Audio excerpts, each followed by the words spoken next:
In the urban realm, extraordinary beasts roam rampant, while others cultivate their supernatural abilities and engage in the art of transcendental ascension. The college entrance examination? What need have I for such trivialities when my prowess speaks for itself? An S-rank ability? Huh, it is beneath contempt. An SS rank ability? I can slay you as easily as one would a chicken. An SSS rank? Forgive me, but in my eyes, all present here are naught but refuse. As the city teeters on the brink of collapse, Long Yen stands alone with his sword, safeguarding the city. With a single stroke, he cleaves mountains and rivers, as if he were deity. Countless supernatural beings exclaim, "Heavens! This sword strike cleaves the very landscape. You dare claim this is merely an ability?" His sword is comparable to nuclear weaponry. Such divine might, it is akin to that of a god. Regardless of your immense power or illustrious background, I shall sever it all with a single stroke of my sword. Background? I am the very background. I am the mountain upon which you lean. I am not someone you can afford to offend. Chapter 1. Return, rebirth into the high martial world of ascension. Have I traversed to another realm? Am I back again? Long Yen gazes out at the distant skyscrapers and the towering gray city walls at the edge of his vision. This marks Long Yan's second journey across realms. The first time, after his college entrance examination, his parents were slain by monstrous beasts. Utilizing his awakened extraordinary powers, he enlisted in the Tai Lin dynasty's military. During this time, he vanquished countless beasts and accomplished numerous missions, earning countless military accolades. Ultimately, he ascended to become the youngest one-star general, commanding an elite force of 10,000 troops, and emerged as a hero in the hearts of many. One fateful day, he personally led 1,000 elite guards to execute a decapitation operation against a formidable beast, thereby safeguarding the lives of millions within the city. Alas, due to erroneous intelligence, all 1,000 guards perished. He exerted every ounce of strength to slay the beast, yet sustained grave injuries himself. Upon his return, he was publicly humiliated at a press conference when a third-generation heir he despised claimed all his accolades, becoming the city's hero. Meanwhile, Long Yen was unjustly branded as arrogant and responsible for the demise of 1,000 elite guards, facing a torrent of defamation regarding his character and deeds in the media. He was jointly suppressed by the 10 greatest masters and swiftly sentenced to death. After his demise, he traversed to the realm of cultivation in the Longyuan continent, acquiring unimaginable talents in cultivation, unmatched by anyone. 5 years to attain golden core, 10 years to reach nascent soul, 30 years for fusion, and a century to transcend the 9 tribulations. Just as he felt he had surpassed the limits of this world and forcefully opened the celestial gate to ascend, he encountered a temporal maelstrom, falling into a rift in time, and returned to the origin star of the present. This marked his second crossing of realms. Long Yen gazed at the dilapidated LED clock hanging on the wall. It displayed the date of June 15th, 089 of the origin star, at 20 minutes past 9. Origin star, after so many years, I have finally returned. June 15th, 089, you say. At this time, this city has yet to suffer a large-scale attack from the monstrous beasts. The global crisis officially erupted on September 1st, 029, coinciding with the first day of school. As of today, 60 years have passed, a full generation's time. The world has gradually stabilized. Furthermore, my parents' time of death in my previous life was June 30th, 089. This implies that I still possess half a month for cultivation. Only half a month? Although I can expedite my parents' departure from this city. Yet, what remains of utmost significance is that I must possess a more formidable power to confront the impending crises. Those monstrous beasts that dared to slay my parents. I shall ensure that you pay a heavy price. Long Yen clenched his fists, feeling the current surge of power within him. He slightly activated the breathing technique he had devised in the Dragon Abyss continent. To his astonishment, he began to absorb the sparse, spiritual energy surrounding him. Long Yen understood the implications of this phenomenon. Though my realm has completely plummeted, I can still cultivate. Moreover, even if the spiritual energy of the origin star pales in comparison to that of the Dragon Abyss continent, I find that my cultivation progresses at an astonishing pace. It seems that in this life, my talents have indeed strengthened. I am truly worthy of being called a time traveler. This time around, I shall strive to perfect every realm. In this life, I am determined to eradicate all monstrous beasts. Zhao Yuhai, I care not who you are or what your background entails. You conspired against me, leading to the tragic demise of 1,000 tiger guards. Your death 1,000 times would not suffice. I shall ensure that you find no place to rest in death and eradicate your entire clan. Long Yen stated coldly while gazing out at the towering buildings. Once all of this is accomplished, upon reaching the 9th layer of the Great Ascension realm, I shall shatter the void and journey to the immortal realm in pursuit of the path of cultivation. Long Yen contemplated, his eyes brimming with unwavering confidence. His previous life's cultivation experiences remained intact. It merely required him to once again traverse the realms, refining the deficiencies until they reached perfection.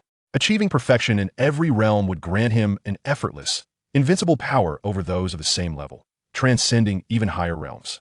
With a solid foundation laid, his future path of cultivation would be smooth sailing. Mom and Dad, this time, I shall ensure your safety. I shall protect you for a lifetime, free from worries.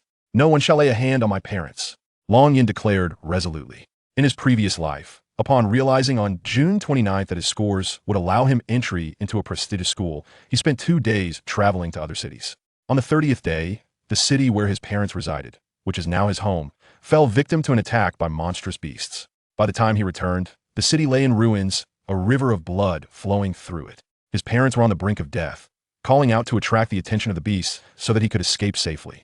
Long Yin managed to evade peril, yet he could not save his parents, helplessly watching as they were devoured by the beasts. The agony of that powerlessness is something that no one could truly empathize with. In this life, he was determined to alter the course of history. If I cannot protect my parents in this lifetime, then I am unworthy of being hailed as the greatest genius in the history of the Dragon Abyss continent, the strongest cultivator of the tribulation stage.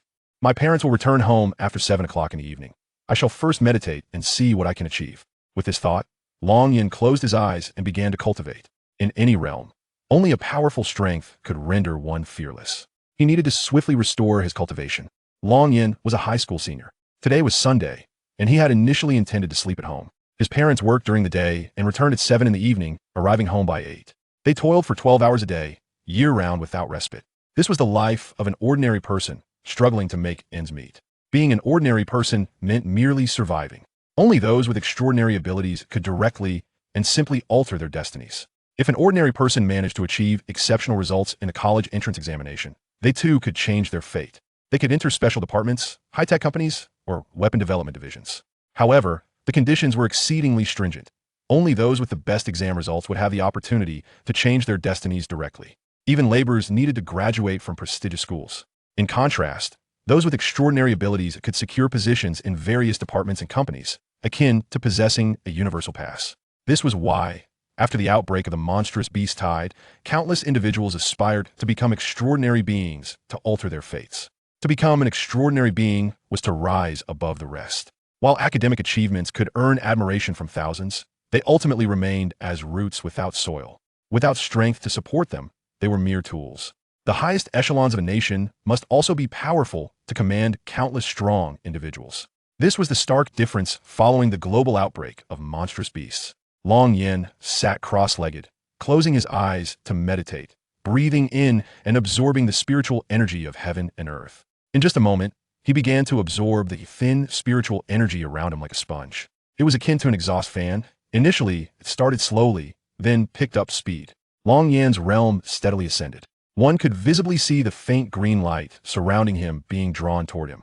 His skin, bones, physique, and even his hair underwent subtle transformations. If this body had previously been merely handsome, akin to a school idol, it now boasted a clearer facial contour, exuding an air of authority and charm. Buzz! A slight tremor coursed through Long Yan's body, causing the items in the room to scatter chaotically. In an instant, his muscles and bones became more resilient, and his muscle definition became increasingly pronounced. Long Yan opened his eyes, clenched his fists, and savored the newfound strength. He glanced at the clock on the wall. Has only an hour passed? In just 1 hour, I have already stepped into the first layer of body refinement. I have surpassed the physical limits of ordinary humans. This progress is more than 10 times faster than when I was in the Dragon Abyss continent. The body refinement realm consists of 3 stages: enhancing physique, refining bones and body, and comprehending spiritual energy. Currently, I have only reached the enhancement of physique within the body refinement realm, with each 3 layers representing a gateway.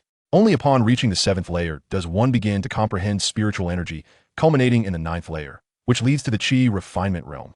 The first layer of body refinement roughly equates to the 2nd layer of the warrior realm. Yet this is insufficient, far from enough.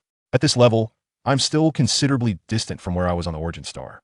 I must continue my cultivation. Long Yin closed his eyes once more, absorbing the spiritual energy of heaven and earth.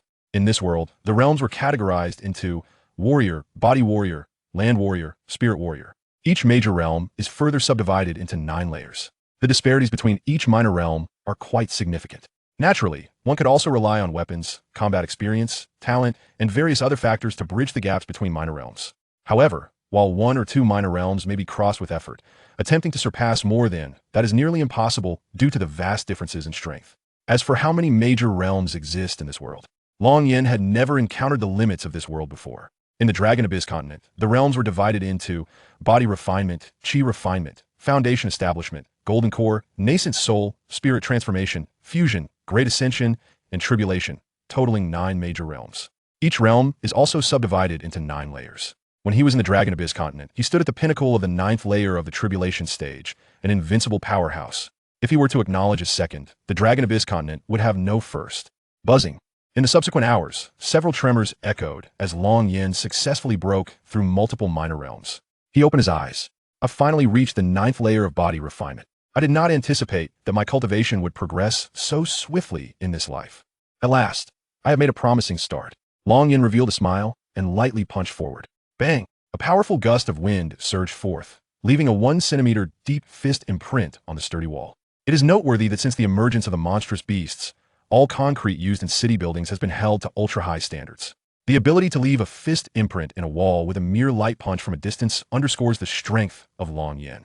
This exceeds my initial expectations of strength. In this life, not only is my body refinement realm advancing swiftly, but it is also becoming more solidified. At the 9th layer of body refinement, my own realm is equivalent to the 9th layer of the body warrior realm. Coupled with my capacity for cross-realm combat, I should now be equivalent to the 9th layer of the land warrior realm. However, to accurately gauge my true combat strength, I would need to engage in life or death battles. Long Yin mused. In simpler terms, it meant that 1 realm in the Dragon Abyss continent essentially equated to 2 realms in the Origin Star. This was a calculation based on the normal disparities between realms, considering he had cultivated in both world systems. Yet, a realm's classification does not necessarily determine combat strength.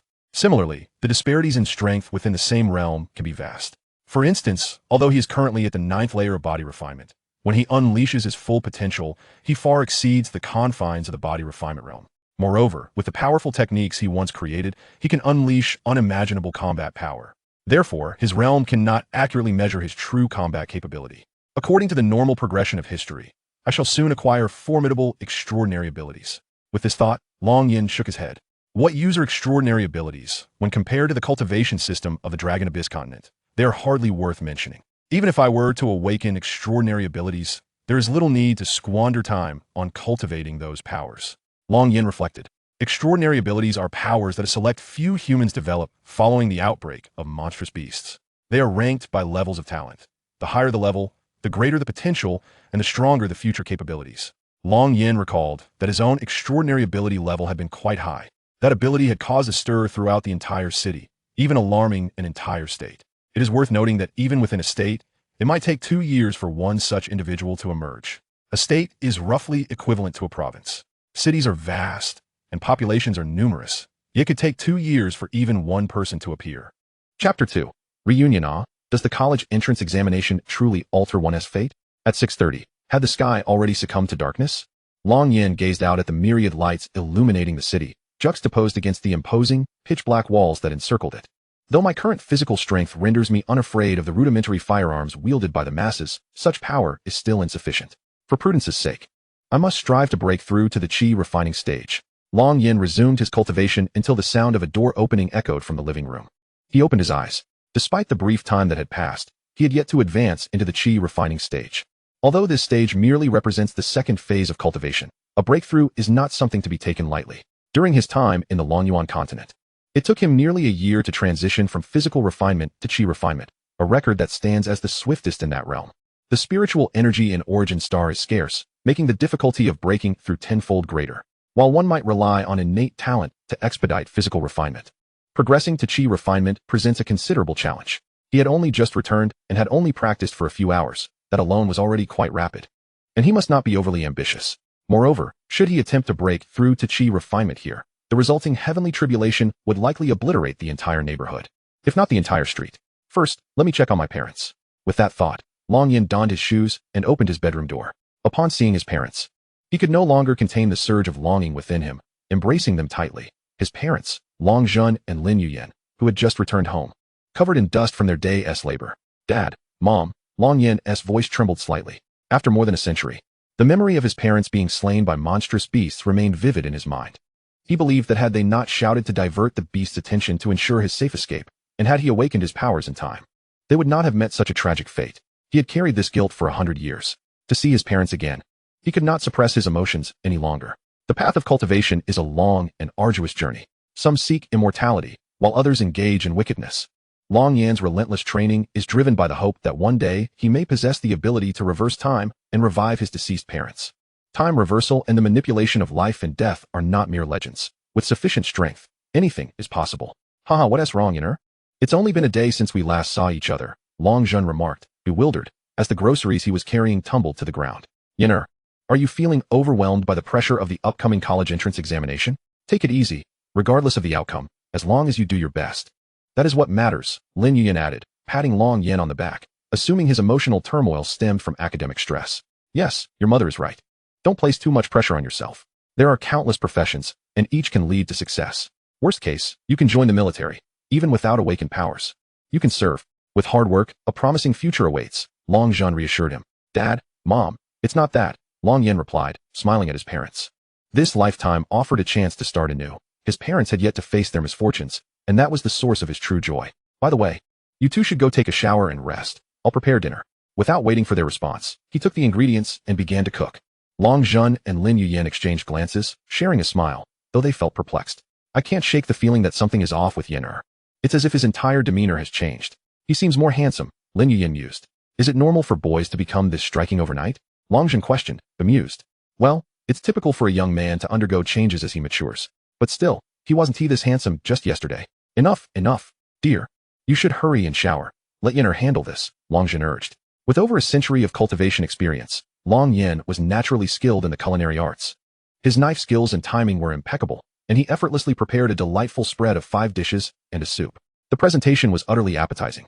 Long Zhun and Lin Yuyan stared in astonishment, incredulous. My heavens, Yinner, have you secretly learned to cook without us? Your knife skills and presentation are on par with a top chef. Do you possess a divine culinary talent? Long Yan chuckled. Mom and Dad, you must try this. It's delicious. Absolutely delightful. Oh, this one is exquisite too. This soup is incredibly fresh. They exclaimed. Yinner, your culinary skills could easily land you a position as a chef in a 5-star hotel. The colors, aroma, and flavors are simply perfect, absolutely outstanding. As Long Yan watched his parents shower him with praise, their joy warmed his heart, and he smiled. This was a scene he had envisioned for a century, a family joyfully sharing a meal together. That night, Long Yan conversed extensively with his parents. Yet he refrained from unveiling the extent of his abilities. His cultivation techniques derived from the Lonyuan continent, entirely different from the ability system in this world. And he had not yet regained sufficient strength to share his true self with them. After 10 o'clock, Long Zhun and Lin Yuyan, exhausted, collapsed onto the sofa and fell asleep. Long Yan gently closed the bedroom door, opened the window, and leaped out. Their home was on the 20th floor. He deftly landed on the aging netting, using it to propel himself upward to the 27th floor, then leaped onto the balcony, finally reaching the rooftop. Their residence was an old, dilapidated apartment building, 38 stories high, consisting entirely of small units. Before the emergence of the monstrous beasts, such high-rises were considered standard for the middle class. Unfortunately, following the outbreak of the beast tide, these high-rise apartments had devolved into veritable slums. One building could house over 10,000 residents, with inadequate living conditions, cramped quarters, and persistent dampness. Elevators frequently malfunctioned. The reason he had once strived so diligently in his studies was to secure a place in a prestigious school, earn money, and provide his parents with a comfortable home. After all, as long as one did not awaken their powers, education remained the best pathway to success. Standing atop the building afforded a clearer view of the cityscape. In addition to commercial skyscrapers soaring to heights of 600 to 700 meters, there were numerous super-tall residential buildings, some reaching 300 to 400 meters, with floor heights of 2.5 meters, over 100 stories tall, easily accommodating more than 50,000 residents. Since the appearance of the beasts, the population had sharply declined, yet even a modest 50-square-meter apartment could fetch 5 million. It was merely reinforced concrete, albeit enhanced with special fibers for bulletproofing. Yet the costs had been maintained at such exorbitant levels, truly absurd. Long Yan shook his head. Origin Star spans a diameter of 100,000 kilometers, with oceanic waters covering 65% of its total area. Although the majority of the land has been claimed by monstrous beasts and the seas teem with them, many cities fortified with walls still stand globally, divided into 81 nations. Even the weakest nation boasts at least one city. The city where Long Yan resides is called Donglin City, encompassing an area of 30,000 square kilometers, yet its population barely reaches 40 million. Logically, there should be no need for such a concentration of people in super tall residences, especially with vast expanses of mountains, forests, and grasslands available for development. The law of the jungle prevails. The strong occupy the best lands and enjoy the most resources. Such is the nature of every world. Strength, indeed. Long Yin settled into a meditative position to cultivate until dawn. He had made further progress towards the chi refining stage. However, it was time for school. There is no need for the college entrance examination. I shall simply request a leave of absence from the teacher, thought Long Yin, to spare my parents from worry. I must indeed inform the teacher of my absence. After all, the teacher has been quite kind to me, showing considerable care. With a leap, Long Yin descended into his room and donned a sporty outfit of short sleeves and long pants. As he observed his parents departing for work, he noticed the breakfast they had prepared on the table. Dear Mom and Dad, grant me just a few more days, and your lives will transform, he mused. Finishing his meal, he stepped outside, with merely 3 days remaining before the college entrance examination commenced. Every senior year student was in a final sprint, frantically solving problems and answering papers. This was the finest opportunity for ordinary individuals to alter their destinies, a pivotal battle determining their fates. For those participating in the examination, it was almost certain that they had not awakened any extraordinary abilities before the age of 18, relying solely on the exam to reshape their futures. Of course, a rare few had already awakened powers, but they aimed to achieve high scores in the examination to bolster their identities as awakened individuals before the ability assessment on July 7th, 2 weeks hence. For top-tier power users, exam scores held little significance. However, for the average awakened individual, being both academically gifted and endowed with powers undoubtedly added merit. Chapter 3. If one can strike, there is no need for needless chatter. First, I shall request a few days off from the teacher. As for the entrance exam, its significance is trivial to me. For ordinary people, it is the best opportunity to change their fate, but for me, Long Yin smiled faintly. In my previous life, a formidable figure transcending trials, why would I concern myself with examination scores? The truth of the world is that strength commands respect. The mightier one is, the greater their influence. To me, achieving high scores holds no value. With no backpack and his hands empty, he walked the path to school. The throngs of office workers lining the streets were drawn to him, their gazes captivated. My heavens, that man is incredibly handsome. Look, a strikingly handsome guy. Where is he? Oh my, he's so attractive. Look at that physique and those muscles. Calm down, I know you're eager to approach him, but there are too many people here. Curse this social etiquette, it's not holding up. Sir, you have successfully captured my attention. Oh please, a man like him is beyond your means. Only a woman like me, earning millions annually, could command his presence. Come on, your modest fortune grants you only the right to use, not to possess. Go ahead, give it a try. Throughout his journey, heads turned in his wake. As Long Yin passed by a shop, he caught a glimpse of himself in the glass. Has my physique transformed so dramatically after reaching the 9th level of body refinement? He pondered. Perhaps it was because this time I had achieved absolute perfection in the body refinement stage. It was no wonder. The body refinement realm is inherently about forging the physical form. Moreover, having reached the 9th level, I attained absolute perfection in each tier. Naturally, such transformation would yield significant changes in appearance. Standing at 6 feet tall, he had grown to 6 feet 2 inches. Previously lacking in muscle, his physique had now developed into a chiseled form, boasting an impressive set of abs, transforming what was once a slender frame into a perfectly sculpted body. His casual short sleeves now clung to his muscles, accentuating their definition. All blemishes on his face, along with the faint marks on his neck, had vanished, leaving his skin as smooth and enviable as a newborn's. His facial contours were sharply defined, with striking brows that exuded an aura of dominance. This was a confidence radiating from within. As he entered the classroom, the attention he garnered was palpable. Even as he settled into his seat, his classmates struggled to recognize him. Is that you, Long Yin? Exclaimed Lin Shiro, the class beauty seated beside him, her eyes wide in disbelief. It is I.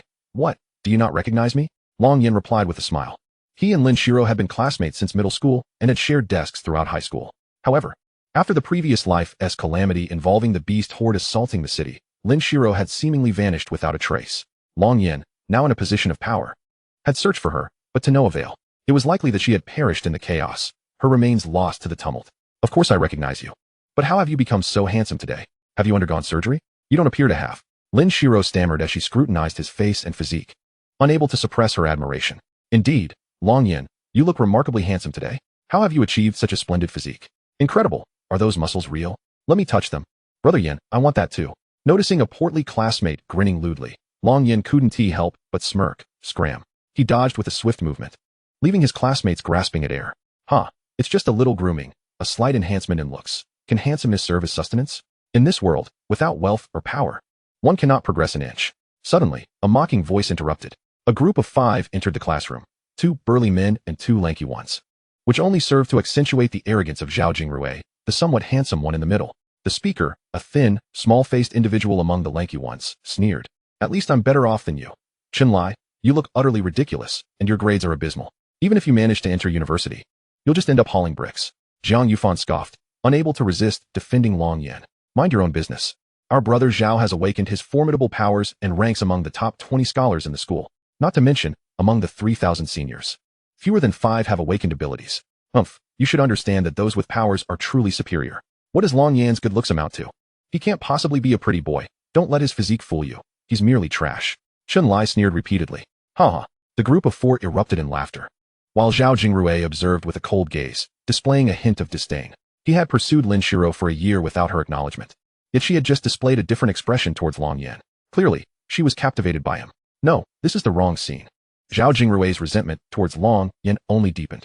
Enough is enough. If you continue this way, I shall inform the homeroom teacher, Lin Shiro warned, her eyes narrowing at them. Class is beginning.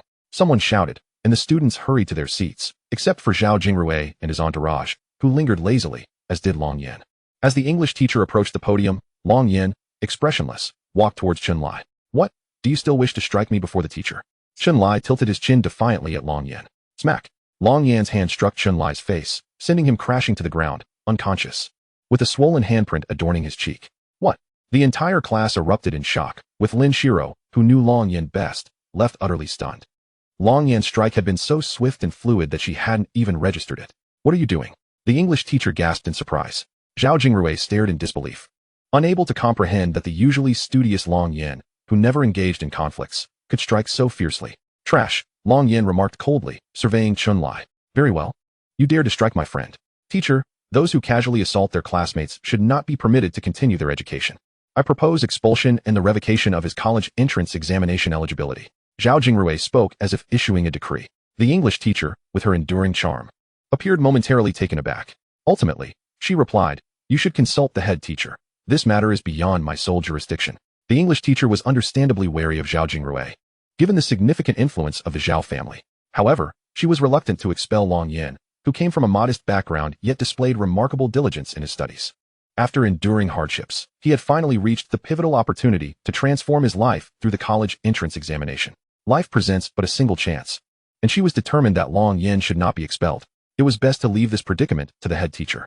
She cast a discreet glance towards Long Yan, who understood her unspoken message. Very well, I shall approach the head teacher, the grade director, and the principal. If that fails, I will seek my father's assistance. I refuse to believe we cannot secure your reinstatement today, Zhao Jingrui stated coldly. I happen to need a leave of absence. I shall not attend this class, teacher, Long Yan said, nodding to the English teacher. As he departed, he made sure to step on Chenlai's face. Chenlai yelped in pain. Having been jolted awake from his stupor, his face contorted. Long Yan was indifferent to the violence. His foremost priority was to cultivate his abilities, striving to enhance his strength by any means necessary. He understood that only upon reaching the chi refining stage could he gain the capability to confront threats. In his previous life, he was a formidable figure, and in this life, he was determined to sweep away all obstacles, akin to protagonists from other realms. After reincarnation, he had endured numerous humiliations, showing mercy to his adversaries, inadvertently leading to the demise of his loved ones. His parents were either oppressed or on the brink of oppression, while his wife was insulted and his children assaulted. It seemed that the immortal world of his past was filled with fools. How could such naive and soft-hearted individuals hope to cultivate themselves to the heights of greatness? Such foolishness. He would not allow any threats against his wife, children, family, or friends, not even once. Chapter 4. A single strike to render useless, never bowing down. As Long Yan departed, an eerie silence enveloped the classroom. No one had anticipated such a drastic transformation in him today. Teacher, you have witnessed it yourself. Such a person must be expelled.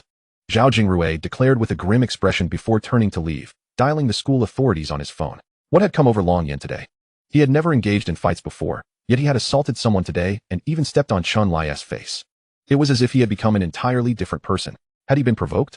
Long Yan was among the top 10 students in the school, under normal circumstances. He would undoubtedly secure a place in a prestigious university.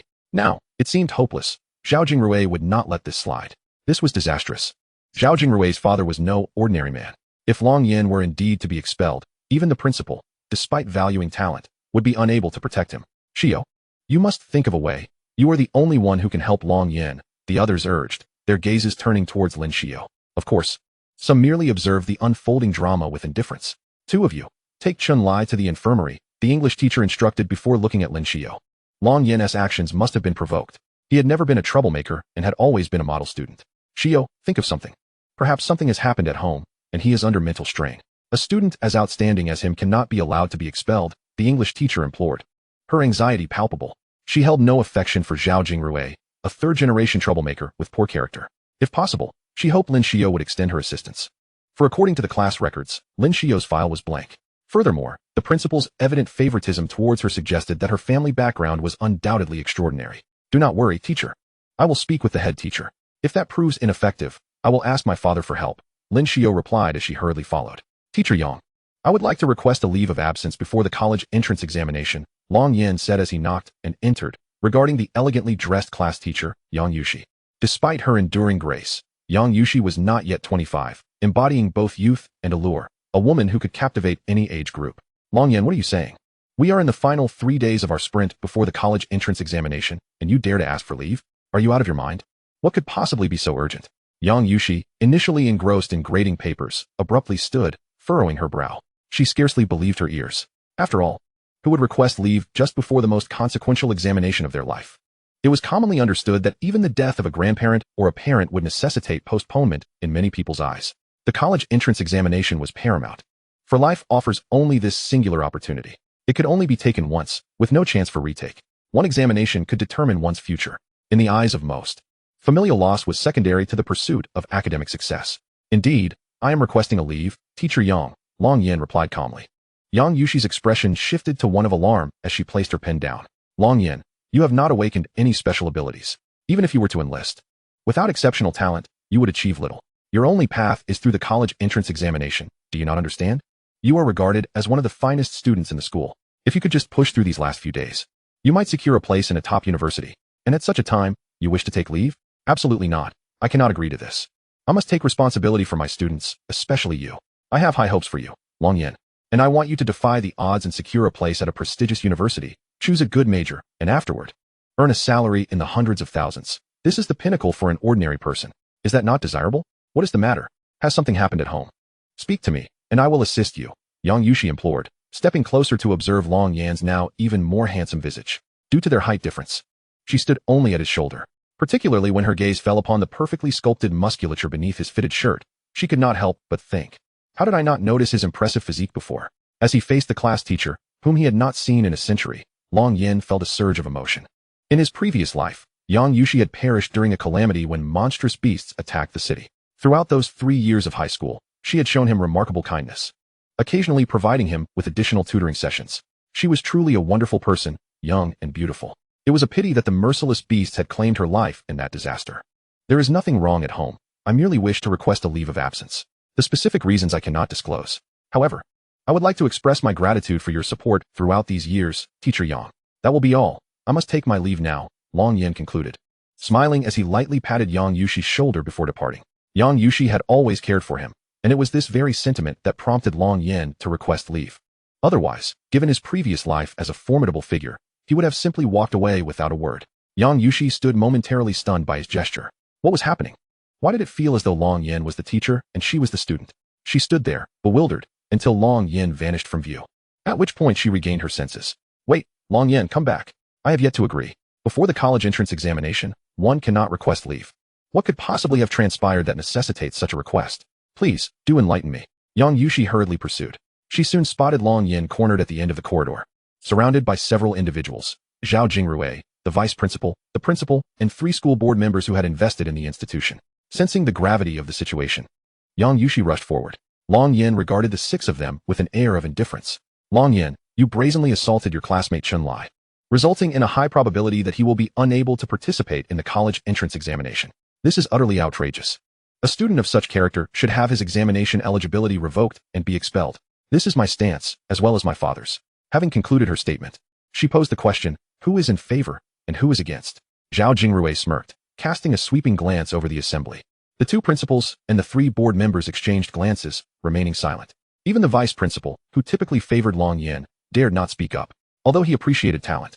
He was not willing to provoke Zhao Jingrui on Long Yan's behalf. I oppose. Yang Yushi interjected breathlessly as she approached. Humph. This is not a place for a mere teacher to voice her opinion.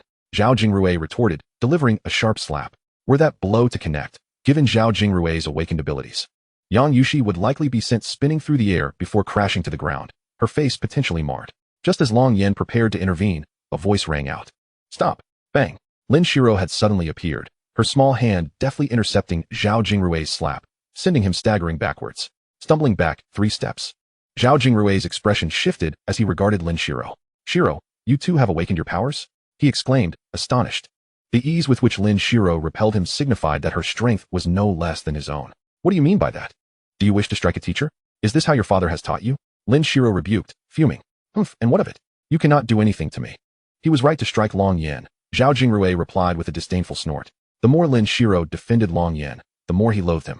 Still in a daze, Yang Yushi had just realized she had narrowly avoided being struck when a board member approached Long Yan, presenting a notice from the education committee. You have been expelled, and your eligibility for the college entrance examination has been revoked. Please vacate the premises immediately. He handed Long Yan a document bearing the red seal of the education committee. Long Yan barely glanced at it. What did it matter if he could not partake in the examination? His destiny was not dictated by such an event. Once the education committee made a decision, it was irreversible. This was within their authority. Long Yan, leave the school at once. You are not welcome here, Zhao Jingrui stated coldly. What? How could this happen so swiftly? This must be your doing, Lin Shiro exclaimed, her brows furrowed in anger. You have gone too far, Zhao Jingrui. Abusing your father's power to expel outstanding students will not go unreported. Yang Yushi added vehemently. Humph, go ahead and report me. In this entire school? Who does not recognize me, Zhao Jingrui? He boasted, displaying his arrogance. The school leaders lowered their heads, tacitly accepting his words. Indeed, no one dared oppose Zhao Jingrui. Teacher Yang, you surely do not wish to lose your position, do you? Zhao Jingrui said, no longer feigning politeness. Appraising Yang Yushi from head to toe in her professional attire. What do you intend to do? Do not overstep your bounds, Yang Yushi retorted, her disdain evident as she glared at Zhao Jingrui. Throughout this ordeal, Long Yan remained unfazed, calmly walking towards Zhao Jingrui. Zhao Jingrui shifted his gaze from Yang Yushi, sneering at Long Yan with the arrogance of one in power. Slap! Long Yan's hand struck down. Bang! Zhao Jingrui was sent flying, crashing into the wall. The suddenness of the event left him utterly unprepared. After all, how could he have anticipated that Long Yan would dare strike him in front of the school leadership? The crucial detail was that Long Yan had yet to awaken any powers and was merely an ordinary person. How could he possibly inflict such harm? You dare strike me? You actually dare to hit me? Zhao Jingrui exclaimed, dazed from the blow. Just as he attempted to rise, Long Yan's foot came down upon him. Ah! Zhao Jingrui screamed, desperately shielding himself. The impact was devastating, leaving him in excruciating pain. Bang! Long Yan propelled Zhao Jingrui down the corridor, sending him sliding more than 20 meters before crashing into the wall, unconscious, likely with several bones broken. Chapter 5. Defeated, Departing, and Training. You are finished. You dare strike young Master Zhao? Even without the education committee's expulsion, you can forget about the college entrance examination. You will live your life as an ordinary person, with no hope of advancement. One board member seethed. Being barred from the examination and expelled. What of it? Did you truly believe I needed the college entrance examination? Long Yan retorted coolly, casting a disdainful glance at the board member. Power is everything. What significance does the examination hold? Teacher Yang, Shiro, I must take my leave. Long Yan nodded to them before departing, as if it were the most mundane of actions, leaving behind a stunned assembly. After a moment of silence, chaos erupted. Quickly, call for an ambulance. Hurry, help young Master Zhao. This is a disaster. We must contact old Master Zhao. The school leaders were thrown into disarray. Had Long Yan awakened his powers? How could he possess such strength to so easily incapacitate Zhao Jingrui, who had also recently awakened his abilities? It was utterly inconceivable. Yang Yushi was bewildered and shocked. No, I did not sense any fluctuations of powers from Long Yan. He is not an ability user. His physique suggests he must engage in regular training to attain such strength. Zhao Jingrui, having just awakened and unfamiliar with his powers, was caught off guard. Unbeknownst to them, Long Yan's seemingly casual attire had concealed his true capabilities. However, with Zhao Jingrui so severely injured, the situation had escalated beyond control. Sighing, Lin Shiro pondered the best course of action. Indeed, Long Yan was far too impulsive. How will we resolve this? The Zhao family wields immense power in this region. He cannot afford to provoke them. I must find him and advise him to lay low for a while, Yang Yushi declared as she rushed out, only to discover that Long Yan had already vanished. It was quite peculiar. The distance from there to the school gate spanned several hundred meters. She had barely pursued him when he had completely disappeared. Lin Shiro caught up. Teacher, do not fret. Let me devise a plan. The Zhao family will not let this matter rest. Even if Long Yin cannot sit for the examination, his life must be safeguarded. I can enlist my father's help to protect him, Lin Shiro reassured her. Then I entrust this to you. Please ensure Long Yan's safety. He is a commendable student and should not be subjected to persecution. Yang Yushi grasped Lin Shiro's hand, placing all hope in her. Teacher, I would like to request a half-day leave. Additionally, please keep me informed about anything concerning Zhao Jingrui at all times. Yes, I will do that. You may go, Lin Shiro replied, dashing out of the school gates and into a Bentley awaiting her. This vehicle was equipped with basic bulletproof panels, capable of withstanding standard caliber handgun bullets. Its market value would undoubtedly exceed 5 million. Chen Lao, take me to see my father, Lin Shiro instructed. Miss, I fear that may not be possible. The master is still upset over your decision to abandon martial arts for academia. It might not be prudent to visit him at this moment, the white-bearded driver. Chen Wendong hesitated. Chen Lao, just take me there. I have urgent matters to discuss with my father, Lin Shiro insisted fervently. Very well, Chen Wendong acquiesced, pressing the accelerator as they departed. Zhao Jingrui regained consciousness, finding himself in an ambulance. Ah, he screamed in agony upon waking. Kuin is gone. Such pain was incomprehensible to others. By pain scale conversion, it surpassed childbirth by many multiples. His cries were entirely justified. 3 board members and 2 principals accompanied him, their expressions grave as they observed the bloodshot eyes fixated upon them. What did my father say? Zhao Jingrui gritted his teeth, enduring the torment. Young Master Zhao, the elder is not in Donglin City. It will take at least 2 days for him to return, one board member replied. Beep, beep. Zhao Jingrui's phone rang. The principal hastily connected the call for him. Dad, I'm in excruciating pain. You must avenge me. I want him dead, and his entire family with him. Zhao Jingrui cried out, his voice filled with despair. Do not fear, Jingrui. I have arranged for the best doctors for your treatment. Focus on healing until I return. Rest assured, I will ensure that he and his family suffer grievously, witnessing the demise of their beloved parents for daring to harm my son, his father vowed. Long Yin sought a tranquil spot in the depths of a forest not far from home to cultivate. This area was entirely primordial woodland, seldom trodden upon by human feet. As for the destruction of Zhao Jingrui's Kuan, that was a consequence of his own actions. Long Yin was never merciful towards such individuals. Before commencing his cultivation, he forged a contract with his parents to safeguard them from unforeseen perils during his training. He refused to be like other transmigrators who brought misfortune upon their families. Whether through capture or threats, such foolishness was not in his nature. Long Yin retrieved 2 buttons from his pocket, having detached them from his parents' old garments. With deft fingers, he inscribed intricate formations upon the buttons, establishing a binding contract with his parents. Although it was a relatively rudimentary array, it sufficed. Should any danger approach his parents, it would trigger in advance, alerting him at the earliest opportunity. They were ordinary individuals, and he felt capable of predicting imminent threats. If only his strength could advance further, he could sense danger even sooner. With these preparations complete, he felt a sense of relief. He was on the cusp of entering the chi refining stage. However, he needed to solidify his foundation to achieve absolute perfection in this transition. Even if he did not break through to chi refining, he believed his combat prowess could still reach the 4th realm of this world. Moreover, the nearest city and inhabited area were a considerable distance away, ensuring that even if he attracted divine retribution, there would be no collateral damage. Contemplating this, Long Yin settled his mind and resumed solidifying his body refinement while attempting to break through to chi refining. Deep within the primordial forest, a group of 4 men and 1 woman clad in mountaineering attire moved cautiously, their eyes scanning the surroundings as if in search of something. 3 of the men appeared relatively youthful, in their 30s or 40s, while another was in his 60s, his hair graying. The woman, seemingly in her early 20s, wore a black windbreaker, which did little to obscure her graceful figure.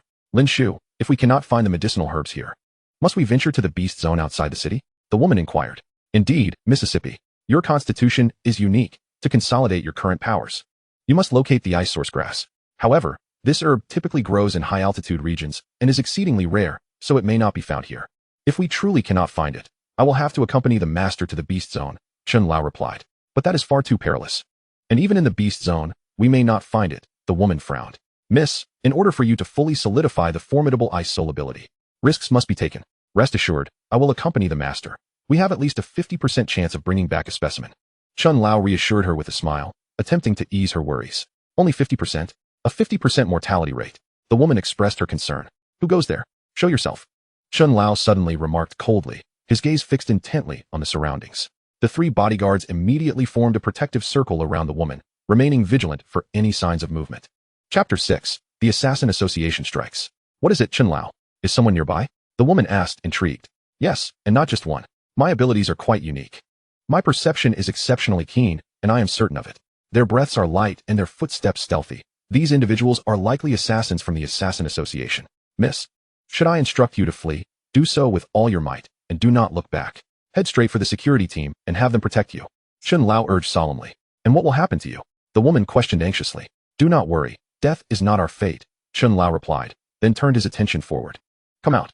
No sooner had he spoken than 3 masked assassins burst forth from the underbrush, flanking them on either side. Chen Lao drew a long knife from his pack. However, it was but a fleeting moment. The 3 individuals beside Chen Lao swiftly engaged the 2 flanking assailants. Now, miss, run, Chen Lao shouted. The woman did not hesitate, sprinting away into the depths of the forest. As a fellow ability user, her speed was remarkable, and she vanished like a gust of wind amidst the foliage. Not bad. The old fellow possesses a C-rank ability. A ghostly voice emerged from the thicket. The masked figure stepped forward, sharp eyes locked onto Chen Lao, exuding an aura of lethal intent that made Chen Lao narrow his gaze. With a surge of power, he forced the 3 assassins back, fixating on the newcomer. Noticing the distinctive emblem hanging from the figure's chest, a pair of crossed blades and a skull, surrounded by the flowing characters spelling Assassin Association. Alongside 2 golden stars below, he recognized the insignia of a 2-star assassin. So, you are indeed from the Assassin Association. Who issued the bounty? Chen Lao inquired in a low voice. I only concern myself with killing. I do not care who placed the bounty. You 4 pursue the woman. If you cannot capture her alive, bring back her corpse instead. The 4 of you are my prey. Understood. Whoosh, whoosh, whoosh. 5 first-tier assassins swiftly vanished, pursuing the young woman. If you wish to capture the lady, you must first contend with me, declared old Chen, preparing to rise in defiance. Old fool, you can barely safeguard yourself, and yet you concern yourself with others. A second-tier assassin materialized before him, drawing twin daggers from his back and striking down fiercely. Bang! Old Chen could only brace himself with his sword. The other 3 bodyguards attempted to advance, but were immediately thwarted by the second-tier assassin's formidable prowess. Miss, you must escape, old Chen silently urged, focusing intently on the second-tier assassin. The young woman sprinted towards the city, beyond the forest. Suddenly, whoosh. Think you can flee? In the next instant, 5 assassins encircled her completely. The 5 first-tier assassins were presumably all below the realm of combat mastery. Yet, I am merely at the 5th tier of combat mastery. How can I fight them? It seems I must gamble everything, the woman thought, drawing 2 azure-long swords from her satchel.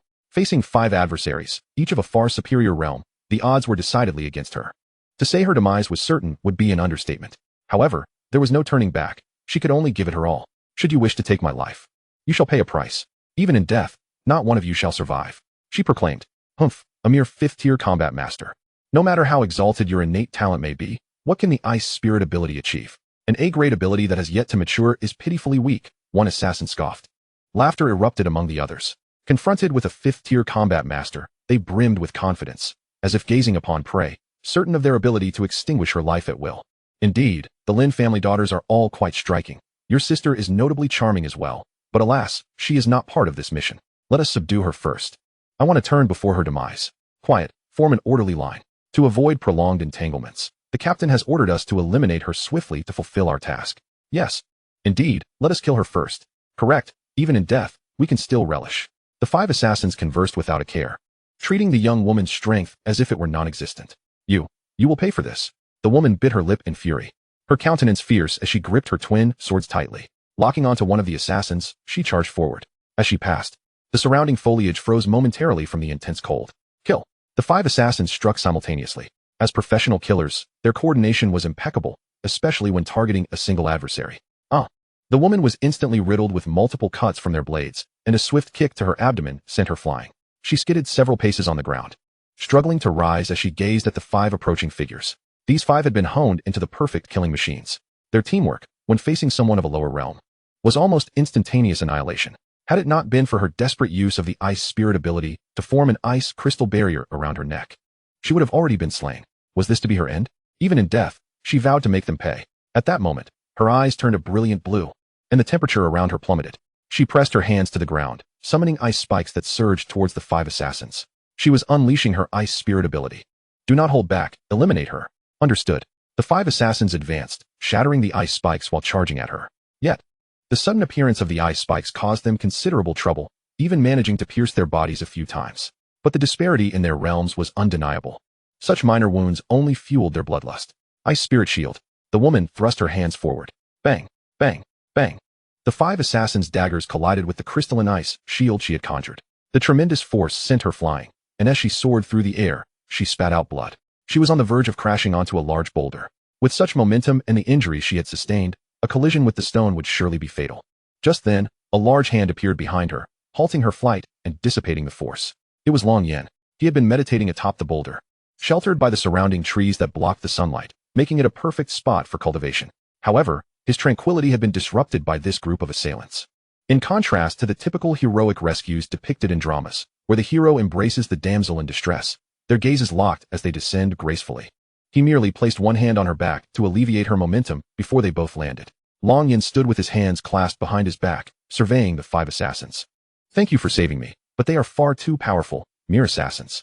You must flee at once. There is no time." The young woman, dragging her grievous injuries and gasping for breath, looked at Long Yen with urgency.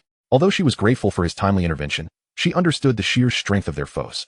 Long Yen, appearing no older than 18, would be akin to walking to his doom. Long Yen remained expressionless and silent. Chapter 7. Powerful Strength, Instant Kill, Attempting a Breakthrough. "There is indeed another presence here. Since you have witnessed all this, you shall perish," declared one of the first-tier assassins, dismissing Long Yen entirely. His youth implied weakness. He could not possibly be their equal. "Charge! Let us eliminate him." The 5 assassins lunged at Long Yen. "It's over. There's no escape," the young woman despaired. "You have disturbed my training. Therefore, you must die." In an instant, 5 leaves materialized in Long Yan's hand, which he then flung forth. Bang, bang, bang. As the 5 assassins' short blades shattered or broke, they bore shallow lacerations across their necks. Subsequently, their bodies fell forward, lifeless and dismembered. The scene fell into a profound silence. Gasp. The young woman inhaled sharply. The 5 professional first-tier assassins, each at the 9th tier of combat mastery, had been vanquished in an instant. "What power do you possess? Did you truly just throw leaves?" she asked, astonished as she gazed at Long Yen. She had clearly seen him toss 5 leaves, and just like that, heads had rolled. Positioned at an angle, she could only glimpse Long Yan's profile, and in that moment, admiration blossomed within her. Especially as he stood tall and handsome, he embodied all her fantasies of a hero. Long Yen merely cast a sidelong glance at her before striding deeper into the forest. Throughout this encounter, she had not once seen his face directly. As Long Yen began to vanish into the thicket, she called out urgently, "Thank you for saving me. My name is Lin Yunxi. What is yours?" Long Yen did not pause or respond, disappearing into the woods. Who is he? So young, yet so tall and handsome. When did Donglin City come to possess such a prodigy? I must return and ensure my father investigates. I must personally express my gratitude for his life-saving intervention. As these thoughts swirled, Lin Yunxi suddenly felt a wave of dizziness. Cough, cough. She spat out 2 mouthfuls of blood, her complexion growing even paler. And she was on the verge of collapsing. "Miss, are you all right?" Old Chen appeared just in time to support Lin Yunxi. Others were tasked with vigilance. "I am fine. A period of rest will suffice. Fortunately, someone saved me just now. Otherwise, I would have perished. However, he has just departed." "Where is that 2-star assassin, Elder Chen?" Lin Yunxi inquired. "Our abilities are quite comparable, and we have both sustained injuries. He must have thought the young lady was dead and chose to retreat. Little did he know that fate has favored the lady." "How splendid, my lady. Your safety brings me great relief. By the way, who is the one who saved you?" "We must repay him adequately," Elder Chen asked. "I do not know who he is or what his name is. I only caught a glimpse of his profile. Yet, he is remarkably young and handsome, certainly not exceeding 20 years of age." Lin Yunxi recalled being astounded by Long Yan's prowess and youth. "What? How is this possible? A youth under 20 capable of slaying a 1-star assassin? It is worth noting that the 5 of us are peak battle soldiers. Even if it were through a sneak attack or a difficult struggle, such talent is exceedingly rare. If we were to assess, his innate gift would likely not be inferior to yours, my lady, who has yet to solidify the ice spirit abilities." Elder Chun, while astonished, was filled with confusion. Elder Chun, he did not employ a sneak attack, nor was it particularly challenging. He dispatched them with merely 5 leaves, each strike fatal, Lin Yunxi remarked. "What did you say?"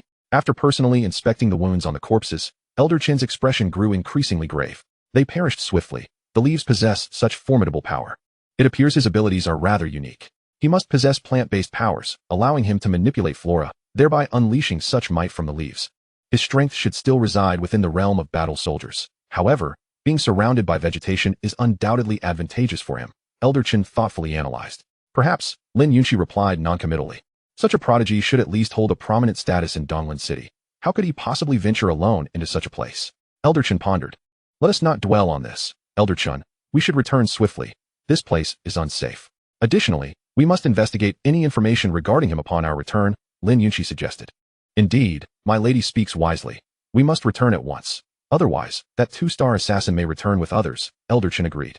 Long Yin ventured deeper into the forest, crossing the iron fence marked as a restricted area, until he reached a sheer cliff rising 200 meters. This primordial forest is known as Balin Primitive Forest, spanning an area of 923 square kilometers, presenting an irregular circular shape. The center must be this mountain, Long Yin mused while standing at the cliff's edge, gazing down at the river below. He then turned his gaze towards the mountain opposite, which was wide at the base and tapered to a point, resembling a tombstone. However, there is a lake atop the mountain. It is simply too high to be seen from beneath the clouds, its peak soaring 3,800 meters. Homing Mountain, the highest peak in Donglin City, offers a view of the entire city when the weather is fine. The past few days have been overcast. If he were to break through to the Qi refinement stage here, it would be the most prudent choice, given the sparse human presence. With this thought, Long Yin bent his knees and exerted force, leaping across the 100-meter-wide chasm with grace, landing lightly on the opposite side. Look, someone has jumped across the cliff. One of the guards on the patrol boat below pointed towards the sky. Where? Where is it? I see nothing. Nonsense. There is not a ghost in sight. Are your eyes playing tricks on you? Is it possible you have seen a ghost? Enough. Be quiet. What ghosts could possibly appear in broad daylight? Some among them were instantly gripped by fear. Let us not forget, this is Balin Primitive Forest. Any electronic devices here are subject to interference. In some areas, toxic gas lingers. Every year, dozens seek thrills here, often ending up missing or dead. Whether or not there are ghosts is debatable, but certainly, there are other dangers. Enough. Enough. Who could leap across a 100-meter cliff? Night is approaching. Let us finish our patrol and return to rest. Yes, Captain. Long Yin ascended straight to the mountain's peak, where he beheld a lake at the center, approximately 10,000 square meters in area, bordered by numerous trees, presenting a stunning view. Homing Mountain truly lives up to its reputation as a dormant volcano, having not erupted for over 2 million years, with an eruption interval of about 3 million years. Based on the eruption cycle, even if a heavenly tribulation were to be invoked, it should remain dormant. Here, he shall attempt to cultivate and break through to the Qi refinement stage. The sooner he enters the Qi refinement realm, the safer he will be. Long Yin leaped into the air, landing among the trees, and settled on a stone to meditate. Chapter 8. The Slaughter of 100, Annihilating His Entire Family. Body Refinement Realm. Upper 3 levels enhance physique. Middle 3 levels forge bones and refine body. Lower 3 levels comprehend spiritual energy. Qi refinement stage. Upper 3 levels absorb spiritual energy. Middle 3 levels transform into Qi Si. Lower 3 levels refine Qi into rotation. From the very beginning, Long Yin was able to absorb spiritual energy, which naturally propelled his body refinement realm to remarkable heights. In less than half a day's time, he achieved a breakthrough to the 9th level of body refinement. Thus, what he needed to do now was continue absorbing spiritual energy until he reached saturation and could sense the opportunity for a breakthrough. After all, Homing Mountain is part of a primordial forest where spiritual energy is far more abundant than in the city. This is one of the reasons Long Yin chose to cultivate here. Soon, several days passed. The day of the college entrance examination approached. Since Long Yin had been expelled, he naturally could not participate in the exams. Of course, he had never considered changing his fate through the examination. Given that his disqualification from the exams was a foregone conclusion, the homeroom teacher had not informed Long Yin's parents. Otherwise, he would have had to explain the situation to them thoroughly. As for the possibility of asking for leave to allow Long Yin to take the exams, it was primarily due to the inability to take time off from the construction site. Additionally, Long Yin had previously communicated with his parents that he would remain at school to participate in the exams. It could be considered a white lie. Once he breaks through to Qi refinement, his family's fate will be rewritten. Among his classmates, aside from Long Yin, there were 3 others who could not sit for the exams: Chen Lai, Zhao Jingrui, and Lin Xiao. Chen Lai's face was swollen and his eyes blurred from the beating he received from Long Yin, making it impossible for him to see the exam papers. He was still recuperating in the hospital. Zhao Jingrui, having lost his companion, was undergoing surgery to recover from his injuries. Lin Xiao had directly dropped out, disappearing from sight. With 4 students absent from the class's college entrance examination, the homeroom teacher, Yang Yushi, who awaited the students' return, could only imagine her feelings. Lin Xiao was one thing. Her family background was mysterious, and she had already won the race from the start. Long Yin was truly unfortunate. Coming from an ordinary family and unable to sit for the exams, he would only possess a high school diploma, which would leave him only able to work on construction sites to support his family in this world. His future was bleak. He had not shown up in these past days. It was best if he had hidden away. Otherwise, the wrath of the Zhao family would be too much for Long Yin to bear. Alas, Xiao, I hope you can truly protect Long Yin, Yang Yushi murmured, her heart filled with concern for Long Yin. In the distance, a luxurious car bore a pair of beautiful eyes watching Yang Yushi. And soon the window rose as the car drove into a densely packed area of towering residential buildings, resembling a modern-day slum. The luxury car came to a stop, drawing envious glances from many. The window was slightly lowered, allowing passers-by to catch a glimpse of the young woman inside. One could not help but exclaim in awe. My goodness, that's the latest model of the Bentley, seemingly worth over $5 million. But that's not exorbitant. Here, houses casually start at $5 million and above. With a chuckle, they continued, we reside in a slum with no other options, while for them, a Bentley is merely a mode of transport. Perhaps they have dozens at home. Did you not notice the luxury license plate? Just the plate alone is costlier than the car itself. How enviable. She appears to be merely a high school student, having been born in Rome. Her gaze seems to regard others as mere cattle. Where are these cattle she perceives? I see none. Alas, is that not the case with everyone around? I can only hope she does not default on my son's wages. Miss, are you about to leave? Would you like to take a look upstairs? The driver inquired. No need. My uncle and aunt are at work, and he is not home. I shall just look around. The young woman replied, her voice growing softer. Rest assured, miss, with the master having dispatched personnel for your protection, he should be safe, the driver reassured. Your immediate priority is to become a powerful ability wielder. Only those with extraordinary powers stand above others and can command their own destinies. Let us depart, the young woman declared, and the window was closed as the car drove away. In the heart of the city, the Zhao Real Estate Group's landmark tower loomed. Even amidst numerous skyscrapers, the headquarters of the Zhao Real Estate Group was a beacon, standing at a height of 399 meters. Its design reminiscent of a twisted pastry. Within the chairman's office on the top floor, Zhao Lixia, the current chairman nearing 50, with a tall and slender frame, cast a brooding gaze out the window, a flash of malice flickering in his eyes. Is it truly impossible moving forward? No matter. As long as we exert our utmost effort, he muttered. If my son cannot succeed, your son shall be extinguished too. Humph. He hung up the phone. His face darkened as he scrutinized the view outside. I would have annihilated your entire family already. However, upon reflection, such an act would be too merciful. I shall ensure you experience a fate worse than death, Zhao Lixia thought, holding an A4 sheet displaying the family portrait and information of the Long family. Long Yan, devoid of any abilities but merely possessing a robust physique, dares to assault my son. His parents labor at the construction site for the high-rise residential buildings developed by my Zhao Real Estate Group, working 12-hour shifts for a monthly salary of 4,800. Humph, accidents are commonplace in high-risk occupations like construction. Zhao Lixia sneered, his eyes fierce, resembling an enraged wolf. Knock knock. Chairman, old Zhou has arrived, the female secretary announced, stepping aside. An elderly man with white hair, white brows, and a white beard, appearing to be around 70, emerged. His beard was not long, yet his gaze was resolute, with a hint of ruthlessness. With a benevolent smile, he could easily be mistaken for a kind-hearted elder. Old Zhou, welcome. Please, have a seat, Zhao Lixia gestured. The elder took a seat across from him. Although he lacked Zhao Lixia's wealth, his presence exuded strength. This was the confidence that came from power. One could command respect even without riches. Zhao Dong. Let us get straight to the point. Who do you need me to eliminate? The elder inquired with a smile, as if murder were merely a routine task. Tomorrow evening. Shortly after the college entrance examination concludes, around 7 o'clock, at the Huafu Tianqiong construction site, I require you to kill these two individuals. Employ your most brutal methods to torment them, and then dispose of them from the building. I will arrange for the aftermath, Zhao Lixia instructed, tapping his fingers on the A4 sheet bearing the names Long Zhun and Lin Yuyan. What are their capabilities? The elder paused before departing. All three members of the family are mere ordinary individuals, Zhao Lixia replied. Ordinary folk are hardly worth my effort. 5 million per head, consider it a lucrative deal. The elder remarked before vanishing into the corridor. Rest assured, the funds will be transferred immediately, Zhao Lixia signaled to his secretary. Understanding the cue, she promptly initiated the transaction. 5 million for the life of an ordinary person? That seems exorbitant. The secretary could not help but exclaim after completing the transfer. What do you know? He is renowned as Zhou Shatian, the butcher of 100. He has personally killed over 100 individuals. Furthermore, he is an ability wielder. 5 million per life is not extravagant, Zhao Lixia asserted. Chapter 9, Assassination. Elder, grant me a breakthrough. What? 100 people? In that case, 5 million is indeed a small price. The secretary gasped in astonishment. While 5 million for an ordinary life might seem steep to others, it was insignificant to Zhao Lixia. In this era, although the strong were revered, humanity's true enemy lay in the monstrous beasts.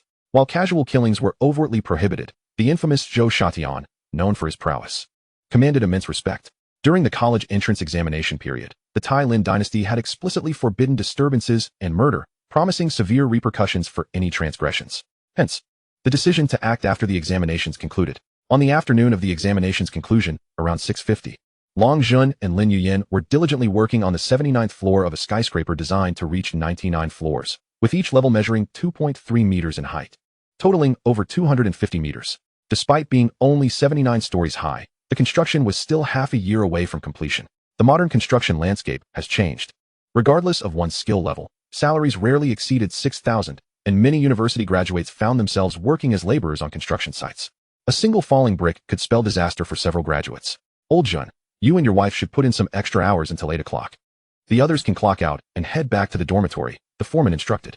The remaining workers quickly departed. Work hard, and I will apply for a 200 increase for each of you, the foreman added, patting Long Jun on the shoulder with a meaningful glance. Thank you, boss. Long Jun replied with gratitude. Given the current economic climate, an additional 200 a month could accumulate to a substantial amount over the year.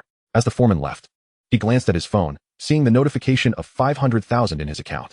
Good luck to you. He hummed a tune as he took the temporary elevator down. Should we call Yena? It has been several days since we last saw him, and I wonder how he performed on his exams, Lin Yin suggested. Perhaps not.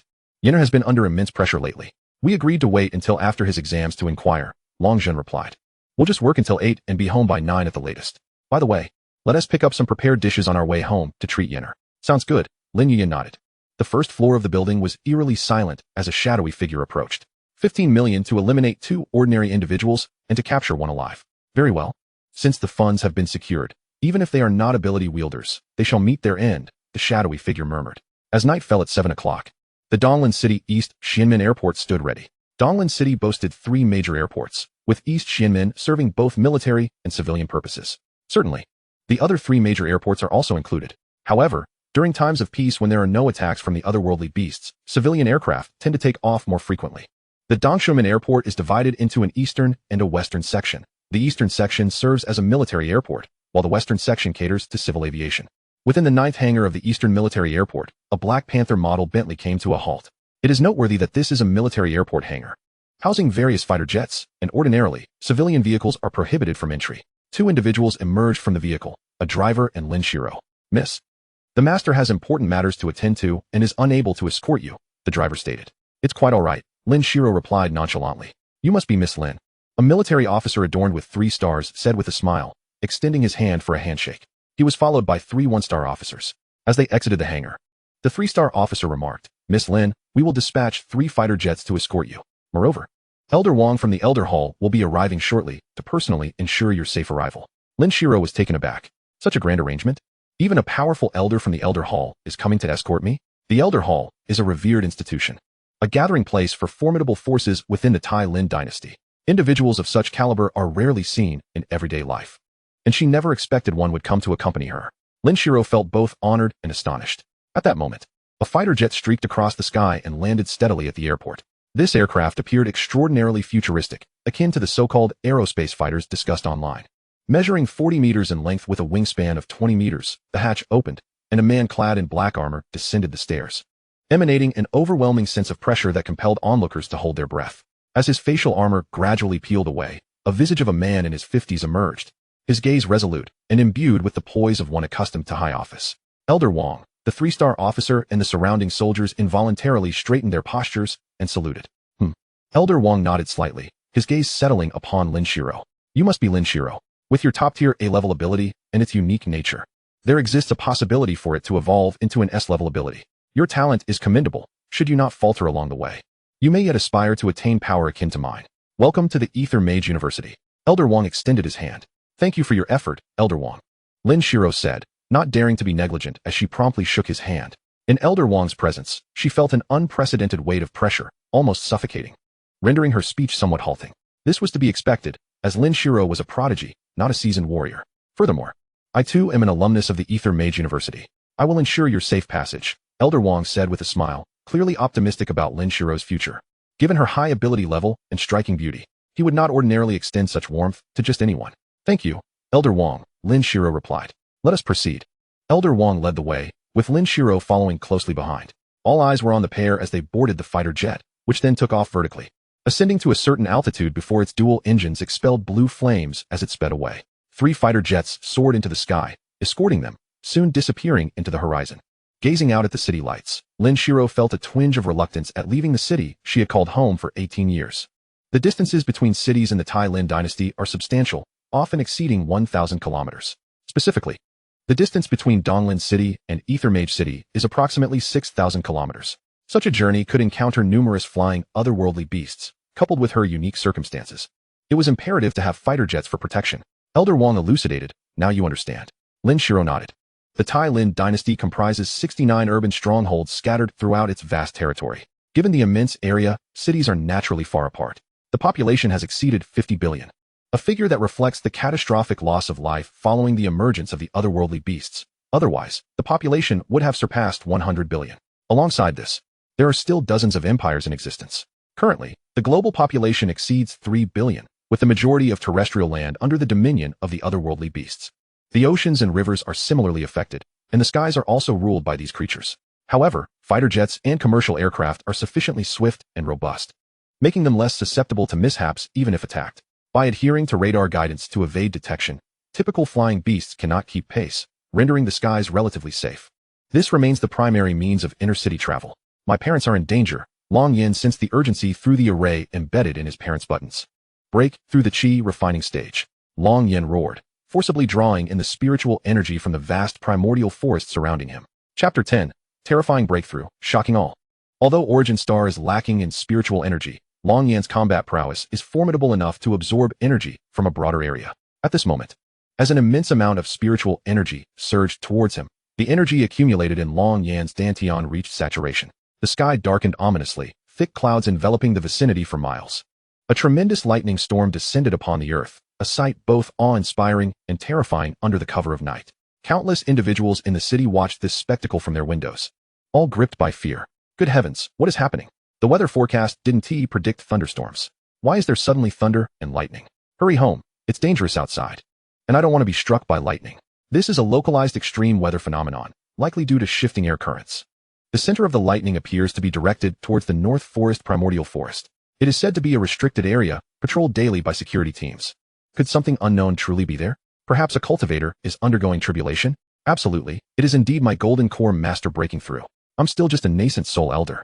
Get lost. Have you read too many novels? In Donglin City, many powerful individuals swiftly ascended nearby buildings, standing atop rooftops to witness the scene, their eyes filled with astonishment. The sudden thunderclap, could it be? Even some experienced superpowers began to perceive the gravity of the situation. Military fighter jets were already deployed, patrolling the outer security perimeter, while all civilian flights were diverted to other airports. This air route was designated a temporary no-fly zone, and all residents near the North Forest primordial forest were instructed to shelter at home. Such occurrences do not require the security teams to issue warnings. Even those far away voluntarily sought refuge indoors, fearful of being struck by lightning. After all, such events have indeed transpired before, and with the current intensity of lightning, even the slightest probability could lead to tragic outcomes. Who would not be afraid? On the aircraft, Elder Wang and Lin Shiro gazed in astonishment at the unfolding spectacle. They hovered at the very edge of the North Forest, witnessing a breathtaking scene that felt almost surreal. Such a sight was undeniably terrifying. What on earth had transpired? Elder Wang, his heart racing, felt an unsettling tremor in his eyelids. Could it be? Suddenly, a vague realization began to dawn upon him. Surely, it must be extreme weather. Yet having lived in Donglin City my entire life, I have never encountered anything like this. This is indeed a first. It feels as if the world is on the brink of destruction. Elder Wang, what troubles you? Lin Shiro inquired, noticing the shock and fear etched upon his face, his lips trembling as if he had been haunted by a dreadful thought. What is the matter, Elder Wang? Do you know what is happening? She asked, casting a glance at the lightning outside. Could it truly be? No, that cannot be. If a powerful being were to break through, the consequences would be monumental. What level of prowess must one possess to invoke such a cataclysm? Even that level seems implausible. Elder Wang muttered to himself. In the various strongholds of the Tai Lin dynasty, pairs of long dormant, keen eyes snapped open. Ascending 3,000 meters, they hovered in the air, fixated on the direction of Donglin City. Such a terrifying surge of energy. Could it be that a formidable being is breaking through? But that cannot be. Donglin City is merely a small town, devoid of such powerful entities. The energy continues to amplify, growing more intense. This is inconceivable. Boom, boom, boom. From the summit of Huoming Mountain, waves of blue energy erupted from Long Yin, radiating outward until the ninth wave enveloped a radius of 20 kilometers, resembling the pulse shockwave from a massive electromagnetic pulse explosion. Thunderous roars accompanied the descent of tens of thousands, even hundreds of thousands, of blue lightning bolts, transforming the North Forest into a tempestuous sea of thunder. The entire city bore witness to this phenomenon from every corner, and even cities 1,000 kilometers away, given favorable weather conditions, could glimpse this extraordinary sight. Boom, boom, boom. Lightning bolts cascaded upon Long Yin in rapid succession. Come forth. Mere thunder is inconsequential, Long Yin declared. Unperturbed and dismissive. One must understand that during a breakthrough on the Longyuan continent, the descent of thunder often signifies one's innate talent, strength, and combat prowess. Typically, reaching 7 bolts marks one as a super genius among disciples of great sects, while 8 bolts denote an unparalleled prodigy. 9 bolts, however, signify an epic-defining existence. Long Yin had previously attained this, which rendered him invincible on the Longyuan continent. Now, he had transcended that limit, welcoming a staggering 81 bolts of thunder. Beyond such a breakthrough, one could expect unprecedented rewards. As the final bolt struck, the entire North Forest was nearly obliterated. The once lush expanse was reduced to charred earth. Stripped of its former grandeur, not a single tree remained. At long last, he had broken through the Qi refinement stage. Ancient texts of the Longyuan continent recorded that even during the primordial era, the maximum one could achieve was 9 bolts of thunder. Having endured 81, I am now the strongest Qi refinement practitioner in the history of the Longyuan continent. Clenching his fist, explosive energies surged forth, dispersing the surrounding lightning. Only a few errant bolts lingered around him before gradually fading into tranquility. The lake before him evaporated, and the mountain peaks were eroded by several hundred meters. It is worth noting that this mountain is comprised of stone and granite. The magnitude of such erosion is unimaginable. And this was merely the breakthrough of the Qi refinement stage. The impact of such a breakthrough is already this vast, the power so explosive. Fortunately, I had the foresight not to break through at home. Otherwise, this wave would have claimed at least 100,000 lives. Future breakthroughs will have to occur in the wilderness, among the beasts. However, now is not the time for such thoughts. Anyone seeking to harm my parents must bear the brunt of my wrath. Long Yan's eyes glinted with murderous intent. Having entered the Qi refinement stage, I can now fly with a sword. Yet, there is no time to summon one. I will charge ahead directly. With this thought, Long Yan planted his feet into the earth, his calves coiling with power before he unleashed a tremendous force. Boom! The ground beneath him, already rendered brittle by the thunder, collapsed once more, propelling him like a cannonball toward the Huafu Tianxiong construction site. The adage holds true. Great strength yields miraculous results. Although I cannot fly or wield a sword in this state, I am the strongest Qi refinement practitioner in the history of the Longyuan continent. My energy resembles a boundless ocean. As long as I possess a sword, I can soar through the skies. Even without a sword, I can still achieve extraordinary feats through sheer might. Adjusting my trajectory, I shall strike down like a projectile. Has it finally come to an end? Lin Shiro aboard the aircraft found herself unable to quell the tumult within her heart. This matter is far from simple. I must report immediately to the higher authorities. This could very well be the result of an extraordinary being's breakthrough, and if that is the case, it likely heralds the arrival of an earth-shattering superpower. Moreover, if this is an independent, extraordinary individual, we must do everything possible to win them over. This would hold immense significance for our Tai Lin dynasty. With this in mind, Elder Wang promptly notified higher-ups, dispatching specialists to the North Forest for sample collection and analysis, while instructing escort aircraft to accelerate to Mach 2. At this distance of 6,000 kilometers from Sea Demon City, they should arrive in approximately 3 hours. Following that, he would promptly return to the North Forest. Chapter 11. Displaying power, becoming unassailable in this life. As the thunderous downpour subsided, the ordinary citizens of Donglin City were left in a state of awe, yet also felt a sense of relief. Finally, it has come to an end. What a frightful experience. Tomorrow, I must venture forth to sea. I suspect the North Forest has been utterly decimated. A mere natural disaster, nothing out of the ordinary. Time for sleep. This incident is likely extraordinary. If my suspicions hold true, what level of extraordinary being could have broken through? It is difficult to fathom. If indeed an extraordinary entity has emerged, Donglin City is sure to become a hive of activity. Most extraordinary beings merely gather to witness, feeling fear, yet unaware of the underlying implications. Only a few among the superpowered truly grasp the stakes involved, anticipating that Donglin City will soon be anything but tranquil. Meanwhile, on the side of Longzhan, the assassin Zhou Shatian was riding the elevator, ascending slowly. The elevator moved at a leisurely pace, compounded by the height of the building, making the journey take considerable time. However, the slow ascent allowed him to witness the spectacular display of lightning from its emergence to its eventual dissipation in the distance. What is happening? How could there be such a widespread lightning phenomenon? Yet now is not the time to ponder this. I must first deal with these two. As the elevator reached the top floor, he looked upon Long Zhun and Lin Yuyan, who were busy securing steel bars and finishing the concrete floor.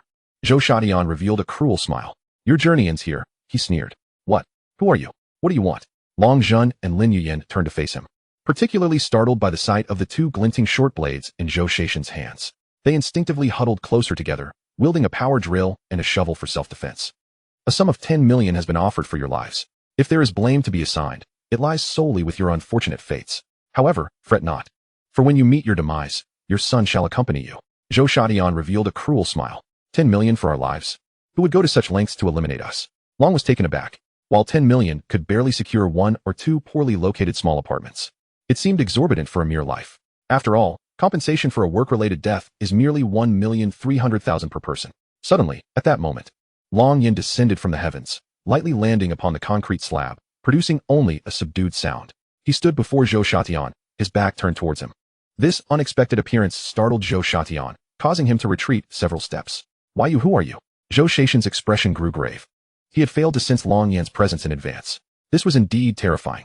It must be noted that he was a professional assassin, adept in the art of stealth. His perceptive abilities were exceptionally keen, yet he had not foreseen Long Yan's arrival, especially not from the sky. He dared not underestimate the situation. However, observing Long Yan's silhouette, he felt a strange familiarity, as if he had encountered him before. Yenner, how did you get here?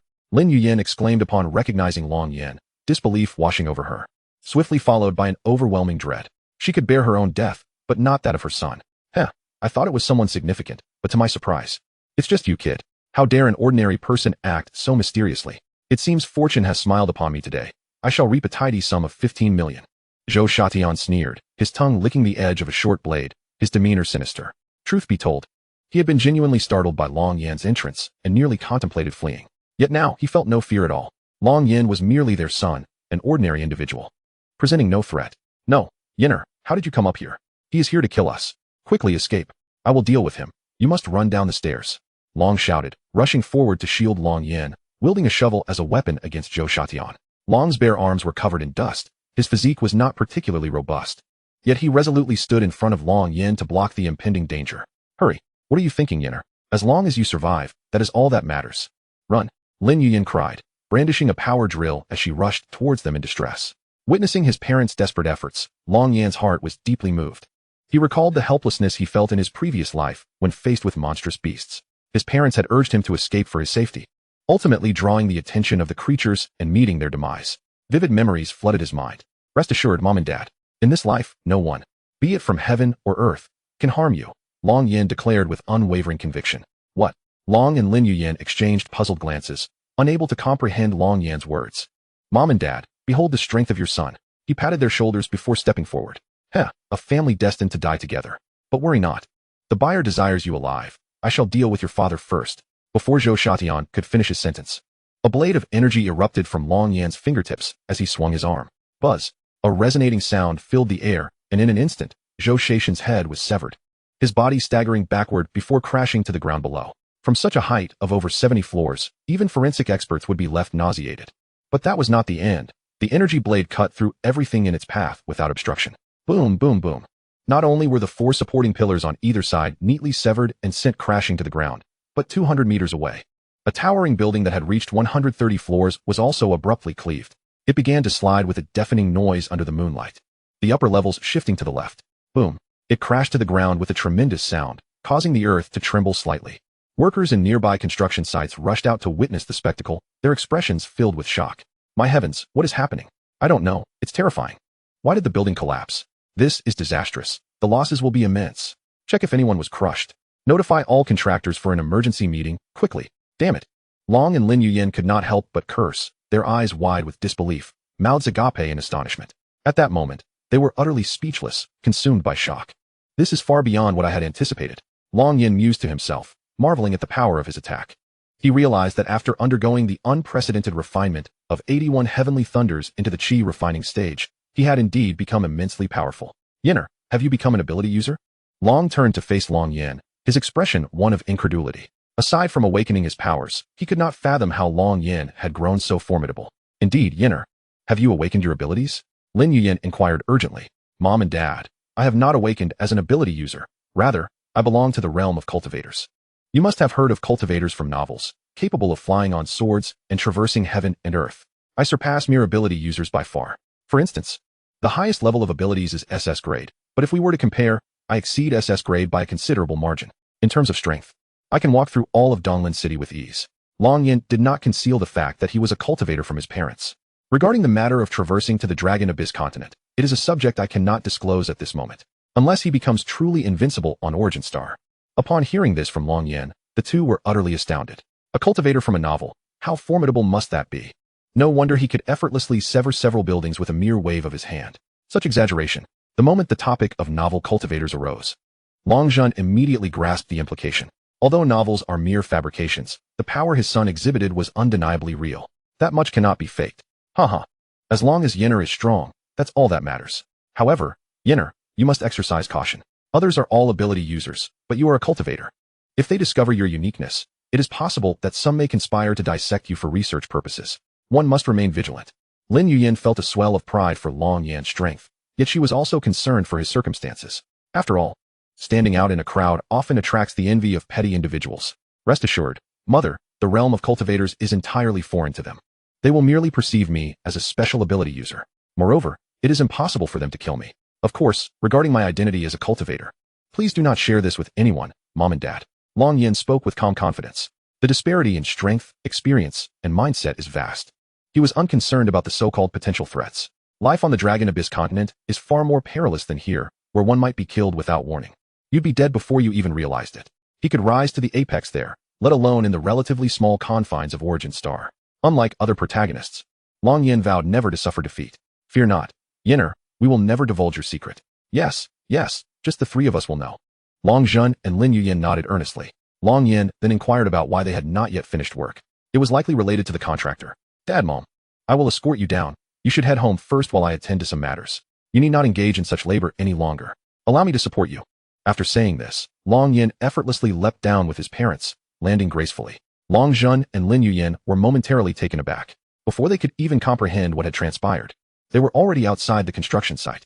It was far more exhilarating than a roller coaster ride. Soon after, Long Yin vanished into the night. Let us go home and prepare a meal for Yinner's return.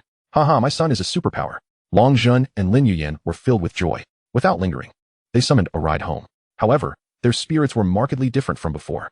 Just days ago, their son was a typical student preparing for college entrance examinations. Now, he had transformed into a genuine powerhouse. It felt like a dream. Although they sensed that something significant had occurred, Long Yin did not elaborate, and as modern parents, they refrained from probing further. Long Yin approached the assassin, who was now in a state of disarray. However, the special model phone in front of him remained undamaged due to its cushioning. Long Yin opened it without a password. Inside, there were call records and a notification of a 10 million transfer, along with an additional 5 million that had just been credited. Clearly, the plan was to eliminate Long Yan's parents before turning their attention to him. The matter was not yet resolved, yet the money had already arrived. Quite the practice. Indeed, they were assassins sent by the Zhao real estate group. Since you seek death, I shall ensure not a single one of you remains. Long Yin had already surmised this. Now was the perfect moment to confirm. Opening the account balance, he found a total of 38 million. Quite a substantial sum. Yet what need have the dead for money? Long Yin chuckled, transferring all of Zhou Shaishan's funds into his own bank account. This phone was exceptionally unique. At the moment of the transfer, it had already circled the globe, transforming into clean money without any fees. After all, this particular model cost over 5 million, sufficient to offset a significant portion of transaction fees, specifically designed for assassins, and utterly reliable. Beep, beep, beep. The phone rang, and Long Yin answered. Hello, old Zhou. How did it go? Have Long Yan's parents been dealt with? Remember to record a video. I want Long Yin to see and be consumed by regret for everything he has done to my son, came a sinister voice from the other end. Just wait for me, Long Yin replied coolly. The voice on the other end was puzzled. That voice doesn't sound like old Zhou's. Perhaps I've misheard. Zhao Lixiao hung up without much thought, yet an unsettling feeling began to creep over him, leaving him anxious and unable to pinpoint the source of his discomfort. Chapter 13. Kill, kill, kill. They must all perish. Long Yin departed, and in the dim light of a distant street lamp, a bloodstained badge of the 3-star assassin guild hung precariously from a branch. Long Yin arrived at an office where the contractor was frantically on the phone with the subcontractor. 3 buildings had collapsed, and the cause remained unknown. Which is more important, a woman or her future? Hurry up, before the words could fully escape his lips. The contractor's phone shattered in two. Terrified, he turned to see Long Yin staring intently at him. You, who are you, and what do you want? The portly contractor stammered, fear evident in his eyes. You've pocketed quite a sum, haven't you? Since you participated in the plot against my parents, you shall meet your end. Long Yin appeared before him in a flash. Smack! A resounding slap sent the contractor sprawling to the ground, clutching his battered face. Your old Jin's son? How can you possess such strength? I'll pay you 50,000. Please, let me go. I beg you. I have a wife and a daughter who just finished her college entrance exams. They are waiting for my return. I implore you. The contractor trembled, pulling out another phone. Yet, it was swiftly snatched from his grasp by Long Yin. The messages had not been deleted. Received 500,000 from Zhao Real Estate Group. Very well. Then your entire family shall perish. Long Yin sneered. Dad, what is happening outside? Why are there so many workers out there? By the way, Dad, I performed exceptionally well today. I'm sure I can get into the best university in Donglan City. Honey, I brought you your favorite dumplings. Came a voice as the office door swung open. A middle-aged woman, elegantly dressed in a form-fitting skirt and high heels, accompanied by an 18-year-old girl, entered. They were the contractor's wife and daughter. Despite the contractor's shortcomings, his wife and daughter were indeed quite attractive. A beautiful wife and a lovely daughter. A picture of a blissful family that evoked envy in others. Quick, you two leave. Hurry, the contractor shouted in terror. It was too late. Long Yin sliced through the air with a finger, unleashing a wave of energy. Buzz. The two women collapsed to the ground. If anyone else had witnessed this, what chaos might ensue? No. Tears streamed down the contractor's face as he wept pitifully.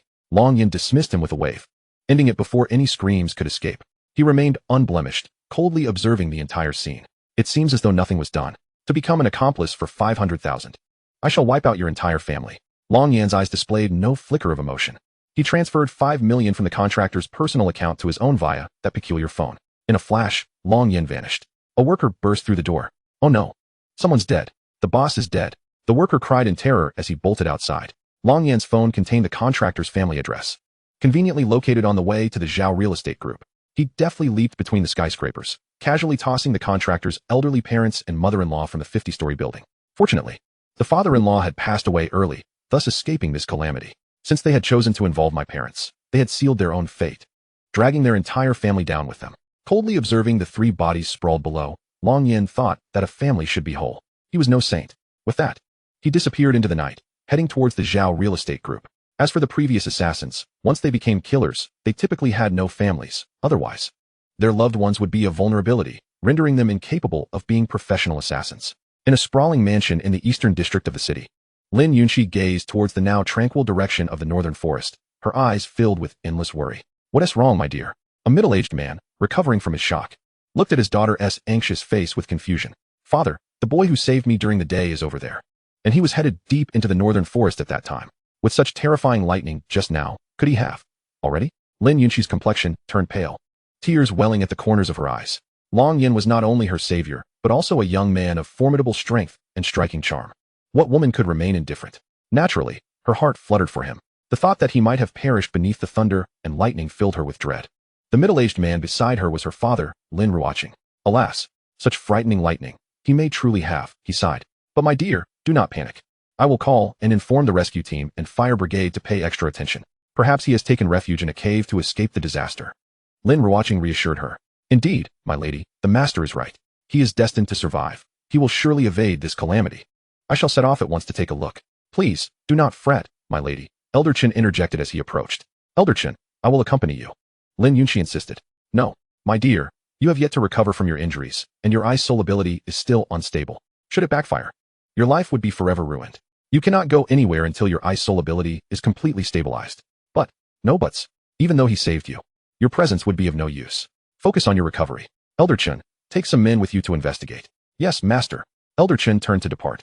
At the top floor of the Zhao real estate group building, Zhao Lixiao awaited a call back from Zhou Shatian or his personal return with the video in hand. Long Yin had been missing for several days, and his whereabouts remained elusive. However, once your parents are dead, no matter how stoic you may try to be, you will inevitably emerge to see their remains. At that moment, you will surely be engulfed in anguish, helplessness, and regret. This is the price for daring to touch my son, and should be crushed underfoot. Zhao Lixia sneered as he gazed out at the cityscape. One must rise higher to see further. There is an exquisite sense of superiority in wielding the power of life and death. The lives of ordinary people are worth less than that of a dog in his eyes. Yet, in the next moment, his smile froze. Due to the reflection from the lights of the building ahead, he finally noticed someone standing behind him, causing the hairs on his neck to stand on end. Turning sharply, he was met with the familiar visage of Long Yan. You? How did you get in here? Zhao Lixia's eyes widened in astonishment. But then, his face broke into wild delight. Zhou Lao is indeed a professional assassin, capturing you so swiftly. You harm my son, rendering him incapable of carrying on the family line. You will pay the same price, and I shall see to your torment. Yet, before Zhao Lixia could finish, Long Yin interjected. It seems you still fail to grasp the situation. With a mere gesture, Zhao Lixia let out a scream, feeling an excruciating pain. Looking down, he was horrified to see that AI Kuan was gone. He had lost his ability to love. This was more painful than losing a biological son, even more so than death itself. So that phone call was you. I didn't expect you to be an ability user. It hurts. You should kill me. Otherwise, I will ensure your demise. Zhao Lixia howled. Chapter 14. The Devil, Unblinking in Murder. Really? What can a eunuch like you possibly do? Long Yin replied. I will make your life a living hell. I'll subject you to the 10 most torturous punishments. Withstand them, and I want to kill your entire family. Only your 3 clans. Long Yin's words were devilish in nature. It appeared that enduring meant the death of his entire family. While failing to withstand it would lead to death as well. In the next moment, Zhao Lixiao found himself enveloped in a transparent stream of energy, suspended in midair. His body sliced and diced by invisible blades. Long Yin casually sprinkled mustard over him. Spare me. I beg you. I shouldn't have harmed your parents. Spare me. I promise I'll never do it again. I'll give you money, lots and lots of money. Please, spare me. Zhao Lixiao screamed in despair.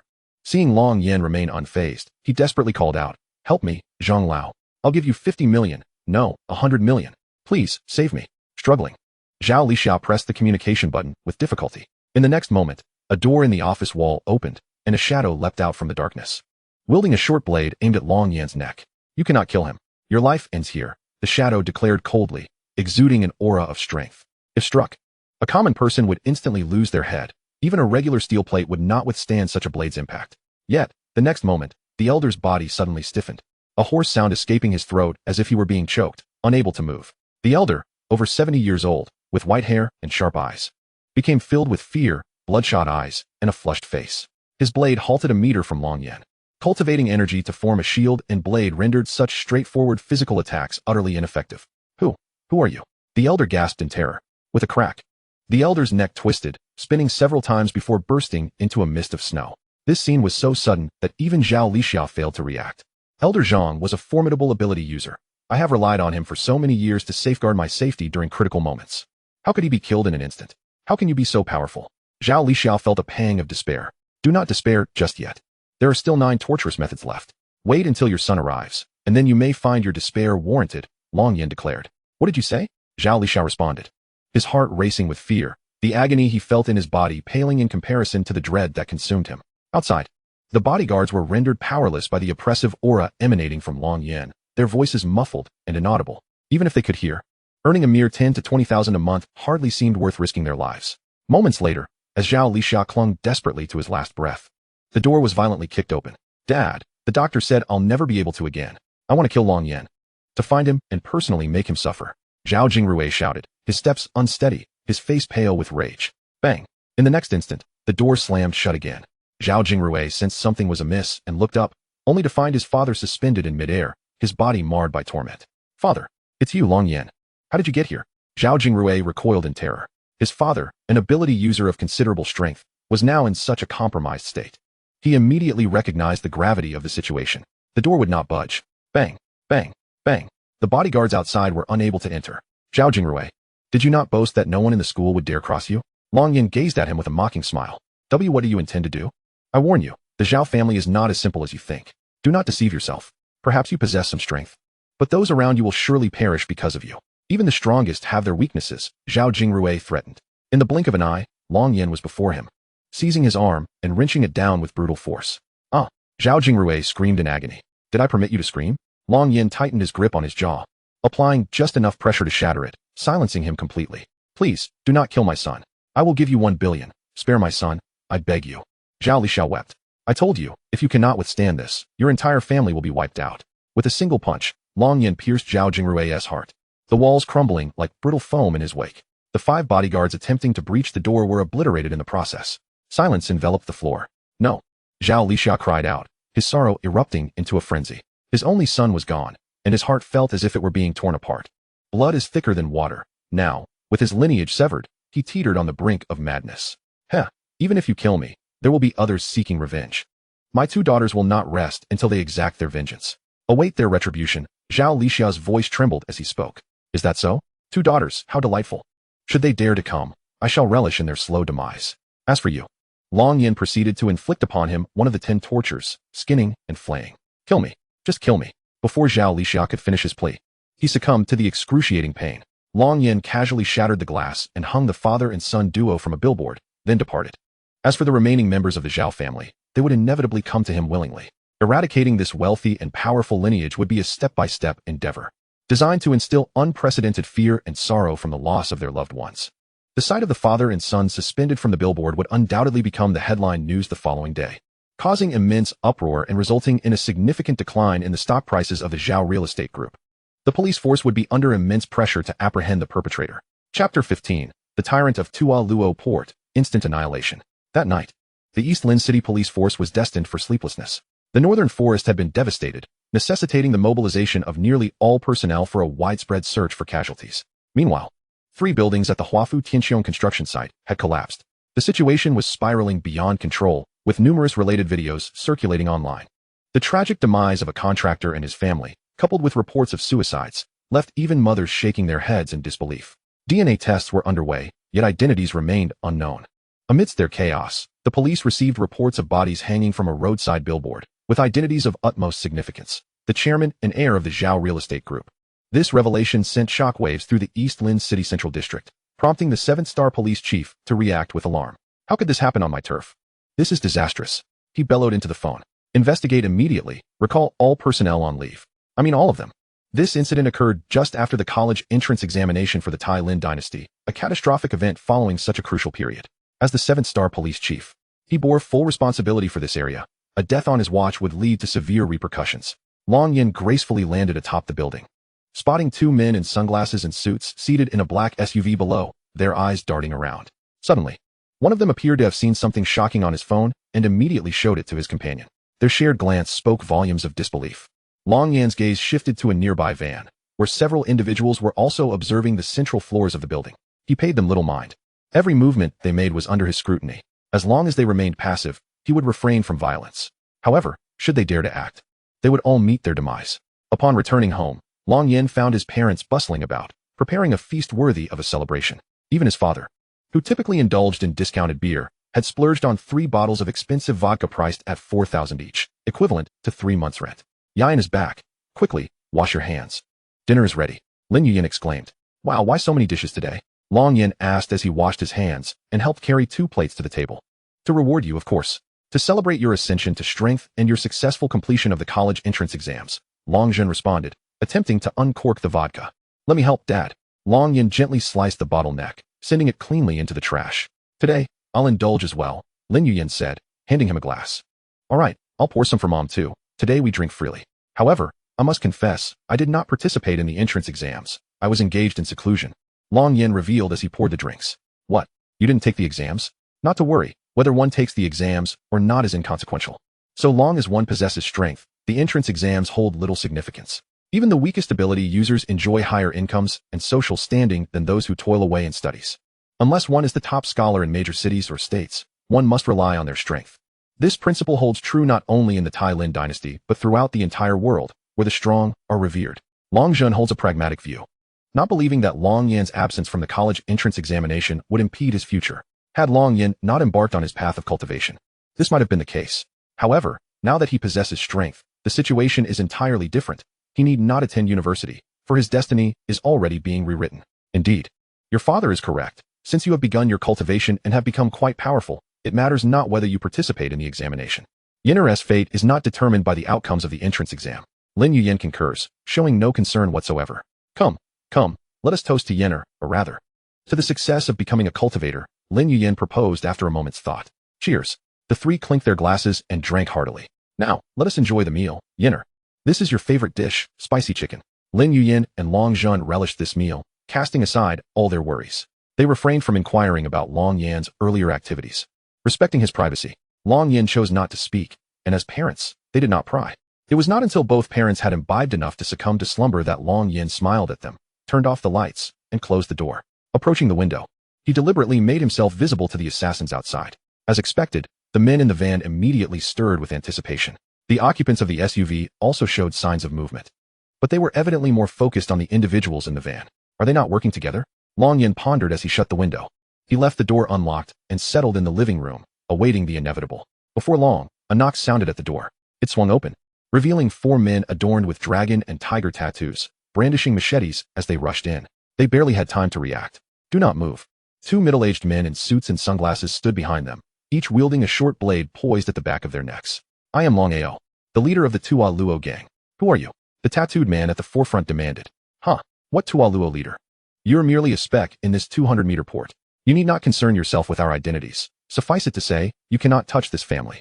Depart immediately, and do not let me see you again.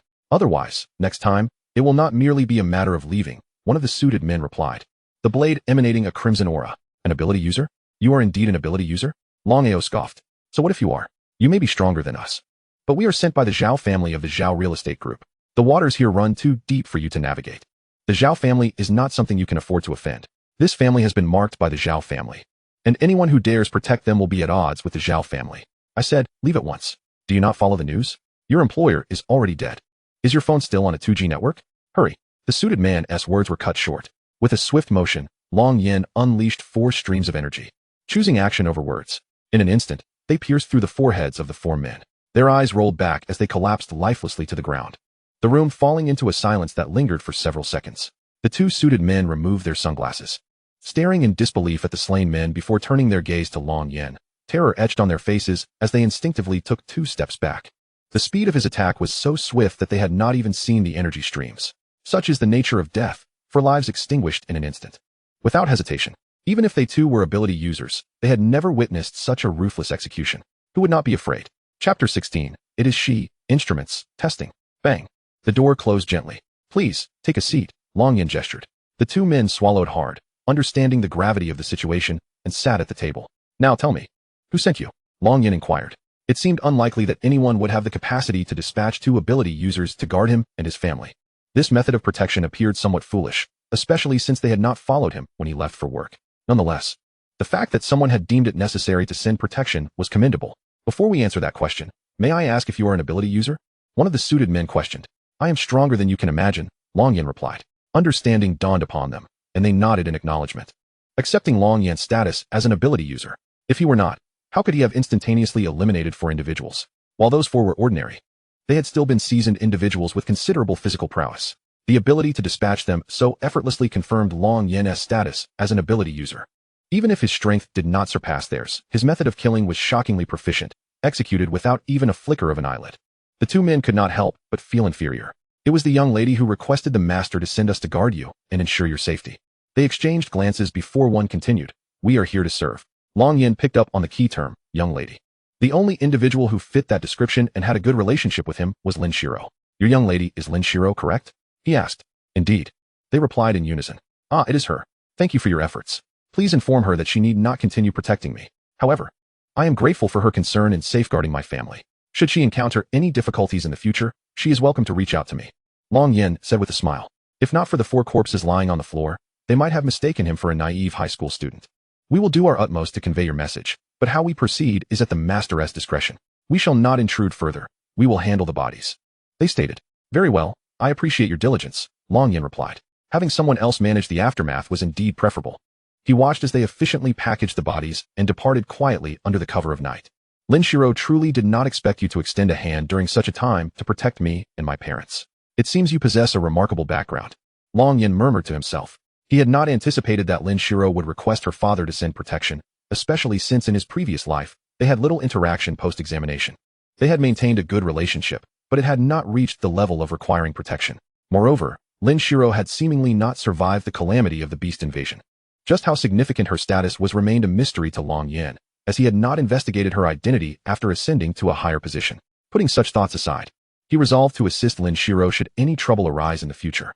Long Yin pulled out his phone and checked his balance, 43,002,800 yuan. The fractional amount was his living expenses. The rest had been directly transferred from the assassins and contractors. As for the Zhao family, he had yet to address them. Their wealth is safeguarded by multiple intricate passwords, rendering it difficult to access. At this juncture, the funds they possess are barely sufficient, yet with his capabilities, future earnings will be attainable. If he so desires, ascending to the status of the world's richest is but a certainty. After all, with immense strength, one can transcend the mundane necessity of laboring for wealth. There will be a multitude of individuals eager to bestow riches. Possessing power suffices, and in his case, he wields considerable prowess. Naturally, he is not inclined to solicit funds indiscriminately. Merely by introducing a few groundbreaking innovations, he could effortlessly secure his position as a global magnate. While accumulating wealth may pose challenges for others, for him, it is undeniably a walk in the park. He is nearing the completion of his modest objective. Tomorrow, he plans to accompany his parents to purchase a home, Dragon Yin mused. Meanwhile, even in the early hours, the North Forest remains remarkably vibrant. Dozens of helicopters hover above, their searchlights piercing the darkness. Furthermore, military jets occasionally streak by. Since the incident occurred, they have not ceased their aerial patrols. Over 3,000 soldiers, alongside thousands of law enforcement personnel, are engaged in a comprehensive search and rescue operation. Once the area has been thoroughly scoured, the soldiers initiate the clearing of the vicinity. Residents within a kilometer radius of the forest are evacuated to temporary shelters. While the operation is labeled as a search and rescue, the stark reality is that survival within such a scenario is highly improbable. It is merely a facade, a pretense involving the installation of various instruments.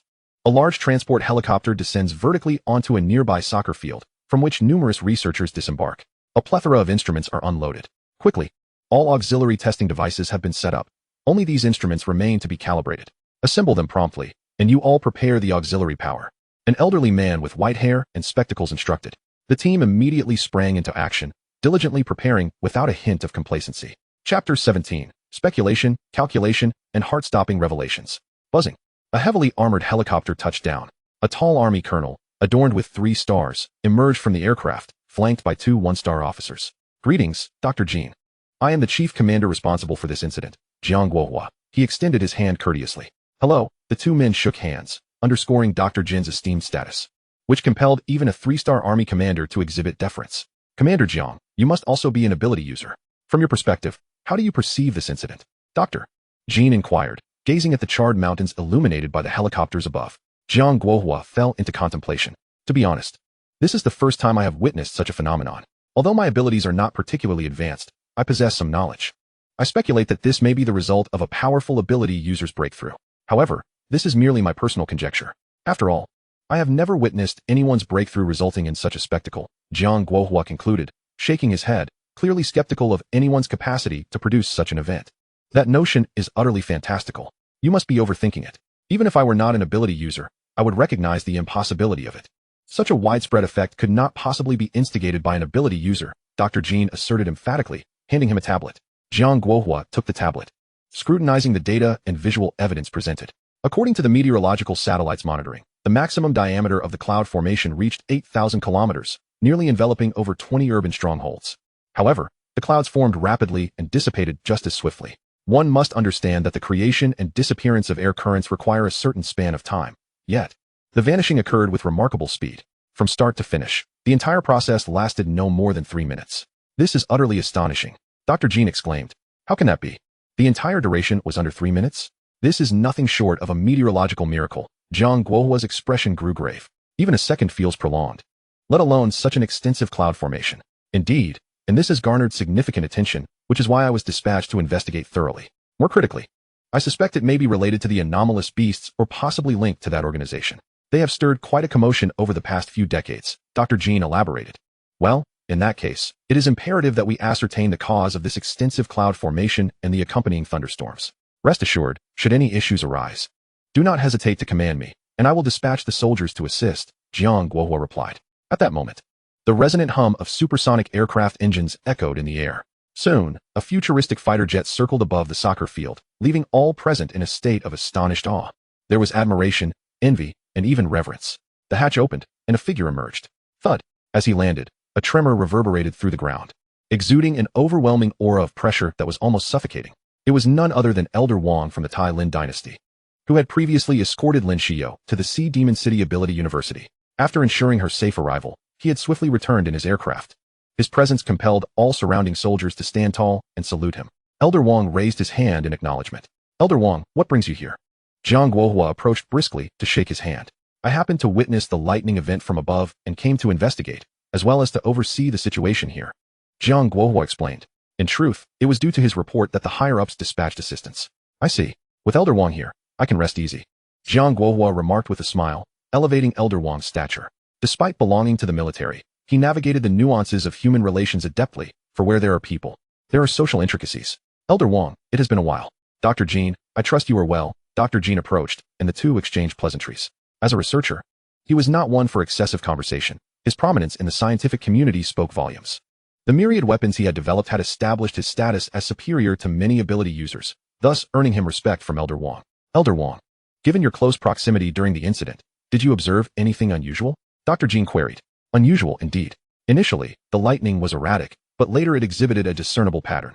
Dozens of incredibly powerful lightning strikes fell in succession before vanishing entirely. Elder Wang replied. Lightning exhibiting a pattern? Dr. Jean murmured. Dr. Jean, the equipment is nearly calibrated, and we can commence comprehensive measurements shortly, a young researcher announced as he rushed over. Let us proceed, Dr. Jean responded without hesitation, hastening away. Elder Wang, your presence here must surely serve another purpose, given your extraordinary abilities. Jiang Guohua ventured, trailing off. Indeed, you are correct. I harbor concerns about the emergence of a superpower. Should a threat arise, you may find yourselves ill-equipped to handle it, Elder Wang said gravely. What do you mean? Is there a powerful entity present? Jiang Guohua inquired with confusion. Who can say?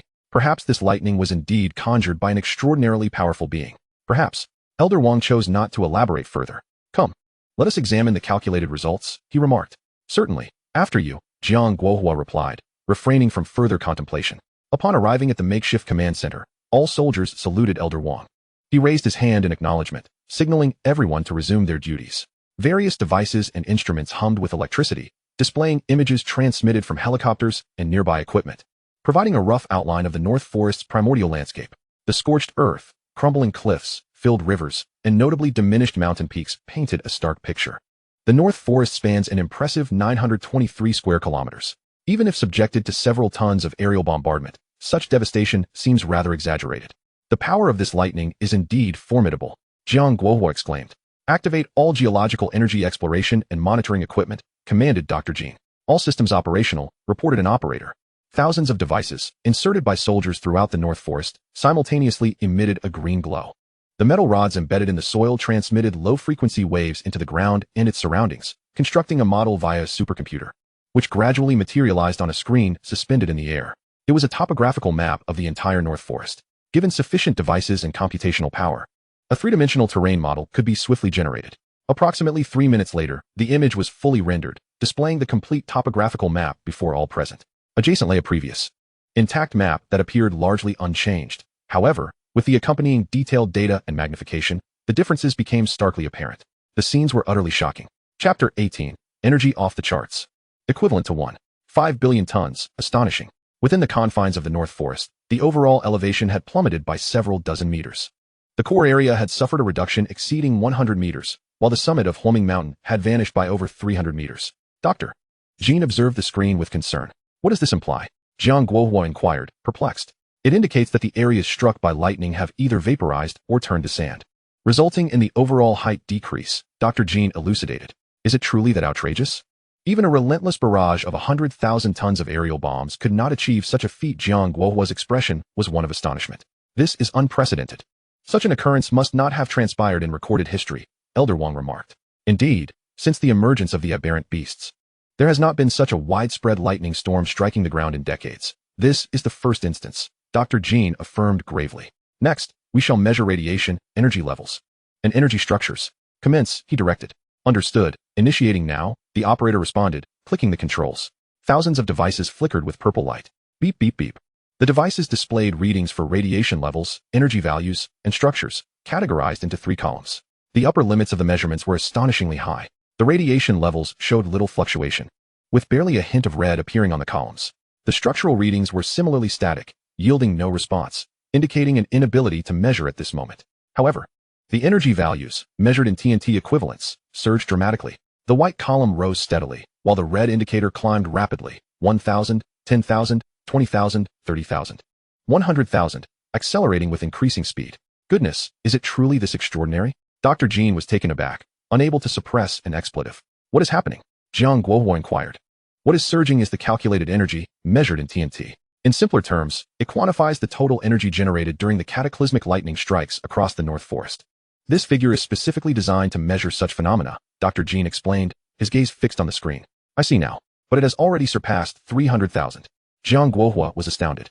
Not just that, given the current trajectory, it is likely to escalate much further, still far from its conclusion, Dr. Jean stated gravely. Elder Wang's usually stoic countenance had furrowed countless times today, his eyes riveted on the soaring numbers, each glance intensifying his astonishment. Everyone in the command room was anxiously attentive. 1 million, 1,800,000, 3 million, 10 million. The figures began to leap by tens of millions per second. 100 million, 1 billion, 1,500,000,000. Bang, bang, bang. 10 minutes later, when the data reached 1,500,000,000, The thousands of small devices embedded in the ground exceeded their limits, shattering glass and ejecting screws. Thankfully, no one was nearby, otherwise. The greatest casualties from this lightning storm would likely not have stemmed from the storm itself, but from subsequent testing mishaps. The flickering purple lights extinguished, and the data on the screen settled at 15 billion. 15 billion TNT equivalents. My heavens. This was not the energy's limit, but the device's threshold. The energy had yet to be fully measured, yet the equipment could endure no more, surpassing the critical threshold for measurable energy. Dr. Jean exclaimed, "This is roughly equivalent to the yield of thousands of nuclear weapons. Can the energy of a lightning storm truly be so potent? I have never heard of a storm capable of unleashing billions of tons of destructive energy upon the ground." Jiang Guohua marveled incredulously. Do not forget, 15 billion is not the limit. Regrettably, we cannot prepare such advanced equipment in the short term, leaving us unable to retest. Moreover, this energy does not seem to exhibit any radiation. As for the structure, it appears we cannot ascertain that either. How can this be? Dr. Jean pondered, increasingly perplexed. If it were merely a lightning storm, the energy structure should be relatively simple and thus measurable. Strange, truly strange. A junior officer rushed in, handing several photographs to Jiang Guohua. The images were sizable, comparable to A4 paper, and captured with reasonable clarity. On the dark stone, there were half of a smooth, well-defined footprint, deeply embedded within the rock. However, it was only half a footprint, specifically from the heel, and due to the force exerted, the size was rather exaggerated, not conforming to that of an ordinary human foot. What is this? Where did it come from? Jiang Guohua inquired, puzzled. It resembles a footprint. A footprint. Could it be? After examining the photographs multiple times, his heart raced as he recalled something. The junior officer glanced around, leaning in to whisper, "Commander, it was found at the summit of Homing Mountain. One of our soldiers stumbled upon it during a search. I dared not raise an alarm, so I took the liberty of capturing a photo for your review. I've secured the stone." Jiang Guohua's expression shifted, quickly suppressing his emotions. "Come with me," he gestured. The two retreated to a corner of the command room. "How many know of this matter?" "Only I and the soldier who discovered it. You have performed admirably. I shall commend you for your efforts. Additionally, please provide me with the name of the soldier who made the initial discovery. Furthermore, all individuals privy to this matter are to sign an S-level confidentiality agreement, including yourself, and submit it to me afterward," Jiang Guohua stated solemnly. "Understood, Brigade Commander. I shall attend to it immediately," the soldier replied. Jiang Guohua observed him depart, appearing composed on the surface while tumultuous thoughts swirled within him, rendering him incapable of tranquility. This issue bore significant weight and might necessitate my own signature on a confidentiality agreement. The photograph must be submitted to the higher authorities without delay for their judgment. Yet, would submitting it directly to them constitute a breach of protocol? However, if I refrain from doing so, the number of those aware of it will only increase. Jiang Guohua pondered. He had never encountered such a situation before, and a sense of unease settled over him. What did these 4 photographs signify? As a 3-star general commanding an army of 10,000, coupled with formidable supernatural abilities, he understood the implications better than anyone else. It was precisely this awareness that rendered the situation particularly vexatious. Naturally, his series of actions did not escape the keen observation of Elder Wang. "Step outside," Elder Wang gestured. "Yes," Jiang Guohua replied, contemplating before following him out of the command room. The basketball court adjacent to the football field was devoid of any onlookers. "Speak plainly. What is the situation?" Elder Wang inquired directly. "This." Jiang Guohua hesitated, deliberating whether to disclose the truth. Chapter 19, a matter of great importance, seeking higher approval. Elder Wang was indeed an elder, yet the gravity of this matter compelled Jiang Guohua to refrain from overstepping his authority. "You are the chief commander, and I am an elder of the Thailand dynasty. Is there something so significant that even I cannot be privy to it?" Elder Wang's curiosity was piqued. "You may see it, but it must remain confidential. No other elder is to be informed, at least until higher authorities issue a directive," Jiang Guohua asserted earnestly. "Very well. I can assure you, in the name of my elder status, that it shall remain undisclosed." Elder Wang nodded in agreement. "Good, then behold for yourself," Jiang Guohua said as he retrieved the photographs. Elder Wang scrutinized them closely, growing increasingly alarmed. These are footprints from Homing Mountain?" he asked gravely. "Indeed. They were inadvertently discovered amid a collapse of stones. Based on the traces, I have reason to believe these footprints appeared after a thunderstorm. Hence, our previous conjectures may very well be true." Jiang Guohua's expression was serious. "Yes, according to the characteristics of the footprints and the fissures in the stones, it is indeed plausible that they manifested immediately after the storm subsided. Otherwise, the stones would have shattered into sand," Jiang Guohua continued. "If this is the case, this matter could be classified as S-level confidential. Dispatch a team to continue the covert investigation, without revealing the specific reasons. No outsiders are permitted near Homing Mountain. I shall immediately report this to the higher authorities in Thailand City for their determination," Elder Wang decreed. "Agreed. Let us proceed as such," Jiang Guohua nodded thoughtfully. For now, this was the only course of action. Elder Wang, as an elder, was certainly more suited to report than he was to breach protocol himself. With decisiveness, Elder Wang bent his knees, propelling himself into the air and boarding a fighter jet, which soon vanished into the sky. The city of Donglin would likely be bustling in the coming days, Jiang Guohua mused. As the first rays of sunlight illuminated his face, Long Yin stood atop a building, engaging in a meditative breathing exercise.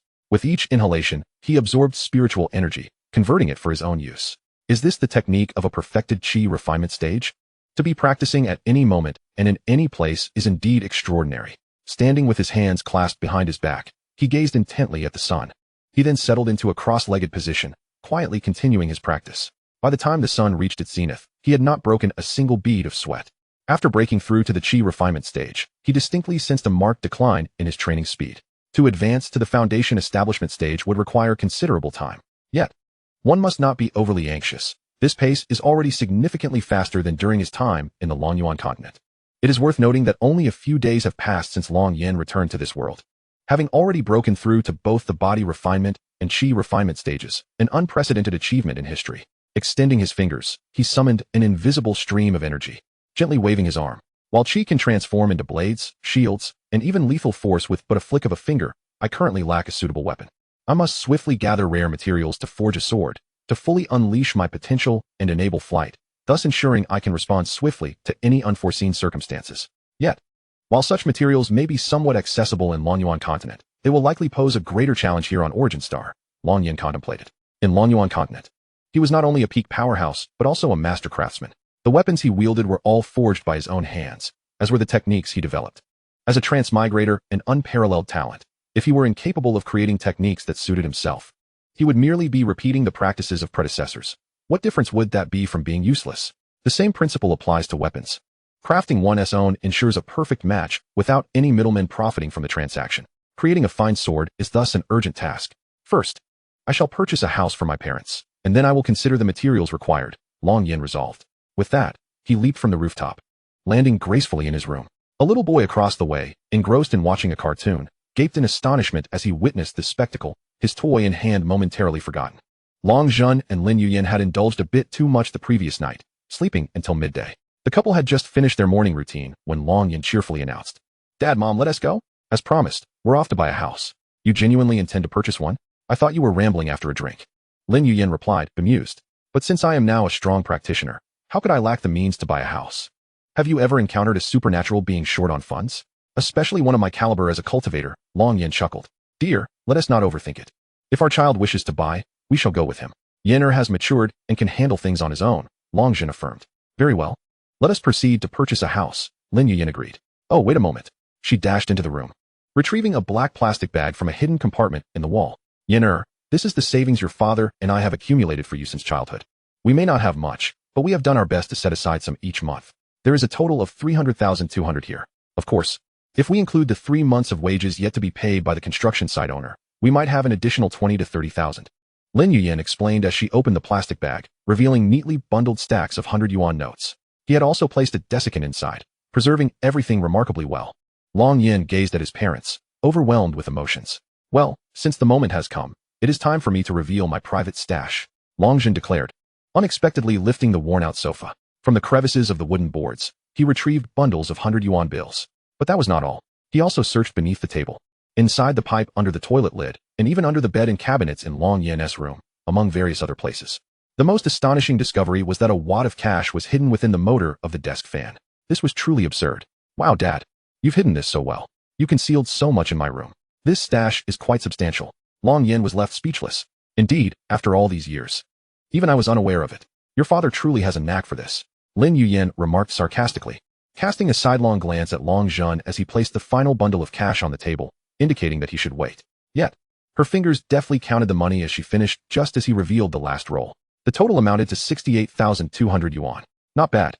Given that your salary is merely this much each month, you managed to hide it all. Well done. Keep up the good work," Lin Yuyan said, playfully patting Long Zhun's thigh, her expression a mix of joy and discontent. Chapter 20.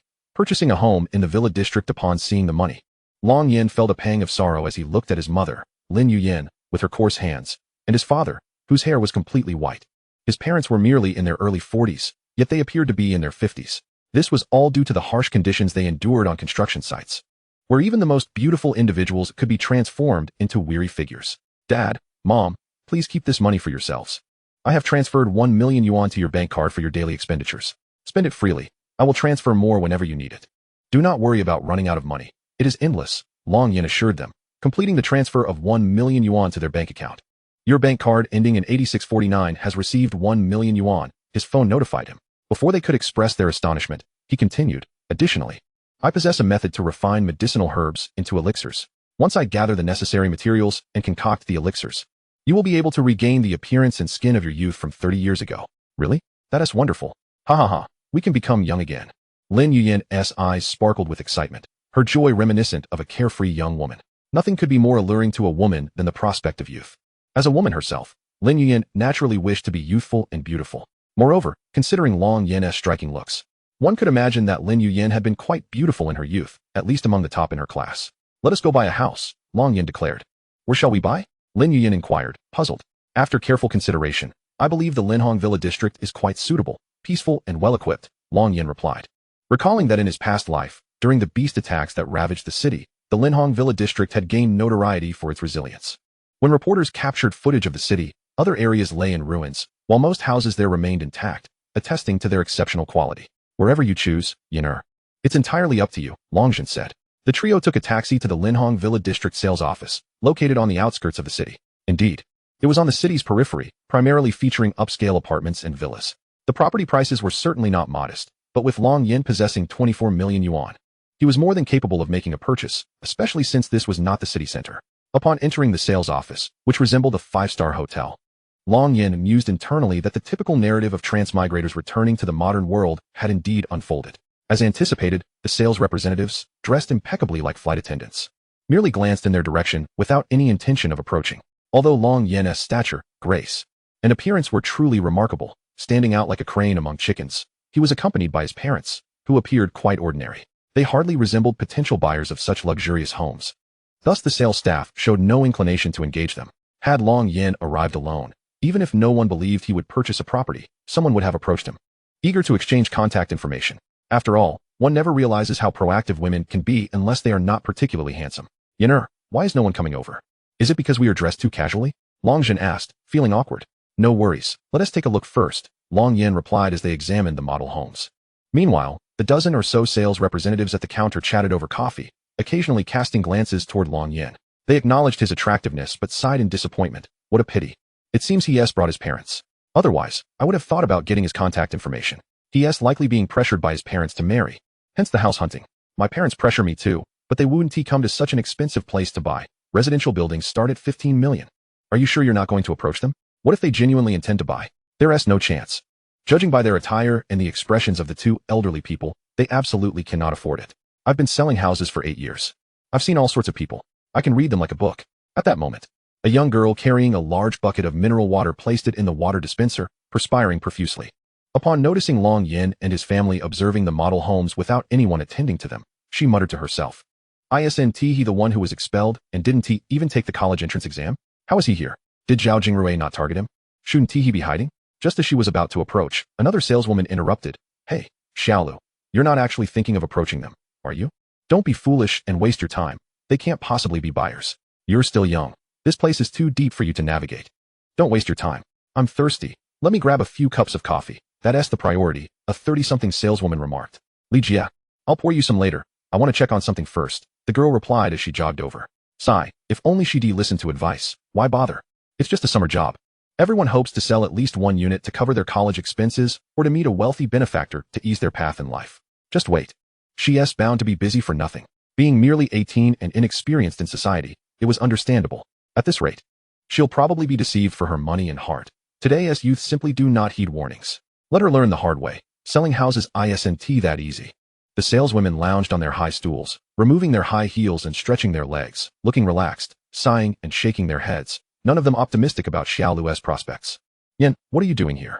Xiaolu exclaimed as she sprinted over. Who are you? Long Yin and his parents turned to look. With her hair styled up and wearing makeup, clad in a uniform skirt and stockings, she exuded both youth and maturity. For a moment, Long Yin truly did not recognize her. After a century in the Longyuan continent, Combined with his return to class a few days prior where he barely glanced at his classmates, he genuinely could not recall who this girl was. It's me, Gu Xiaolu, from our class. Oh, I'm the mathematics class representative, the one sitting behind you. Gu Xiaolu felt a bit anxious as Long Yin appeared utterly unrecognizing. It was simply unbelievable. She was right behind him. Chapter 21, The Gathering of Spirits, A Treasure Found. Ah, it's you, Gu Xiaolu. Now I remember. With your makeup done, I almost couldn't recognize you, Long Yin suddenly recalled. Thank you for remembering me. After sitting behind you for 2 years. I'm surprised you even took a moment to think of me. I'm grateful. Gu Xiaolu's lips twitched in exasperation, looking adorably playful. Long Zhun and Lin Yuyan exchanged amused glances. This girl was certainly intriguing. Long Yin smiled, recalling how Gu Xiaolu had confessed her feelings to him the day before the college entrance examination in their previous life. However, due to his own circumstances at that time, he had directly expressed his disinterest, turning her down. Gu Xiaolu nearly broke down, defending herself by asserting that she wasn't too small. Long Yin was taken aback, exclaiming, I meant your age. However, later, when the monstrous beasts ravaged the city, Gu Xiaolu met a tragic end. This outfit suits you quite well. What brings you to work in sales? Long Yin asked, puzzled. I'm just trying to earn some money. After all, I'd be idling away my summer otherwise. By the way, this isn't the time to discuss that. Why are you here after disappearing for days? You should leave quickly, go to another city. As far away as possible. You struck Zhao Jingrui, the only son of the Zhao family in Donglan. Knowing Zhao Jingrui's temperament, he certainly wouldn't let this slide. Are you short on cash and unable to leave? I can lend you some money. Is 20,000 enough?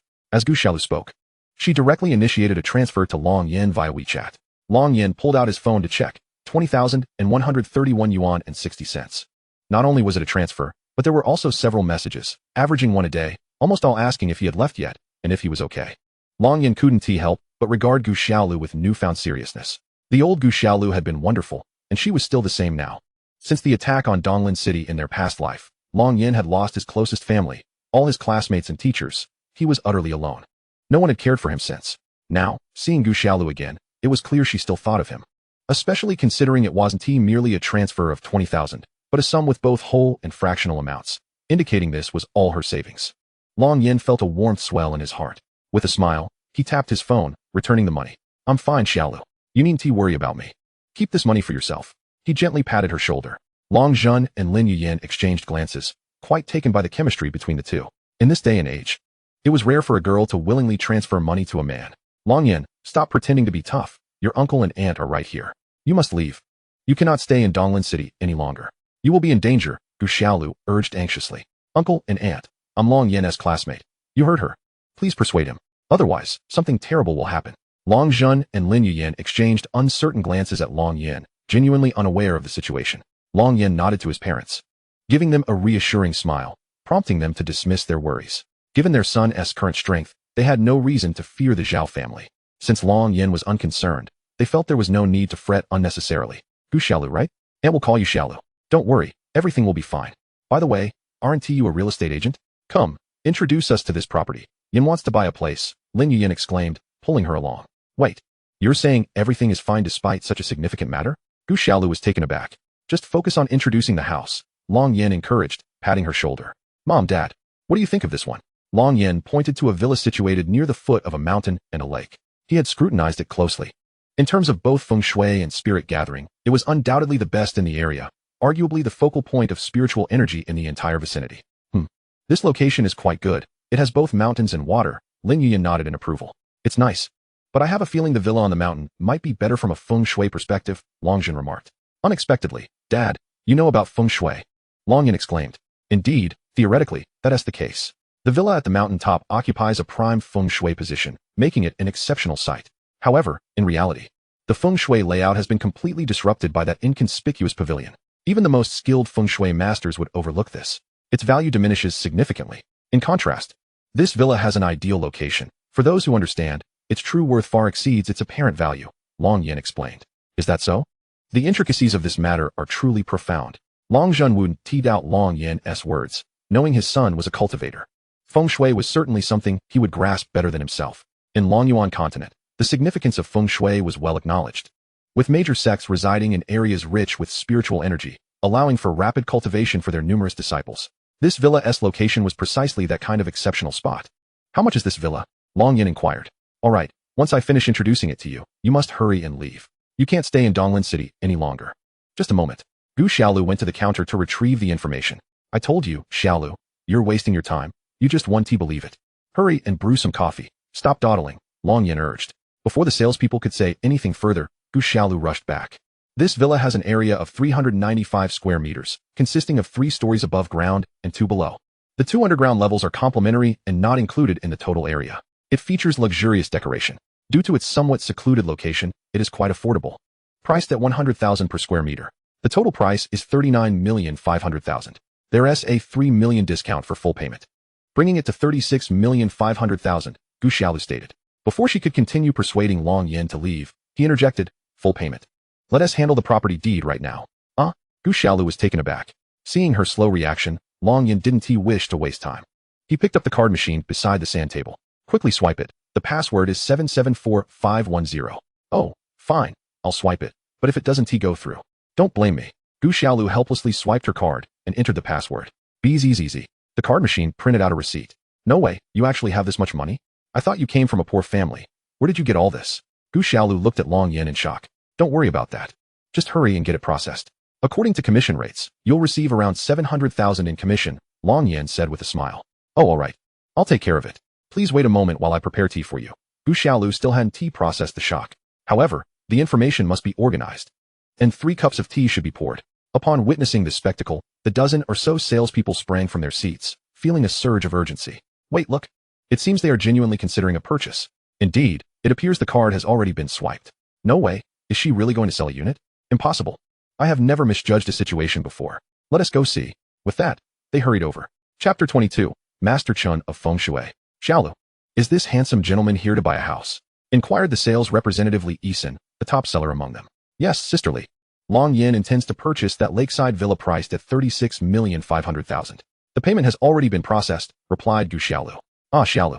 I forgot to mention that you are not yet a formal employee. You cannot directly assist clients with property certificates. Go pour some nice tea.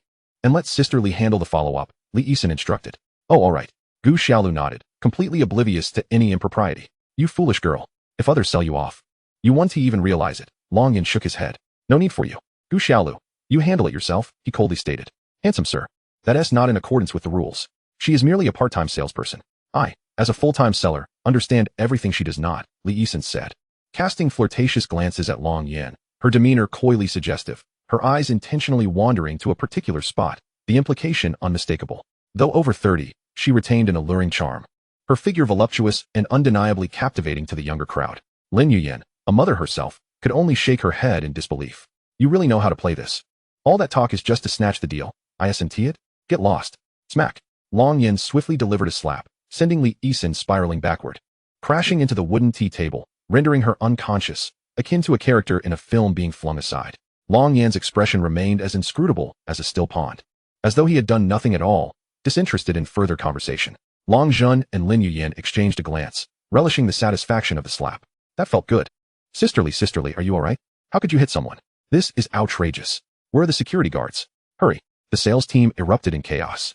Was that a bit too forceful, Long Yin? Gu Xiaolu watched Long Yin with a bemused expression. Ignore them. Let us continue, he said, finalizing the necessary signatures. With the property deed in hand, the villa now belonged to Long Yin. In the eyes of a feng shui master, its true value exceeded 500 million. The villa at the mountaintop was incomparable, Long Yin mused, feeling as though he had struck gold. Where are the security guards? How dare he hit me? What are you all doing? Li Yisin finally regained consciousness, clutching her face emblazoned with a large handprint, shrieking in outrage. The security guards, indeed, had arrived from outside. But they were simply lined up at the entrance, prepared to welcome guests. What is going on outside? Who is coming? Gu Xiaolu wondered. We just received word. The chairman is arriving.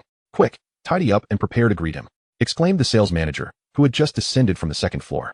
Without hesitation, Li Yisin and the others rushed to clear the shattered tea table and get ready for the reception. Hey, what happened to your face? The sales manager gasped at the sight of Li Yisin's swollen visage, a once attractive face now tragically marred. Before she could lament, the manager hurried to greet the incoming guests. Outside, a group of 3 men and 3 women approached. An elderly gentleman led the way, flanked by 2 middle-aged men in suits, engaged in lively conversation. 2 women in professional attire followed closely, while a young woman in her 20s, dressed in a flowing black gown, trailed a pace behind the 2 men, her tall figure and refined features lending her a certain allure. Long Yin cast a casual glance their way before returning to his conversation with his parents over tea. while Gu Xiaolu busied herself organizing the keys to the villa and preparing gifts for the owner, not bothering to greet the chairman. Mr. Lin, is the location of this Linhong Villa area a bit remote? Asked Mr. Jiang. It's less than 50 kilometers from the city center. Merely an hour's drive, not too far. The main allure is its tranquility, far removed from the hustle and bustle. Isn't that what is being advocated nowadays? Mr. Lin replied. You're right. It's essential to be away from the city's clamor. The city center is overly congested. By the way, Mr. Lin, I brought Master Chen to take a look at that villa we discussed earlier. If all is well, we'll purchase it outright today. As they spoke, they arrived at the model display. Master Chen, is that the renowned feng shui master from Shilling City? Indeed, Mr. Lin's expression shifted, surprised. He had felt a tinge of displeasure when he saw the elder leading the way earlier, but now it became evident that this man indeed held a respectable position. It is an honor to finally meet you, Master Chen, Mr. Lin said, clasping his hands in respect. Merely a name, Master Chen responded, though his chin lifted slightly, revealing a hint of pride. Chapter 23. He hit me. Mr. Lin smiled, unfazed. Powerful figures are inherently deserving of respect, especially those proficient in feng shui. Among the wealthy and powerful, belief in feng shui is nearly universal. Those with wealth and authority are not foolish enough to dismiss its significance. Thus, Mr. Lin regarded Master Chen with great reverence, as did Mr. Jiang. Master Chen is someone I went to great lengths to invite, solely for the purpose of this mountaintop villa. Mr. Jiang pointed at the villa on the model. It is said that Master Chen possesses water-based sea-level abilities and is well-versed in feng shui. I am eager to witness Master Chen's expertise today. Please, Master Chen. Mr. Lin gestured respectfully. Master Chen nodded slightly, stroking his graying beard as he scrutinized the villa model. The more he examined it, the more his eyes sparkled with intrigue. What a prime location.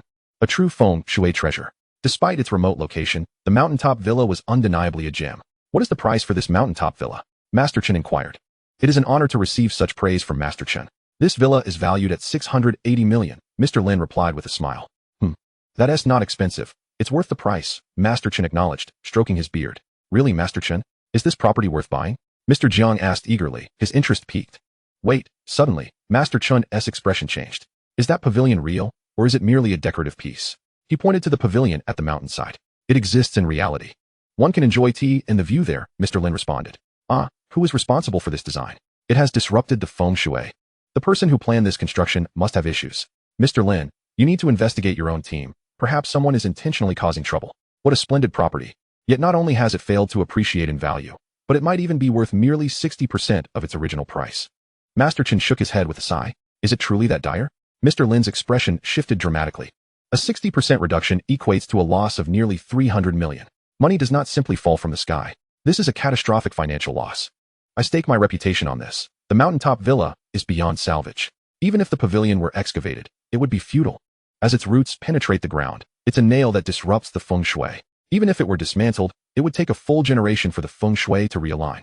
Those unaware might be fine, but those who know will certainly refrain from purchasing it. It's simply isn't worth it. However, those who can afford this price point are certainly not ordinary individuals, Master Chen cautioned. The implication was clear. Even if sold in the future, honesty must prevail. It would be unwise to offend such discerning buyers over a trivial profit. I understand now. Thank you for your guidance, Master Chen, Mr. Lin replied respectfully. So, are you saying my visit today was in vain? Mr. Jiang shook his head, somewhat helpless. Not entirely. If it is indeed priced at 60%, one could purchase it without regard to feng shui. After all, while the feng shui may be compromised, the house itself remains quite commendable, Master Chen remarked. Father, if we are to buy, let us acquire the finest. Since it lacks feng shui value, we shall not purchase it and explore other options, Ms. Jiang, she suggested. The Lin Group's real estate ventures extend beyond this one property. Indeed, you have a point. Mr. Jiang nodded. Wait, what about that villa? Master Chen's gaze fell upon a villa nestled by the lake at the foot of the mountain. Its location was quite remote, seemingly the least desirable corner. Yet, Master Chen's eyes sparkled with intrigue. What is the price of this villa? He inquired. Mr. Lin glanced at the sales manager. Master Chen, this property is situated in a secluded area, thus it's reasonably priced at 36 million after full payment discounts, the sales manager replied. This is the one, Mr. Jiang must acquire this villa, Master Chen insisted. Master Chen, this villa is so isolated. Could it possibly hold any hidden advantages? Ms. Jiang, she asked with curiosity. Absolutely. This villa boasts an exceptional location, surpassing the feng shui of the mountaintop villa before its degradation. I was merely distracted by the mountaintop villa, obscured by the artificial hill, and neglected to observe this gem. It turns out this is the true treasure, Master Chen chuckled, stroking his beard. Meanwhile, Long Yen, who was sipping tea, glanced over. Though he paid little heed. Mr. Jiang, you were right to heed my advice. Residing here will undoubtedly lead to a flourishing career, Master Chen affirmed. Well then, since Master Chen has spoken so highly of it, I shall trust your judgment and purchase this one. Full payment, and no need for discounts. We're not concerned about such trivialities. Mr. Jiang declared with satisfaction. Have someone prepare the contract, Mr. Lin commanded, although he felt a tinge of regret for not securing the more expensive mountaintop villa. Yet, there was no recourse now. Understood, Chairman. The sales manager promptly went to gather the necessary documents. Manager, which villa is Mr. Jiang purchasing? Li Yisan inquired, clutching her swollen face. Number 79, the one by the lake at the foot of the mountain, the hardest to sell, the manager instinctively replied. But that one has just been sold by the new recruit, Xiaolu, Li Yisan interjected. The contract has been signed, and the property deed has been issued. What did you say? This newcomer truly knows how to stir trouble. What are we to do if Mr. Jiang cannot secure his desired property? The chairman would surely direct his ire towards me, the manager exclaimed, startled. Chairman, the house has just been sold to that individual. The deed has been finalized. Moreover, they struck me without provocation, Li Yisan added, her eyes filled with animosity towards Long Yan. How dare they disregard the Lin group? A beauty like me. And she resorts to violence. No wonder she's single. As expected, her words prompted a chill in Mr. Lin's gaze, directed at Long Yan, who sat on the sofa in the distance. What did you say? It's been sold? Mr. Lin's demeanor turned somewhat ungracious. Is it truly that I have wasted my trip today? Mr. Jiang's expression soured. No one would be pleased in such a situation, especially someone of his stature. With the mountaintop villa's feng shui in disarray, and this property just having been sold, it was infuriating. Humph. Ms. Jiang, she scoffed. Mr. Jiang, I must admit my oversight today. I shall drink 3 cups as penance at tonight's banquet, Mr. Lin stated. With that, Mr. Jiang had little ground to contest further. Though his displeasure lingered, Mr. Lin observed Long Yan, instantly discerning that he was the true decision-maker among the trio, which surprised him. If such a young man could independently purchase a home for his parents, he must be extraordinary. With that thought, he addressed Long Yan, young man, I am Lin Ruoqing. The Linhong Villa area is a project developed by my group. You are most welcome to purchase from my group. But your actions towards our sales team are rather excessive. He regarded Long Yan gravely. I will review the surveillance footage and ensure this matter is handled appropriately by the security team. Truthfully, upon seeing Long Yan, he was taken aback by the young man's striking appearance. It must be said, this youth was remarkably handsome. However, as Long Yan was the prospective buyer, it would be unwise to speak too harshly. Chapter 24. Taking action. This individual is not simple. Chairman, are we truly letting this slide? He struck me. I ought to retaliate as well. I must make him experience what I did, Li Yisan protested, her eyes brimming with tears. Just then, Long Yan appeared before her. Unexpectedly swift, so much so that no one in attendance could react in time, nor did they even notice how he had approached. Get lost. Slap. Long Yan delivered a swift blow, sending her flying with an effortless grace. Li Yisan spun through the air, crashing into the sand table, unconscious. The impact damaged several villas. Her other cheek was also swollen. It was worth noting that while the sand table was small, it was entirely equipped and quite valuable, costing at least 4 million. This incident resulted in a loss of at least several $100,000, not to mention the subsequent impact on business, which could easily exceed $1 million. The room fell silent. Gradually, the attendees began to comprehend the situation, especially Lin Ruoqing, whose keen gaze remained fixed on Long Yan. How did he manage to do that? Was it because I was not paying attention earlier? Lin Ruoqing mused, somewhat perplexed. After all, he was an ability user with considerable strength. Yet he had failed to notice Long Yan's approach. He could only attribute it to his own lack of focus. To effortlessly send someone flying with a single slap, could he be an ability user as well? But why had I not sensed the unique aura associated with ability users earlier? Lin Ruoqing was filled with confusion. The distinction between psychics and ordinary individuals is fundamentally profound. Just as one can instantly discern a chicken's feathered presence upon its arrival, so too can psychics reveal their extraordinary nature. An ordinary person exhibiting such composure must possess some form of assurance. This individual is far from simple, Lin Ruoqing mused. Gu Xiaolu was about to approach when Lin Yuyan grasped her small hand, saying, Do not worry, Yenner can handle it. This man is truly handsome. Jiangxi had not previously regarded Long Yan, having initially accompanied her father to purchase a property out of sheer boredom, preoccupied with her own thoughts. Yet, upon seeing Long Yan before her, she found herself utterly captivated. You, how dare you strike someone? The manager exclaimed furiously. This matter does not concern you. Have someone take this woman to the hospital. Jiangxi waved her hand dismissively. Yes, Miss Jiang. The manager, noting Lin Ruoqing's tacit approval, took the initiative to lift Li Yisan and instructed the 2 saleswomen to drive her to the hospital. Young man, I am Jiang Tianhao.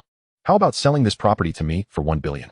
You would net over 60 million. Jiang Tianhao, recognizing Long Yan's extraordinary demeanor, merely regarded him with a fleeting glance. The acquisition of this property was imperative for him, non-negotiable, unwavering. I refuse to sell at any price, Long Yan replied, his tone devoid of room for negotiation. What about 2 billion? Jiang Tianhao pressed. Long Yan, unfazed, turned away and walked towards his parents. 3 billion. Jiang Tianhao continued to raise the stakes. Long Yan remained indifferent. Do not push your luck. Is 3 billion insufficient? A profit of over 2 billion from a single transaction, enough to last a lifetime. Jiang Shi interjected. Her impression of Long Yan plummeting. I have stated, I will not sell at any price. Long Yan reiterated, his demeanor unchanged. Young man, do not underestimate your youth. You cannot grasp the value of this property. Do you truly believe yourself to be someone significant? The Jiang family is offering you a chance. What a farce. Jiang Shi scoffed. Her frustration palpable. Long Yan turned to her, suddenly standing before her in an instant, his movements so swift that none could discern how he accomplished it. Master Chen's expression shifted in astonishment. Smack. Long Yan delivered a swift slap. Jiang Shi spun around, nearly losing her balance. Daughter. Jiang Tianhao hurried to support her, her face visibly swelling. You, how dare you strike me? Jiang Shi glared at Long Yan in disbelief. Should you continue your insolence, you may find yourself lying down. Long Yan warned, casting a cold glance her way before turning back to his parents. You. Silence. Jiang Tianhao swiftly intervened, silencing Jiang Shi before she could continue her tirade. He had sensed a flicker of murderous intent in Long Yan's gaze. Albeit slight, it was pure and palpable, sending shivers down the spine of one seasoned by many storms. Young man, my apologies. It was my daughter who acted rashly. If you choose not to sell, then so be it. Let us put this matter behind us. And I hope you do not take offense, Jiang Tianhao stated, surprisingly retreating before Long Yan. Jiang Shi was bewildered. Not just she, but others too found it incomprehensible. Father. How can you? Be quiet. He is not as simple as you think. Do not provoke him, Jiang Tianhao admonished, his voice low. Chapter 25. Astonishment. A single slap that topples. What does this mean? Is he not merely faster than others? Even if he is a psychic, so what? He could have just recently awakened his abilities. Jiang Shi protested, unconvinced. What do you understand? I have never witnessed such murderous intent in anyone's eyes before. Even a 3-star assassin from the Assassin's Guild I encountered previously lacked such a gaze. My judgment is infallible. Avoid provoking him, Jiang Tianhao cautioned softly. I refuse to believe it. What abilities could he possibly possess that I could not discern? Jiang Shi insisted. His abilities must be quite unique, capable of concealing their aura. In any case, do not make an enemy of him. There is no deep-seated grudge between you, Jiang Tianhao advised quietly. His current stature was not merely due to his esteemed lineage, but also his rich life experiences and his ability to gauge situations and read people adeptly. Mr. Jiang, do you truly not desire it? Master Chen inquired. If you do not want it, then go purchase elsewhere. Since you do not want it, I shall take it. Master Chen declared, turning to Long Yan. Young man, I am Master Chen, a feng shui expert from Shilling City. Surely you have heard of me. I will give you this villa as a gift if you agree to be my disciple. Many wealthy individuals have offered exorbitant sums for me to teach their children. Yet I have turned them all away. Moreover, I am a formidable warrior, proficient in feng shui. Should you become my apprentice, your future will be boundless. You will possess a powerful backing, and few in Donglan City would dare to provoke you. Master Chen regarded Long Yan's back with unwavering confidence. What? Master Chen wishes to take on a disciple? This is a significant event. Is it possible that this young man truly is a psychic, possessing qualities that have caught Master Chen's attention? Yet, why do I not perceive any psychic aura from him? Lin Ruoqing pondered. Long Yan sat down, sipping tea, completely oblivious to Master Chen's words. The atmosphere grew awkward. Long Yan was indeed lost in thought, contemplating what kind of formation he might establish upon moving into the villa, one that could gather the surrounding spiritual energy while simultaneously enhancing the villa's defenses and early warning systems. As for Master Chen's remarks, they were nothing more than background noise to him. Observing that Long Yan appeared not to have heard him, Master Chen's expression soured. Feeling his pride wounded. Young man, do you wish to be my disciple? Master Chen asked again, his tone noticeably more somber. Gu Xiaolu, please have these gifts delivered to the villa, Long Yan instructed. Very well, I will bring them along when I take you there. And I will also ensure that the cleaning staff tidies up both inside and outside. If you require professional movers, I can arrange for assistance, Gu Xiaolu replied. There is no need for moving, Long Yan stated, still unaware that Master Chen was addressing him. Father, did you not assert that this man was extraordinary? How dare he disregard Master Chen's words? Such arrogance. This is the perfect opportunity for Master Chen to teach him a lesson, Jiang Shi scoffed. I too am curious to see how formidable he truly is, Jiang Tianhao expressed with anticipation. Very well, you dare to be rude? I, Chen Nanxian, have never been so humiliated in all my years. Today, I shall teach you a lesson for your lack of manners. Master Chen fumed, charging directly at Long Yan. A straightforward slap was unleashed, a strike from a warrior of the battle body realm, its power unimaginable. A fierce gust of wind accompanied him, pressing down with undeniable force. Truly, Master Chen was no ordinary individual. Despite his obsession with feng shui, he had attained the pinnacle of the battle body realm. Such formidable strength. If he could be persuaded to assist in venturing beyond the city into the desolate highlands, might significantly enhance the likelihood of locating the ice source grass, thereby solidifying the peculiar ice essence of the brook, Lin Ruoqing mused. Suddenly, with a swift motion, Long Yin delivered a resounding slap that sent Master Chen hurtling through the air. The execution remained impeccably smooth. Master Chen spun 6.5 times before landing with a crash, shattering 3 tiles beneath him. A wave of dizziness washed over him, and a handprint began to swell on his face.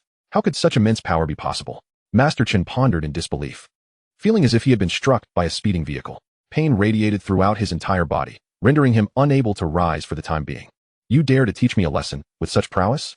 Begone. Long Yin cast a cold glance in his direction before turning away. Mom and Dad, let's return home and tidy up. We can move in either today or tomorrow. Just have Gu Xiaolu's belongings sent directly to the villa, Long Yin instructed. All right. I will deliver them shortly, Gu Xiaolu nodded, still in a daze. She had not anticipated that Long Yin was not only wealthy, but also remarkably formidable. This so-called Master Chun had been effortlessly dispatched with a single slap, much like the saleswoman Li Yisan before him. It was all a matter of one slap. Long Jun and Lin Yuyan exchanged bemused smiles. Their son exuded an undeniable aura of dominance, even daring to strike a feng shui master with such impunity. Is this the confidence that comes with strength? As Long Yin departed with his parents, he did not glance back, though he caught a glimpse of Lin Ruoqing from the corner of his eye. Although Gu Xiaolu is merely a part-timer, should you dare to withhold her commission, umph. Long Yan's words lingered as he exited, leaving behind a crowd still in shock and the feng shui master, Master Chun, sprawled on the ground, unable to rise. Cough, cough, cough. After a moment, Master Chen's cough broke the silence, rousing the onlookers from their stupor. Master Chen, are you all right? Lin Ruoqing hurried to assist him. Goodness, how incredibly strong he is. Indeed, I never misjudged him. Daughter, did you see that? I told you he was exceptional, yet you were skeptical. Do you believe now? Jiang Tianhao exclaimed, shaking his head in amazement as he looked at Jiang Shi. How could he be so powerful? What realm? What level of ability allows someone so young to possess such strength? Jiang Shi marveled, her voice filled with astonishment. I don't know, but he is undeniably formidable, she replied. Master Chen's prowess was at the battle body level, yet he had been instantly defeated. The implications were chilling. Jiang Tianhao gasped, contemplating Long Yan's retreating figure with a furrowed brow. I'm fine, no need to help me, Master Chen insisted, rising unsteadily to his feet. If not for the injury on his face, one would hardly suspect anything amiss. Humph, mere tricks, and you dare to show off in front of me. I was merely careless. Seeing him as a junior, I did not wield my true strength. I never anticipated this young man would resort to deceit and underhanded tactics. Utterly lacking in martial ethics, Master Chen declared, standing with his hands clasped behind his back. If one disregarded the mark on his face, he could easily pass for a true master, feigning composure while the searing pain coursed through him. A flicker of malice glinted in Master Chen's eyes. Truly, he was a master of his craft, displaying the grace of a seasoned expert, unperturbed by the rudeness of the younger generation. His admiration for talent was evident. Earning my respect, Lin Ruoqing thought as he clasped his fists in admiration. His primary concern now was for his daughter. As for Long Yan, he quickly surmised that Master Chun had intentionally gone easy on him. Indeed, it was not merely leniency, it was a deliberate act of kindness. After all, Master Chun had just expressed a desire to take Long Yan as a disciple. As for the matter of not providing Gu Xiaolu with her commission, it hardly seemed significant for someone of his stature. There was no need to create enemies over such trivial sums. Chapter 26, The Transaction and the Threat. I knew it. He couldn't possibly be that strong. It turns out Master Chun was merely holding back, cherishing his talents for fear of causing harm. Jiang Shi realized with sudden clarity. Silence. What does this have to do with you? Jiang Tianhao reprimanded her sharply. Jiang Shi's eyes glistened with unshed tears, her lips pouting in a display of indignation. Jiang Tianhao had never shouted at her like that before. Master Chun, let us discuss matters in the tea room upstairs, Lin Ruoqing suggested. Mr. Lin, Master Chun, I have other matters to attend to, so I shall take my leave. Please continue your discussion, Jiang Tianhao said, departing alongside his daughter and secretary. Mr. Jiang, take care, Lin Ruoqing instructed. Yes, Chairman, the sales manager replied. With a wave, Lin Ruoqing dismissed Gu Xiaolu and the other sales staff, leaving himself and Master Chun alone. Let us speak plainly. What is the matter? Master Chun inquired coolly. Master Chun, I am in urgent need of an ice source grass. However, this plant thrives in a unique and rare environment, only appearing at high altitudes in the Luofeng mountain range outside Donglin City. I wish to request your assistance in locating one. With your help, the success rate would exceed 80%. Regardless of the outcome, I promise to return within 3 days. Here is a reward of 30 million. Without a password, Lin Ruoqing stated, presenting a bank card with both hands. Humph, Mr. Lin underestimates me. That area is a wilderness, rife with dangers from exotic beasts, Master Chen countered. 50 million, Lin Ruoqing offered. 60 million, Master Chen retorted. Very well, 60 million it is, Lin Ruoqing agreed. Producing another card, Master Chen held it in his hands. 60 million for 3 days was ample incentive for him to take the risk. When shall we depart? The day after tomorrow morning. All right, here is my number. Please call me then. With that, Master Chen took his leave. Master Chen, take care. I will have the driver take you to your hotel. At 6 this evening, I would like to invite you for a simple meal, Lin Ruoqing proposed. No need. I am weary and wish to rest. Master Chen declined outright, a glint of menace flickering in his eyes as he entered the vehicle, watching it depart. Lin Ruoqing's anxious heart finally settled. It was reassuring that Master Chen had agreed to assist. With his expertise, success seemed assured. As for the incident involving Long Yin injuring the salesperson, he felt no inclination to pursue the matter further. After all, matters concerning abilities fell outside the jurisdiction of the security team, which was only responsible for ordinary citizens. In a $700,000 Rolls-Royce, Jiang Tianhao glanced at his daughter, who was still sulking, her face turned toward the window. The swelling on her face tugged at his heartstrings, mingling with a sense of helplessness. I've just been assaulted, and you refuse to help me seek vengeance. Instead, you show him such favoritism. Jiangxi protested. Master Chen himself said he merely held back. That man is not as formidable as you think, Jiang Tianhao replied sternly. Be quiet. I've indulged you too much. You can't distinguish between right and wrong. What do you understand? He was merely putting on a brave face for the sake of appearances. Do you truly believe he was careless and didn't he evade? A battle body expert could never be struck without retaliating. The sole explanation is that he is simply no match for that young man. Just watch. Based on my understanding of Master Chen's character within the industry, he would never simply let this go. He will undoubtedly take further action, perhaps even soon. Jiang Tianhao hesitated. Dad, are you suggesting he might kill that man? Jiangxi was taken aback. It's still unclear. Perhaps we'll know more tomorrow, Jiang Tianhao replied gravely. Chapter 27. The Super Strong, shocking everyone. Surely not. This is merely a trivial dispute over a reluctance to sell a house. Does it warrant murder? Jiangxi found it difficult to comprehend. My daughter, you've been so well protected by me that you remain unaware of the world's treachery. Although the law explicitly forbids murder, those with abilities are not like ordinary people. When one possesses formidable power, harbors grudges, and lacks an outlet, conflict and death become commonplace, albeit concealed from public view. The ability enforcement team is responsible for managing and suppressing information. Ordinary people are scarcely aware of these occurrences, Jiang Tianhao stated solemnly. What? So this is how the world of those with abilities operates? How brutal. Jiangxi felt her understanding of reality shattered. Having just completed her college entrance examination at the tender age of 18 or 19, she had yet to awaken her abilities. Naturally, upon hearing this news, she felt a surge of fear. My daughter, I'm sharing this with you to help you adapt beforehand. Although I am not a powerful ability user, my strength is respectable. You will undoubtedly awaken your abilities. If you exert yourself over the coming period and achieve a ranking in next month's ability assessment on July 7th, I can arrange for you to attend a prestigious university for ability users.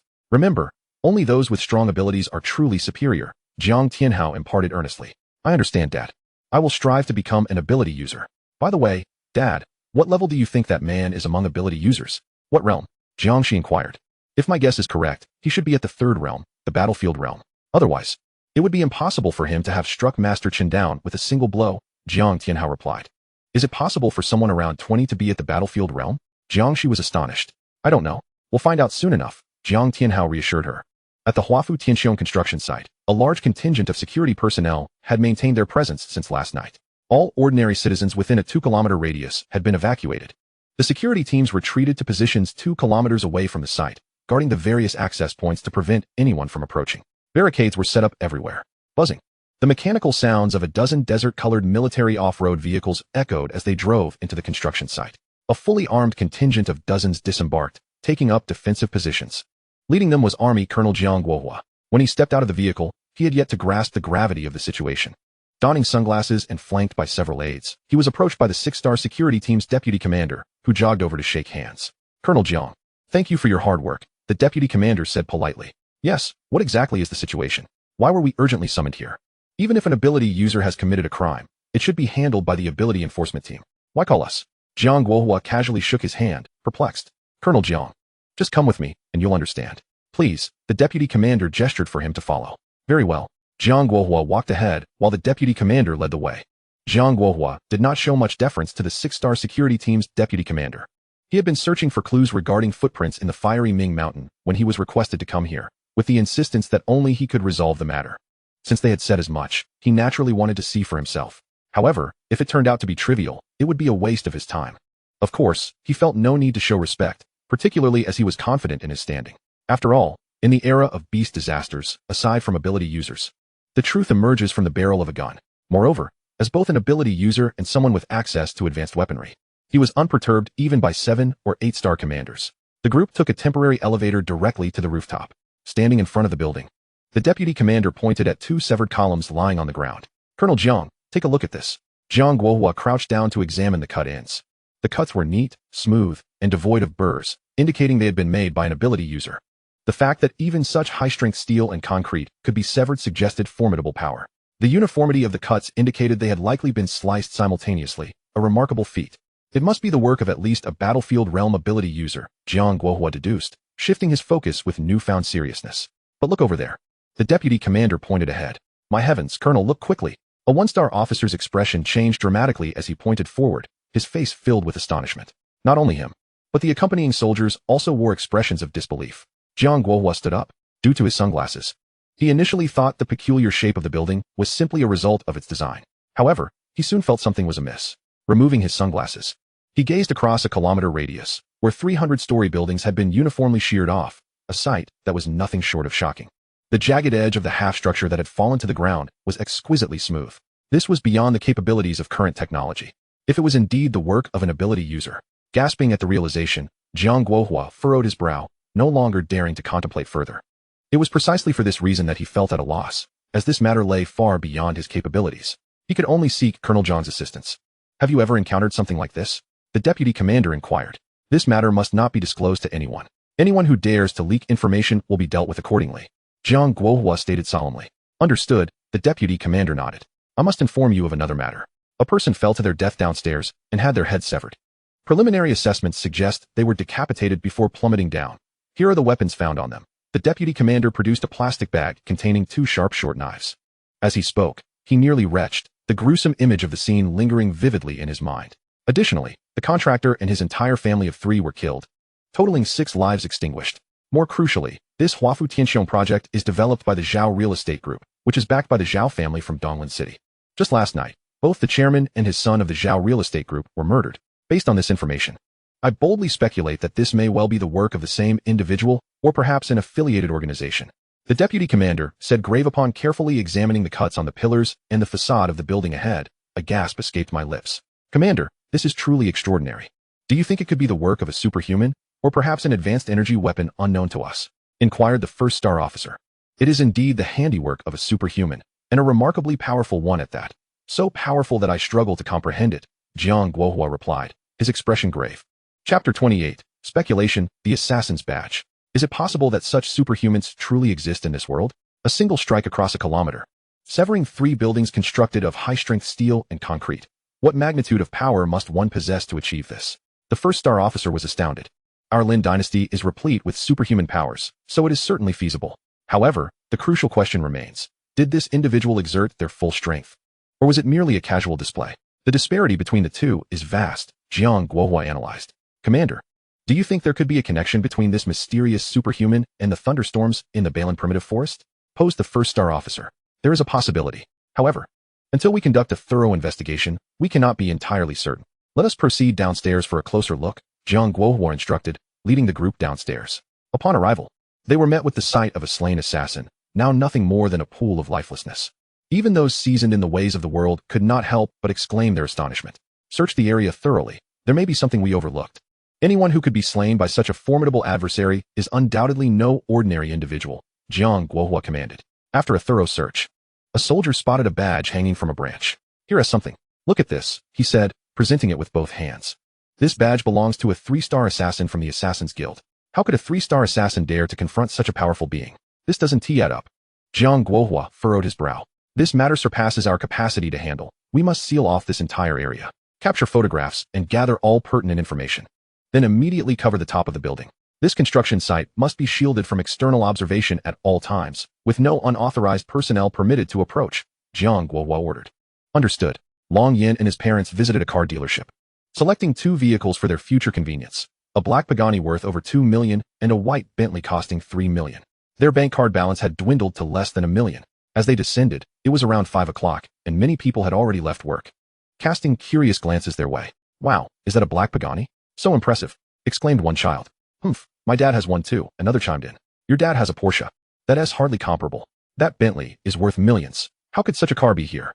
Must be a landlord. Some landlords own dozens of properties, easily amassing $1 billion in assets. Anyone with such a car must have at least tens of millions. Long Yin and his family stepped out of the car. Hey, it's you guys. Linjia, did you hit the jackpot? Did you buy this car? Could it really be that you won the lottery? I heard someone won over 10 million earlier today. It was on the news, and they said it was from this area. How much did this all cost? I guess at least 5 million. In response to the neighbors' inquiries and bewilderment, Long Jun smiled and deflected. No lottery win, just a stroke of luck. It's not that expensive, just a few million.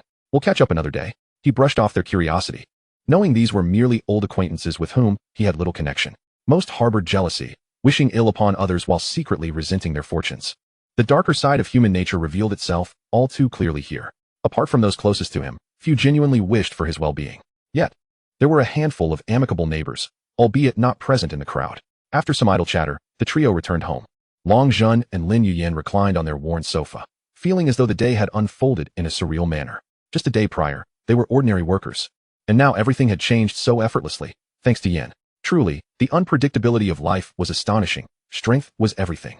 Mom and Dad, you can take anything essential with you. Leave the rest here. The villa has everything you need. By the way, when are you planning to move? Long Yin inquired, feeling a twinge of reluctance at the thought of leaving this place, where they had spent over a decade and experienced countless seasons. Why reminisce? We must look forward. Yin, how about moving tomorrow afternoon? Longjin suggested. We can move whenever you like. If necessary, I could buy these few floors and convert them into a spacious duplex. Longyin offered. There's no need for that. This place is a modern-day slum. Being ostentatious will only attract unnecessary trouble for you. That villa is more than adequate. Longjin replied. You two chat. I'll prepare dinner. Lin Yin interjected. Yin, is what Xiao Lu mentioned about the Zhao family true? Indeed it is. You handled Zhao Jingrui, but be cautious of his retaliation. Don't worry, Dad. You and Mom can enjoy your retirement. I'll handle everything else. Chapter 29. A path to death. The whole family must perish. By the way, I forgot to call my boss to request a day off since I didn't go to work today. I need to give him a ring. Even if I don't return, I still have 3 months' salary to collect. If you don't mention it, he won't pay. He is quite stingy. Long Zhan remarked as he dialed the number. What are you doing? Ugh, you're so annoying. The ringtone of Ji Kuan echoed, ringing endlessly without an answer. The tone was rather distinctive. What is going on? Why isn't anyone picking up? Long Zhan pondered, ending the call in confusion. Long Yin chose not to inform his parents about their boss's demise. The family was intact, and when the time came, he would share the news. If the call didn't connect, it was best to wait for another day to visit and collect the owed salary. After all, it amounted to 3 months' wages. Yin, please help me chop the chicken, Lin Yuyan requested. Sure. Long Yin effortlessly sliced through the meat with lightning speed. Wow, that was incredibly fast. Lin Yuyan exclaimed in amazement. Mom, if you want to learn, I can teach you. But you'll need to wait until I gather the necessary herbs and concoct elixirs to cleanse your meridians. Then, you can begin your cultivation journey, Long Yin offered. No need. Your father and I are accustomed to a mundane life. If you ask him, he'll tell you there's nothing wrong with being an ordinary person. It's a joyful existence without many worries. Besides, with you protecting us, we have nothing to fear, Lin Yuyan said with a smile. Indeed, I share the same sentiment as your mother. Even if we were to cultivate, our achievements would likely be modest. Perhaps it will bring you much trouble. Long Zhan remarked as he switched on the television. All right, but if one day you feel inspired to cultivate, you are free to do so at your leisure, Long Yin responded. Good, Lin Yuyan nodded in agreement. Here we are, spicy dry pot chicken, spicy crayfish, and black pepper fish head. Soon, Lin Yuyan returned with 3 more dishes. And the table was adorned with more than a dozen culinary delights. A sense of foreboding lingered in the air. Suddenly, Long Yin's intuition stirred, prompting him to gaze out the bedroom window. A silhouette stood on the fire escape balcony of the opposite residential building, fixated on this side. The area was shrouded in darkness, rendering it invisible to the average person, yet Long Yin discerned the figure immediately. Despite the obscured face, the form and aura were strikingly familiar. Was it that so-called Master Chin from earlier today? Humph, to interrupt my meal is tantamount to courting death, Long Yin mused, a smirk curling at the corners of his mouth. In an instant, the figure vanished, advancing towards him, ascending the balconies of each floor with agility. Soon, it reached the rooftop. I'll be back shortly, Long Yin declared as he leaped through the window, swiftly arriving at the rooftop. Master Chin stood at the edge of the building, gazing at the rooftop door, expecting Long Yin to emerge from there. Little did he know, Long Yin had adeptly landed before him, having climbed from the outside of the building. As he observed Long Yin's retreating figure, memories of the slap he received earlier ignited a fury within him, breeding malevolence. You little brat, daring to provoke me while residing in this slum? I could crush you with a mere finger. Kneel and kowtow, sell me your house for a mere $1, and you may live. Otherwise, not only will you perish, but your family shall suffer for your transgressions. Master Chen threatened, his voice dripping with malice. Before he could finish, a sharp energy blade pierced through him. Looking down, he gasped in horror. Master Chun's scream was abruptly silenced as Long Yin seized him by the throat, lifting him effortlessly as one would a chick. You wish to harm my family? You have sealed your fate. Long Yin's icy gaze bore into him. Master Chun felt utterly powerless, unable to muster the strength to resist or even lift his hands in defiance. How can you be so powerful? You are not a battle body. You are a battlefield? Master Chen stammered, fear etching his features as his lips quivered. Earlier, he had foolishly believed he had underestimated Long Yin. Although Long Yin was indeed a battle body, he had assumed his strength was inferior. At most, he thought, a mere 7th level of battle body, still far beneath his own prowess. Now, he realized how ludicrous his assumptions had been. What a pathetic notion of battlefield strength. Do you think you are worthy of comparison? Long Yin scoffed. Upon hearing this, Master Chen's eyes widened in disbelief. This person disregarded even the battlefield level. Could he have reached that realm? Impossible. He was barely of age. How could he possess such strength? No S-class ability could match that rate of cultivation. Master Chun's mind raced in panic. Will anyone seek vengeance for your demise? Long Yin inquired. At these words, Master Chen felt a glimmer of hope. He was certain Long Yin was weighing the consequences of killing him. After all, he was a renowned feng shui master, with many wealthy and powerful individuals indebted to him. If he were to fall, the repercussions would be immense, and they might seek retribution on his behalf. Thus, he resolved to exaggerate the gravity of his situation. So you have a wife and child. Excellent. After your demise, I shall make them suffer as well, Long Yin remarked with a cruel smile. What? Master Chen gasped, his eyes widening in terror. He had initially thought Long Yin was merely calculating the risks. Little did he realize, Long Yin was employing a tactic of baiting. He had been waiting for Master Chun to reveal his familial ties. Unbeknownst to Master Chun, Long Yin bore the title of the 9 Nether Demon Emperor in the Longyuan continent, known for his mercilessness that instilled terror in all. Long Yin chuckled. Families like his were deemed expendable across the continent. Even villains knew better than to mention the murder of Long Yin's parents, regardless of whether they existed. You two have sealed your fate, and your entire family shall bear the consequences. I shall extract every bone from your body, Long Yin declared, unleashing his methods. Master Chen screamed in agony as his jaw shattered, unable to utter a sound. After enduring several minutes of torment, Long Yin carelessly tossed him into the sky, sending him soaring 2,000 meters high before he plummeted back to the ground. The impact was akin to that of a powerful explosive, despite the resilience of a battle body's physique. As for the cards belonging to Master Chun that Lin Ruoqing had given him, Long Yin transferred the funds directly to his own account using a specialized killer's phone, as they lacked a password. Master Chen never carried cash, as he was always surrounded by others willing to spend on him. Chapter 30. Tremors. Could this be his doing? 60 million, you say? Well, that is not too shabby. Adding it all up, I now have over 61 million in my bank account. Just as my funds were depleted, more money arrives, like a pillow being offered when one is drowsy. Such individuals should come to me more often, Long Yin mused, unconcerned about money. However, if someone voluntarily sought death while offering riches, he would not hesitate to accept the bounty. Upon returning home to dine with his parents, Long Zhun and the others refrained from asking questions, simply serving Long Yin food as the family engaged in light conversation. Just as they had not yet finished their meal, a resounding buzz filled the air. The patrol cars of the security team illuminated the neighborhood, halting outside. The driver of an old Mercedes stepped out. What is going on? Has something significant occurred? He wondered. Since Master Chen had yet to return, he decided to investigate. Upon squeezing into the crowd, he nearly retched at the gruesome sight below. It seemed he had stepped on something. Looking down, he saw a tuft of beard. Master Chen, the driver exclaimed, his face paling. He hurriedly extricated himself from the throng and dialed a number. Lin, this is bad. Master Chen is dead. Right here in the Slum C district, the driver relayed urgently. What did you say?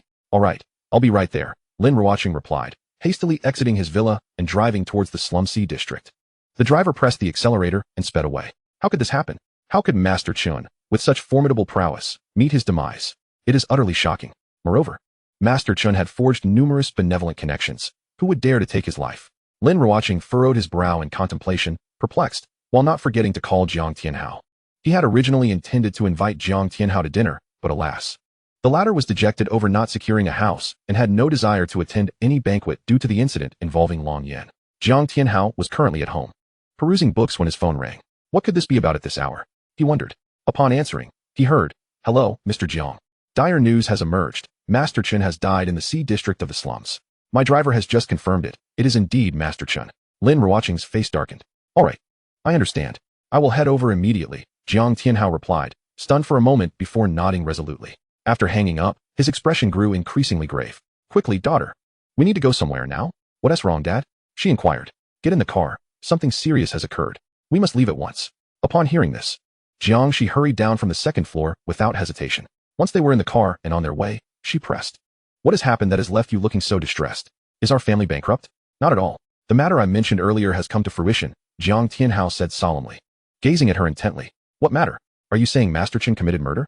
Jiangshi asked, her brow furrowed. The handsome man has died?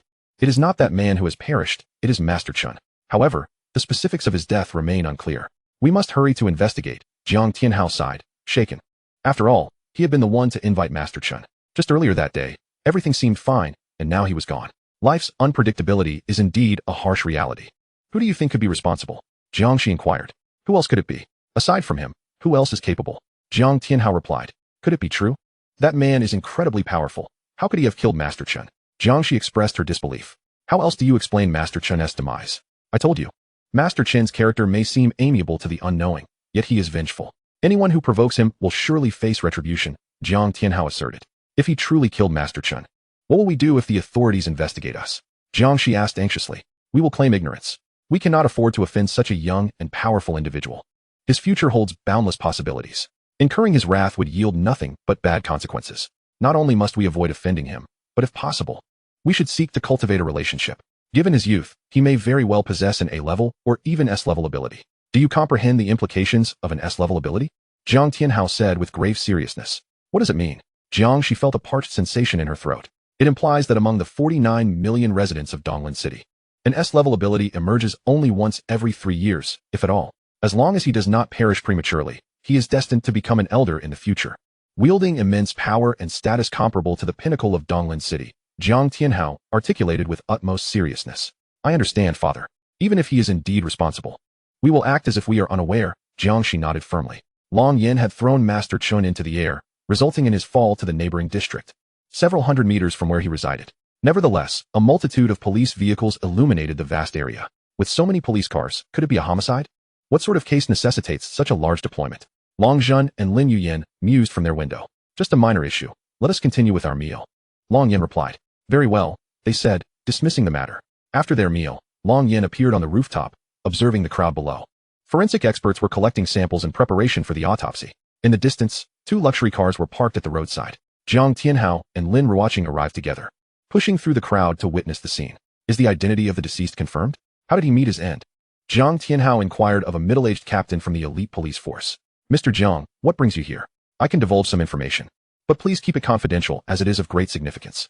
This case will soon be handed over to the abilities penal unit, while our police force will assist from the sidelines, the captain replied politely, leaning in to speak. It was evident that Jiang Tianhao held substantial influence, as even the captain dared to share such information with him. The deceased is the renowned feng shui master, Master Chen. The DNA results confirm his identity. Preliminary assessments indicate he was murdered and then fell from a height. There are no bones intact on his body, and we are currently investigating further. However, the circumstances surrounding his death still require thorough examination. Given the resilience of ability users at the battle body realm, it is exceptionally rare for one to sustain such injuries from a free fall unless it was from a height of at least 1,000 meters. The surrounding buildings do not meet this criterion, the captain explained. Are you suggesting he could have been thrown from an aircraft? Jiang Tianhao asked. This possibility cannot be dismissed. A fall from a residential building of 100 or 200 meters would not result in such devastation, the captain affirmed. I see. Please attend to your duties. I will take my leave, Jiang Tianhao said, frowning at Lin Ruoqing. It has been definitively confirmed. It is indeed Master Chen. He was murdered and then fell from a height. Jiang Tianhao stated. What? This could escalate tremendously. After all, it is Master Chen. He seemed perfectly fine just this morning. How could this happen? Sigh. Lin Ruoqing lamented. His sigh was not for Master Chen's passing, as he had no direct involvement in it. Rather, he lamented the loss of 6 million, with the individual perishing before even embarking on their journey. With the absence of a capable ally, the likelihood of finding the ice source grass had significantly diminished. What was to be done about his daughter? It seemed he must seek assistance from another formidable individual, Lin Ruoqing pondered. Chapter 31. A thorough search, annihilation of his family. Threats. The abilities penal unit was set to take over this case, and it was likely they would come seeking our statements, Jiang Tianhao remarked. After all, Master Chen was a prominent figure in the feng shui community of Shilin City, with an extensive network and significant influence. It was only natural that his case would attract attention. However, who could the perpetrator possibly be? Was it for monetary gain? Yet, it seems unlikely that one would resort to murder for money. one would typically kidnap the individual and demand a ransom from their family. Lin Ruoqing was utterly perplexed. Who knows? Jiang Tianhao replied, though deep down, he suspected that Long Yin was indeed the culprit. While he could not claim absolute certainty, it felt like a foregone conclusion. Dad, I'm a bit scared, Jiangxi said, clinging to her father's arm. Do not fear. You must grow accustomed to such matters. If you aspire to be an ability user, you must develop the psychological resilience to handle these situations. Remember, the beasts in the wilderness outside the city are far more ruthless in their killings than this. Life and death hinge on a mere thought. Each year, the number of ability users who perish at the hands of these beasts exceeds 6 figures. You must be mentally prepared. Jiang Tianhao patted Jiangxi's shoulder. I understand. Jiangxi nodded. What about your driver? Ask him what Master Chen is doing here, Jiang Tianhao suggested. Right. How could I forget? Lin Ruoqing called the driver. I didn't take Master Chen to the hotel. He got out of the car as soon as we left the villa area, saying he had to meet a friend. He told me to wait for him at the hotel. Later, Master Chen asked me to come here to pick him up. He remained in the car until it was dark before finally getting out. When I saw there were so many people here, I thought I would join in the excitement. Only to discover that Master Chen had met with an unfortunate accident, the driver recounted earnestly. Do you truly not know who Master Chen was supposed to meet? Lin Ruoqing asked sternly. I genuinely don't know, Mr. Lin. Master Chen didn't disclose anything to me. If he didn't say, how could I dare to ask? The driver looked innocent. Go ahead. If the police inquire, just tell them everything as it is, Lin Ruoqing instructed. Understood, Mr. Lin. That night was destined to be sleepless. The entire community was under investigation. Meanwhile, Long Yin and his group remained unscathed. After all, the population of one community was substantial enough. And investigating 2 communities simultaneously would require an immense amount of manpower. Furthermore, according to the expert evaluation from the police team, it appeared that the death was consistent with someone falling from an aircraft. The absence of any bones found in the vicinity further substantiated the theory that Master Chen had indeed fallen from the sky. At noon, atop a 100-story building in the slums of Zone C, 5 individuals clad in black uniforms of the Supernatural Punishment Team stood on the rooftop, accompanied by the smiling captain of the 5-star police guard. The status of the Supernatural Punishment Team far exceeded that of the police guard, making their position exceptionally unique. The 5-star police guard captain had to treat them with utmost seriousness, not daring to be negligent. The uniforms of the 5 bore a distinctive golden insignia, immediately recognizable as the Supernatural Punishment Team, particularly the number of golden stars on their shoulders, which indicated their ranks. Among them, one held a 5-star rank, while another held 4 stars, and the remaining 3 bore 3 stars each. Chief Chun, after investigating all night, this is essentially the situation. Is there anything amiss? The captain inquired softly. We cannot hastily conclude that it was a fall from an aircraft. It could also be that some aerial vehicle carried him up before he fell. After all, there are numerous flights along this route. The murderer might be attempting to confuse us, Chief Chen replied. Didn't he, the driver, also mention that Master Chen died shortly after entering the community? Based on my years of experience, the location of the death must be nearby. Since we cannot find any bones or clues in the slums of Zone C, we should expand our search to surrounding areas. Conduct a thorough, carpet-style search until we find something. Do you understand? Chief Chen Kufan commanded in a decisive tone. Each 3-star rank within the punishment team denotes a significant position, with 4 to 6 stars belonging to the rank of punishment chief and 1 to 3 stars being punishment soldiers. Although Chief Kufan's 5-star rank appears equivalent to that of the captain, his actual authority is far greater. He can easily command the captain, given that one oversees ordinary individuals while the other governs supernatural beings who hold a higher status. However, we are short on personnel. A large-scale search would require at least 5 times the manpower, the captain expressed difficulty. The entire Eastland City was engaged in an investigation involving over 1/5 of the police guard, in collaboration with the military, focusing on the North Lin primitive forest. Moreover, a significant number of personnel had been reassigned from the Tianxiong construction site in Huafu, and many others were involved in the investigation of the murder of the Zhao family real estate group's chairman and his son. It wasn't that he was unwilling. He simply could not spare any personnel. The deceased, Master Chun, was a renowned feng shui master in Westling City, which had significant implications. Many influential figures were closely monitoring the situation. If mishandled, the consequences would be dire. Do I need to teach you that? Chief Kafan glanced at him coldly. Yes. I will immediately allocate personnel for a comprehensive carpet search. The captain wiped the sweat from his forehead. The saying goes that a higher official can oppress a lower one, and even though they were of the same rank, he felt the weight of pressure. Is it just because you have some connection to Master Chin? If you didn't know him, would you be so earnest? The captain internally grumbled. Chief Kofan, exuding arrogance, cast a sidelong glance at the departing captain. Ordinary people were hardly worthy of his regard. This matter is certainly not as simple as it appears, Chief Kofan asserted, fixing his gaze on the area below, as well as the distant buildings and vehicles. He observed intently until he spotted 3 seemingly ordinary individuals in the neighboring community, placing some items into the trunk of their vehicle before driving away in 2 luxury cars. A Pame and a Bentley. How could people in this area be driving such vehicles? The slums predominantly consist of low-rent housing for workers. Most people drive cars worth a few $100,000. It's rare to see cars worth $500,000. Chief Kufan remarked. The others beside him also looked on. Sir, these must be landlords. It's quite normal for landlords to own several or even dozens of properties. They can afford cars worth a few million. One of them replied, hands clasped behind his back. Is that so? Chief Kufan narrowed his eyes but didn't dwell on it further. Without concrete evidence, everything remained mere speculation. Sir, members of the Chen family have arrived. It's Master Chen's wife and son. Another pointed to a man and woman emerging from a luxury vehicle, the old Silas Phantom, parked below. Behind them, dozens of black cars lined the street. A multitude of men in sunglasses and suits disembarked, creating quite the spectacle. Alas, what must come will eventually arrive. Let us go meet Lady Xiao of the Chen family. Chief Kufan said. Below, upon seeing Chief Kufan, Xiao Zi's eyes immediately turned red. Kufan, how did your uncle die? She grasped Chief Kufan's arm, demanding answers.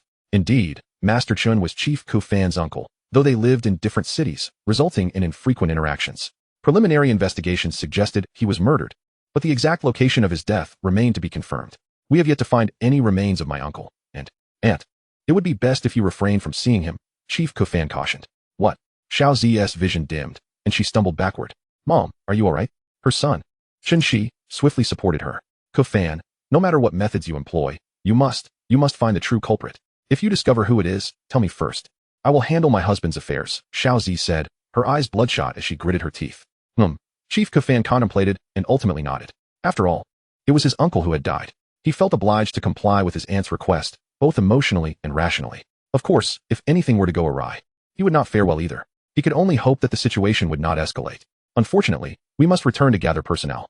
Regardless of whether they are acquaintances or strangers or even assassins from the guild, it matters not the cost.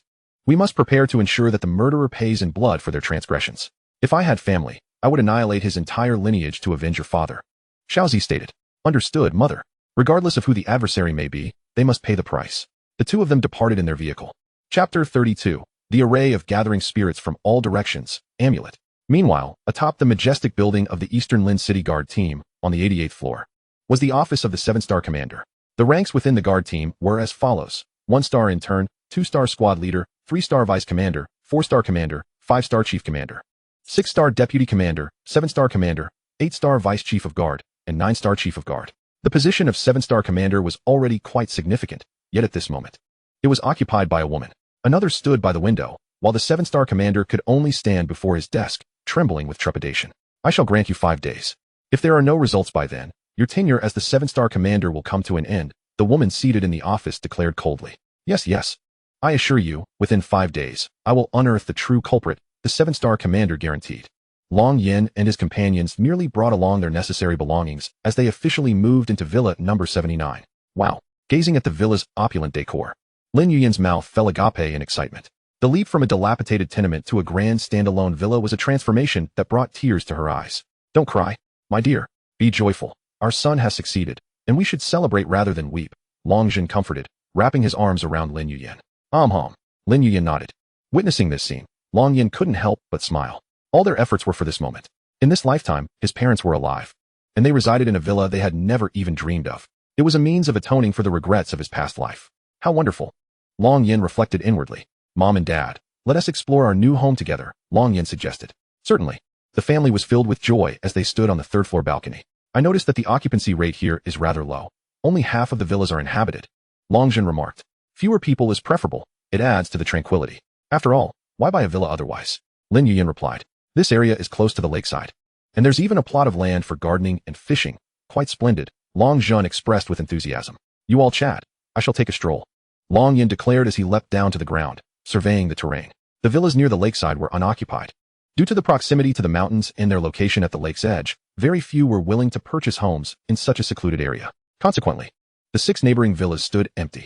The surroundings were serene, far removed from the bustling city, adorned with verdant hills and clear waters. Moreover, this region was known for its concentration of spiritual energy over hundreds of square kilometers.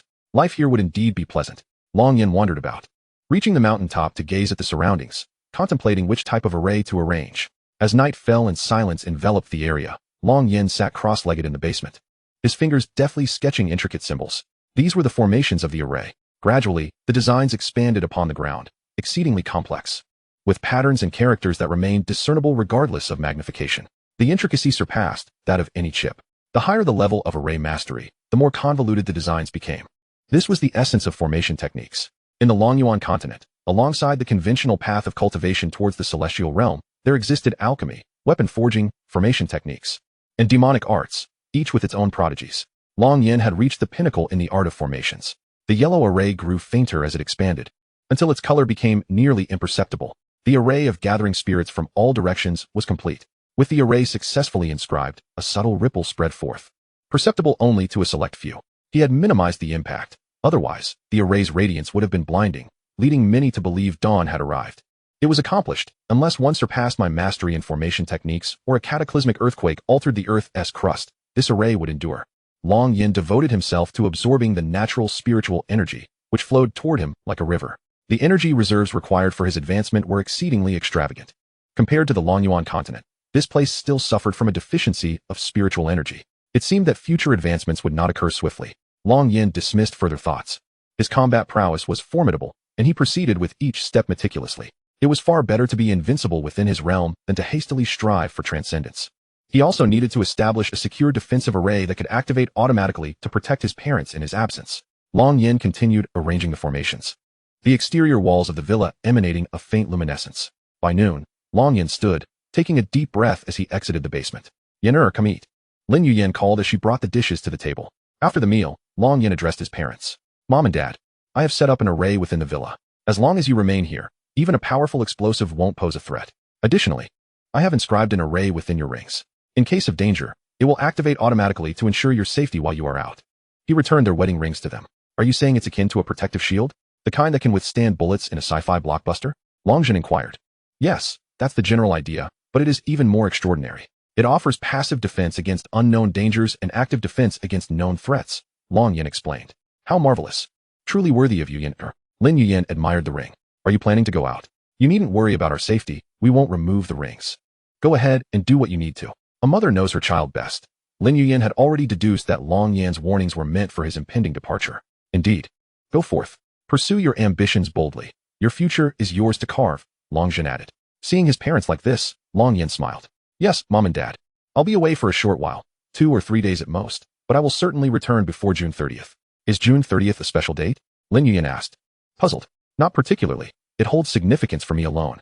With that, Long Yin bid farewell and departed, driving away. June 30th was indeed special. It was the date of his parents' demise in his past life. "In the previous existence, I was powerless, but in this life, anyone who dares to harm my parents will face my wrath. Beasts of otherworldly origins, just wait until I gather the materials to forge a legendary sword. And then we shall see how you breach the city." Long Yan's gaze turned cold. He was merely a sword away from soaring through the vast azure skies. Flying is undoubtedly swifter than running on the ground. Hence, he requires exceptionally rare materials to forge a fine sword. One that not only grants him the ability to soar, but also enhances his combat prowess. Chapter 33, Rule Changes and Mortality Rates. The nearby Luofeng mountain range is quite suitable, as it should possess the materials I seek. It lies a mere 800 kilometers from Donglin City. Additionally, I recall there being an abandoned mining company prior to the outbreak of the beast tide that exploited ores. Perhaps the cave holds the materials I need, thought Long Yan. He glanced at the vehicle's navigation system. The map indeed indicated the existence of an abandoned Qihong heavy industry mining group in the Luofeng mountain range, marked with warnings of beast incursions. Driving there is out of the question, as there are no roads.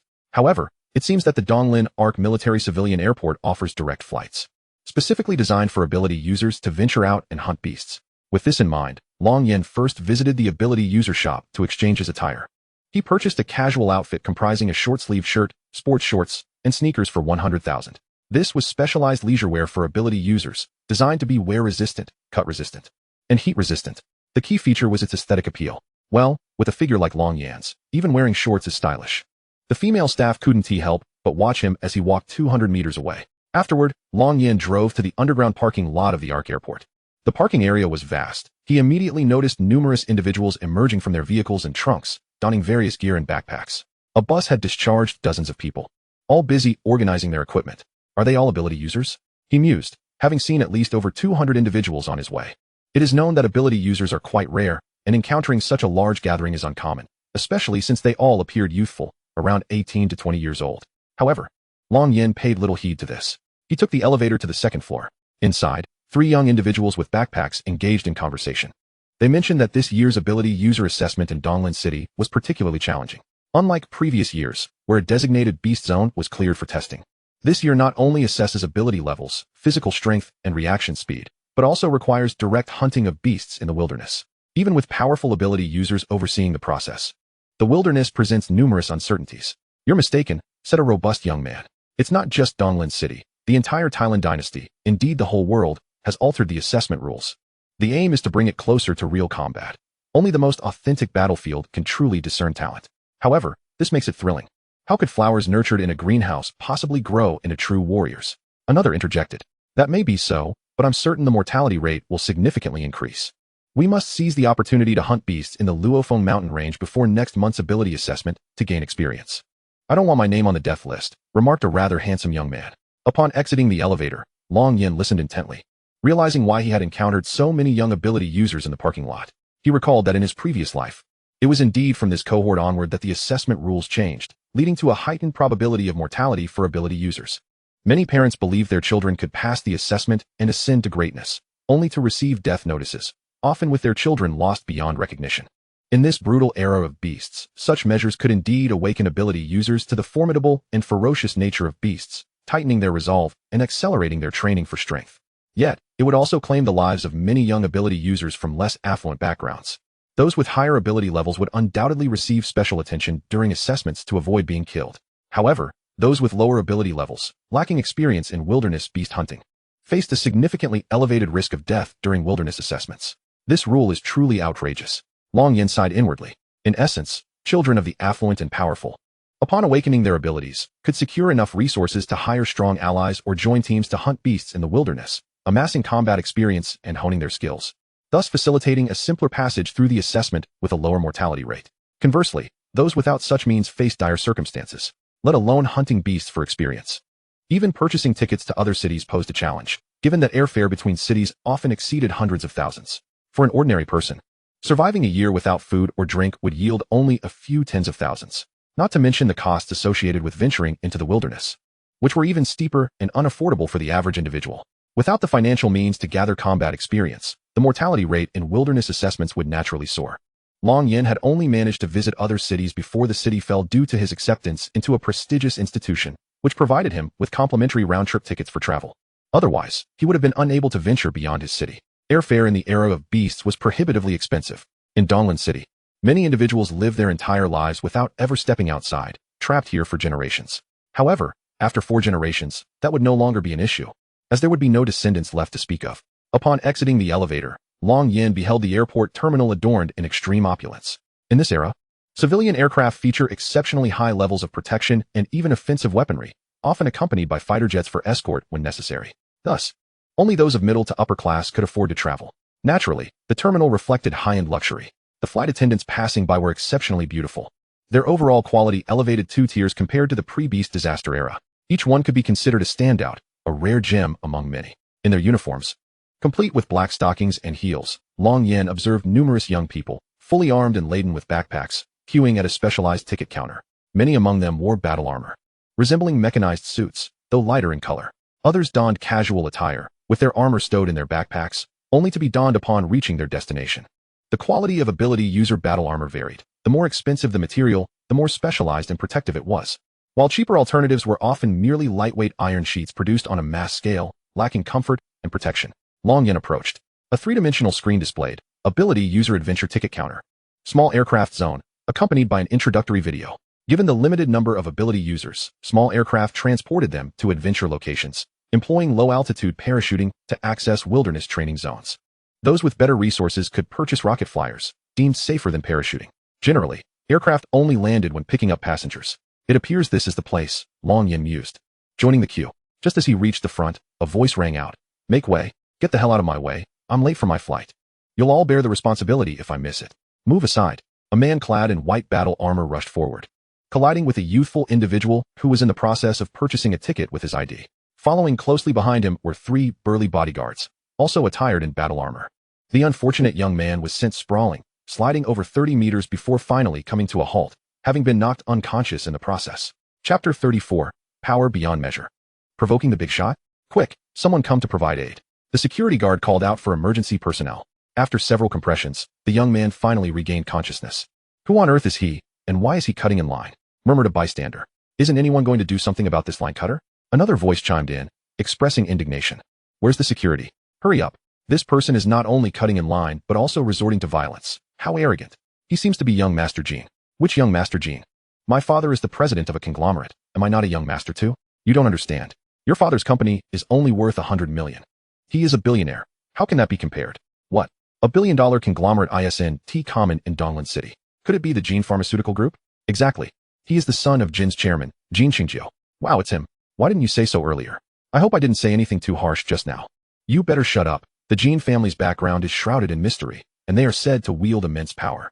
None of us can afford to provoke them, let alone our parents. Don't stick your neck out. Indeed, as whispers of trepidation circulated, Gene Qingjio reveled in the attention, relishing the fear he instilled in others. It amused him to see those who could not contend with him appearing so helpless. He enjoyed the high-handedness that came with his status. And with the imposing presence of his 3 bodyguards, no one dared to challenge him. In the distance, the security personnel, under the captain's orders, refrained from intervening, unwilling to wade into murky waters. The man who had been knocked aside could only blame his own carelessness upon realizing Gene Qingjio's identity. The families of those preparing for trials possessed decent means, but it was all relative. The Gene Pharmaceutical Group boasted a market valuation in the billions, and more importantly, the Gene family's mysterious standing made them formidable, with Chairman Gene fiercely protective of his son. Who would dare to touch his child, even if everyone was displeased? They had no choice but to swallow their anger. Long Yin observed Gene Qingjio with a cold gaze, wondering why there always seemed to be individuals seeking their own demise. Give me 4 tickets. What are you staring at? Just hand them over. With my status, do I still need an ID? My face is my identification. Gene Qingjio glared at the newly arrived female ticket agent, displeased. Young Master Gene, please wait a moment. I will get them for you right away. Another female ticket agent quickly interjected with a smile. She was well acquainted with Gene Qingjio, having seen him often and fully aware of his status. Hence she did not dare to delay. Although she did not require an ID, Gene Qingjio produced a bank card. After all, payment was still necessary. Even the most arrogant scion could not expect to fly for free, particularly given the formidable backing of the airline. Who allowed you to cut in line? Step aside. A voice boomed from behind. Gene Qingjio suddenly felt a loss of weight, followed by a dizzying spin. Thud. He crashed face first into the ground several dozen meters away, letting out a blood-curdling scream. Had he not been an ability user, his neck would have been broken, leaving him either dead or paralyzed. Young Master. The 3 bodyguards were startled into action, rushing over to assess his condition, neglecting to attend to Long Yin. Give me a ticket to the Luofeng Mountains, Long Yin demanded, producing his ID and bank card. Oh, okay, please hold on, the ticket agent stammered. Whether it was due to Long Yan's attire, demeanor, or his decisive actions, she sensed he was no ordinary individual, though his exact identity remained a mystery. Nevertheless, she did not dare to delay and promptly processed his request. The next flight to the Luofeng Mountains was scheduled to depart in 20 minutes, and there was just 1 ticket left. Go down the 9th corridor to the end. A special vehicle will be waiting for you, the ticket agent smiled, offering her assistance. Thank you. Long Yin accepted the ticket and departed with an air of indifference, never casting a glance back at the fallen Gene Qingjio. The onlookers remained dumbfounded, having witnessed someone being struck for cutting in line, but never having seen anyone dare to strike the illustrious young Master Gene. Who is that man? How incredibly formidable. I didn't even catch a glimpse of his face, but he seemed quite handsome. He appears to be heading to the Luofeng Mountains as well. Why is he not equipped? Just wait. Young Master Gene will not let this go. To dare strike him is tantamount to sealing one's own fate. Could it be he has an even greater background? Surely not. I have seen many young masters from the prominent families of Donglan City. He cannot possibly belong to their ranks. Young Master, are you alright? The 3 bodyguards anxiously checked on Gene Qingjio, who, after a few minutes, managed to stand up, albeit shakily. He twisted his neck, which alleviated some discomfort. The incident had occurred so suddenly that he had not had time to react before being thrown aside. Standing there, he felt a burning embarrassment on his face. He had been humiliated. As he scanned the surroundings, no one dared to meet his gaze. How dare he strike me? In all of Donglan City. Who does not know of Gene Qingjio? He seethed. No one has ever dared to treat me this way. I will kill him. Where is he? Gene Qingjio bellowed. Young Master, he has already purchased his ticket and left, one bodyguard reported. Useless. What are you good for? Don't think that just because you are all tier 5 ability users, I won't dare to eliminate you. If you cannot protect me, then you have no reason to live, Gene Qingjio reprimanded icily. The 3 bodyguards looked grim, yet they did not dare to argue, while ability users held a special status. In the eyes of true super rich and powerful figures, low-tier ability users were merely hired muscle. For instance, members of assassin organizations, powerful ability users reduced to mere killers. making a living off contracts to eliminate others. Thus, it was evident that being born into privilege was indeed an art form. What has you so enraged, young Master Jean? A voice inquired. A group of 10 individuals clad in black battle armor approached, among them 2 women, their figures striking yet their appearances unremarkable. The group's average age was in their 30s, and each exuded an extraordinary aura, all seasoned experts among ability users. Are you the tasty ability team my father spoke of? Jean Xingjiu inquired, his tone noticeably more amiable than when he had been angry moments before. Indeed, Chairman Jean has commissioned us to protect you during your trials. Initially, we planned to wait for you at the Luofeng Mountains, but considering you are young Master Jean, we deemed it worthwhile to come here, the team leader, Sun Xiu, explained. Thank you for your efforts. Jean Xingjiu felt a surge of pride, smiling widely. We have a private jet waiting, young Master Jean. Please, the leader offered. Chapter 35, 10 million, eliminate him. All right, let us depart. Jean Xingjiu held his head high, walking alongside the leader as they left. Young Master Jean, I am Sun Xiu, captain of the Tasty Ability Team. It seems something occurred earlier. Is there anything I can assist you with? Sun Zihu inquired. A brash young psychic dared to lay a hand upon me. I, Jean Xingjiu, have never endured such indignity throughout my life. He must pay with his life.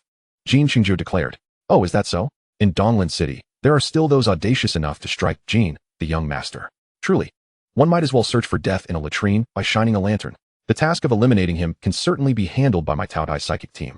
However, young Master Jean, where is this young man now? Might he possess any significant connections? Sun Zihu inquired. At this hour, the only flight available is to the Luofeng mountain range. He must have gone there, as it aligns with our destination. Moreover, he undoubtedly lacks any influential background.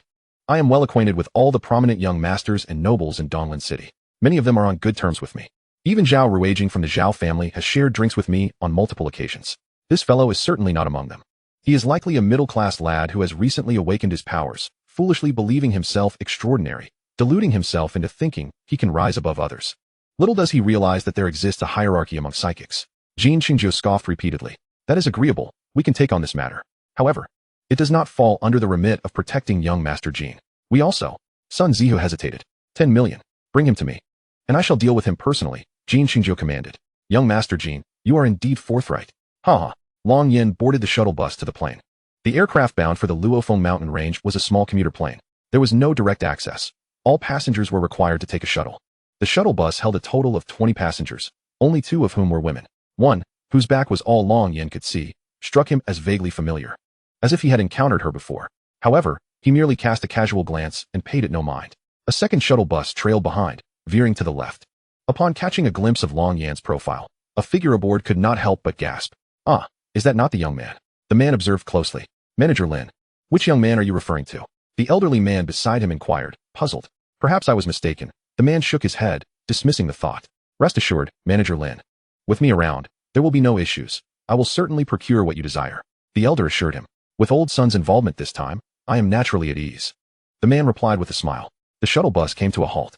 The aircraft awaiting at the terminal was a vertical takeoff small plane, measuring 25 meters in length and 20 meters in wingspan. Its overall shape bore no significant difference from the commercial planes one typically encountered. Aside from 6 fist-sized small windows on either side and 2 in the cockpit, the exterior was enveloped in lightweight metal, providing formidable defense without exceeding weight limits. The small windows were designed to withstand potential attacks from airborne beasts, unlike the larger windows prevalent before the beast outbreaks. At this moment, one shuttle bus had already discharged its passengers. Long Yen remained unhurried, being the last to disembark, waiting for all others to board before proceeding. The small commuter plane could accommodate 40 passengers, with reasonably comfortable seating, staffed by a captain, 2 co-pilots, and 3 flight attendants. However, the tickets were exorbitantly priced, exceeding 3 times that of a standard commercial flight. This meant that the base fare was no less than 300,000, 50,000 for a window seat, and $1 million for first class. The steep cost was justified, given the destination of Luofeng mountain range, where aerial beasts frequently roamed. The probability of an incident was more than tenfold compared to ordinary civil aviation, making this price a worthy investment. Upon taking his seat, Long Yin found himself facing one of the flight attendants at the entrance. He had only previously encountered tales of this phenomenon online, where sometimes one would randomly find themselves seated across from a flight attendant. Indeed, the short videos had proven accurate, with well-defined features and a robust physique. Even the 30-something flight attendant could not help but blush in his presence, shifting in her seat to avoid embarrassment. Handsome, may I add you on WeChat? She inquired. I have been frequently flying this route for 8 years since graduation and am quite familiar with it. You must be a first-time flyer. If you add me, you can ask me anything you don't understand. Plus, I can get you a 10% discount on tickets. Feel free to scan, Long Yin replied, casually adding her. The discount did not particularly matter to him. He held no interest in money. He simply had a few inquiries to make. Is there a significant number of visitors to Luofeng mountain range recently? Quite a few. Just yesterday, there were around 400 people across 10 flights throughout the day.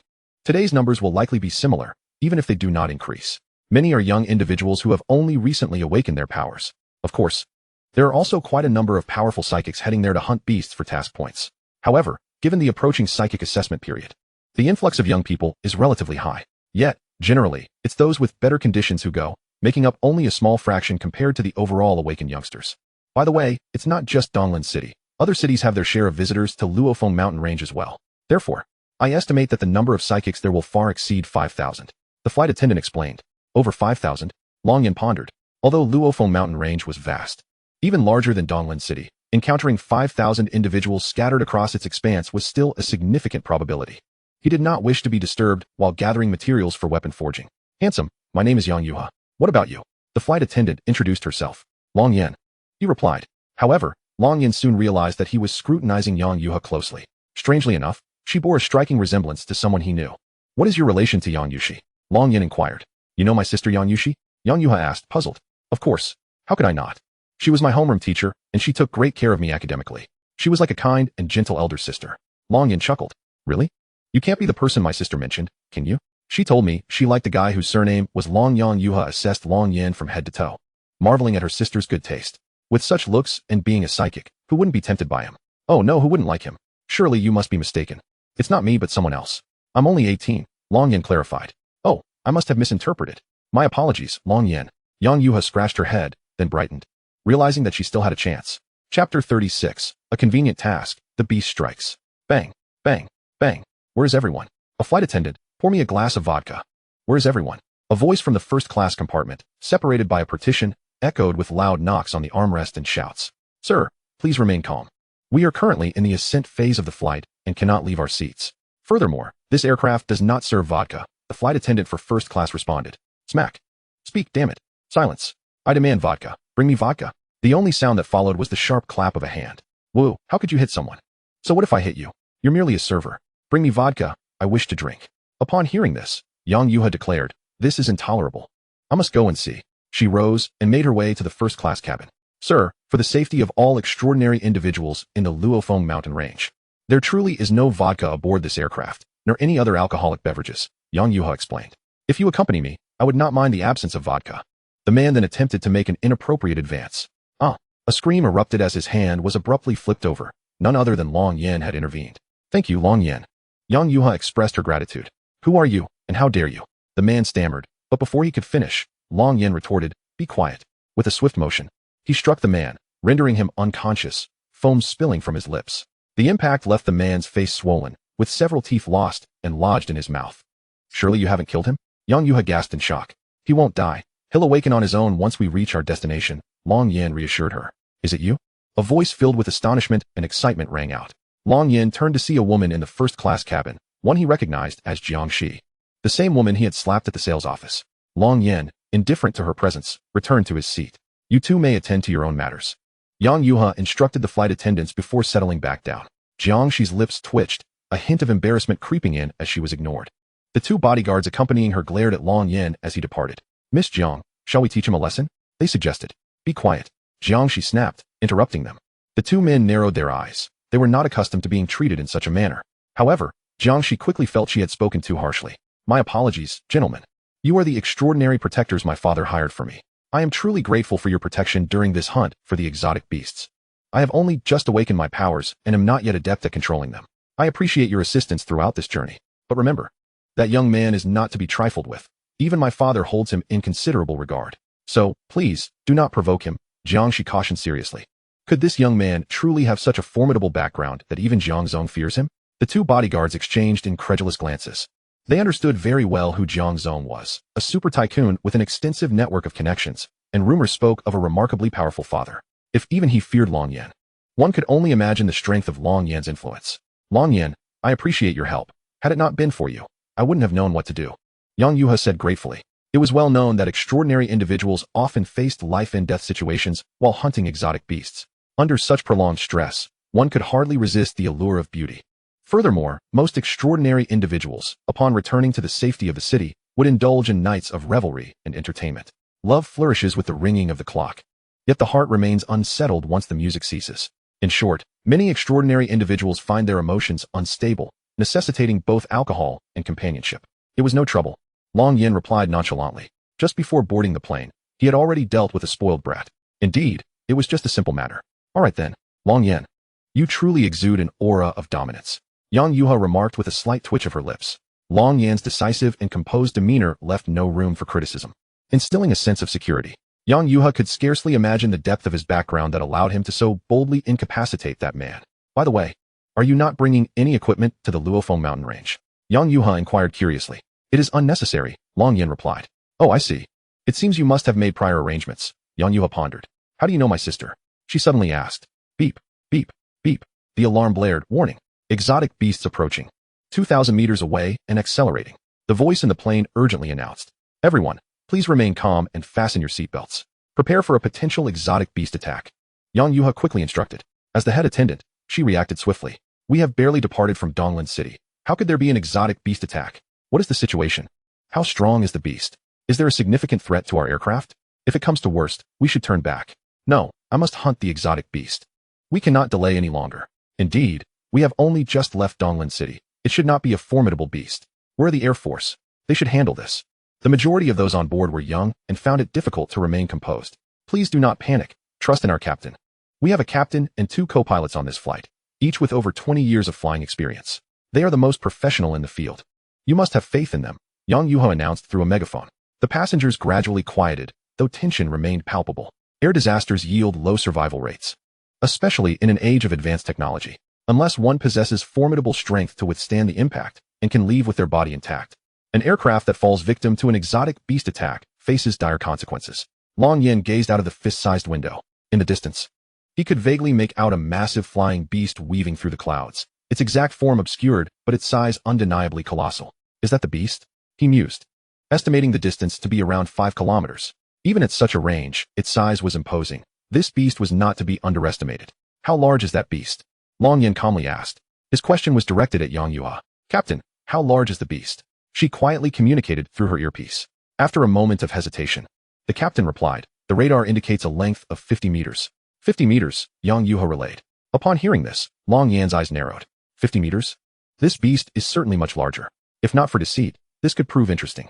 Moreover, the plane system stated it was 2,000 meters away, indicating that what I see is not even on the radar. Is it possible that this small commercial aircraft's radar cannot detect such a beast? Long Yin contemplated. Boom. Explosions erupted from either side as 2 fighter jets launched missiles to drive the beast away. Boom, boom, boom. A series of explosions reverberated through the air. 1 minute later, I announced, this is your captain speaking. I urge all passengers to remain calm. The flying beast has been driven away by the Air Force jets. We are currently safe and will continue on our scheduled route to the Luofeng mountain range. The captain's voice echoed through the cabin, providing a sense of reassurance. Finally, we're in the clear. I was terrified I wouldn't make it back. Someone exclaimed.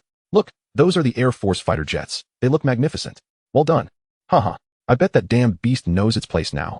It's nothing extraordinary. Once I grow stronger, I could take down hundreds of them in a year. Seriously. 1 per hour, 12 hours a day. That's at least 4,000 a year. Have you lost your mind? Your dad's company has a 12-hour work schedule. And you want to kill for 12 hours too? Isn't your family fortune sufficient? Can we please avoid this unnecessary competition? Laughter rippled through the cabin, easing the previously tense atmosphere, as it seemed that the crisis had finally passed. However, the situation was far from simple. Long Yin gazed out the window at the flying beast that continued to follow the plane from 5 kilometers away, lurking within the clouds. What's wrong, Long Yin? What are you looking at? Yang Yuha inquired, puzzled. Yet, as she followed Long Yan's gaze, she saw nothing but the drifting white clouds. To avoid detection by the beasts during the flight, the civilian aircraft had been flying within the cloud cover to evade danger. Ask the captain if the radar still indicates any beasts within a 5-kilometer radius to the left, Long Yin urged. And also check with the military jets for their radar feedback. Hurry. Okay, I'll ask right away, Yang Yuha replied, feeling the weight of Long Yan's gaze. She promptly contacted the captain through the communicator. No, there's no feedback on the radar. Did you see something? The captain responded. With today's radar technology, it was impossible not to detect a flying beast within 10 kilometers, unless they had evolved into something far more formidable or were so powerful that even the radar couldn't detect them. The military reported no sightings either. Except for a low-level flying beast, approximately 40 centimeters in size, located 3 kilometers to the right, the captain informed. Yang Yuha held the communicator close to Long Yin's ear, though her efforts were somewhat redundant, as he could hear perfectly well at that distance. Long Yin continued to observe the beast outside, which remained steadfastly in pursuit of the aircraft, maintaining its distance. As time passed, many flying beasts had evolved the ability to evade radar detection over the decades, some more successfully than others.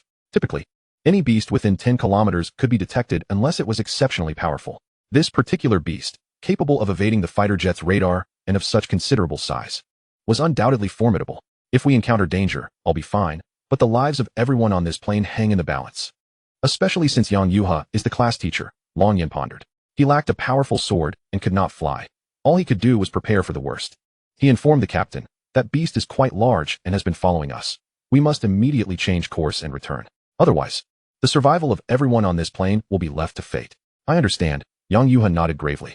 However, when she relayed this to the captain, it only earned her a barrage of scolding, and they unilaterally cut off communication. The aircraft continued its normal course.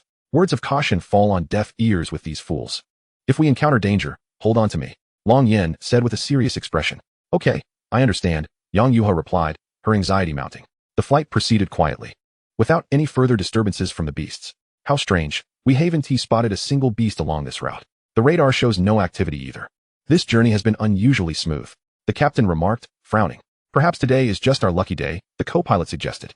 "Indeed, we have been fortunate," the captain agreed, not thinking much further on it. The direct distance from Donglin City to the Lo Feng mountain range was merely over 800 kilometers. Given their near supersonic speed and the avoidance of frequently dangerous zones, they would arrive in no more than an hour. Chapter 38, Attack, Emergency Landing, and the Formidable Beast. This flight was merely 5 minutes away from reaching the airspace above the northwest camp of the Lo Feng mountain range. The aircraft will open its doors at 500 meters. Please prepare for parachuting. The captain's voice resonated over the intercom. Long Yin, we're almost above the ability user northwest camp. It should be safe now, right? It said that there are powerful ability users stationed there among the granite formations of the falling Sunset Mountain, Yang Yuha queried. Tell those 2 flight attendants to fasten their seatbelts and stop serving drinks. No one will be drinking now, Long Yin instructed. Understood, Yang Yuha replied, not daring to delay. Long Yin observed that everyone had secured their seatbelts. In the event of a beast sighting, everyone prepare to parachute, he declared, his voice cutting through the cabin like a knife. Instantly, silence fell over the aircraft. All passengers held their breath, uncertain of what was about to transpire. Bang, bang, bang. A sound akin to tearing flesh echoed through the cabin. The lightweight, high-strength steel of the aircraft, 3 centimeters thick, was ripped open in 3 gaping 10-meter-long slashes. From the belly to the top of the plane, anyone standing at that moment would have been severed in half. At 10,000 meters, the air was thin, and temperatures plummeted to 50 degrees below zero. Coupled with the disparity in internal and external pressure, had everyone not been strapped in, the immense suction would have yanked them all out. Help! I'm still young. I don't want to die. Someone save us. We're doomed. We're doomed. I want to go home. Please, I want to go home. The cabin erupted into screams and cries. Most were pampered scions of wealthy families, unaccustomed to such chaos, and they could hardly maintain their composure. Long Yin observed as the beast re-entered the clouds, seemingly relishing the act of hunting, not rushing to strike down the aircraft. Miss Jiang, we may not survive this, one of her temporary bodyguards said, despair evident in his voice. Damn it, what terrible luck to encounter such a massive flying beast.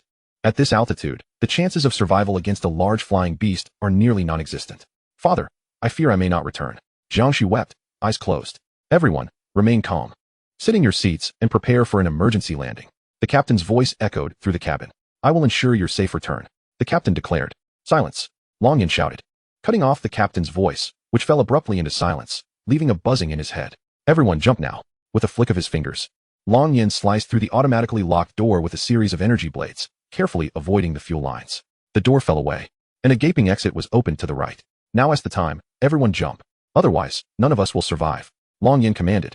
His voice resounded like thunder, echoing in the ears of the crowd. Yet, only a handful of ordinary ability users and 2 or 3 middle-aged individuals, who had long since awakened their powers, resolutely leapt into the void.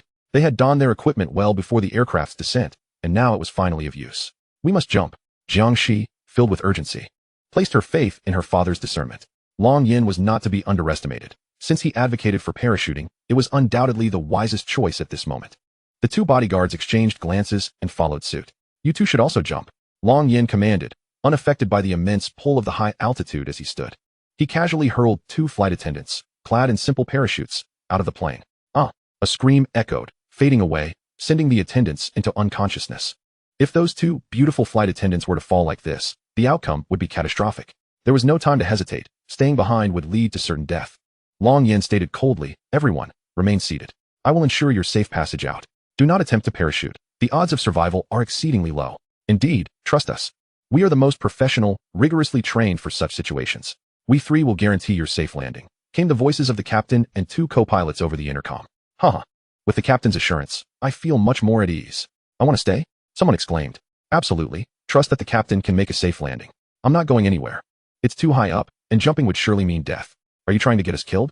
Who do you think you are, listening to you, or the captain? Parachuting from 10,000 meters, are you insane, or am I? If anyone's jumping, it's you." The remaining passengers remained unmoved. "Then so be it. Let fate decide." Long Yin sneered, swiftly grasping Yang Yuha and leaping out. Long Yin was no saint. He had no obligation to save those who sought their own demise. That man is truly courting death, and to bring a flight attendant along without any equipment is sheer recklessness. At this altitude, even the strongest would perish. Let him face his fate. We must trust the captain. Indeed, the passengers echoed, their tone thick with derision. Long Yin and Yang Yuha descended, forming a protective barrier around her, preventing her from succumbing to the freezing temperatures of -40 to 50 degrees.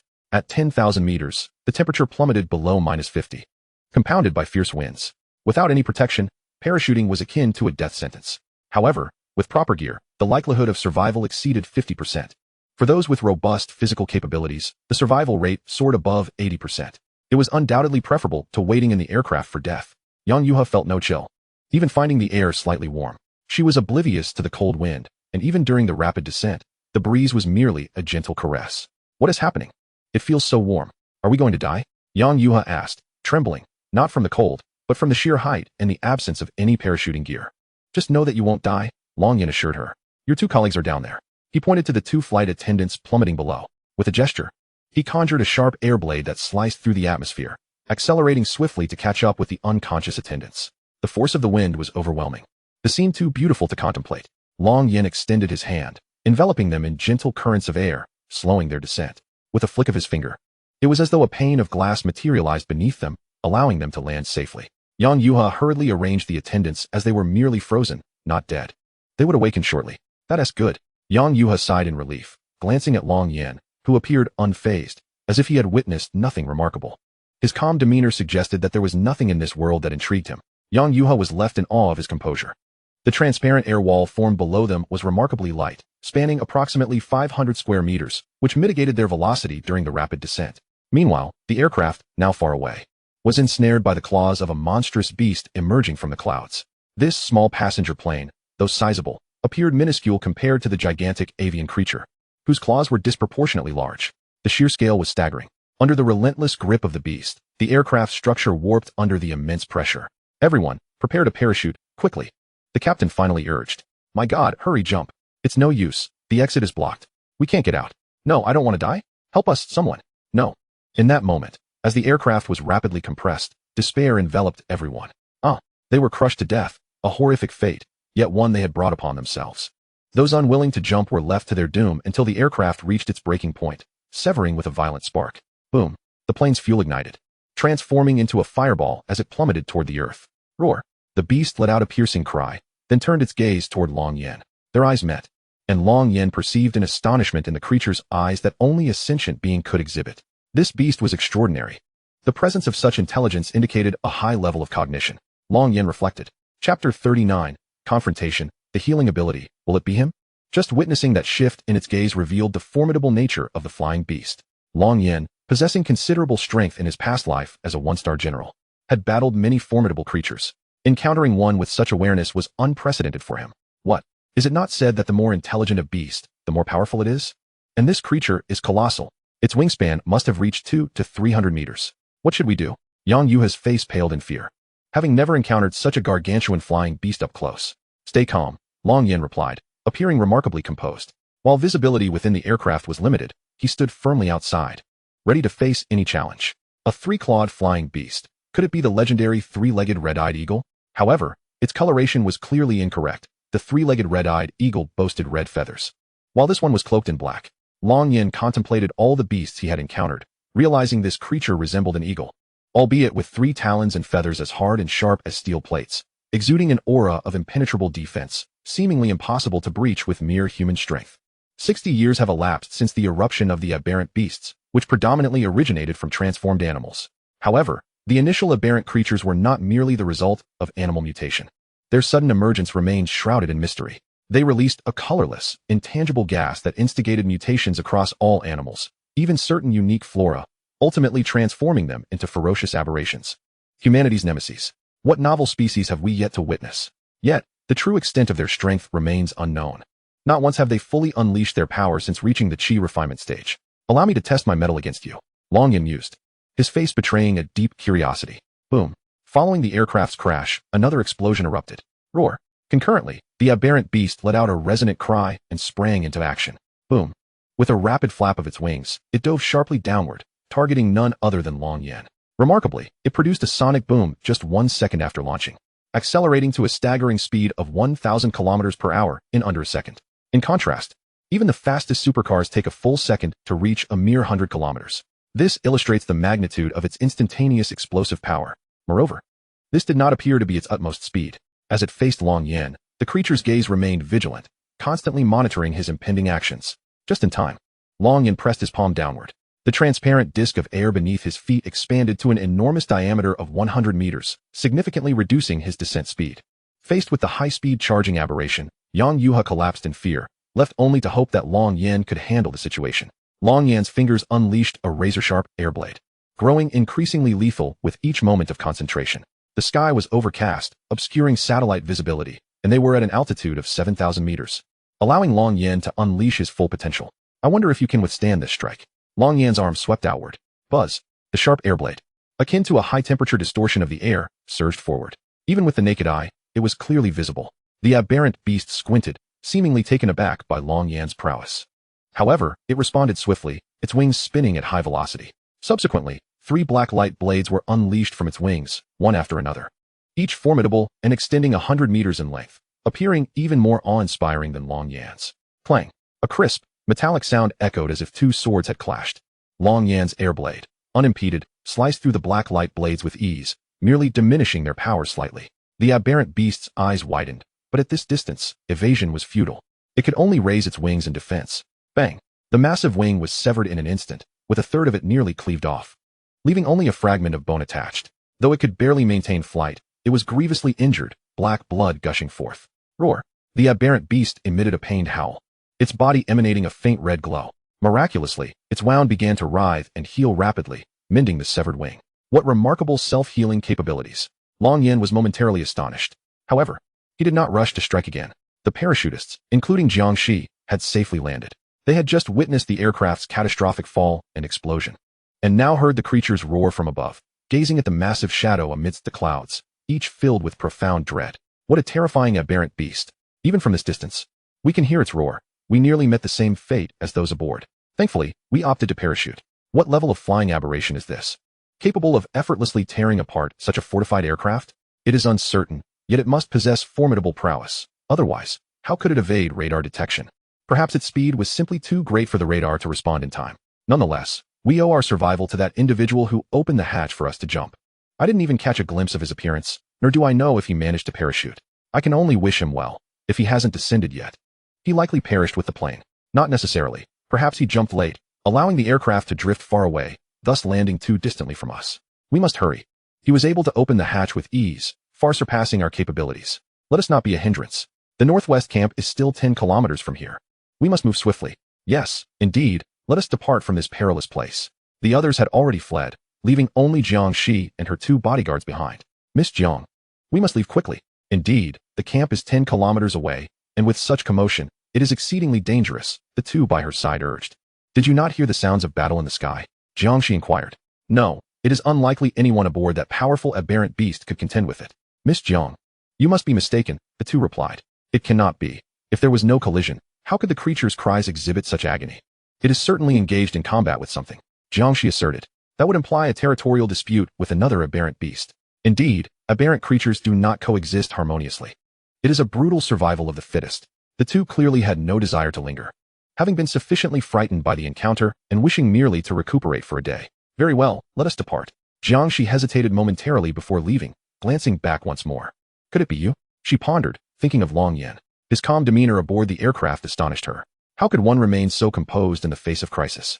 Such individuals must either be mad or extraordinarily powerful. According to her father, Long Yan was likely the latter, if he were the one battling such a formidable aberration.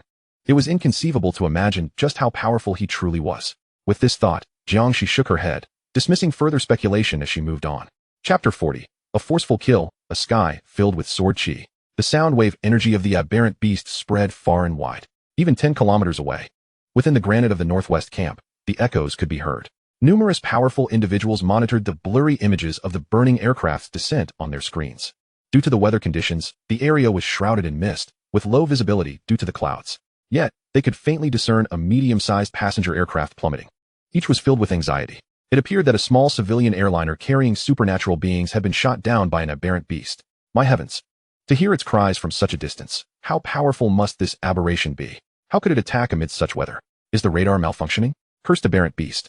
You shall pay. Surely, some must still be alive. Indeed, we must take action. The assembled figures, clad in various battle armors, declared fervently. Suddenly, a voice rang out.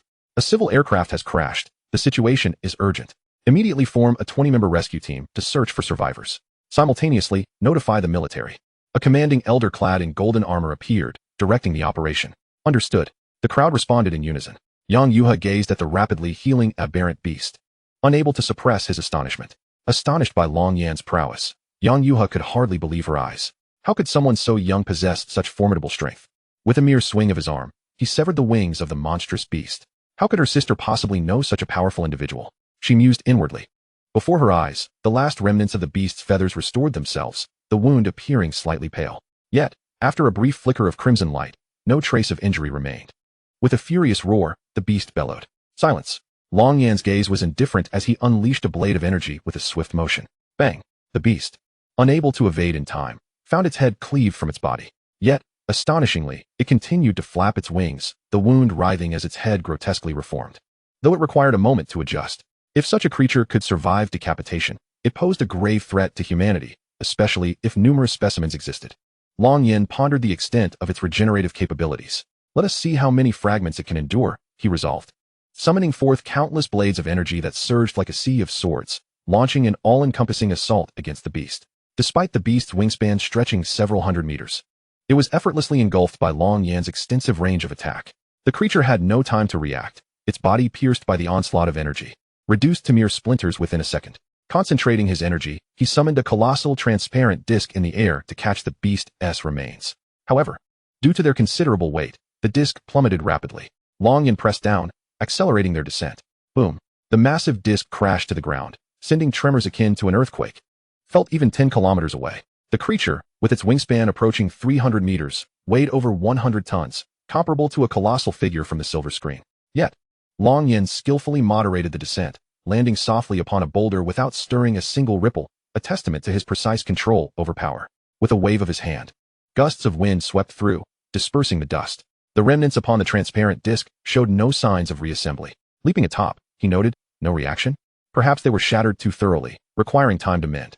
Just as this thought crossed his mind, the remnants began to stir, displaying signs of reconstitution.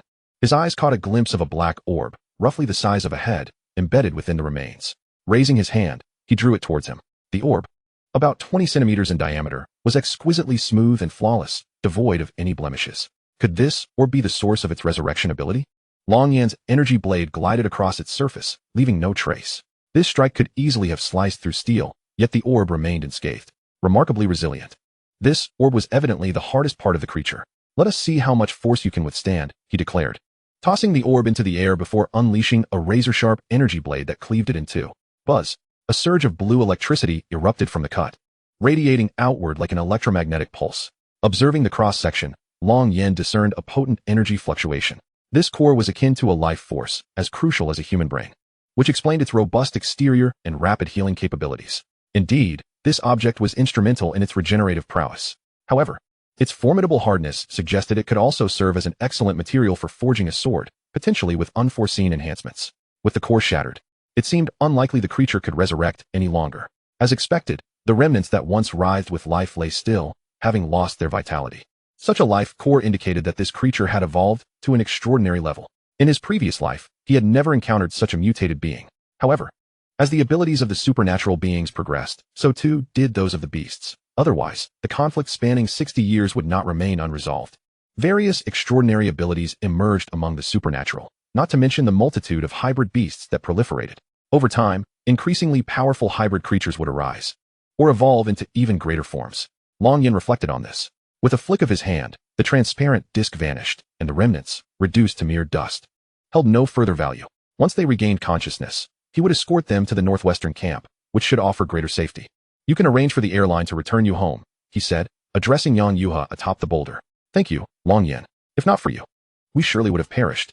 I am at a loss for how to express my gratitude, she replied, her voice growing softer, her cheeks flushed with embarrassment. Perhaps you may express your gratitude by acknowledging your sister, Yang Yushi. I would prefer that my capabilities remain undisclosed, Long Yin remarked, oblivious to the nuances of her expression. Ah yes, I understand completely. I won't breathe a word to anyone, not even if the airline inquires, Yang Yuha hurriedly assured, nodding fervently to mask her anxiety. She was perceptive, grasping Long Yan's implications. Very well, Long Yan nodded. Engaging with intelligent individuals certainly made matters simpler. He had no desire to reveal his strength prematurely, particularly before acquiring a sword capable of flight. Chapter 41. The Undying Essence, the Life Core. Yet, had this beast truly perished, or could it still regenerate? Just now, its head was severed, and it managed to restore itself. Yang Yuha inquired. Rest assured, it is dead. There are no signs of life, Long Yan reassured her. That is a relief. I will hold on to this for you. I have a plastic bag here. Once we reach the camp, I will buy you a backpack, as it would be inconvenient to carry your belongings otherwise. Yang Yuha accepted the black orb, which weighed only a few pounds due to Long Yan's prior intervention. In its intact state, it would have weighed 1 or 2 tons. Indeed, Long Yan acknowledged, reminded of his own needs. Aside from lacking a sword, he also required an essential item. If he could forge a spatial ring, even a basic version, it would allow him to store numerous items without needing to carry everything on his person. However, the materials required for the spatial ring are exceedingly difficult to procure. Even if one were to reduce the internal space and material requirements, finding suitable components remains a daunting task.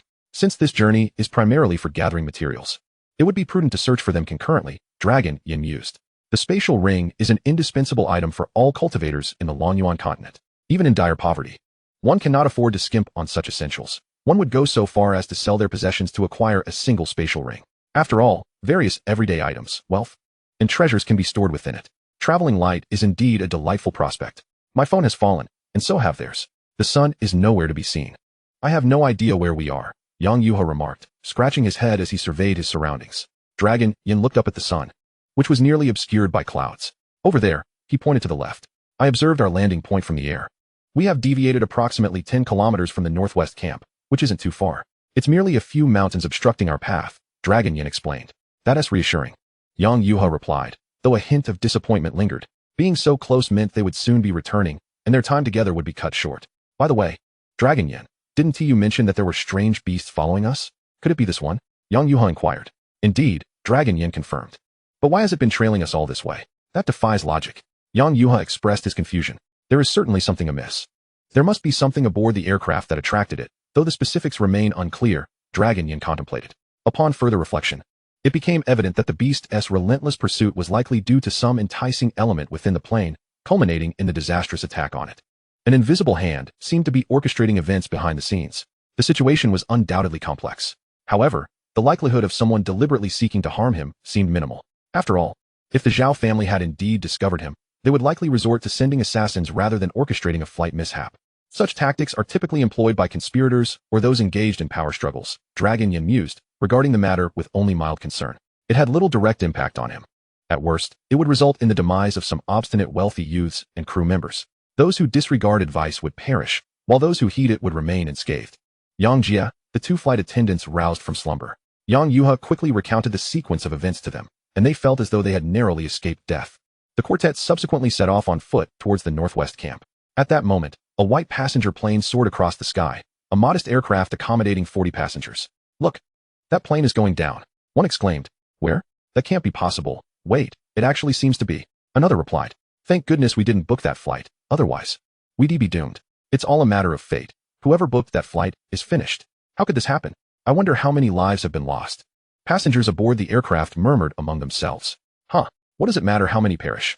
They are merely lives. Besides, a single plane can only carry a handful of people. How many could possibly die? Scoffed a trio of young men in first class. Meanwhile, a middle-aged man seated in the remaining first-class seats gazed out the window, a strange smile creeping across his lips, one that would surely evoke unease in any observer. The Jiang family in the East refuses to cooperate with us. They have only one path left, death. Death is not an end, but a rebirth.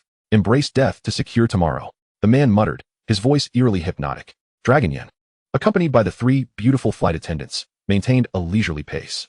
Nevertheless, they traversed the 10 kilometers of mountainous terrain and arrived before dusk at 6:30. The ordinary individuals of today are no longer the same as they were before the emergence of the strange beasts. Their physical prowess has significantly improved.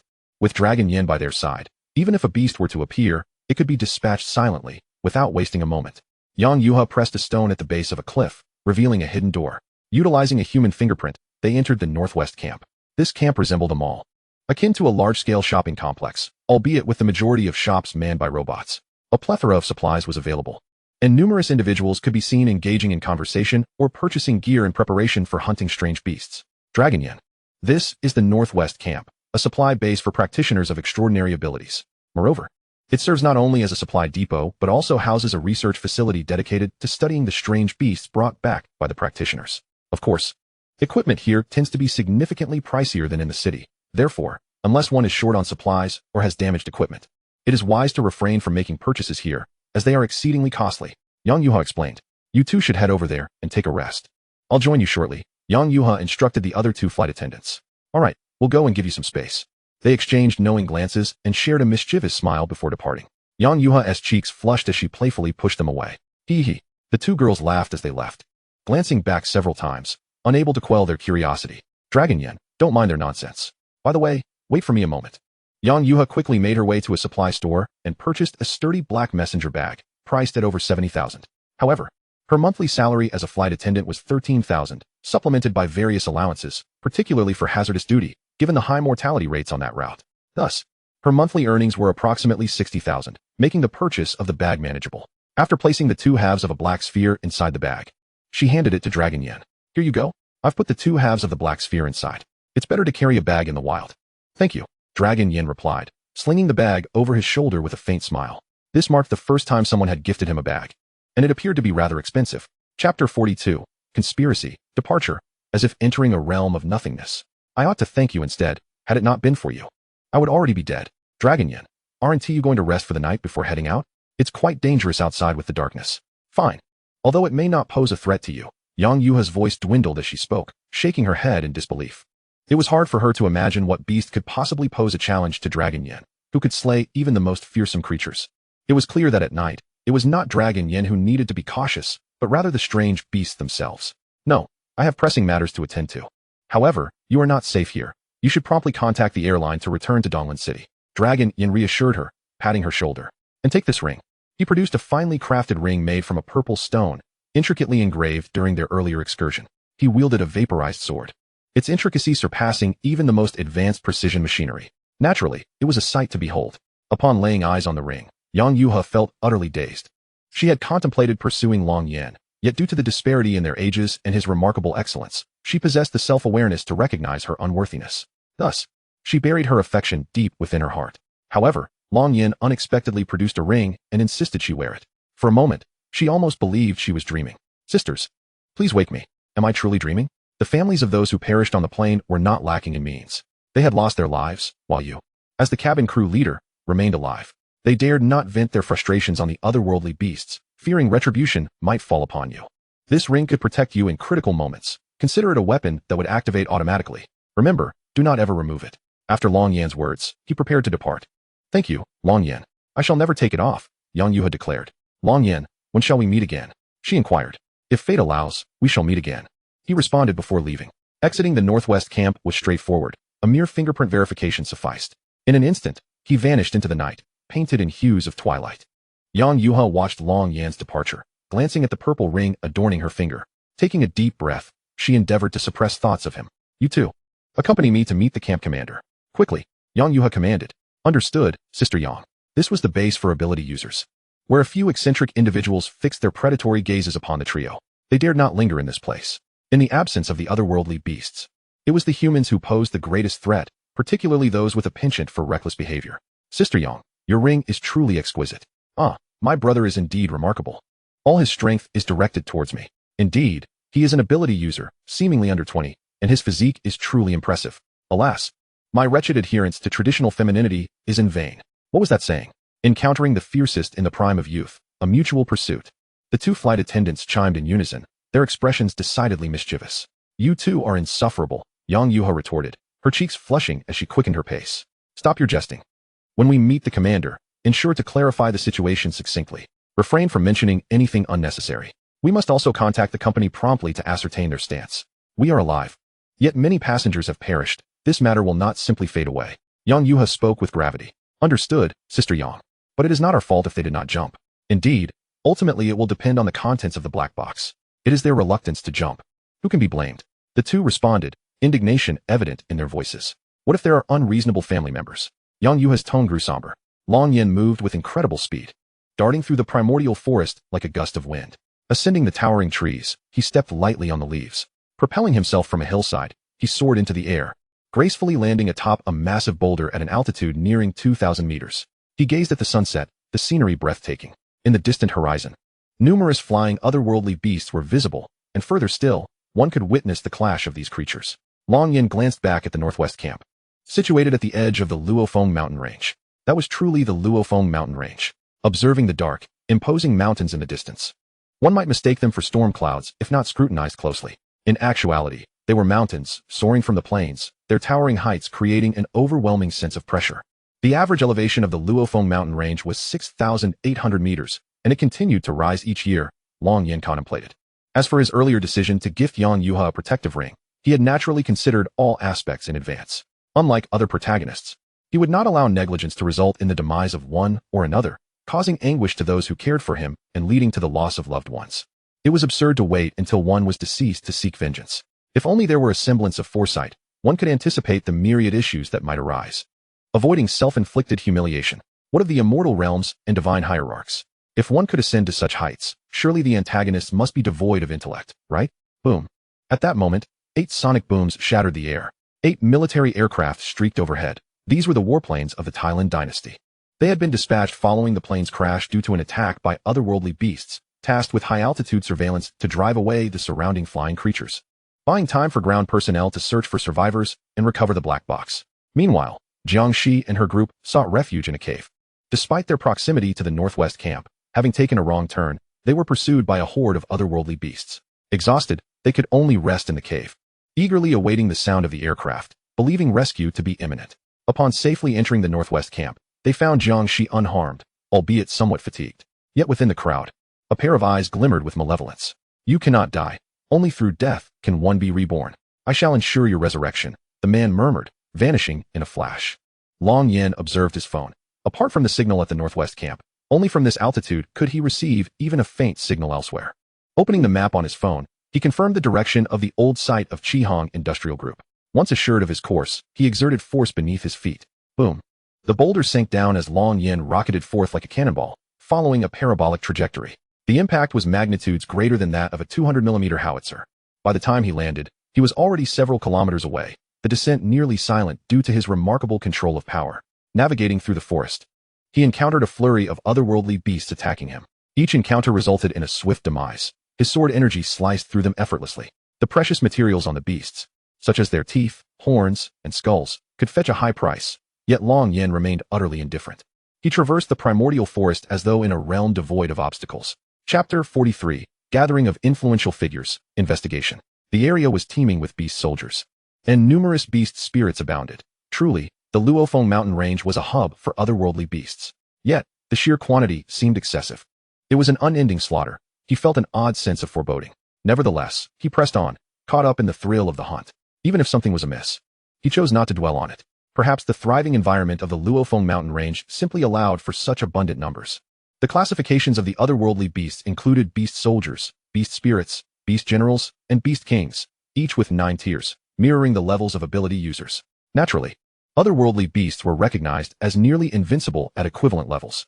The abilities of the supernatural beings rely heavily on the advantages conferred by their battle armor and weaponry. In contrast, the monstrous creatures are colossal in size, possessing immense strength, remarkable speed, and formidable defenses. Their intelligence is often comparable to that of a child above the age of 5, with the most powerful among them rivaling that of adults and even some of the wisest humans. As such, creatures of the same rank hold a distinct advantage.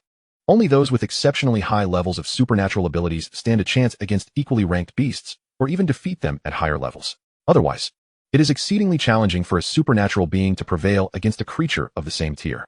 However, this disparity in levels presents a different scenario for Long Yin.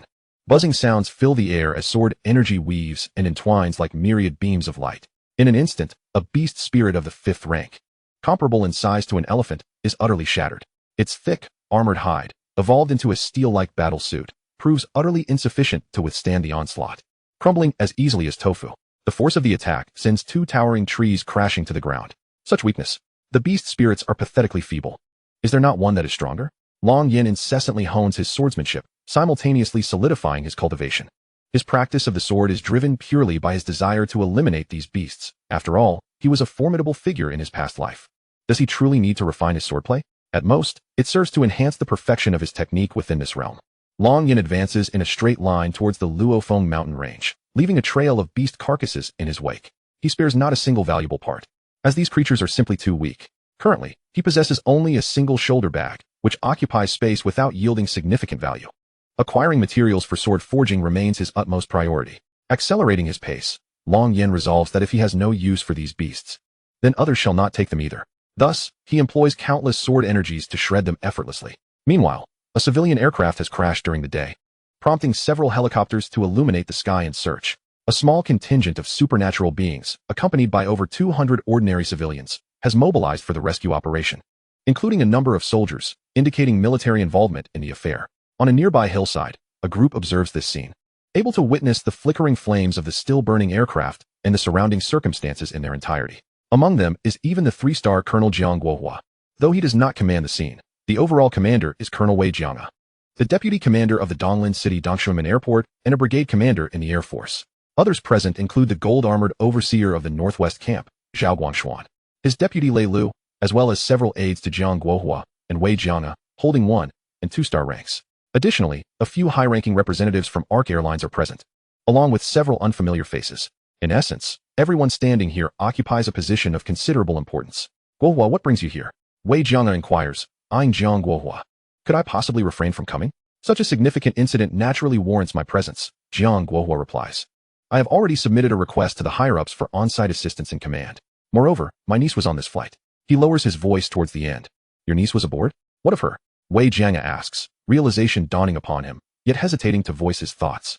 She is unharmed and one of the survivors. She has safely reached the Northwest Camp to rest, Jiang Guohua assures him. That is a relief. It is indeed a stroke of luck amidst misfortune.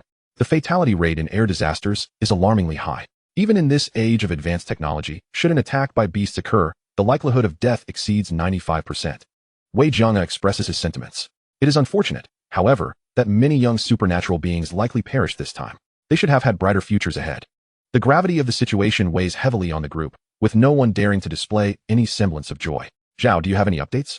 Wei Jianga inquires politely. Zhao Guangshuan, the overseer of the Northwest Camp and the strongest among them, commands respect due to his prowess as a supernatural being. Even a brigade commander like Wei Jianga must accord him due deference, for strength among supernatural beings is paramount, a timeless principle. According to the surveillance data from the Northwest Camp, there are 13 survivors in total, 9 men and 4 women, including 3 flight attendants. Currently, 12 of them are at the Northwest Camp, receiving psychological counseling. However, one young man has left the camp, reportedly eager to train. The exact reasons remain unclear, Zhao Guangshuan explained slowly, having diligently absorbed the details. A captain, 2 co-pilots, and 3 flight attendants. Yet, while the flight attendants survived, the crew members did not, which seems highly suspicious, he adds. By the way, I forgot to introduce myself. I am Kong Su, the general manager of the ARC Airlines Group's strategic cooperation with Hongxing Insurance Group, states Kong Su, dressed in a suit and tie, who has been standing at the back. As the general manager of an insurance company, he represents the interests of Hongxing Insurance Group and feels compelled to be involved in this matter. Indeed, this incident carries an air of mystery. Although it was an attack by beasts, the survival of so many is nothing short of miraculous. Ensure that the interrogation department focuses on these 3 flight attendants. And remember to approach them gently, Wei Jianga instructs. Understood, Brigade Commander, replies a 1-star officer behind him. I am quite curious about how they managed to survive. Until the black box is recovered, I suggest we investigate these individuals thoroughly, the general manager of ARC Airlines remarks. Yes, we must conduct a thorough investigation. Simultaneously, we need to expedite the search for the black box and analyze it as swiftly as possible. Zhao, I must trouble you to deploy more supernatural beings for assistance. Naturally, the corresponding remuneration will be covered by ARC Airlines, Wei Jiang states. Of course, the expenses will be borne by ARC Airlines. They are wealthy enough, especially given the circumstances surrounding their flight, and they also have insurance. If not them, then who? Kong Su's eyes narrow slightly, but he refrains from further comment. They can certainly afford to allocate more supernatural beings for the search, as they are eager to uncover the results quickly. Otherwise, they will face significant public scrutiny. As it grows late, if there are no further matters, I suggest everyone return to the camp to rest, Wei Jiang announces. The crowd disperses, leaving only him, Jiang Guohua, and a few military personnel behind. Is there a significant discovery? Jiang Guohua inquires, fully aware that Wei Jiang intends to dismiss the others. Chapter 44. It was that individual who did it, the giant beast. Follow me. Without offering an explanation, Wei Jiang gazes gravely into the distance and strides forth. Jiang Guohua, somewhat perplexed, nonetheless follows closely behind. The group soon arrives at the edge of a cave, concealed by dense foliage, illuminated by dozens of lamps. Though the light is dim, it provides enough illumination to discern the surroundings. Is this a cave? The surroundings were impeccably arranged, indicating not a cave, but rather a deep pit that had been forcefully created. To his astonishment, it was adorned with satellites and signal jammers. What place is this? Jiang Guohua pondered, catching a glimpse of several jammers encircling the pit. Such devices could obstruct satellite photography. No matter how much the satellite zoomed in, the area would merely appear as a mosaic, rendering it entirely unrecognizable. The same applied to any photographic equipment. Furthermore, the signal jammers prevented any communication with the outside world, underscoring the significance attributed to this location. Cover it up. Turn on the lights, Wei Jiang instructed, clutching a specialized communication device. Understood, Commander. In the next moment, a piece of fabric swiftly concealed the pit between the trees above. Due to the suddenness of the event, only a makeshift black cloth could be utilized for the covering. The surrounding lights gradually brightened, revealing the full visage of the large pit. With a diameter of 221 meters and a depth of 33 meters, it contained the remains of a bizarre creature. A comparison with the remnants found on the aircraft's scratches indicated it was the same creature. Wei Jiang spoke gravely. What does this mean? Even if it is the corpse of a strange beast, it shouldn't have created such a perfectly circular pit, Jiang Guohua queried. You will understand once you go down, Wei Jiang replied as he descended via a makeshift staircase, with Jiang Guohua closely trailing behind. What awaited them in the pit was a ghastly sight that left Jiang Guohua in shock. He crouched down to pick up a fragment. Is this the corpse of a strange beast? Merely touching it reveals an incredibly hard texture, indicating a remarkably high grade. The cut is smooth, without any burrs, and the sizes are almost identical. My heavens, what on earth is happening? Jiang Guohua's astonishment only deepened. The pit was filled with fragments of the strange beast. He felt a chill run down his spine, unable to suppress a gasp. I was equally shocked upon my initial observation. Frankly, I have never witnessed anything like this before. That is why I wanted you to see it as well. However, this matter is of great importance, and no one else can know about it. I have yet to report this up the chain, Wei Jiang stated solemnly. I understand. I am more familiar with the confidentiality agreements than you are, Jiang Guohua replied. Indeed. He had signed numerous confidentiality agreements during this time, and could recite them by heart. So, do you believe this was man-made? Wei Jiang regarded him intently. I can only say that some matters are confidential, but given the circumstances, I can share a few details. After all, I believe you will soon be required to sign one as well, Jiang Guohua remarked. What? Wei Jiang's expression was one of confusion. A few nearby junior officers tactfully withdrew to a distance. You are aware of the events in the Balin primitive forest, correct? Yes, it was merely extreme weather, wasn't it? Nonsense. Have you ever seen extreme weather manifest in such a way? You must have heard about the incident at the Huafu Sky Dome construction site. I haven't. What happened? The Huafu Sky Dome had 3 buildings severed in a single blow, cutting through 300-story residential towers spaced about 1,000 meters apart. Have you ever witnessed anything like that? I haven't. But what does that have to do with this pit and the fragmented corpses of the strange beasts?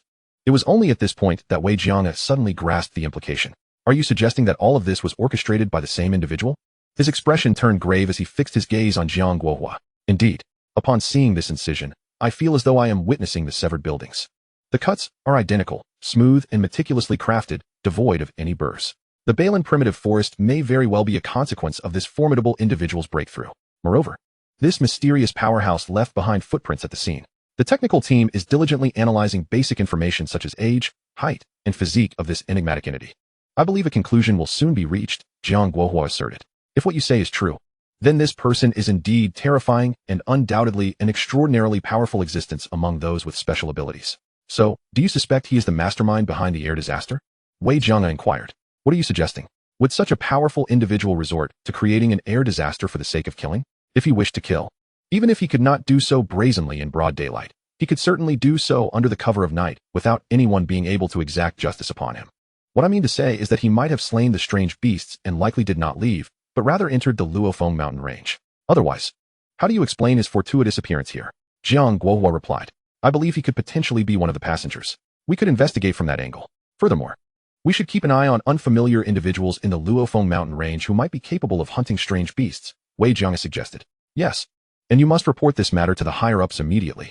The involvement of such a powerful individual is of utmost importance and should not be taken lightly, Jiang Guohua asserted. Long Yin remained oblivious to the events unfolding below. He had rested on the mountaintop for the night, sunlight streaming onto his face as he turned to gaze upon the sprawling, colossal peaks. Throughout the night, he had been besieged by strange beasts, leaving him with little time to rest. It seemed the black sphere in his shoulder bag had drawn them in. Long Yin contemplated the black sphere nestled within his bag. Could this object truly possess such an immense allure, capable of driving strange beasts into a frenzy? He opened the shoulder bag to examine the two halves of the black sphere. Given its peculiar nature, crafting a weapon from it would surely yield extraordinary effects. If you desire it, you shall pay with your life, Long Yin coldly declared as yet another strange beast charged at him. With a swift motion of his arm, he cleaved it in two. Is this what Qihong Heavy Industries has come to? Long Yan's gaze fell upon the dilapidated remnants of the Qihong Heavy Industries site nestled between two mountains.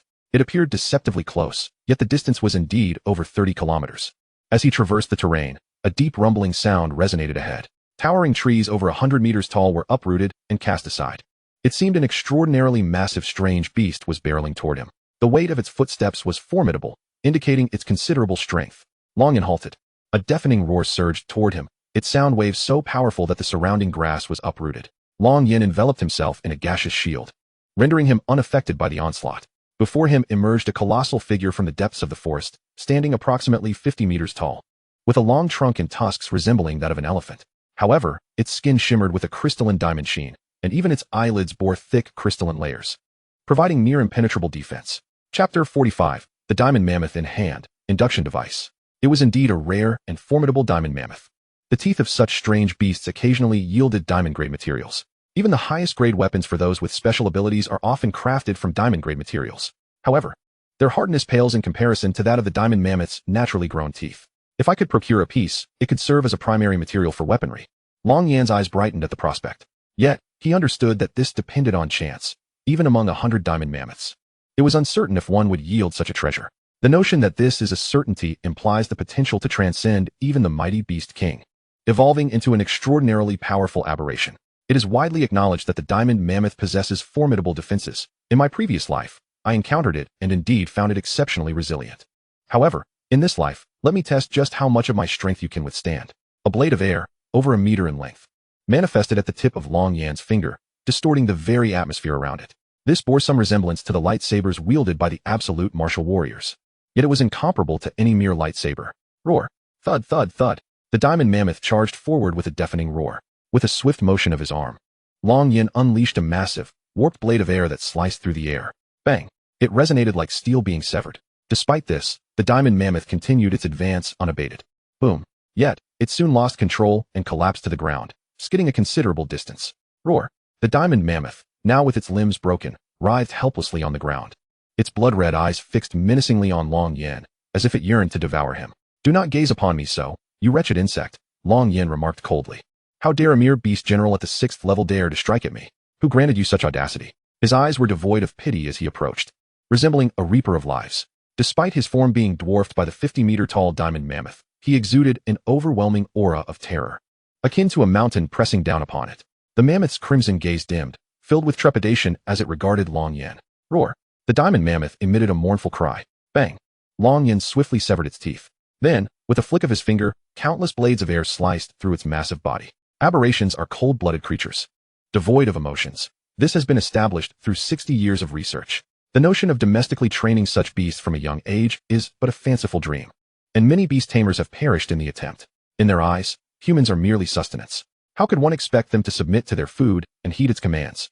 Thus, humans and aberrations are irreconcilable foes, destined to exist in opposition. Long Yin, naturally, showed no mercy. He surveyed the two enormous teeth lying on the ground. each exceeding 30 meters in length.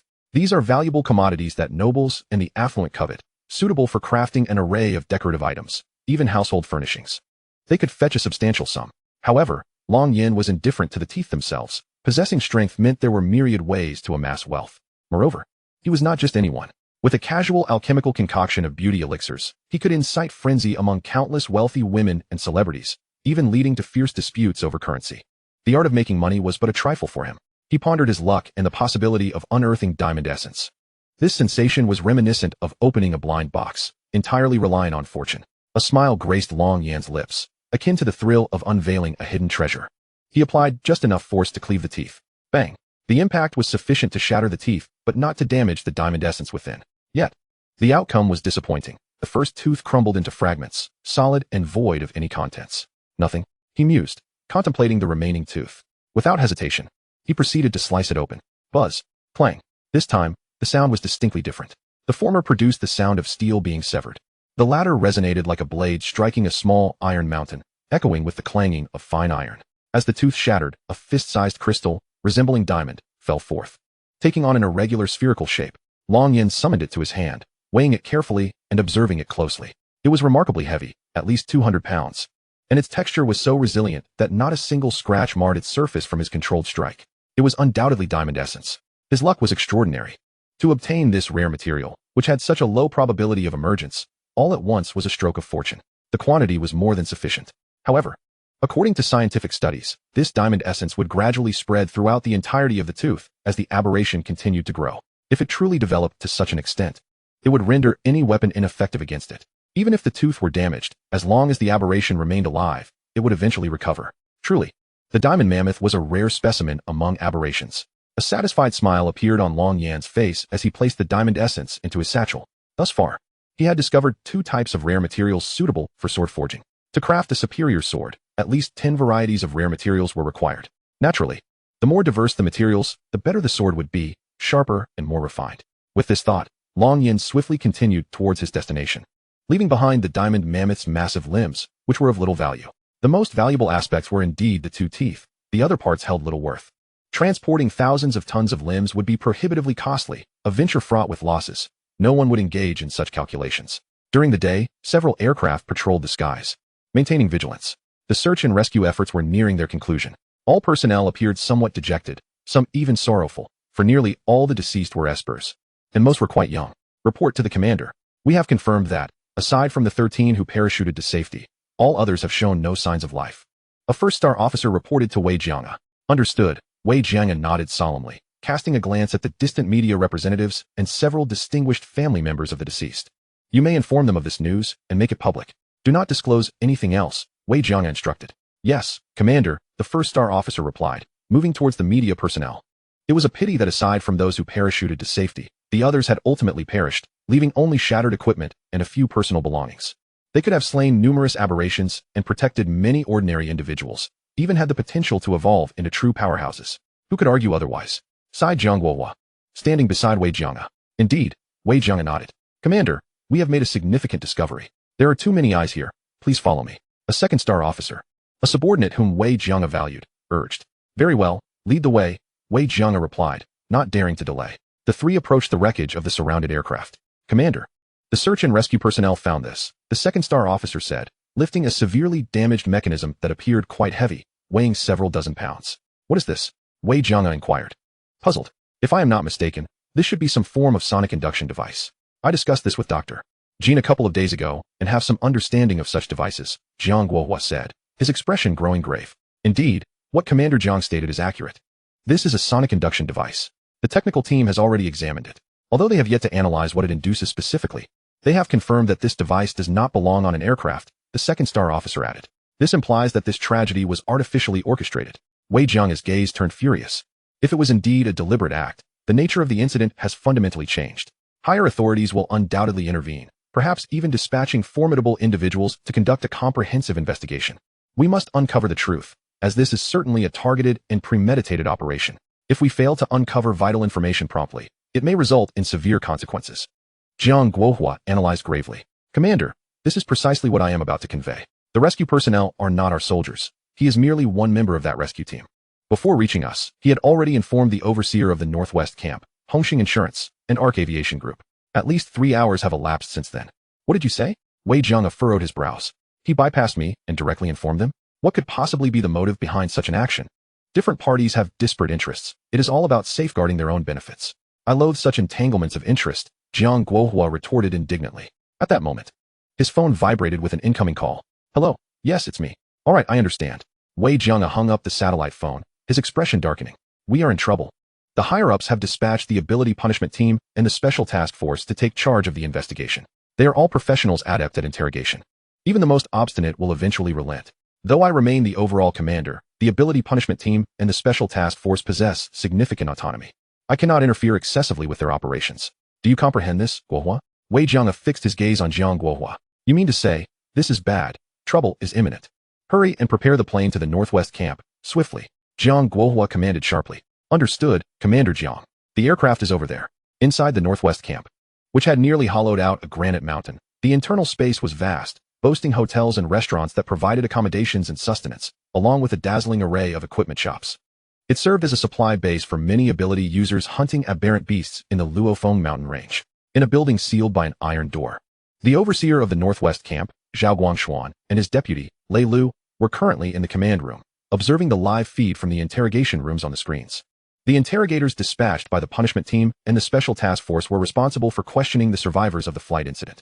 Each survivor was isolated in different rooms, confined in small spaces of merely 10 square meters, devoid of windows, rendering the atmosphere stifling and oppressive. Among the survivors, apart from Long Yan, the 12 others were present here. One of the rooms housed Jiang Shi, who had been left in isolation for an hour. However, she was provided with coffee to help keep her alert, a far better treatment than what others received. Let me see my father. What is the meaning of confining me here? I am not a criminal. On what grounds do you detain me? Where is my father? Has he not arrived yet? I demand to speak with him. Jiang Shi pounded on the table, glaring into the camera in fury. Bang. The door swung open forcefully. Sit down and behave yourself. I command you to sit.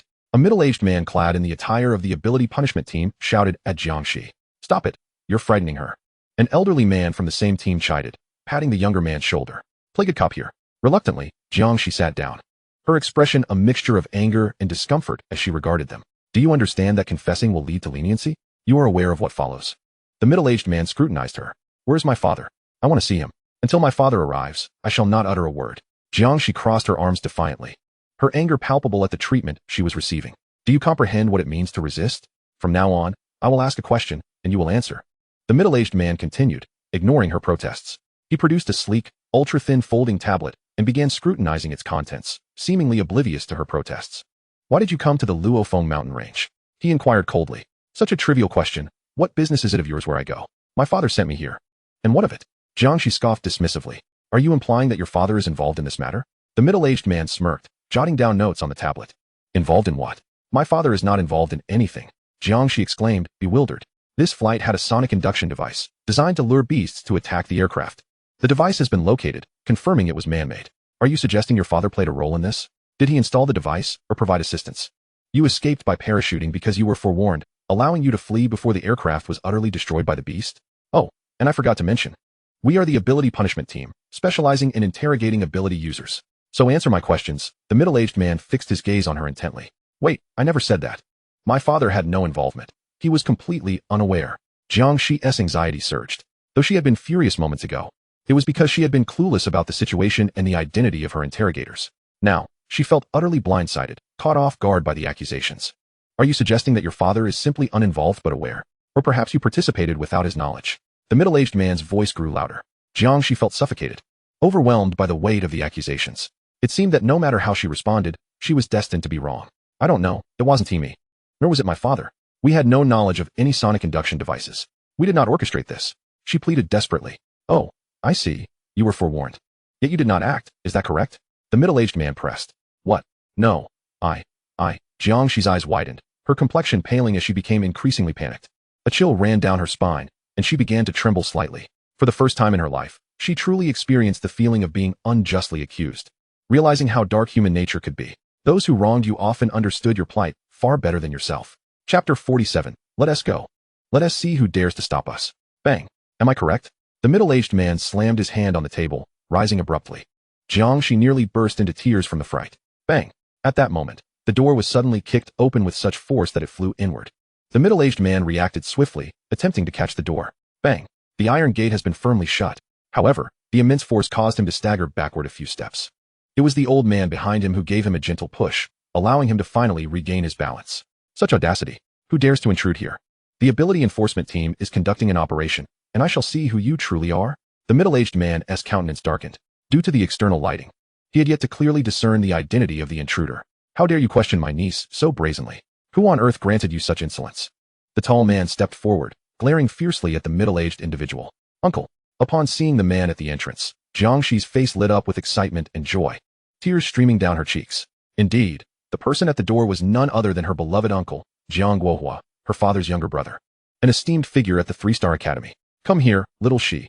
With your uncle here, no one can harm you, Jiang Guohua said, his face softening into a loving smile. Jiangxi quickly hid behind him. Do you realize that you are obstructing the operations of the ability enforcement team? Even as a 3-Star Academy member, you cannot bear this responsibility, the middle-aged man remarked, glancing at Jiang Guohua's insignia with ire. You claim to be from the ability enforcement team? What is your name? Who is your superior?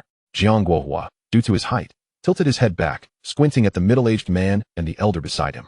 He quickly noted the insignia on their uniforms, one 2-star, the other 3-star. A flicker of disdain and uncontainable anger ignited in his eyes. I am Qin Kai, a 3-star Punisher from the Donglin Ability Enforcement Team. This is Tan Shuhang, a 2-star Punisher. Our direct superior is Chun Kafa, the middle-aged man, Qin Kai, replied. Narrowing his eyes, the two men stood firm, neither willing to yield.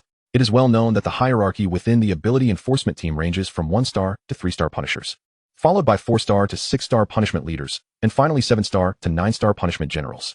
Their ranks were neither high nor low. However, the power of the Ability Enforcement Team is substantial, operating independently of any direct command from anyone other than their superiors within the Enforcement Division of Donglin City, specifically targeting crimes committed by ability users and other matters involving them. Just a couple of puny 2-star and 3-star Punishers. Do you think you are worthy to speak to me in such a manner? Do you understand the concept of being beneath someone? Get lost and have Chun Kafa come here personally. You are not worthy to converse with me at your level, Jiang Guohua declared with a disdainful glare.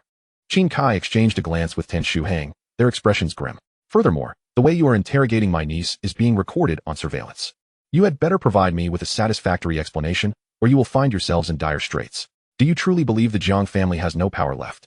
That any rabble can trample upon us? Get out. Jiang Guohua's voice boomed like thunder, casting a final cold glance at them. Little Shi, we are leaving. Let us see who dares to stop us. Jiang Guohua turned and took Jiangxi with him. Bang! Damn it! How did he arrive so swiftly? Qin Kai slammed his fist onto the iron table, leaving a dent where his fist had struck. He was nearly bursting with rage, smashing the surveillance camera in frustration. After all, he was a 3-star army officer commanding tens of thousands, and he himself was an ability user and a scion of the Jiang family. Even with their special status, they could not compare to him. Only the punishment leader, Chun, could match his strength. Tan Shuhang shook his head, appearing more composed. It seems the task assigned to me by punishment leader Chun cannot be fulfilled. What is the situation with the Northwest Camp's overseer? How could he allow the surveillance footage to be taken away? Was it intentional? This incident will be reported truthfully to punishment leader Chun. Let us go and interrogate others. Qin Kai said in a low tone, signaling with his eyes. Understood. Tan Shuhang nodded. Meanwhile, Wei Jianga was in the surveillance room, having obtained the copied footage. Zhao Guangshuan observed him with a faint smile, offering no resistance. He glanced at the deputy overseer of the Northwest Camp before departing. Did you get it? Jiang Guohua asked Wei Jianga as he approached. I did, surprisingly smoothly. Is Jiangxi all right? Yes, I'm fine. You all come over here. Wei Jianga signaled. The three gathered in a corner devoid of surveillance. You must be cautious. I have secretly investigated some information. The overseer of the Northwest Camp, Zhao Guangshuan, is likely a member of the Zhao family. You should grasp the implication of my words, Wei Jianga stated seriously, not shying away from Jiangxi. What? He is a member of the Zhao family? I thought his surname was Zhao merely by coincidence. I never imagined he would actually be from the Zhao family. Jiang Guohua frowned in contemplation. He did not obstruct me from obtaining this copy of the data. This is an intention to use others to do his bidding, or perhaps to create enemies on all sides. In any case, it is not a good sign. You must remain vigilant. The fallout from the recent flight explosion has led to entangled interests and deeper conflicts. Even I feel a chill run down my spine. As if a moment's inattention could draw me into a whirlpool from which escape is impossible, Wei Jianga expressed with a grave demeanor. Has the old man already begun his machinations with the Zhao family? Jiang Guohua's brow furrowed, his expression serious. Above all, take care. Every word and action must be pondered thoroughly to avoid leaving behind incriminating evidence, Wei Jianga advised. I understand. Thank you, Jiang. Only you would be willing to assist me so selflessly, sharing everything, Jiang Guohua said with a grateful smile. What are we being polite for? Those years we fought side by side. If it weren't for you, I would have been long gone, Wei Jiang replied. Jiang Guohua's eye sparkled. Jiang, she glanced left and right. Something was amiss. There was definitely an unspoken bond between these two. Surely they weren't actually welding that damned helmet onto the other's backside. Jiang, she shook her head, pondering what on earth she was thinking. In a place like the heavenly capital, such things were merely legends. Ahem, uncle, how long are you two going to stare at each other? Jiang, she gently interrupted them. All right, just treat me to some drinks when you have the chance. Let us find a quiet place and sort through the testimonies first. Regardless of the circumstances, we must follow due process, Wei Jiang stated. Sure, I will definitely treat you to drinks. Little Shi, come with us. You must recount the events as they transpired. Jiang Guohua instructed. Jiang, she nodded. As they passed by a room, they happened to see the Special Task Force's interrogators coldly closing the door. Inside was a beautiful flight attendant, looking somewhat anxious and unsettled as she glanced at them. Chapter 48. Speculations, not to be provoked. Is he his master? If you do not speak, we shall remain here until you do. Are you implying that someone instructed you to jump, making you one of their accomplices? Why did you jump early? Were you the one who installed the induction device? Let us continue this stalemate. You refuse to clarify. And I have all the time in the world. Don't overestimate yourself. Even if you are an ability user. I possess the authority to keep you here for 10 days. As I traversed the corridor, the muffled sounds of various interrogations seeped through the doors. The attitudes within exceedingly poor, even vile. Despite the soundproofing, their sharp ears could still discern the whispers of torment.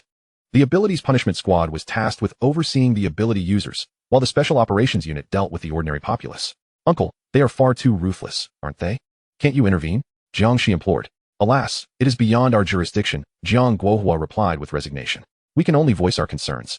But direct intervention is not an option unless they exhibit extreme behavior. Even if they do act aggressively, it appears we cannot forcibly intervene. Otherwise, we risk being unjustly accused. Wei Jiang added. But uncle, you can protect me. Why can't they do the same? Jiang, she protested, her discontent evident. Because they lack the necessary backing, Jiang Guohua explained. In this era of beasts, strength is paramount, yet connections hold significant weight. An ability user who has not matured is not considered strong. What more can be said for ordinary individuals without support? I can only safeguard you.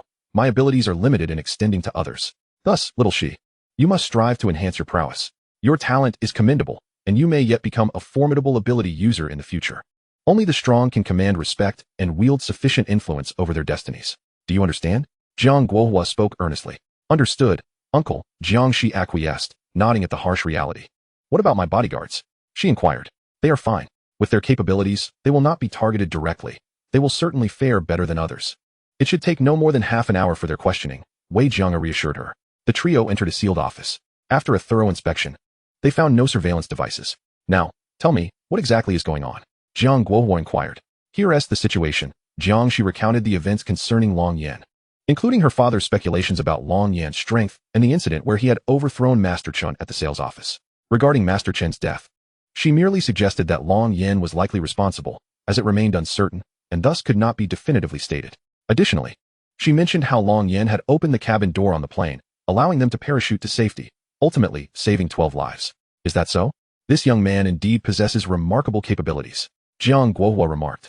Remarkable is an understatement. He is composed, decisive, and evidently strong. His ability level must be considerable. He is a prodigy. I never anticipated that Donglin City harbored such a young genius. Prior to this, not a whisper had reached us. Jiang, do you think it's possible that? The two exchanged glances, seemingly arriving at a shared conclusion. Regardless, the matter appeared to be elucidated. If they could locate the young man, they would likely uncover the truth. Simultaneously, they needed to investigate how the sonic induction device had been installed on the plane, requiring a thorough examination of the maintenance personnel present at the airport. Indeed, we must clarify this. They both resolved. Little Shi, will you continue honing your skills by hunting beasts, or return to Donglin City? Jiang Guohua asked. As soon as my bodyguards return, I will set off to hunt beasts.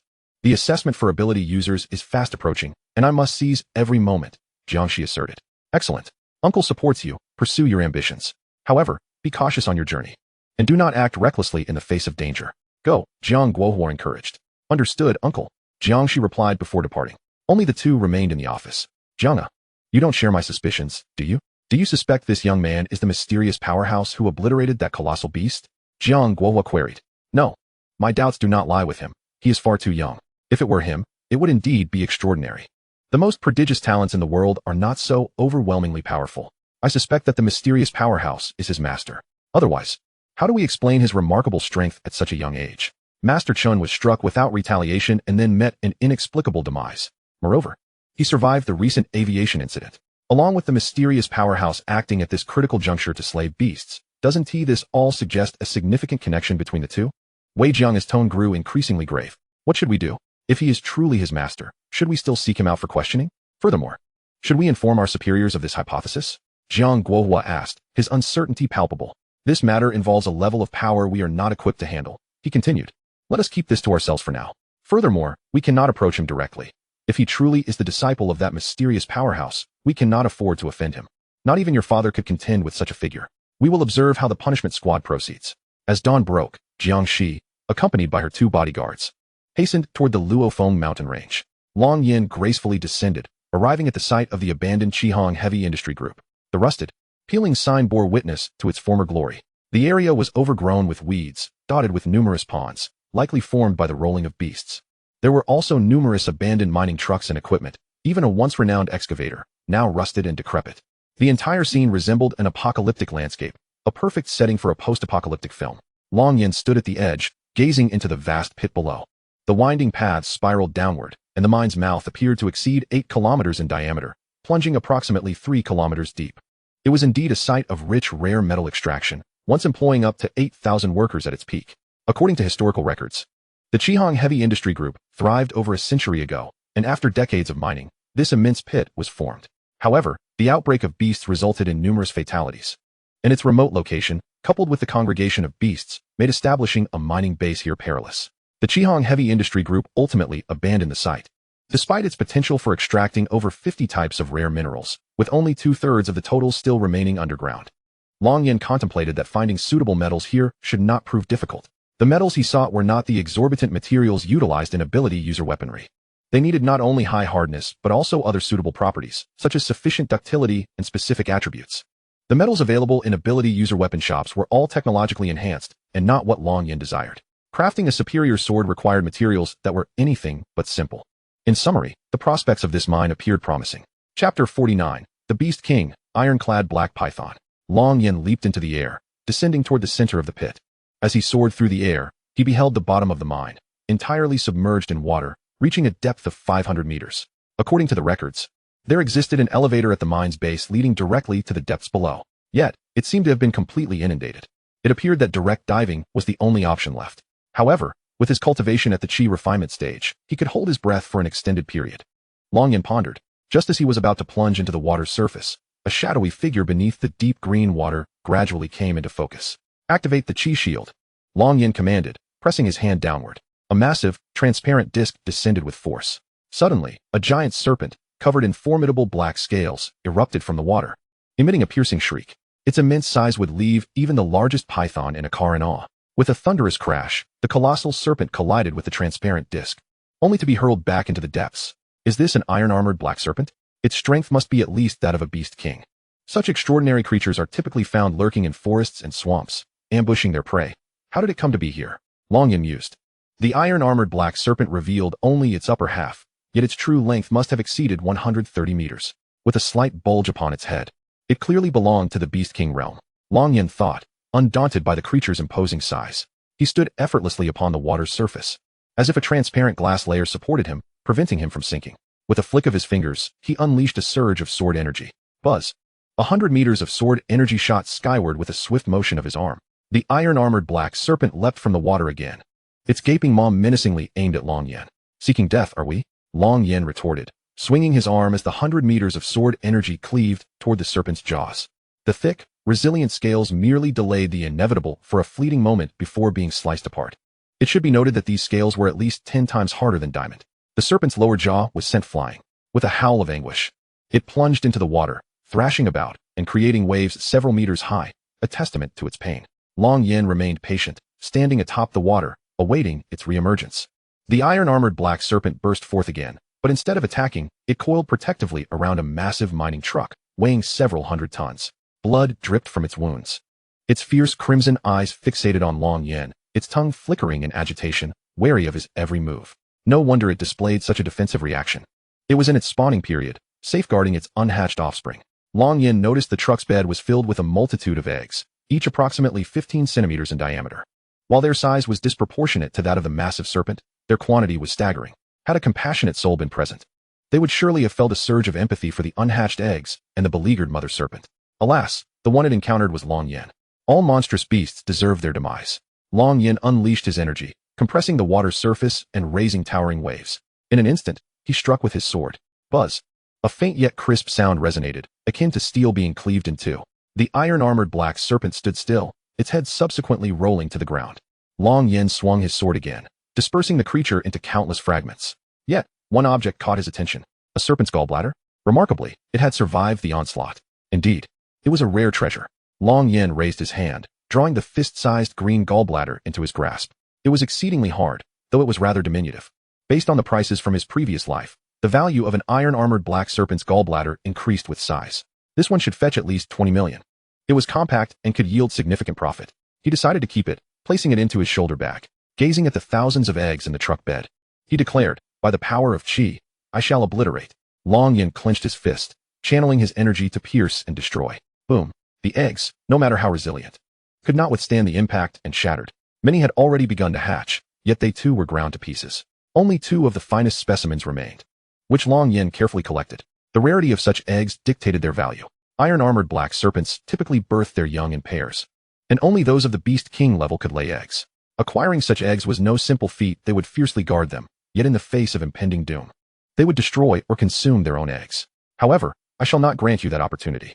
Each egg from the iron-armored black serpent could fetch at least 20 million, and more would diminish their worth. The 2 he had collected were worth at least 50 million. Long Yin felt a sense of satisfaction. He had no interest in the materials from weaker beasts, finding them not worth the trouble of collection, as they would consume too much space. His shoulder bag was not particularly large, and there was no room for such trivialities. Moreover, low-tier beasts held little value for him. For ordinary practitioners, however, such materials were treasures, and the path to wealth lay in the mass slaughter of low-tier beasts. Aside from the peril involved, no one would criticize the volume of their kills. The reason beast materials could be sold for a high price stemmed not only from their intrinsic value, but also from the subsidies provided by governments worldwide, aimed at reducing the beast population and preventing them from proliferating excessively, thus posing a greater threat to humanity. Therefore, even if recovering low-tier beast materials often resulted in losses, it remained a necessary pursuit. However, the items I have collected are exceedingly rare, their prices only increasing. Contemplating this, Long Yin surveyed the lake and its surroundings. Even the occasional small beasts that might have lingered had fled upon witnessing Long Yin vanquish the iron-armored black serpent. Beasts, though cold-blooded, are not devoid of fear. As for the stronger creatures, they would not dare approach the territory of the iron-armored black serpent, which exhibited a fierce sense of territoriality. This mind belonged solely to the iron-armored black serpent, and powerful nearby beasts understood this, naturally avoiding close proximity. After all, once submerged, the iron-armored black serpent's combat prowess would surge dramatically, allowing it to easily contend with foes of higher tiers. It was peculiar. In my previous life, I had encountered iron-armored black serpents exclusively in pairs. Why was this one alone, nurturing its offspring? Could it be that its mate was in slumber, breaking through to a higher realm, or perhaps it had ventured out? Long Yin glanced toward the emerald depths of the lake. Could it be lurking at the bottom? Even if so, it posed no concern. Perhaps he could acquire an even larger gallbladder. A thin stream of energy enveloped him as he dove into the water. His clothes remained dry, and with a powerful thrust, he propelled himself with astonishing speed underwater. The surrounding energy emitted a soft white glow, illuminating everything within a 10-meter radius. Long Yin located the mine's entrance and plunged deeper, descending 1,000 meters below ground. At this depth, the water pressure was immense. Long Yin enveloped his body in energy, rendering himself unaffected by the crushing force. Even his garments remained unsoaked. However, at this depth, he had reached the very bottom of the elevator shaft. To his left lay the hollow remnants of past mining endeavors, while to his right was a sunken cavity. "Let us investigate this," Long Yin declared, stepping into the collapsed hole. After descending 2,000 meters beneath the earth, the water gradually became crystalline. With a swift surge, Long Yin propelled himself above the surface, summoning a cascade of flames from his palm that illuminated the surroundings. His proficiency in forging ensured that conjuring fire was a mere trifle. Before him sprawled an expansive cavern. Curiously, given the pressure, one would expect this place to be submerged. Yet, remarkably, the water did not rise here. Long Yin mused to himself, pondering the unique magnetic fields and geological conditions that might account for this anomaly. After all, he was in the majestic Luofeng mountain range, where extraordinary phenomena were commonplace. Surveying his surroundings for the metals he sought, he he spotted ice essence stone, black flame gold, and candlelight gold. Ah, how fortuitous, he chuckled. All these materials were ideal for his craft. Elated, he began to extract the desired metals with his sword chi. Noting the myriad rare metals embedded within the iron ore of the cavern walls, most of which were unseen and deemed useless in the human realm. Yet, as a pinnacle cultivator of the Longyuan continent, he was well acquainted with their worth. What others dismissed as trivial, he recognized as treasures. After a thorough examination, he had gathered over 10 varieties, but it was still insufficient. He craved more diversity. Thus, he ventured deeper into the tunnel. The cave did not descend uniformly, but rather ascended through various chambers, a classic karst topography. As he continued, he discovered several more specimens, albeit of modest size. Roughly the size of a fist. A beam of light suddenly cascaded into the heart of the cavern, and before he realized it, he had approached the surface. "What is this?" Long Yen exclaimed, as the light illuminated a colossal beast coiled within, an enormous iron-armored black python, its body enshrouded in a rocky, horn-like exoskeleton. It was shedding its skin, perhaps on the verge of transcending to a realm beyond its kin. Wait, what was that? Long Yan's gaze was drawn to a yellow stone embedded in the creature's forehead, metallic in essence and hexagonal, larger than a basin. Yet, in comparison to its massive form, it appeared diminutive. This iron-armored black python was no ordinary specimen. He had never encountered one adorned with such an anomaly. Was it a unique mutation? He pondered its properties and whether it could be utilized in his forging. Just then, the python's eyelids fluttered before it abruptly opened its piercing eyes, locking onto Long Yan, or more precisely, his shoulder bag. The familiar scent was unmistakable to the beast. Hissing, its shrill roar pierced the air as it rapidly expanded, its skin bursting forth as it grew, doubling in girth and extending to over 150 meters in length, comparable to a 40-story skyscraper. It raised its upper body, glaring fiercely at Long Yan, a palpable rage emanating from its gaze. "Transcending to a higher realm means little to me," Long Yan sneered. "Don't glare at me like that. Since your family is no more, it seems you should join them." The iron-armored black python seemed to comprehend his words, lunging at him with ferocity. As the air around it thickened with lethal energy, Long Yen raised his hand, forming a grip. A transparent aura enveloped the python, and sharp, needle-like projections erupted at unimaginable speeds, immobilizing the creature. The initial strikes did not penetrate its defenses, as it was an entity beyond the Beast King. However, as the quantity of spikes increased, the python let out a horrific cry, one eye punctured and the protective plates on its body shattering under the relentless assault.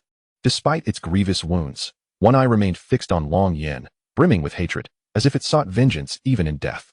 With a swift motion, Long Yen unleashed a blade of chi, severing the creature's head, its expression frozen in fury before it shattered. Save for the yellow hexagonal stone on its forehead and a massive eye that rolled before Long Yen, the very eye that had glared at him moments before. Long Yen gazed at the eye, sensing the python's unwillingness to perish, its desire for retribution palpable. "Take heed in your next life. When you see me, flee immediately. Do not glare at me with those dead fish eyes." He dismissed it with indifference, brushing his fingers across the diameter of the eye, which bore only minor scratches that vanished at his touch. This eye was indeed peculiar, remarkably resilient, though its attributes were unsuitable for forging. However, it would surely fetch a handsome price. There were specialized buyers for beast materials at the Northwest camp. He could sell it there. Yet, its size posed a challenge for transport. He decided to find a suitable place to store it, recalling that his shoulder bag had an expansion feature. Long Yen unzipped several compartments. As anticipated, the specialized shoulder bag, purchased for a hefty sum by Yang Yuha for field expeditions, proved its worth. Upon opening the zippers, the bag expanded significantly, accommodating the 1-meter eye and other items, leaving ample space, perhaps enough for 1/5 of a cubic meter of additional goods. With a swift motion, he grasped the yellow hexagonal stone, its weight substantial, at least 200 to 300 pounds. After a meticulous examination, he detected an earthy attribute, a valuable find, perfect for his forging endeavors. Satisfied, he stowed it away. This iron-armored black python was a creature of the Beast King realm. Its gallbladder should be sizable, Long Yen thought, proceeding to dismantle the python. As expected, the gallbladder was as large as a basin, surpassing that of its mate. Indeed, the male was laden with treasures. One gallbladder was worth 10. Long Yan's haul was substantial this time, and he placed it into his bag, which was now nearly at capacity. Despite the weight of his collection, he felt little burden, as if a mere short-sleeved shirt rested upon him. After a meticulous search through the cave, he concluded that he had exhausted its resources. Nevertheless, this expedition had yielded bountiful rewards. He decided against visiting the mining pit, suspecting it held little of value. With a powerful leap, Long Yen emerged from the exit, standing atop a barren mountain peak. In the distance, beyond a mountain, lay the mine pit. He had traversed a collapsed tunnel to arrive here, while the other pit was excavated by machinery. However, that one was completely submerged in water. This venture had yielded satisfactory results, and he had no intention of proceeding further. The vast expanse of the Luofeng mountain range surely harbored other unique metals. Yet, his pack was already full, so he planned to head to the northwest camp to sell what he could. Long Yin contemplated. Inside the sealed room of the northwest camp, the two 3-star interrogators, Chen Chao and Li Yishuan, observed the visibly fatigued Yang Yuha seated before them. The surveillance cameras captured the entire scene, transmitting it to the command center, where the deputy chief, Jiang Guohua, and Wei Jianga were watching intently. We have already learned from others that it was a person named Long Yin who first instructed everyone to parachute. What is your relationship with him?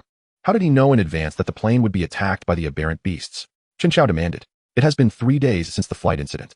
And you still refuse to speak the truth? It has been 3 days now, exactly 3 days. You've only slept 3 hours since yesterday. If you continue to hide the truth, we advise against waiting until the 5th day when you won't be able to sleep even for an hour. Li Yishuan added angrily. Yang Yuha appeared somewhat haggard.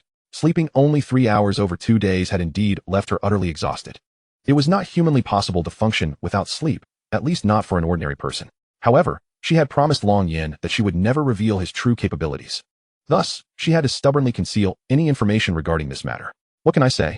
An aberrant beast crashed into us, and Long Yin happened to see it, prompting him to order the jump. He instinctively wanted to save everyone. Besides, I am not well acquainted with him. What do you want me to say?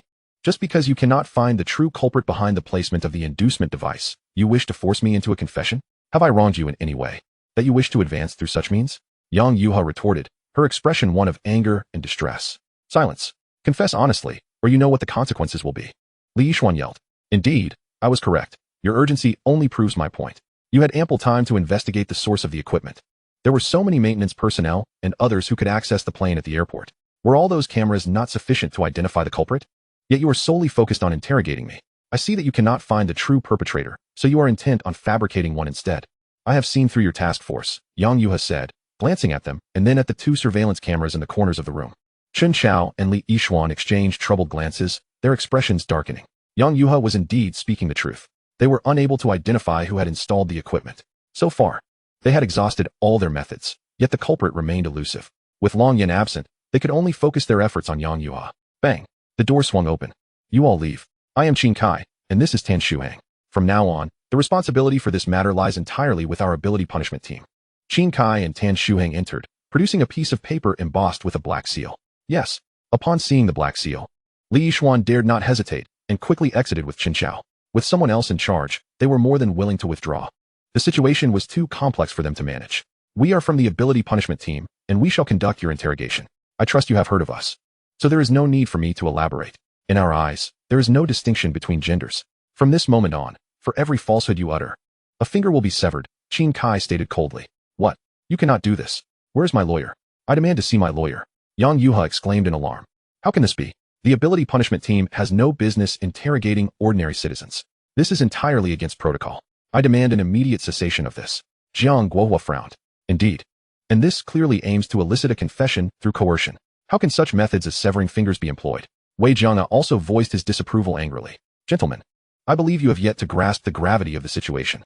Take a look for yourselves, Zhao Guangshuan, the camp's chief administrator, interjected, producing a paper that bore black ink and a seal. The intricate characters on the seal were unmistakable. So it is him. Jiang Guohua's face darkened as he turned to Zhao Guangshuan. Do not look at me like that. With this black seal in hand, what they do is their affair. At least you lack the authority to interfere. Just observe, Zhao Guangshuan replied nonchalantly. Jiang Guohua scoffed. It seemed that a member of the Zhao family had intervened. The power struggle between the Zhao and Jiang families was unexpectedly unfolding here. Wei Jianga furrowed his brow, his mind racing with various implications. Guohua, step outside for a moment, he said, leading Jiang Guohua to a secluded corner. The Zhao family's actions this time likely target not just you, but also me, Wei Jianga stated gravely. Could you elaborate? Jiang Guohua asked, frowning. In this flight crash, I was the chief commander, and you were effectively the temporary deputy commander. Our relationship is well known to the Zhao family. Although Qin Kai and his companion appear to be under Chun Kefan, linked to the Chen family, they are likely agents of the Zhao family. Should they manipulate the flight attendant Yang Yuha, all blame will be thrust upon us. You and I would both suffer the consequences. Of course, this is merely my speculation. It may also be a test to see how you react, as they know you possess a sense of justice and would likely disapprove. However, if you forcibly oppose the actions of the ability punishment team, you will place yourself in their crosshairs. They will target you even more, and your position could very well be revoked. Conversely, if you choose to turn a blind eye, they can still exploit Yang Yuha to smear us. With her in their grasp, whatever she says will be dictated by them. The likelihood is that, regardless of your actions, you could find yourself ensnared. As for me, as a 3-star officer in the Air Force, they could also use the plane crash to implicate me. They excel at this sort of character assassination. Wei Jiang's expression grew increasingly serious. From this perspective, we seem caught in a closed loop. No matter how we act, it seems fraught with peril. The Zhao family member's intervention is indeed formidable. For now, we can only observe the developments and see how Qin Kai and his team proceed. If they go too far, well, out of sight, out of mind, Jiang Guohua concluded, hastening towards the surveillance room. If you see this, will you truly stand by idly? Wei Jiang shook his head with a sigh, following suit. Chapter 51. Dare to lay a hand on my people? You seek death. Wei Jiang's concerns were not unfounded. After all, the ability punishment team was not directly controlled by anyone. If Jiang Guohua, fully aware of the presence of the black steel imprint paper, still chooses to confront the situation head-on, the consequences could be dire. He understands this well, which is why he internally admonishes himself to exercise restraint. However, just as he arrives before the surveillance room, his expression shifts dramatically. The footage reveals Qin Kai drawing a dagger from his waist and plunging it into the iron table, the blade piercing through with alarming sharpness. Meanwhile, Yang Yuha finds her hands bound by a mechanical panel, rendering her utterly immobile despite her desperate struggles. This is outrageous. How can they treat a civilian in such a manner? Since when has the ability punishment team been permitted to employ extrajudicial measures against ordinary individuals? Jiang Guohua can no longer contain his indignation. He never anticipated that the Zhao family would stoop so low in their efforts to undermine him. Yang Yuha is entirely innocent. Even a dog could discern that. Jiang Guohua, if you are dissatisfied, you are welcome to intervene. Do not blame me for not warning you. Your actions obstruct the ability punishment team's operations and violate the black steel imprint. You cannot bear the consequences, Zhao Guangshuan remarks with a smirk, observing the scene with an air of contempt. Who instructed you to place the sonic induction device on the plane? Qin Kai demands coldly. How would I know? I am innocent. You cannot treat me this way. Yang Yuha exclaims anxiously. It seems you are reluctant to speak the truth, Qin Kai retorts, inspecting a ring on Yang Yuha's right hand. This ring is well crafted, though the material leaves much to be desired. Rising, he extracts the dagger and steps closer to scrutinize her delicate fingers adorned with the purple ring. Since you refuse to divulge the truth, then, with a fierce glint in his eyes, Qin Kai prepares to strike. Stop. A thunderous shout accompanies the sound of Yang Yuha's ring unleashing a violet energy shield, which not only interrupts Qin Kai's dagger, but also pierces his wrist before he can register the pain. Simultaneously, both Qin Kai and Tan Shuhang are slammed against the wall by the purple energy shield, leaving indents in the hard surface, a testament to its power. The sight of Qin Kai's wrist, now grievously wounded, is enough to elicit a visceral reaction. The pain finally courses through him, prompting a scream. What on earth is happening? Jiang Guohua is taken aback by the violet shield. Glancing at Yang Yuha, he notices she remains unscathed, leading him to conclude that the phenomenon originates from her. But what exactly is this? He is left in a state of shock. Yang Yuha, witnessing the mechanical restraints broken, glances at her ring, relieved that her fingers remain intact. Could this truly be the protective charm Long Yin mentioned? It appears he did not deceive me. Tears nearly well up in her eyes, as she had feared losing a finger. To her astonishment, the ring proves its worth at a critical moment. As she rises, the violet shield contracts to a 30-centimeter radius, enveloping her in an elliptical form.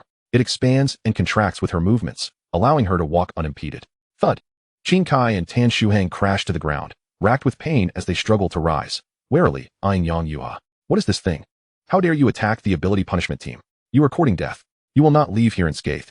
Furthermore, as members of the ability punishment team, we have serious suspicions that you are the mastermind behind this flight. You and your family will face the repercussions of your actions, they declare furiously. Though hesitant to advance while Yang Yuha's shield remains intact, Jiang Guohua, are you attempting to shield a criminal? I will report this matter accurately to the higher authorities. Prepare to bear the wrath of the punishment team, Qin Kai warns, his bloodshot eyes glaring at Jiang Guohua while cradling his injured hand. Jiang Guohua kicks open the door, evidently intent on intervening, using this opportunity to implicate Yang Yuha as a co-conspirator and accuse Jiang Guohua of obstructing the ability punishment team and defying the black steel imprint. Should these multiple charges be substantiated, who could withstand the fallout?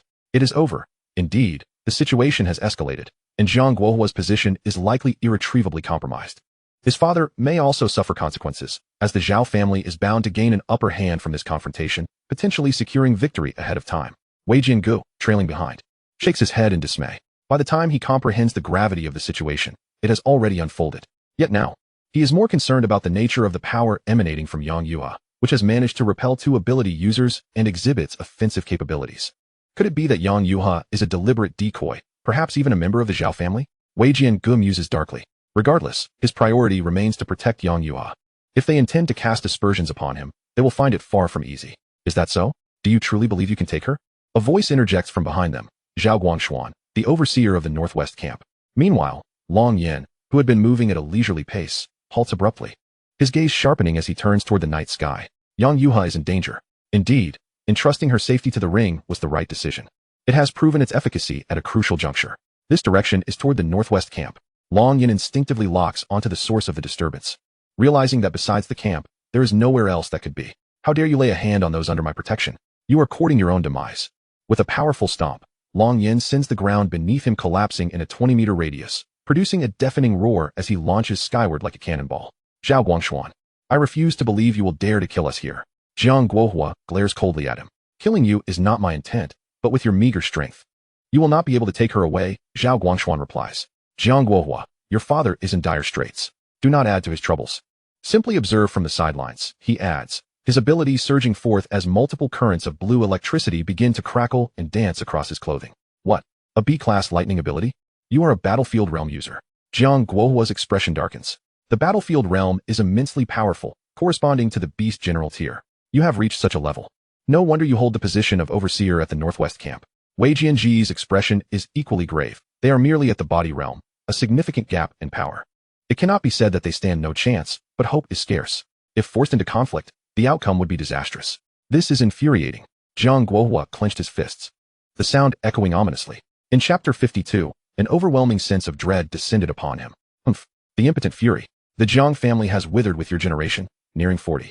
You are merely at the 9th level of the battle body. What can your Jiang family possibly contend against the Zhao family? Do you possess the strength to oppose us? Just watch as I compel her to speak the truth. The elderly Zhao Guangshuan, clad in golden battle armor, brushed past him, casting a sidelong glance at Jiang Guohua. Despite being in his 60s, his white hair was the only indication of his age. His face appeared no more than that of a man in his 40s. He exuded an air of arrogance. Meanwhile, Yang Yuha had stepped forward. Qin and Kai could only stare in disbelief, hesitant to act rashly. Yang Yuha, as a flight attendant, had disregarded the safety of the passengers. She had employed a sonic induction device to lure beasts to attack the flight, resulting in a tragic loss of dozens of lives. You deserve 100 deaths for this, Zhao Guangshuan proclaimed passionately, embodying the essence of justice. Had he not uttered those words, one might indeed have mistaken him for a paragon of righteousness. Such a master of labeling, you repugnant individuals, all cut from the same cloth, colluding in wrongdoing to frame the innocent. How despicable. Yang Yuha spat, her defiance unwavering even in the face of impending doom. Do not think that the plasma shield affixed to you will preserve your life. This device is still in the experimental phase and cannot withstand assaults at the battlefield level. Once I shatter your limbs, let us see if you still deny the truth. Zhao Guangshuan's expression turned frigid. With a resounding strike, he unleashed a fist that sent forth a bolt of blue lightning. Yang Yuha gasped, instinctively raising her hand to block the attack. The surrounding purple energy shield absorbed the blow. It demonstrated commendable defensive capabilities, yet how long could it withstand absolute power? In my eyes, you are nothing but an ant. A lowly commoner. Lightning crackled in Zhao Guangshuan's fists, gathering strength for a formidable attack. Witnessing his display, Yang Yuha's heart raced. She was uncertain whether the shield within her ring could withstand such an assault. Suddenly, a deafening explosion reverberated, causing the entire northwest base to tremble slightly. Many were left bewildered by the sudden occurrence. Bang! At that moment, in the underground hall where they stood, a massive silver iron door, 10 meters tall, 5 meters wide, and half a meter thick, was cleaved into 4 pieces. The razor-sharp energy sliced through not only the door, but also struck the reinforced concrete walls of the hall, etching deep, inscrutable gashes. Thud, thud, thud. The door crashed to the ground, causing the earth to shudder, revealing its solid, immense weight. This hall served as a refuge for ability users in the event of a beast invasion, with the door crafted from high-strength alloys weighing at least 200 tons. Yet, even such a formidable barrier had been sliced with meticulous precision. No plasma cutter could achieve such neatness. All present were taken aback by the spectacle. My heavens, what has happened? How could the door be shattered like this? Surely it weighs 200 tons. Not even a missile could breach it. How could it be cleaved open? Jiang Guohua and Wei Jiang fixed their gaze on the doorway, their hearts racing. Zhao Guangshuan's buildup of energy abruptly ceased. As the dust settled from the fallen door, a figure emerged, Long Yin, dressed in casual shorts and a t-shirt, with a shoulder bag resting on the ground. Behind him lay a corridor leading directly to the laboratory, concealed by a formation he had created with his energy. No one outside would have any inkling of the events transpiring here. Long Yin merely stood there, exuding an aura of immense pressure. Such a terrifying presence, it felt suffocating. Jiang Guohua clutched his chest, struggling to breathe. I believe I have encountered this individual recently. How could someone so young wield such overwhelming force? It was as if a super beast stood before me. I had never felt such pressure from anyone in their 20s. Not even Elder Wong, whom I had met recently. Indeed, while Elder Wong was powerful, neither his aura nor his oppressive force could compare to this young man. Who on earth is he? Jiang Guohua furrowed his brow, concern etched on his face. Qin Kai, Tin Shuheng, and Zhao Guangshuan were all left dumbfounded, their expressions betraying a mix of dread and anxiety. In particular, the strongest among them, Zhao Guangshuan, felt the depth of Long Yan's power in a way that was profoundly unsettling. Who are you? What do you intend to do? Zhao Guangshuan's previously dissipated lightning crackled back to life, swirling around him as he prepared to defend against Long Yan, his vigilance heightened. For he sensed an unprecedented killing intent emanating from Long Yan's gaze, instilling a sense of fear within him. Long Yan, you have finally arrived. They seek to coerce a confession. Woo. Upon seeing Long Yan, Yang Yuha was overwhelmed with emotion, tears streaming down her face. It was more a sense of injustice than anything else.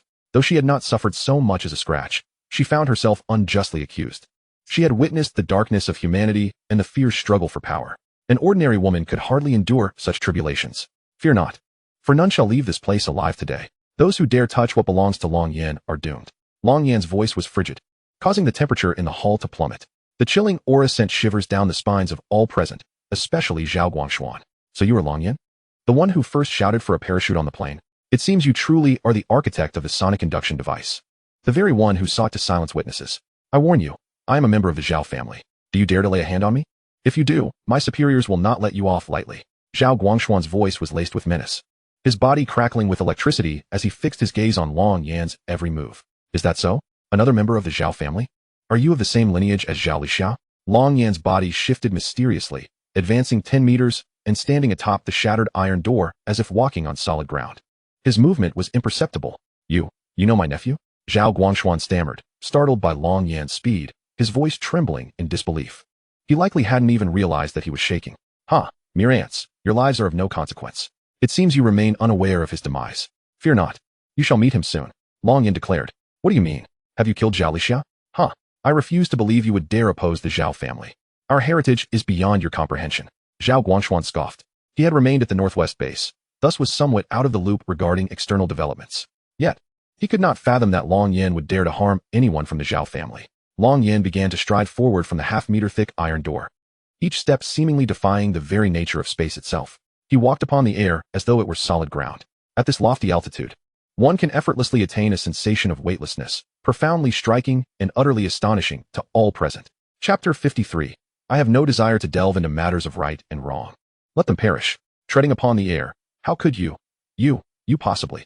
Zhao Guangshuan stood dumbfounded, words escaping him. Buzzing. The air blades emanating from Long Yan had already reduced him to a mere stick figure. Zhao Guangshuan let out a heart-wrenching scream. Chief Zhao, Qin, Kai Tan, and Shu Hang's faces turned pale with terror, their bodies trembling as they stumbled back a few steps. Jiang Guohua and the others were equally stricken with fear. Soon, the sound of his agonizing wails attracted the attention of Deputy Chief Lei Lu, along with other subordinates of Zhao Guangshuan in the command room, as well as 8 members of the punitive squad and 4 special task force members who had come along. Upon witnessing the formidable ability of the Northwest Chief Zhao Guangshuan being reduced to a mere stick figure, their emotions can only be imagined. No one dared to step forward to offer assistance. Long Yan paid no heed to these ants. It mattered not how many of them assembled. You dare to touch me? I warn you, I am of the Zhao family. You would do well to release me, or else my brother. Zhao Guangshuan had not finished his words when Long Yan raised his hand, exerting pressure with his chi. Boom. Ai Kuan was gone, forever stripped of his ability to love, meeting the same fate as his nephew. No. Zhao Guangshuan's heart shattered, his eyes bulging in horror. It was too brutal. There exists a pain that is unbearable merely to witness. This lethal technique instills fear in every man. Please, I beg you, cease this torment. I assure you, if you spare my life, the Zhao family will not oppose you. The Zhao family will not seek vengeance, nor cause you trouble. Zhao Guangshuan pleaded, utterly cowed. As long as the Green Mountains remain, one need not fear the absence of firewood. With today's advanced medical technology, perhaps a trip to the hospital could still save Ai Kuan, or he could find a better one. As for severed limbs, with the aid of extraordinarily rare medicines, recovery is still possible. He did not wish to die just yet. It was too late for mercy. Long Yan clenched his hand from a distance. Boom. A direct explosion of the head. Throughout the ordeal, Long Yan's countenance remained devoid of emotion, killing without a flicker of an eyelash. The entire assembly was left in stunned silence, none daring to approach. Turning around, Long Yin gazed at Yang Yuha, who shielded her eyes with her hand. Oh, very well. Yang Yuha obediently turned away. I apologize. I was wrong to confront Miss Yang. The Zhao family forced my hand. Indeed, the Zhao family wields immense power. We dare not offend them. This matter has nothing to do with us. I implore you, spare us. Qin, Kai, Tan, and Shu Heng immediately knelt, begging for mercy. Dignity holds no value in such moments. To survive is to possess dignity. Yes, it was the Zhao family who coerced us. They offered us a substantial sum. We were sent merely to assist in confronting the Jiang family. We were compelled by circumstance. Yes, it has nothing to do with us. The members of the Ability Punitive Squad, the Special Task Force, and all of Zhao Guangshuan's subordinates knelt in unison. Before even being questioned, they had confessed everything. Zhao Guangshuan, a formidable B-class battlefield adept, was ruthlessly slaughtered. How could they harbor any desire to resist? They lacked even the courage to retaliate. The events having transpired. I have no interest in matters of right and wrong. Let them perish. With a sweep of his arm, Long Yin unleashed a multitude of sword chi that shattered them. Deputy Chief Lei Lu, paralyzed with fear, collapsed to the ground. I was coerced by the Zhao family. I did nothing wrong. Lei Lu's words fell short as Long Yan's finger transformed into a blade, cleaving downward. Lei Lu was split in two, meeting his demise on the spot. Buzz. The invulnerable sword chi penetrated the wall, leaving behind an almost imperceptible sword mark. If one were not to scrutinize closely, it would be entirely unnoticeable. Even ultra-high-grade bulletproof concrete could not withstand the force of that strike. Witnessing Long Yan's entire killing process, Jiang Guohua and Wei Jianga trembled uncontrollably. The two looked upon Long Yan with terror. They had indeed weathered many storms to attain their current positions, having flirted with death on numerous occasions during their youth. Yet, they had never encountered someone as powerful and unflinching as Long Yan. Even their hardened spirits were shaken to the core. As for you two, Long Yan's icy gaze bore into them. Their eyes met, and they recoiled in fear. We did not participate. We are enemies of the Zhao family. Moreover, we were just about to rescue Miss Yang. You can check the surveillance footage. Jiang Guohua hastily asserted. Indeed, Long Yan, they are good people. They were just about to assist me, but Zhao Guangshuan was too strong for them to stop. I implore you, please do not kill them. Yang Yuha peered through a narrow gap in her fingers at Long Yan. Fortunately, you did not speak falsely. Otherwise, you would have met your end. Long Yan's murderous intent receded. The temperature in the hall returned to normal. He could discern whether someone spoke untruths with a mere glance. This ability stemmed from his former life as a transcendent being. Otherwise, even with Yang Yuha's words, he would have unhesitatingly dispatched the two. Thank you, my lord. Jiang Guohua and Wei Jianga clasped their fists in gratitude, nearly breathless. After taking a deep breath, they felt as though they had returned from the brink of death, as if they had walked through the gates of hell. Faced with Long Yan, they could not summon even a flicker of resistance, left to passively await their fate. Their thanks were merely a mark of respect for a figure of such strength. The term senior felt too antiquated. They could only address him as my lord. Is this the oppressive feeling that comes from a powerful being? It is said that pinnacle ability practitioners can immobilize others with mere presence, determining victors before a single blow is struck. Indeed, it is not merely a legend. The power of this young man is truly terrifying.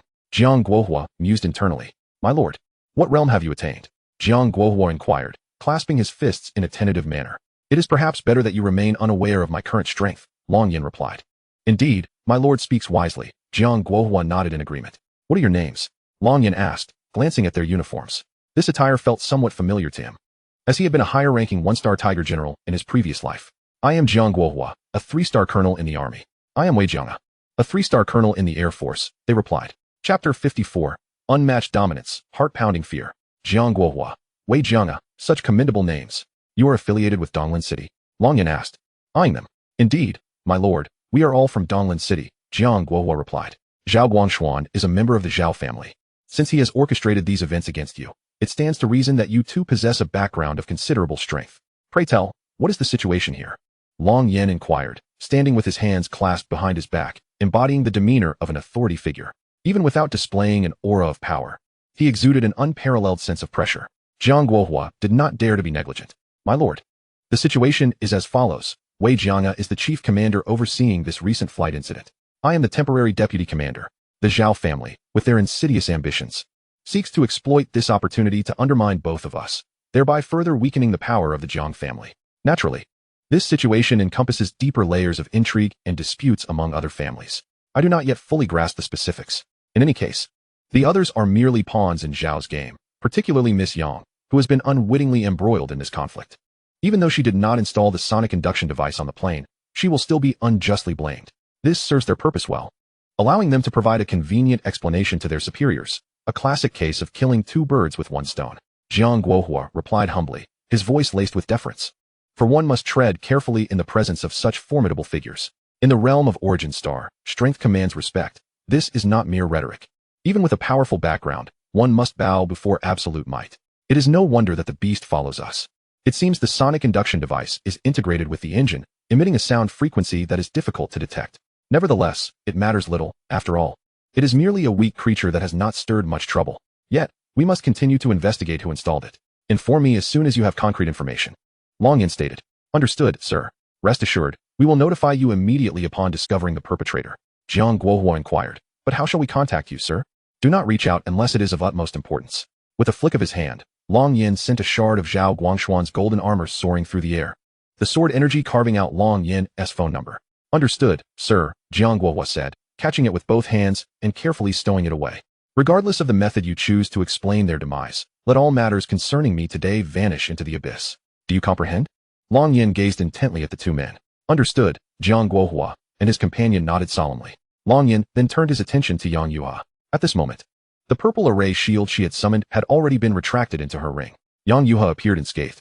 Though the toll of only 3 hours of sleep over the past 2 days was evident in her dark circles and weary demeanor, nevertheless, she still looked striking in her flight attendant uniform. Thank you, Long Yin. If it weren't for the ring you gave me and your timely arrival, I might have. Regardless, I appreciate your help. Yang Yuha expressed her gratitude. It's nothing. After all, you are her sister.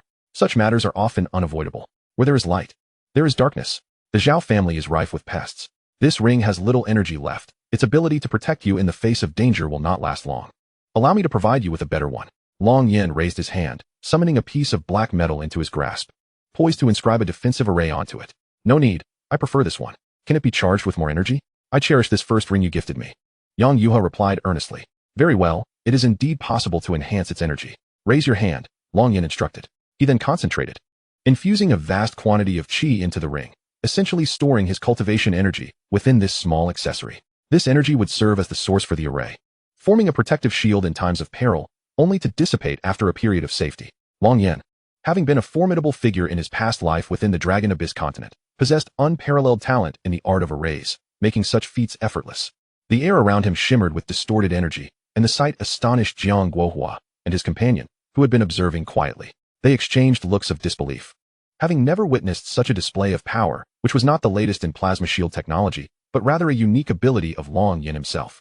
In the hands of an ordinary person, it could effortlessly repel attacks from battlefield superhumans. Merely a ring, yet it seemed utterly outrageous. Jiang Guohua whispered in awe. To be so young yet possess such strength and ability, it's unfathomable to consider what he will become in a few years or even a decade. I cannot fathom how Long Yin trains. Wei Zhang lamented. All right, while you have this ring for protection, do not venture into overly dangerous places. If you stray too far, I may not arrive in time. Long Yin cautioned after filling the ring with energy. Understood, I will not wander recklessly. Thank you, Long Yin, Yang Yuha replied. Lowering her head. Take care, Long Yin said as he turned to leave, adding, the corridor is shielded by my array. It will remain concealed until dawn. 5 hours from now, the outside world will remain unaware of these events. Yang Yuha, you have been drawn into this conflict due to their disputes. You know what to do, I trust? He offered a final warning. If it comes to choosing sides, it would be wise to keep your eyes peeled. Otherwise, your entire clan may suffer dire consequences. With that, Long Yin vanished in an instant, yet the concealment array in the corridor remained active, capable of lasting for 5 hours, ample time for them to address the situation. Different individuals interpreted Long Yin's parting words in various ways. Yang Yuha found them imbued with an overwhelming aura, while Jiang Guohua and Wei Zhang were drenched in cold sweat, their shirts visibly soaked. They watched as Long Yin disappeared without a trace, unable to discern his departure. Exchanging glances, they could only shake their heads and smile bitterly. Long Yin's words were laced with a palpable killing intent, a message they could not possibly misinterpret. Miss Yang, you have suffered greatly, Jiang Guohua expressed remorse. It is nothing.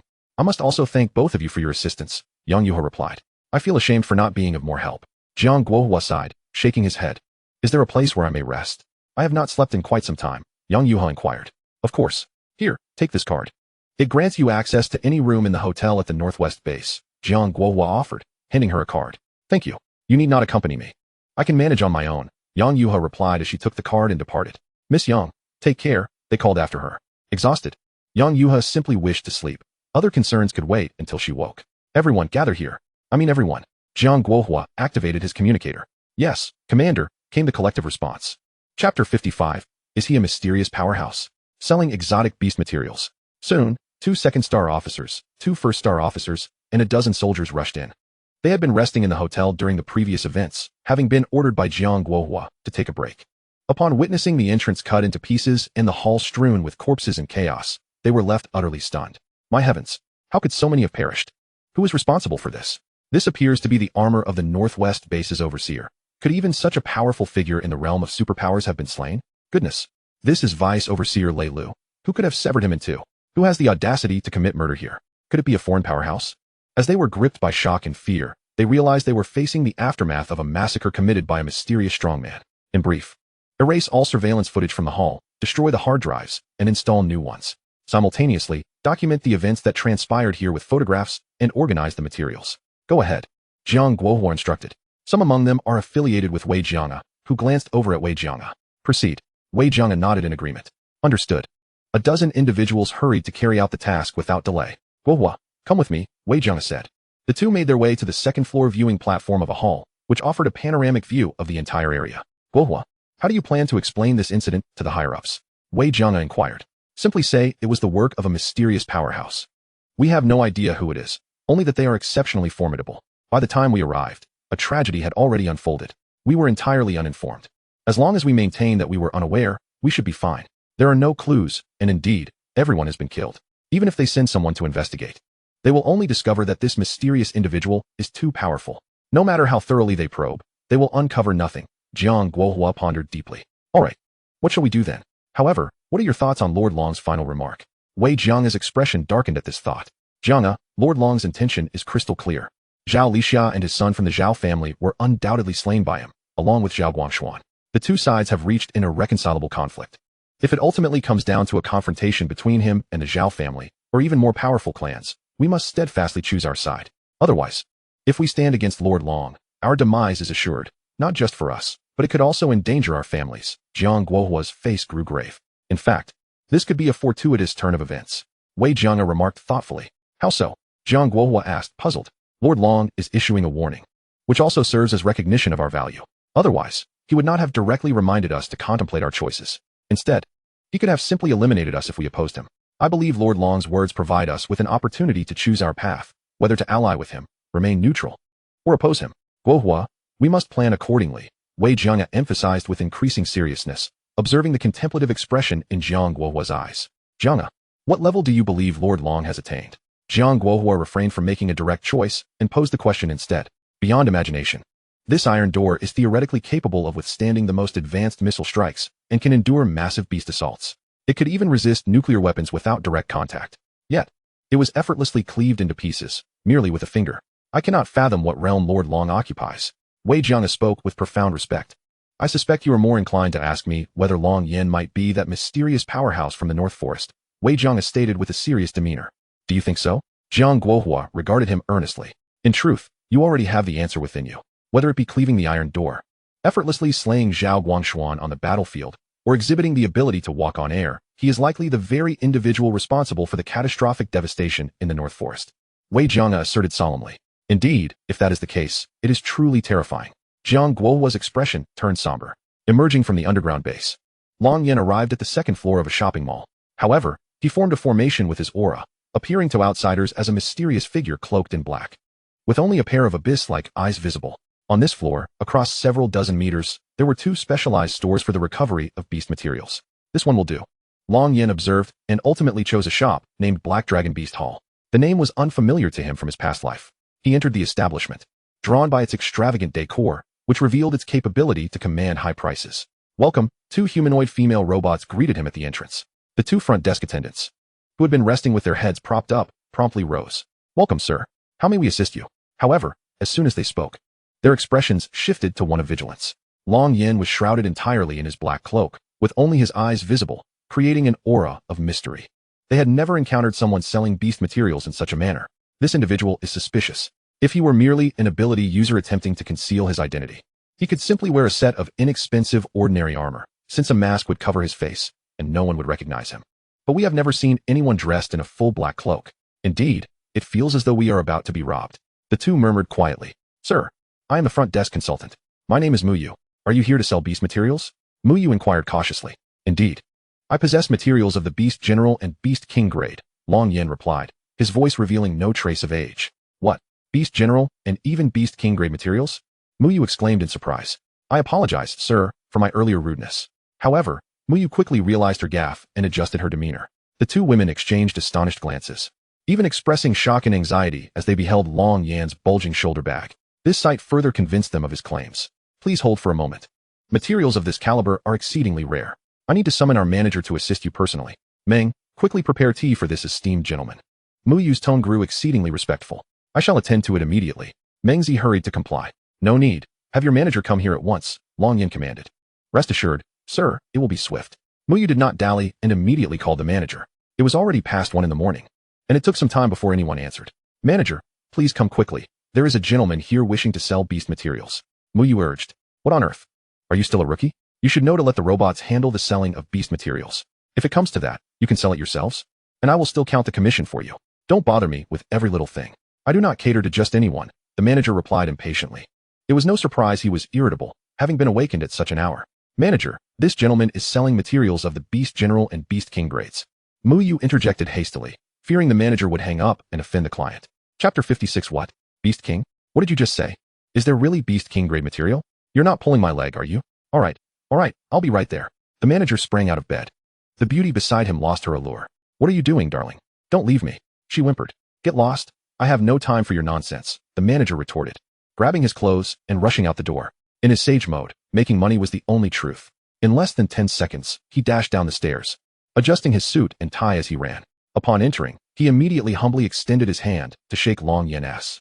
However, Long Yin had no intention of reciprocating the gesture. The manager, undeterred, assumed that his earlier impatience on the phone had been overheard by Long Yin. It was only natural for someone to be upset. I apologize for the delay, esteemed sir. I am the manager here. My name is Yunfan. Please, this way. Yunfan humbly guided Long Yin into the depths of the Black Dragon Beast Hall. The enormous shoulder bag Long Yin carried caught Yunfan's attention, prompting him to become even more courteous.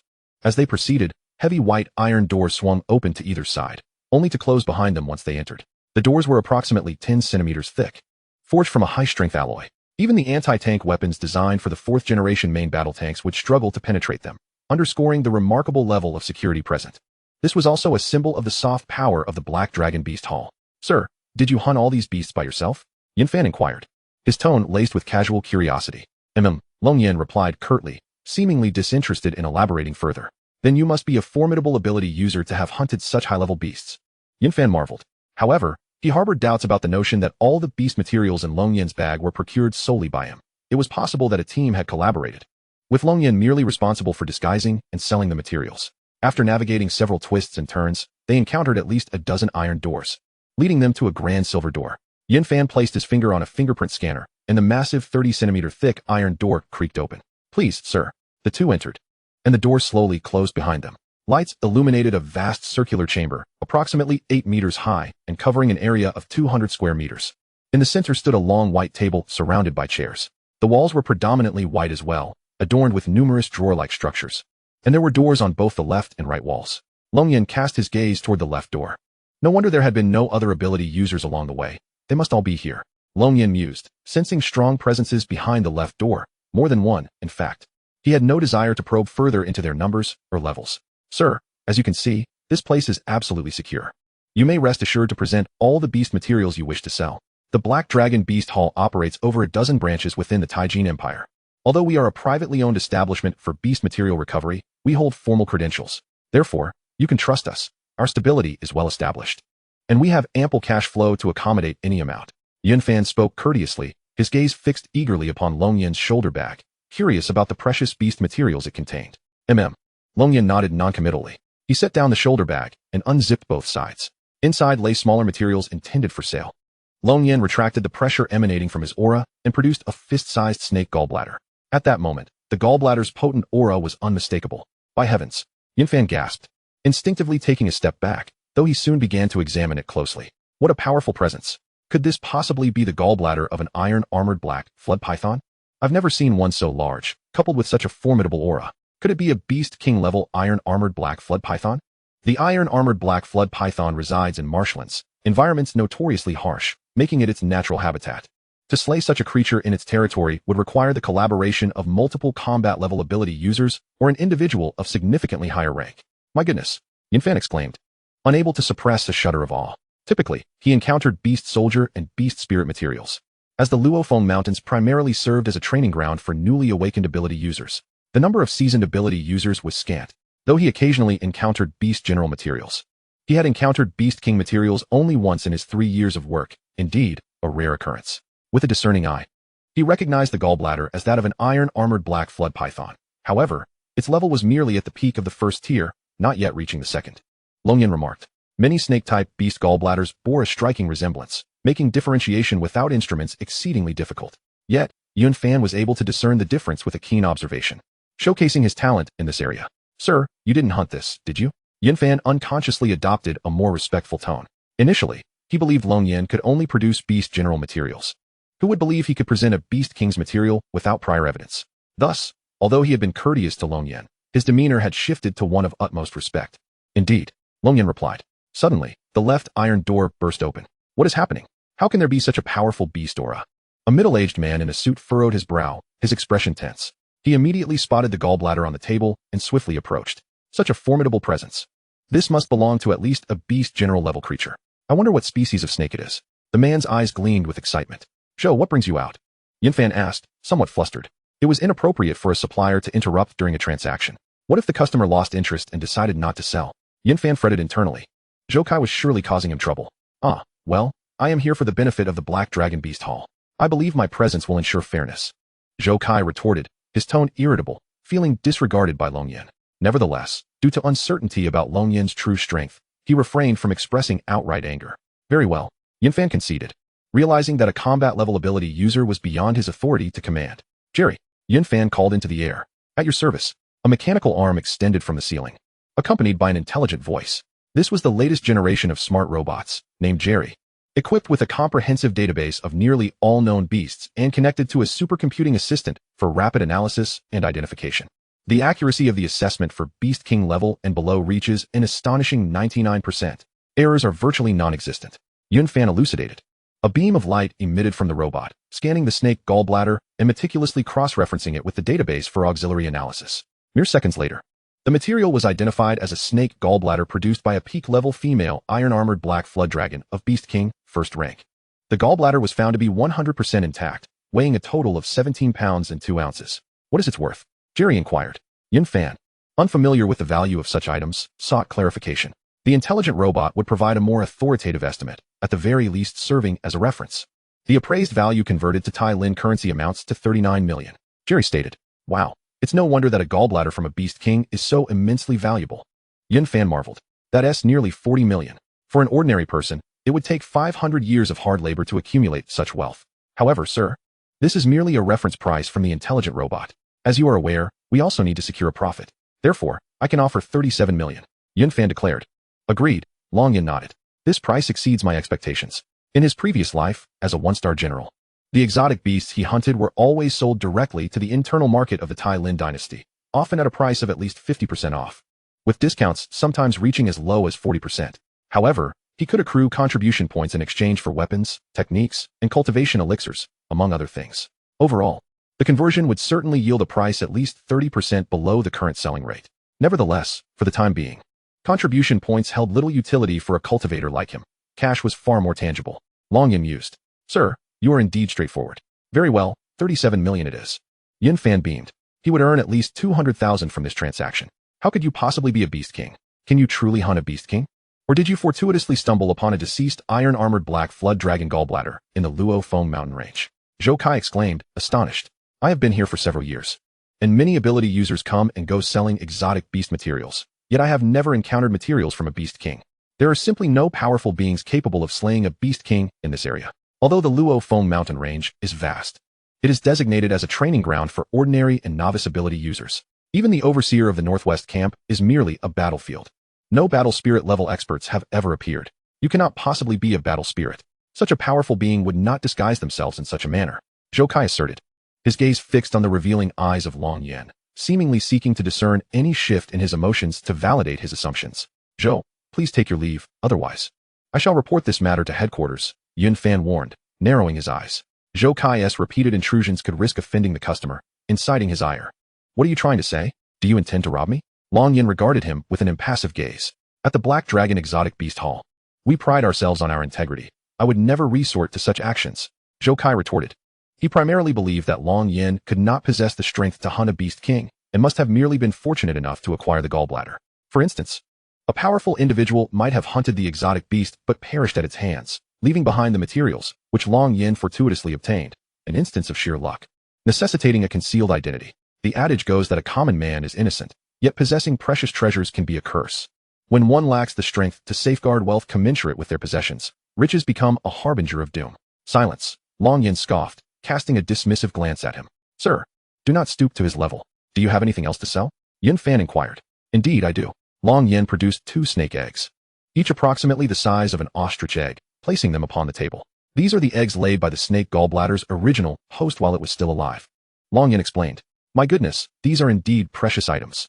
The iron-armored black flood dragon is already one of the most formidable variants among exotic beasts, both rare and powerful, with remarkable growth potential. Not to mention, it is said that these creatures will destroy all their eggs the moment they sense a significant threat. It is rare to find intact eggs, making them highly valuable for research and collection, particularly among top researchers and super-rich individuals. Yin Fan's eyes sparkled with excitement. Who wouldn't he desire such fine goods? With many interested buyers, the price would undoubtedly soar, ensuring a lucrative deal. Jerry, quickly scan and assess them, Yin Fan urged. Understood. Jerry replied. After half a minute of scanning, he reported 2 eggs from the Beast King iron-armored black flood dragon. The shells are intact, and the life state is active. The quality is classified as top-notch. And their estimated value? Yin Fan pressed further. Chapter 58, Scanning reveals. My goodness, it is, the Beast Emperor? This quality has no precedent in my database. A preliminary estimate suggests a value of 40 million per egg, totaling 98 million Thai Lin currency for the pair, Jerry announced. Incredible. We're approaching a minor goal. Yin Fan's expression was vibrant. The so-called 100 million small goal is merely a target for affluent super-rich individuals with abundant cash flow. In reality, most wealthy individuals find it quite challenging to produce 100 million in cash. 100 million remains a substantial sum, especially since Thai Lin currency holds significant value among the nations of origin star. Sir, we can offer you 93 million for these 2 eggs. What do you think? After careful consideration, Yin Fan responded, agreed. Long Yin showed no hesitation. The price far exceeded his expectations. Keeping them would serve no purpose, and selling them for cash was just right. You are indeed straightforward. Yin Fan chuckled. Zhou Kai contemplated, his eyes suddenly brightening as if he had unraveled the entire situation. Indeed, my initial assumptions were largely correct. He merely stumbled upon this fortune by chance. This was why he needed to disguise himself while selling these items. 93 million. Along with the previous gallbladder, it amounted to over 100 million. Even if I worked tirelessly for a decade, it would be difficult to amass such wealth. Zhou Kai's eyes narrowed, pondering the implications. Not every ability user possesses wealth. Some pursue perilous paths, hunting exotic beasts daily. If they manage to survive, they can quickly accumulate wealth. The key is survival. Others, however, prefer to avoid life-threatening risks, opting instead to engage in trade or serve as bodyguards. Zhou Kai belonged to the latter category. Observing the snake eggs valued at such a high price, he could no longer maintain his composure. Let us tally these as well. Long Yin retrieved a dozen materials from beast general level creatures. He had slain many beast generals in recent days, destroying those too large to be worth anything, while retaining the valuable smaller specimens. My goodness, this many. All of them are materials from beast generals. Truly, sir, your prowess is exceptional, Jerry exclaimed, eager to commence the assessment. Yin Fan, astonished, urged forward. The unicorn beast, the ice crystal ant, the armored bull. The total value amounts to 110 million. Jerry remarked. Sir, what do you think of 100 million? Yin Fan inquired. Long Yin nodded. After all, the Black Dragon Beast Hall engages in the procurement of beast materials. With such a substantial expenditure, a corresponding return was undoubtedly expected, regardless of their profits. As long as he was satisfied with the price, that was sufficient. Let us also appraise these too, Long Yin suggested. As he opened the bag, a massive black eyeball rolled out. Bang! Long Yin placed it upon the table. My heavens, such a terrifying aura. What level of beast could this possibly be? Yin Fan staggered back in shock. At the moment Long Yin produced it, he also ceased to suppress the aura emanating from the eyeball. Thus, the formidable presence it exuded was released without reservation, especially since this eyeball still carried a trace of the essence from the iron-armored black flood dragon in its prime. What a fearsome aura. Zhou Kai's gaze was fixed intently upon the eye. Buzz, buzz, buzz. The sound of rushing wind heralded the entrance of 3 formidable figures from the room. One clad in gold armor, another in silver, and the last in black. They simultaneously removed their helmet visors, revealing the faces of 3 elderly men with white hair, all appearing to be in their 60s. However, their vigorous spirit made them look merely in their 40s. With such a fierce and terrifying beastly aura, could this possibly be material from a high-ranking beast king? It should be, but the specific realm remains indiscernible. Wait, could this be the eye of a beast?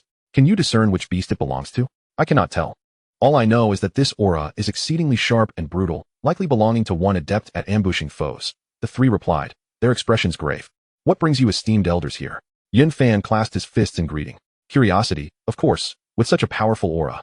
We too wish to ascertain the level of this beast, they responded, glancing toward Long Yan. No matter how hard they tried, they could not discern Long Yan's true strength. Exchanging glances, they felt utterly perplexed. Long Yan merely cast a fleeting glance at them, seemingly indifferent. Well, sir, what do you think? Yun Fan turned to Long Yan. No worries, let us expedite the process, Long Yan replied, placing a snake gallbladder the size of a basin onto the table. Removing these items caused the bag to deflate instantly. After zipping it up, he slung it back over his shoulder. Long Yan had no intention of selling the other items, as they were all materials for weapon forging.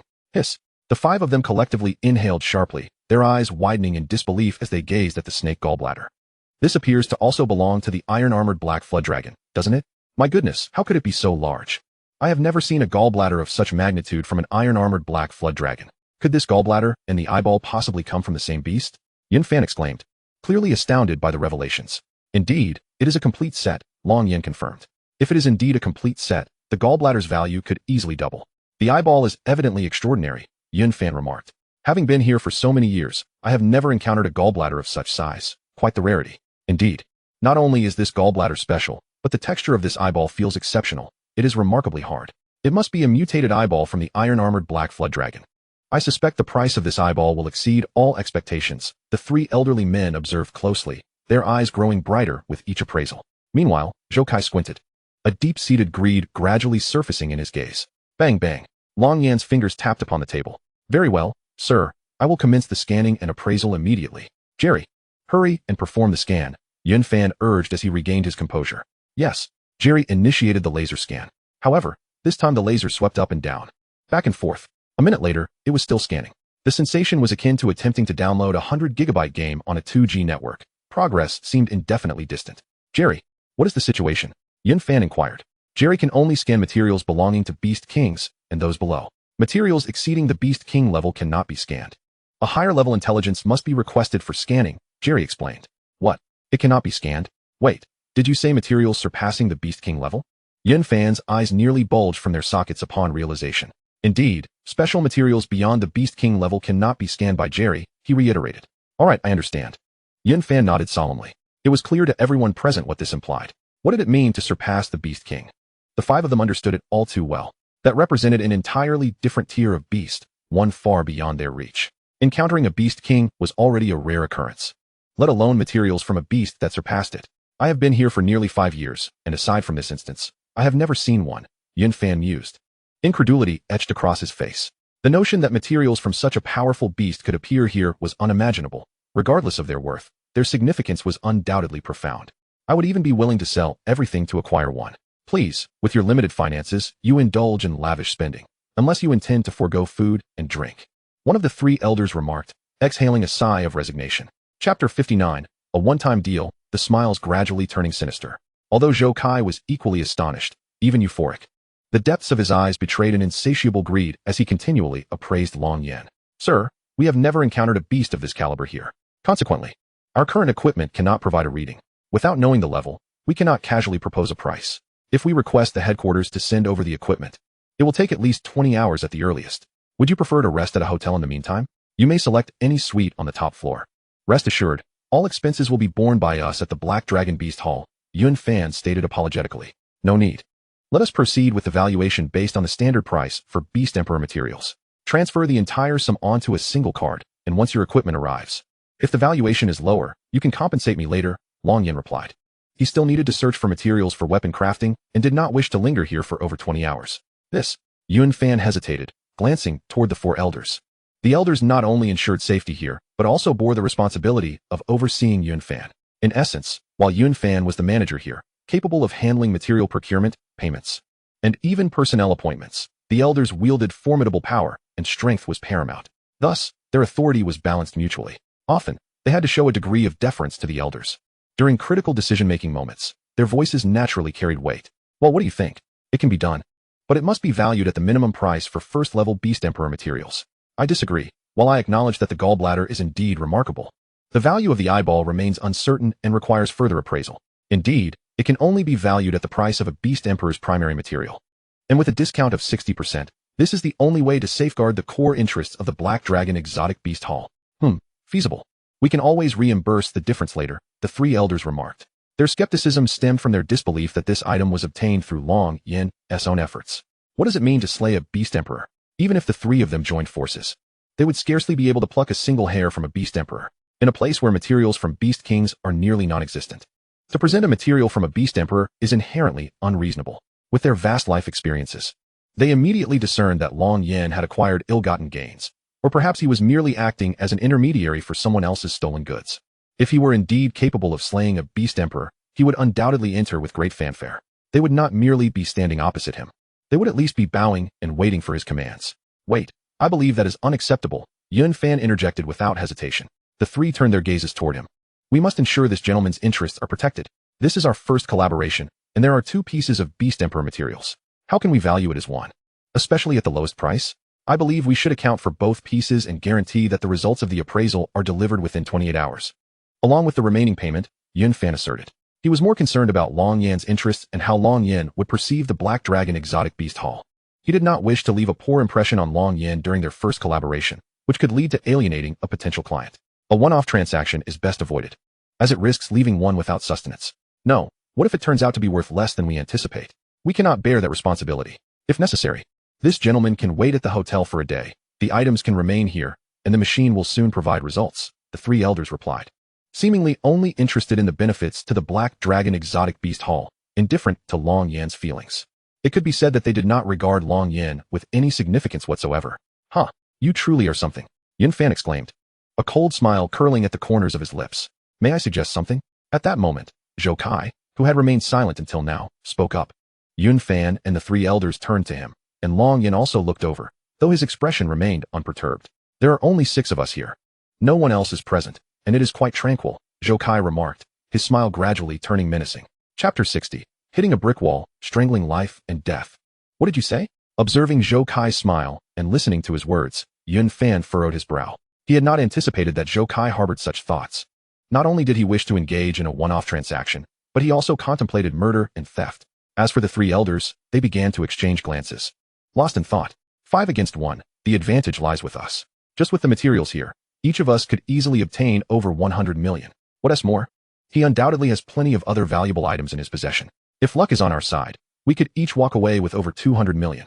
As the saying goes, fortune favors the bold, especially when there is no real threat. 200 million in cash deposited in Sinew Bank, with an annual interest rate of 5%, would yield 10 million in interest per year, enough for us to retire comfortably.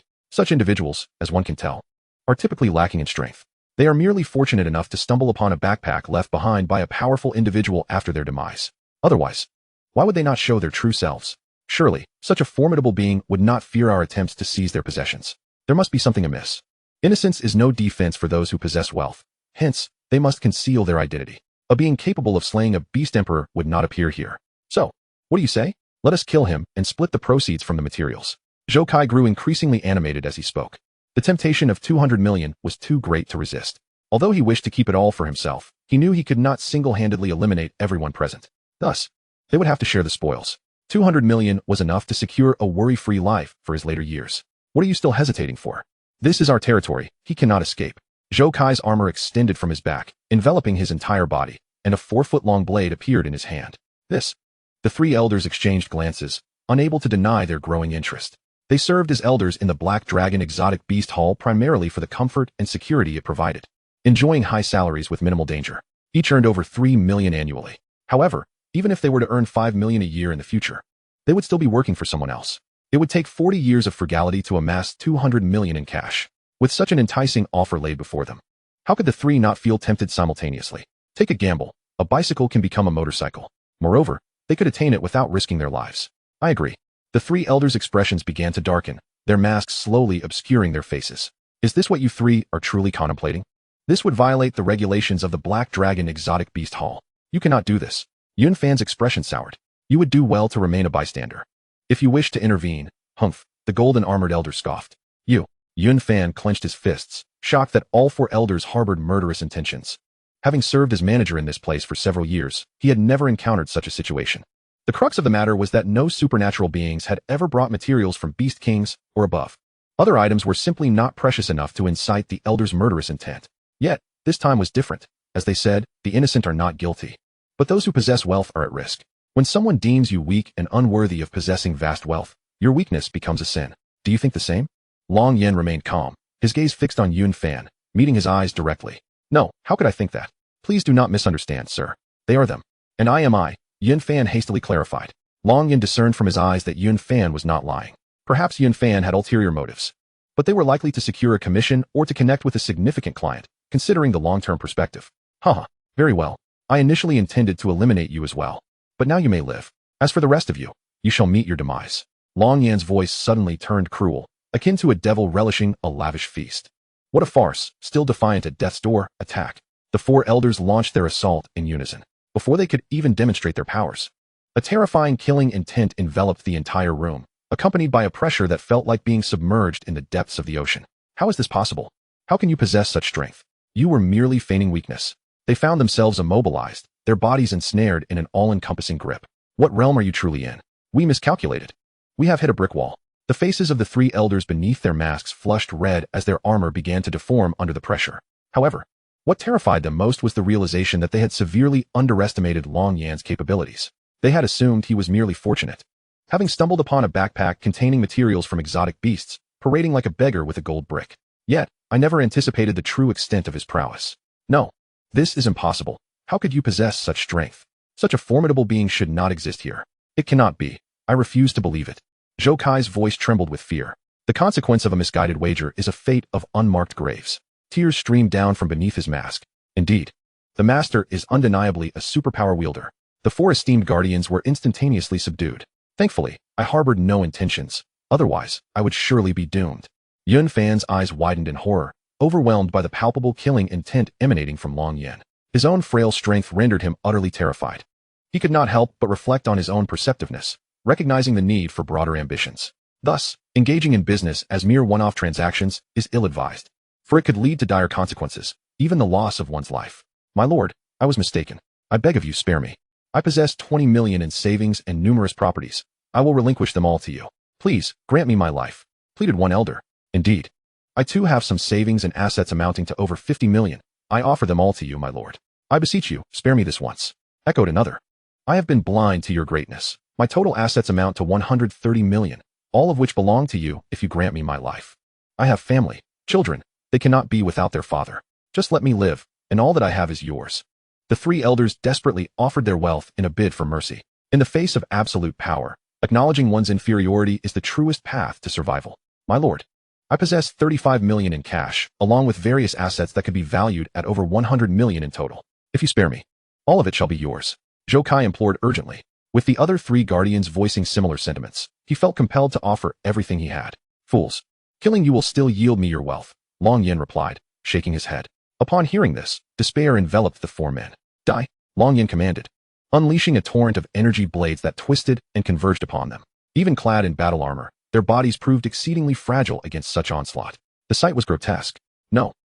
You will pay for this. The Black Dragon Beast Hall will not let you go. They screamed in hysteria. Indeed, you shall perish. The Hall Master will not forgive you. The 4 men resorted to invoking the Hall Master in a desperate attempt to intimidate Long Yen, clinging to the slimmest hope of survival. If he seeks death, then the existence of the Black Dragon Beast Hall becomes unnecessary. Long Yan's voice was icy. Dismissing their threats entirely, their despair deepened. With such a declaration, any possibility for negotiation evaporated. Their fate was sealed. I regret it. It's over. No. With a series of sharp explosions, the 3 elders were obliterated into clouds of crimson mist. As for Zhou Kai, Long Yen gestured, summoning him forth. The armor on his face crumpled, revealing a pallid visage drenched in sweat. You deserve a more exquisite torment, Long Yen declared, as a singular energy blade pierced through his skull. Zhou Kai shrieked in agony. Chapter 61, A Killer with Unblinking Eyes. Master, I yearn for advancement. Long Yen grasped, causing Zhou Kai's head to explode. A swift squeeze reduced his body to mere fragments. The oppressive, twisted air of killing intent gradually dissipated. Long Yin stood unblemished, hovering 2 centimeters above the ground. He had slain 4 individuals without so much as a blink. Yun Fan trembled, witnessing the entire ordeal, terrified as he looked upon Long Yin. As per your earlier stipulation, transfer the funds onto a card for me, Long Yin instructed.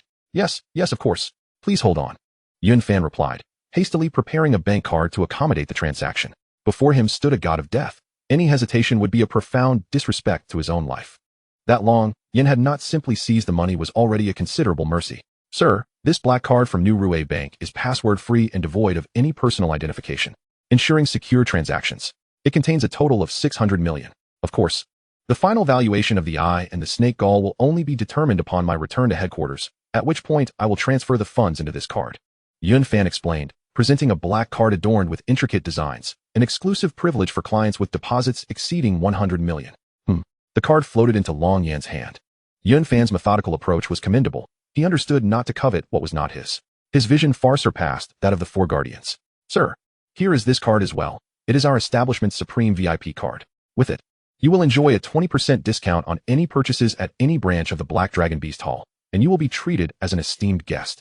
Additionally, here is my business card. Should you require anything, feel free to reach out, Yun Fan offered, handing over a meticulously crafted supreme VIP card and his card. The craftsmanship was exquisite, valuable, and equipped with unique anti-counterfeiting features that rendered it impossible to replicate. Long Yin glanced at it before placing it into his shoulder bag. As I mentioned earlier, transfer all assets of the 4 individuals onto this card. I mean all of it, Long Yin commanded as he prepared to depart. Rest assured, I will handle it diligently, Yun Fan replied. Excellent. You possess a commendable vision. All future transactions regarding beast materials will be conducted with you, Long Yin stated before leaving. Thank you, sir. I will exert every effort to meet your expectations, Yun Fan expressed, his face alight with joy and gratitude. I can't even tell who my child's father is. That night was so chaotic and exhilarating. Are you leaving, sir? Allow me to open the door for you. Before Yun Fan could even input his fingerprint, Long Yin raised his hand, and the door swung open effortlessly. It was remarkably smooth. There was no need for a password. Yet it opened with such force. Every door he passed was similarly forced open by Long Yan's aura, yet the hydraulic mechanisms remained unscathed. And not a single alarm was triggered. It appeared almost miraculous. Wow, is this even possible? Yun Fan marveled internally. Allow me to escort you, sir. He hurriedly followed suit. Upon stepping outside, Long Yin vanished in an instant, having cut an exit in the outer wall for a direct escape without requiring fingerprint verification. Previously, he had ventured to the west of the Luo Feng mountain range. This time, he sought out even more distant northern regions for suitable metals. The differing latitude brought about distinct climatic conditions, with higher altitudes blanketed in heavy snow, promising bountiful rewards. Long Yin contemplated, gazing at Long Yan's disappearing figure. Yun Fan's excitement simmered, leaving him unable to calm his racing heart. He was oblivious to Long Yan's true identity and strength. All he comprehended was the weight of Long Yan's proclamation regarding future dealings in beast materials. I am destined to prosper. I am on the verge of success. The master is undoubtedly in existence beyond the realm of combat spirits, a true figure of significance. Haha, from now on, all the materials from the exotic beasts slain by the gentleman shall be sold to me, and I shall truly prosper. My performance will undoubtedly rank among the very best. Within the various branches of the Black Dragon Exotic Beast Guild, I will surely attain a position of significant influence, perhaps even ascend to a higher echelon. There is even a chance that I could occupy the esteemed position of the branch leader of the Black Dragon Exotic Beast Guild in the Northwest Camp, Yun Fan mused. He was merely the manager of this branch, not the highest authority. Above him was the branch leader. The Black Dragon Exotic Beast Guild maintained a strict hierarchy. However, the branch leader was often absent, only returning during crucial moments, such as when a prominent figure arrived or for financial audits. Thus, Yun Fan had effectively become the second in command, burdened with many responsibilities. The prospect of promotion appeared distant. Yet, in this moment, he finally glimpsed a ray of hope. Sir, I am truly eager to advance. Yun Fan murmured to himself. Who wouldn't he desire progress? Having served as a manager for so many years, he had always been overshadowed by the branch leader. Although his income was commendable, his own abilities were lacking. He was only at the first level of combat. Had it not been for his adeptness in interpersonal relations and performance, he would have long been replaced by someone from the branch leader's inner circle. As the saying goes, one must remain vigilant even in times of peace. He needed to consider the possibility of being supplanted. However, with the arrival of Long Yin, this significant client, he recognized that a chance for advancement had finally arrived. Indeed, one must possess a broader perspective and not be fixated solely on immediate gains. If I had stood alongside the 4 offerings earlier, I would now be nothing more than a corpse. Nay, not even a complete corpse could be found. Just the thought of Long Yan's method sent shivers down his spine, as if the battlefield were merely a puppet in his hands, easily manipulated. It was worth noting that among them, the strongest possessed the 6th level of combat, and yet they were effortlessly slain. The disparity was as vast as an abyss. Manager, is that person truly here to sell exotic beasts? The receptionist, Muyu, inquired. Indeed, he is quite an extraordinary figure. Should he return, ensure that I receive him with the utmost courtesy. We must be impeccably respectful, leaving no room for even the slightest disrespect. If you handle this well, I shall personally reward each of you with 50,000. Do you understand? Yun Fan instructed. Understood, manager. We will certainly provide excellent service. The two women responded brightly. Very well, I shall transfer 30,000 to each of you now as a token of appreciation. From now on, be prompt, Yun Fan said, pulling out his phone to initiate the transfers. Thank you, manager. You are truly kind. The two women exclaimed, their joy evident. I must step out now and won't return for at least 2 days. If anyone comes to sell materials, you are to handle the reception and guidance on your own. The commission will be yours, Yun Fan instructed. Rest assured, manager, we know exactly what to do. Go with peace of mind, they assured him. Returning to the previous identification room, Yun Fan surveyed the chaos. Jerry, please clean this place up. Yes. A robot emerged from the wall to begin tidying. Jerry, please copy the video footage from all angles in the room and send it to me. Understood. Chapter 62. Acquaintances, Danger. Soon. Yun Fan reviewed the video sent to his phone. After fast-forwarding through it, he exhaled sharply. The deaths were gruesome. However, their deaths were ultimately in vain. How could the headquarters risk offending such a powerful figure for them? Unless their minds were truly impaired or their perspectives too limited to grasp the situation. Yun Fan reflected. As for the money in the 3 individuals' bank accounts, I do not possess the means to withdraw it myself. However, there are those at headquarters who have this capability. It is imperative to bring these 2 types of materials back to headquarters for identification immediately.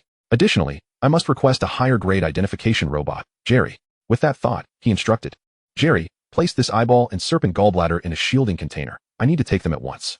The other items should be secured in the safe, awaiting collection by the designated personnel from headquarters. Understood, Jerry replied.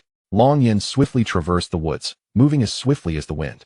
The sphere obtained from the slain flying exotic beast attracted more creatures beneath the rank of beast generals, as the latter were relatively scarce. To prevent unnecessary complications, he needed to suppress the allure of these 2 halves of the sphere. With a thought, Long Yin enveloped the 2 black spheres in layers of energy, minimizing their presence.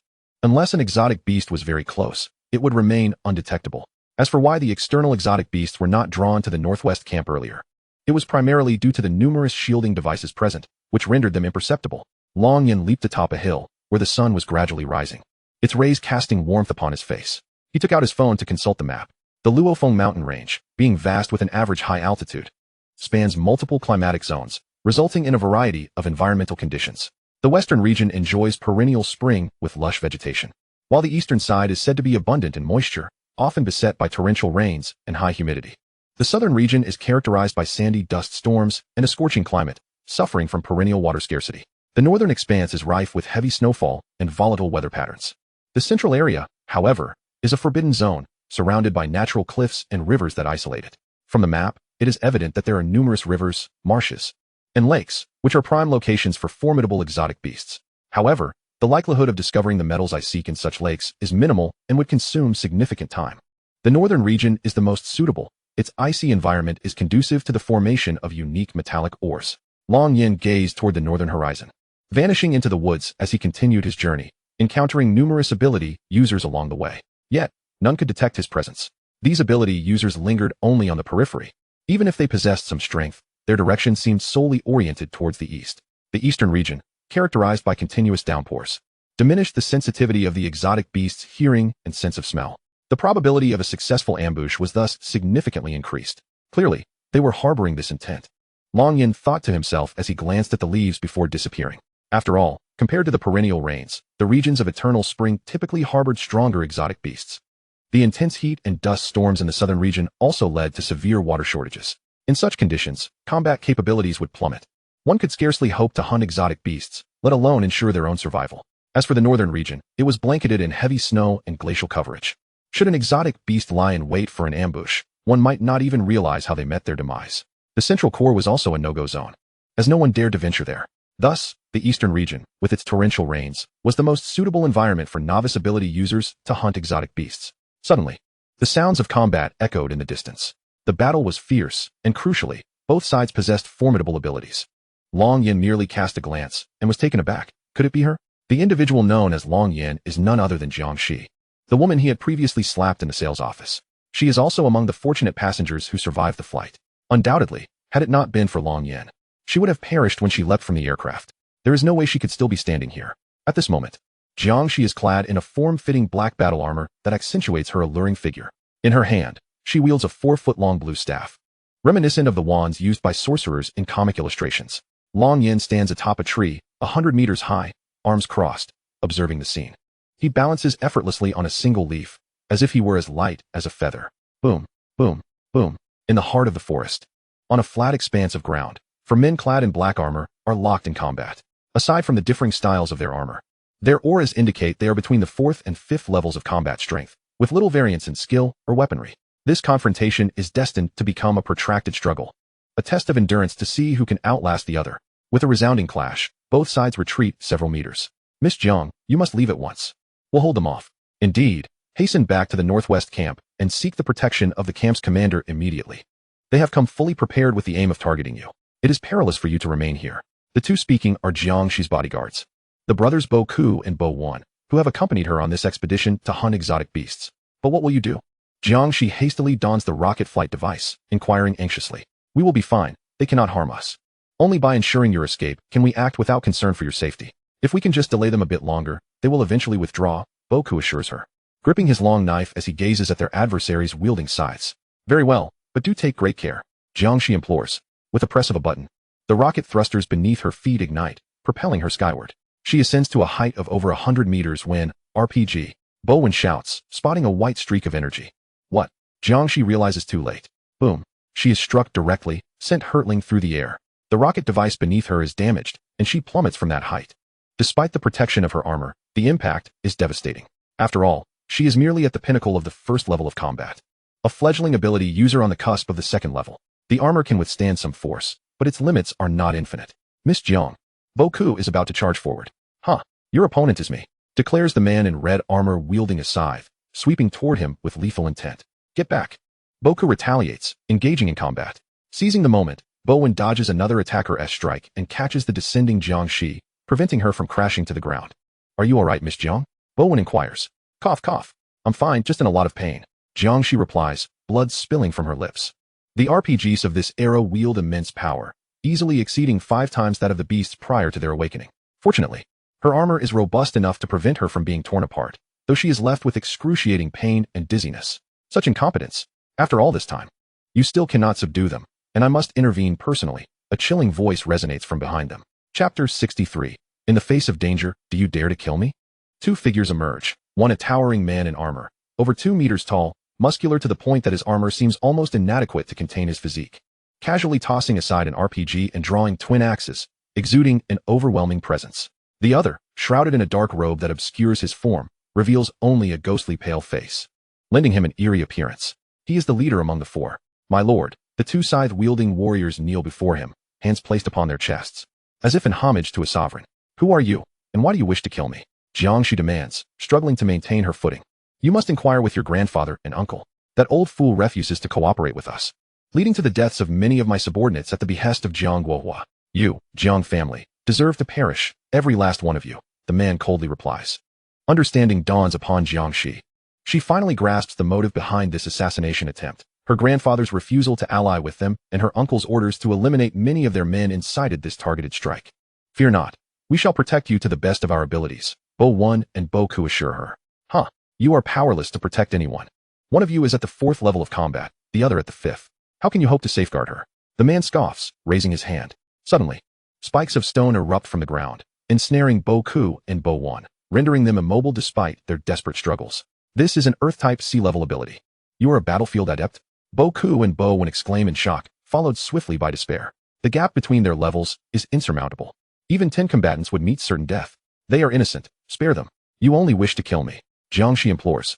After careful consideration, she realizes the perilous nature of her situation, understanding that her chances of survival are exceedingly slim. Her sole wish is for her 2 protectors to escape unscathed. Miss Jiang, do you overestimate your worth? What difference does it make whether I kill you first or them? Only the dead can keep secrets. The man sneers. Despicable. Jiang Shi grits her teeth, but under such circumstances, Her fury is futile against overwhelming strength. There is no possibility of resistance.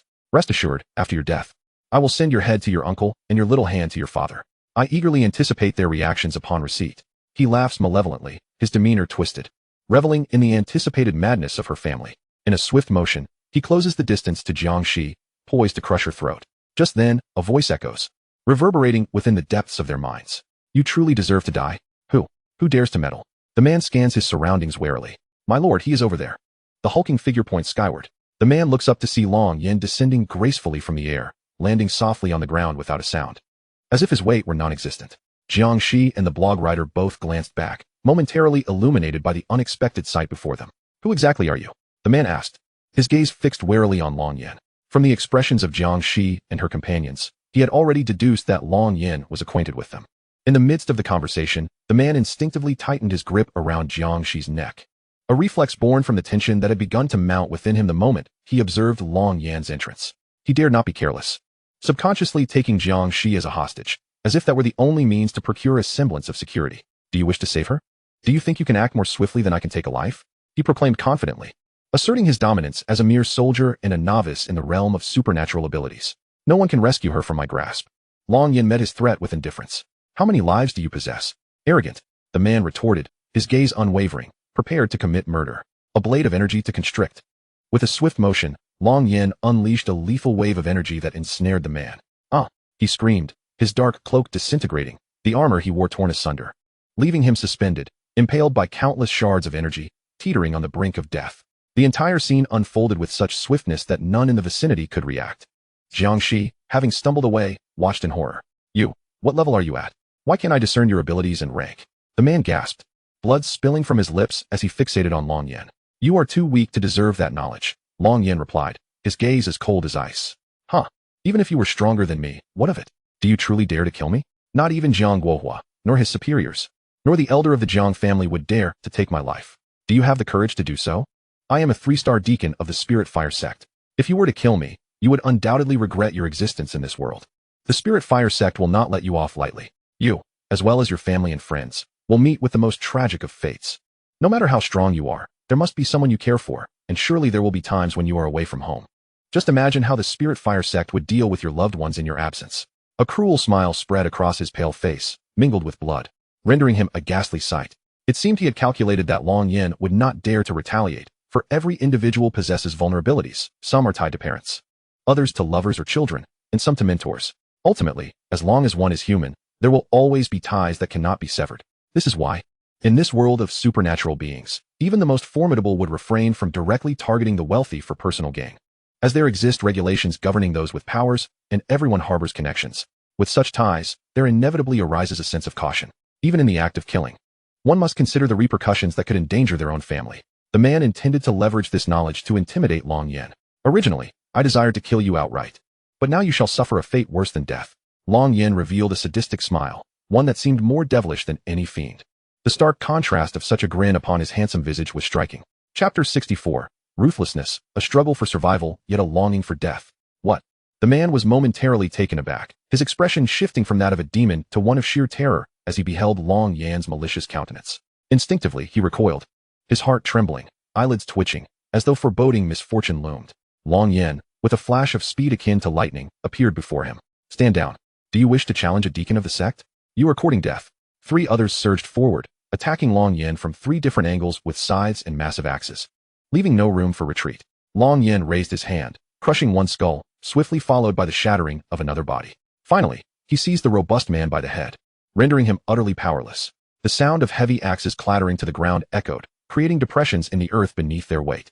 The man was as helpless as a newly hatched chick, rendered incapable of even a feeble struggle. He was acutely aware that Long Yin could obliterate him in an instant. Are you truly a soldier? How can someone from the battlefield possess such strength? The sturdy man trembled uncontrollably. Feeling as though he were in the grasp of death, his eyes clouded with despair. With a sudden, brutal motion, Long Yin crushed him. Thud! The lifeless body fell to the ground, motionless. Throughout the ordeal, Long Yin remained utterly composed, as if he had merely squashed 3 insignificant ants, unperturbed by the act. It is noteworthy that even the slaughter of a chicken would elicit a blink, yet Long Yin executed his killings without a flicker of an eye. Each strike decisive and lethal. 3 strikes to eliminate 3 men, leaving them in a state of dismemberment. Witnessing this, not only did the man from the spirit fire sect tremble, his facial muscles convulsing in terror, but Jiang Shi and her companions were equally affected. Who would not be terrified by such a method of killing? Especially when the victims were Tichang, the man's body, ravaged by the cutting edge of energy, or the torment of slow dismemberment. Ah no, his piercing cries echoed until his entire form was marred with wounds. A prelude to the cruel fate of skinning and muscle extraction. A multitude of words has been expunged here. Please, spare me. I beg of you, I was wrong. I should not have spoken thus. Please. The man, once brimming with arrogance and an air of invincibility, was now a pitiful creature merely yearning for survival. Mind your conduct in your next life. Long Yin observed him with indifference before effortlessly crushing him with a mere gesture. Boom. The corpse collapsed to the ground. Just like the three subordinates before him, all dismembered beyond recognition. Yet Long Yin remained untainted by even a drop of blood. He turned to the astonished Jiang Shi.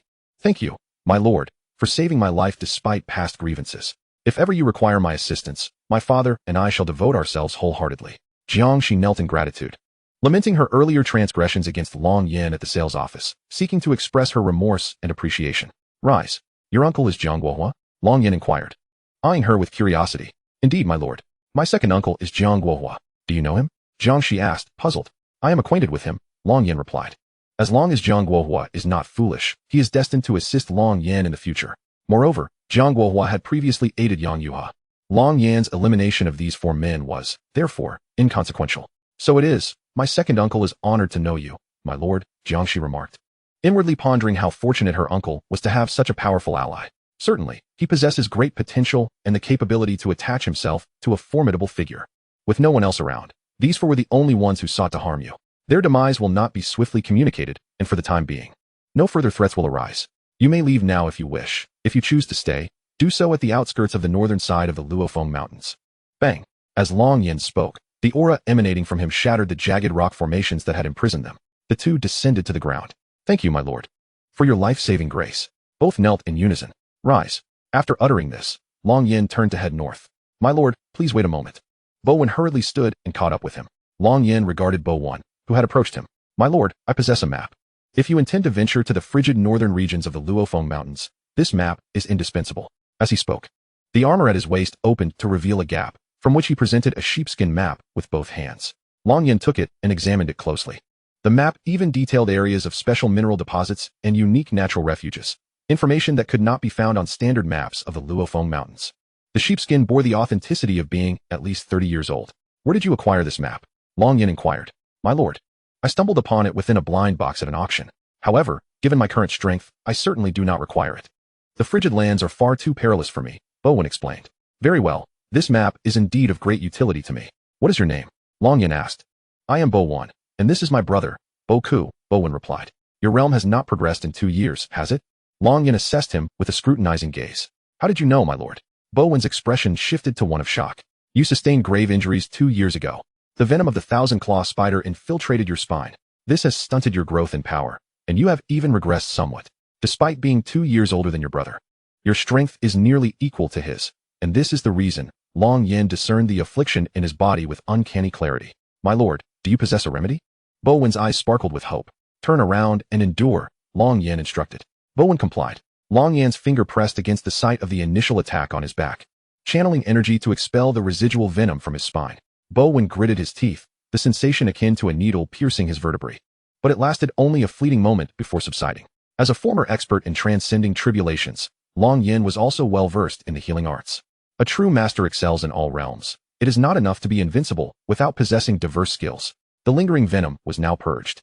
As for how far you can advance in the future, that is contingent upon your own efforts, Long Yin stated. Thank you, my lord. My body feels remarkably lighter. I feel rejuvenated. It is truly miraculous. Thank you, my lord.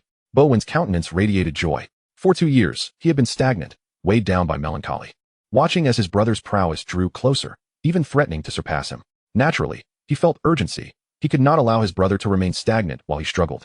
Now, he sensed the potential for a breakthrough, an exhilarating lightness coursing through him. Consider it a blessing in disguise. As long as you remain diligent, greater achievements await you. Long Yin remarked. Thank you, my lord. Should you ever need my assistance, I shall endeavor with all my might, Bowen vowed earnestly. This opportunity for growth was far more significant than the sheepskin map, holding immense value for Bowen. Likewise, my lord, if you have any commands, my brother and I will exert ourselves to the utmost, Boku added. Witnessing his brother's chance for advancement filled him with joy. United, they could achieve greater heights. Otherwise, it would be exceedingly challenging to ascend alone in this era. Matters of the future will be addressed in due course. Long Yin merely nodded in acknowledgement. In contrast, the sheepskin map indeed held substantial significance for him. By the way, my lord, are you familiar with the Spirit Fire sect? Bowen queried. I have heard of it, but my knowledge is limited. Why do you ask? Long Yin replied. In his previous life, as a one-star tiger general, he had spent the majority of his time enhancing his strength, commanding troops to vanquish exotic beasts, or leading skilled soldiers in surprise attacks. For instance, he had executed numerous missions upon discovering terrifying beasts on the verge of reproduction through satellite surveillance or intelligence, necessitating the elimination of threats before they could arise. Such tasks had often resulted in injuries and the loss of friends. Hence, he was not well acquainted with certain forces and powerhouses in the secular realm, belonging to an us against the world mentality. Thus, he had little knowledge of the Spirit Fire sect, having only heard its name. My lord, the Spirit Fire sect wields considerable influence. It is one of the three great sections. Their doctrine asserts that the soul undergoes transcendence after death, existing in another form. Hence, their indoctrination includes the phrase to live is to die is to live. This belief drives them to act in extreme ways, at times even aiding monstrous beings in committing murder. Occasionally, they assist the oppressed among humanity, yet once the monstrous beings are eradicated, they swiftly turn to eliminate the surviving humans. Their motives are utterly inscrutable. Although such occurrences are rare, their methods have earned them a notorious reputation. It is said that their ultimate ideology is to eradicate all life on this planet, achieving absolute equality between life and death, leading to the liberation of the soul. Only then can the world attain balance and become a more beautiful place. As Bowen spoke, his expression grew exceedingly grave, revealing his deep apprehension towards the Spirit Fire sect. What is the realm of the strongest within this sect? Long Yin inquired. I cannot specify the exact realm, for I have yet to encounter individuals of that caliber. Nevertheless, they are immensely powerful, capable of rivaling an entire nation. Their strength is on par with any formidable power.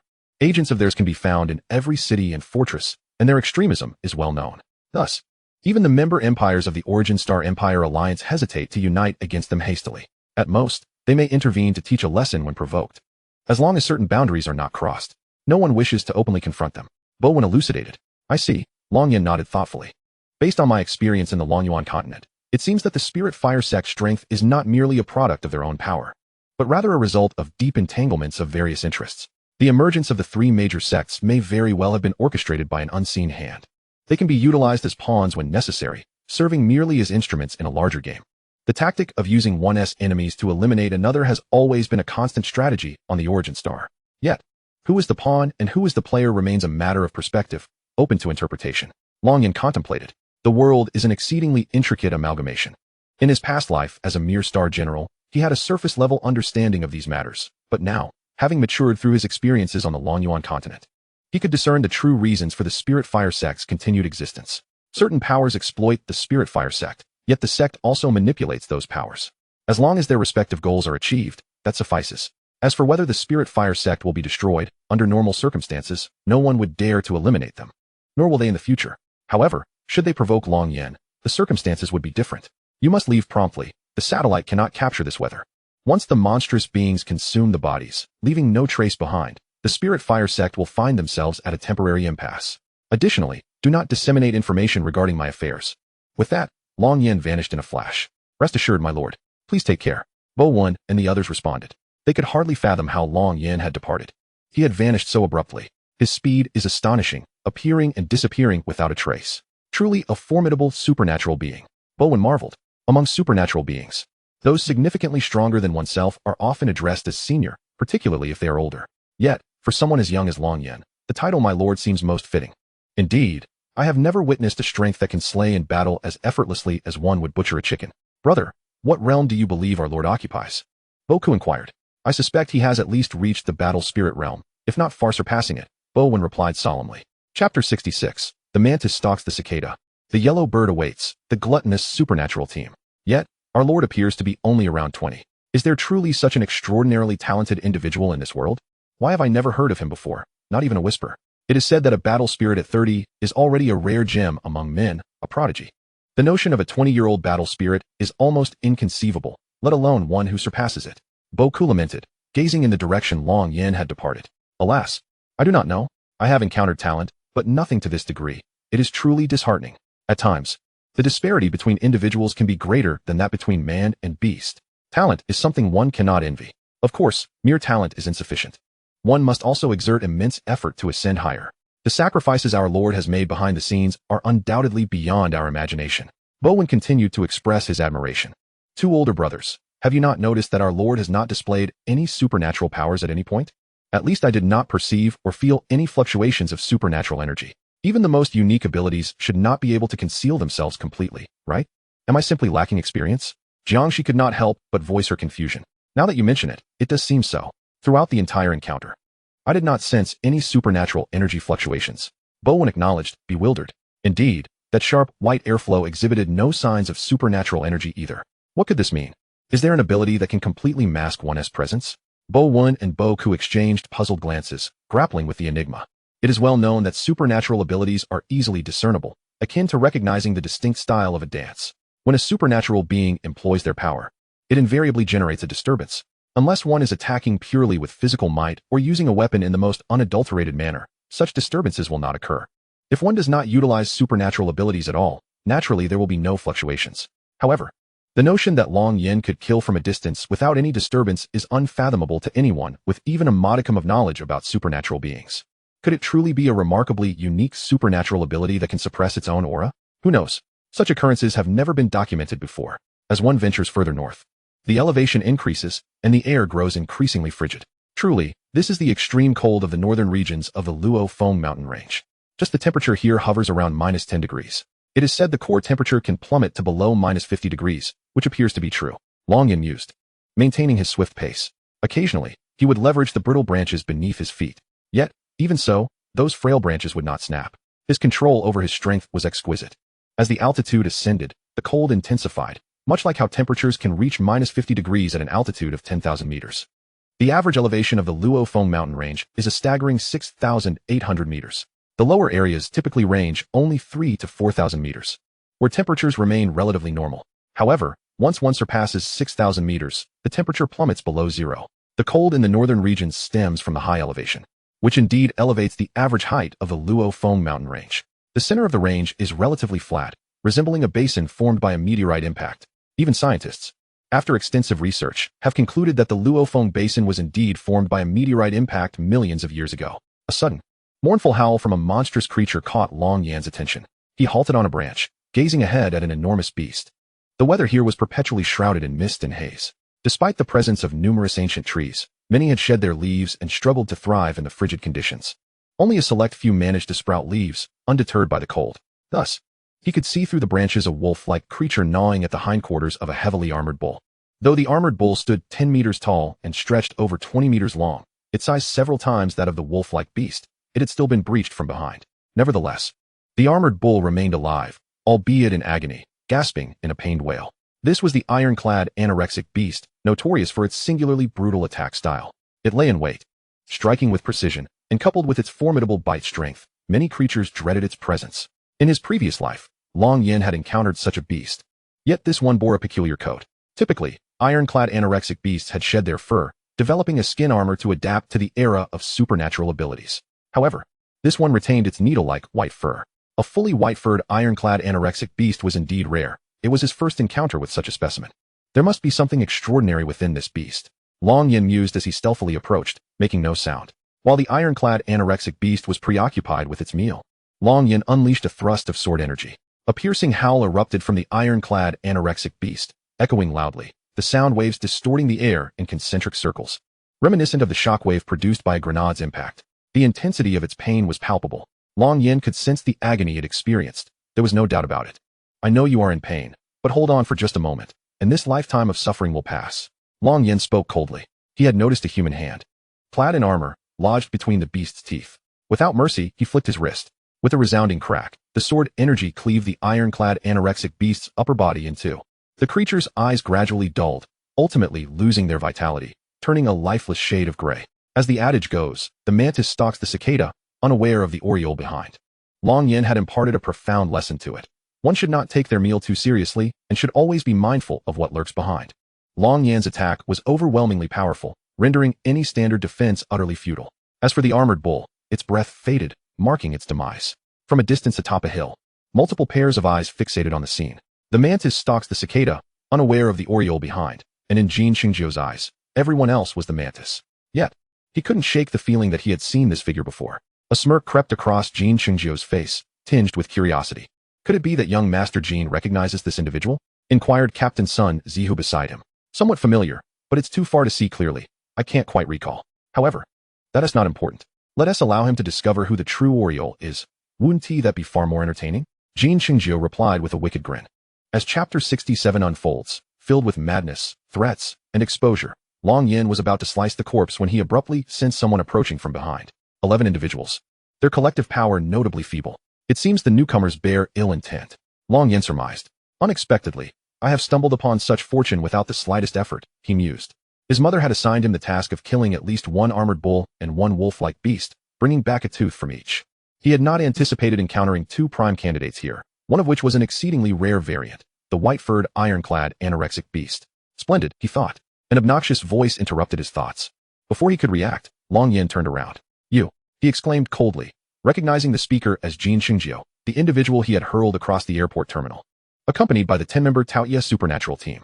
While he only recognized Jin Xingzhou, he was unfamiliar with the rest of the team. Is it really you? Jin Xingzhou's expression darkened as he clenched his teeth in fury upon seeing Long Yan's face, which he had come to know all too well after being publicly humiliated. Young Master Jin, who is he? Sun Zihu asked in confusion. He is the very person I offered 10 million for you to kill, Jin Xingzhou replied. A sinister gleam in his eyes. What a delightful coincidence. You have encountered us. Prepare to face dire consequences. Sun Zihu sneered, his gaze icy as he scrutinized Long Yan, as if he were already trapped and helpless. Excellent. I was just lamenting my inability to find you, and here you are, delivered to me on a silver platter. How dare you strike me before so many witnesses? Weren't you quite capable before? Now you have nothing to say? Jin Xingzhou taunted. I can offer you a chance at survival. Crawl into the belly of this armored bull and allow me to roast you for 10 hours. If you manage to survive, I shall spare your family. Upon returning, I will not touch them. Or you may kneel. Jin Xingzhou grinned wickedly, reveling in his cruel proposition. Suddenly, a scream erupted from Jin Xingzhou as both his ears were severed and fell to the ground, the pain finally registering. He clutched his bleeding ears, stunned. You talk too much. Perhaps you should keep that mouth of yours shut, Long Yin declared, a blade of air slicing through Jin Xingzhou's lips in a gruesome display. This scene was undeniably chilling. Kill him. Get rid of him. Quickly. I will reward each of you with 10 million if you ensure his demise. Jin Xingzhou shrieked, trembling with rage. How could anyone understand the sensation of having their mouth severed? A vivid image sprang to mind, like the scene from a horror movie where a character wields a Gatling gun. You dare to harm young Master Jin? You are doomed. Kill him. Sun Zihu shouted, his shock morphing into fury as the remaining 8 members of the Taoye supernatural team drew their weapons and surged toward Long Yin from all directions. While the 2 women prepared their heavy sniper rifles, each enveloped in a dark, ominous glow, a manifestation of their unique abilities that could imbue their firearms and ammunition with supernatural power. The power will increase exponentially in the hands of others. This firearm is ineffectual against more formidable ability users. Yet, in their possession, it proves to be more potent than heavy artillery. Bang, bang. 2 of them fired their weapons at Long Yan's arms. The 30mm rounds, augmented by their abilities, displayed tremendous destructive force. If struck, and considering Long Yin was not clad in combat armor, it should, in theory, tear his arms apart in an instant, possibly even shattering his entire body. However, the bullets spiraled violently before him, unable to advance. A special ability that enhances weaponry? Yet, you are far too weak. With a mere 3rd-tier battle physique. And the bullets barely reach the 4th tier in power, they are only fast enough to catch one off guard. Alas, this is futile against me, Long Yin commented coldly. At that moment, the kinetic energy of the bullets was spent, causing them to plummet to the ground. Following this, the attacks from the other 8 ensued. Whether it was their blades or axes, none could penetrate the space within a meter of Long Yin. There was no sound, as if an invisible barrier of air obstructed them. The group was taken aback, unable to comprehend how dozens of attacks could fail. How could this be? What is this phenomenon that cannot be cut through? Is this an ability? What kind of ability is this? I have never witnessed such a phenomenon that can release without any detectable energy fluctuations. Could it be a form of plasma shield? That is implausible. Plasma shields are still experimental, typically displaying either purple or blue hues. While there might be transparent varieties, they would reveal color upon impact. I've never seen one that is completely clear. What, then, could this be? As the crowd stood in shock, one among them shouted, "What are you all waiting for? A bunch of useless wastes. Whoever kills him first will receive an additional 10 million from me. Bring me his head." Jin Chung shouted hysterically. Throughout his life, no one had dared to speak to him in such a manner. Not even his parents would lay a hand on him, let alone leave him in such a state. devoid of ears and mouth, resembling a horror movie antagonist. Quite the imposing presence, yet your strength is woefully inadequate. Since you have chosen this path of no return, then perish together. The gaseous shield surrounding Long Yin dissipated. The 8 stumbled slightly. The shield is gone. Sun Zihu felt a surge of joy, reacting instinctively by raising his long knife to strike downwards. Bang! Long Yin effortlessly pinched the blade between his fingers. Sun Zihu exerted all his strength, his face flushing red, yet could not strike downward. A C-rank amplification ability, a 9th-tier battle physique, truly a waste. You such trash are fit only to serve others as a dog. Bang! With a slight pressure, Long Yin shattered the long knife. In a speed imperceptible to all, he seized Sun Zihu's temples with his 5 fingers, needing only a modicum of force to crush him. Sun Zihu dared not move. You are still so young. How could you possess such power? How is this possible? Who exactly are you? Sun Zihu trembled in fear, his previously arrogant demeanor dissipating. It felt as though a knife was pressed against his throat. Any movement would result in death. I am someone you cannot afford to offend. Long Yin smirked, though his smile bore a chilling cruelty, sending shivers down anyone's spine. Captain, release the captain, or we will not spare you. You may be strong, but do you truly believe you can kill us all? They threatened. Once we transmit this video, how dare you kill a fellow ability user? The punishment squad will not let you go. You are guaranteed to die. Seeking to slaughter ability users. What a malicious heart you possess. I will ensure the world knows of your crimes. Look, we are hunting exotic beasts. And he dares to seize our spoils and even kill our captain. He is truly the enemy of humanity. Release the captain, or else your crimes will be broadcasted worldwide. Do you wish to be at odds with all ability users? The other 9 grew frantic, with some even activating the cameras attached to their combat suits to document the incident, aiming to turn public opinion in their favor. In this current era of exotic beasts, whoever first releases the video will seize the narrative high ground. At that point, even if Long Yin jumped into the Yellow River, he could not wash away his sins. They might even force him to release the captain and let the matter rest. After all, in this day and age, it is not merely about fighting but also about social dynamics. No one wishes to be thrust into the limelight of controversy. Chapter 68. Capture and Execution. A terrifying background. It is strictly forbidden for ability users to kill one another, especially over the acquisition of exotic beast materials. Such actions would be condemned by countless ability users, and even ordinary citizens would rally for retribution. The punishment squad would certainly not overlook it. Although such incidents occur frequently, remaining undisclosed is the key. Once exposed, you are finished, regardless of your background. This is a line that must not be crossed, unless you have extraordinary connections. But can you truly reach such heights? Are you truly fearless now? Sun Zihu regarded Long Yin, letting out a cold snort, growing increasingly confident. Indeed, Captain Sun speaks the truth. I admit I underestimated you. You are undeniably strong. However, no matter how strong you are, there are those stronger still. Once the video is released, you will find no escape. Kneel and bow to me now, surrender willingly, and I might consider not releasing the video. Otherwise, you are doomed.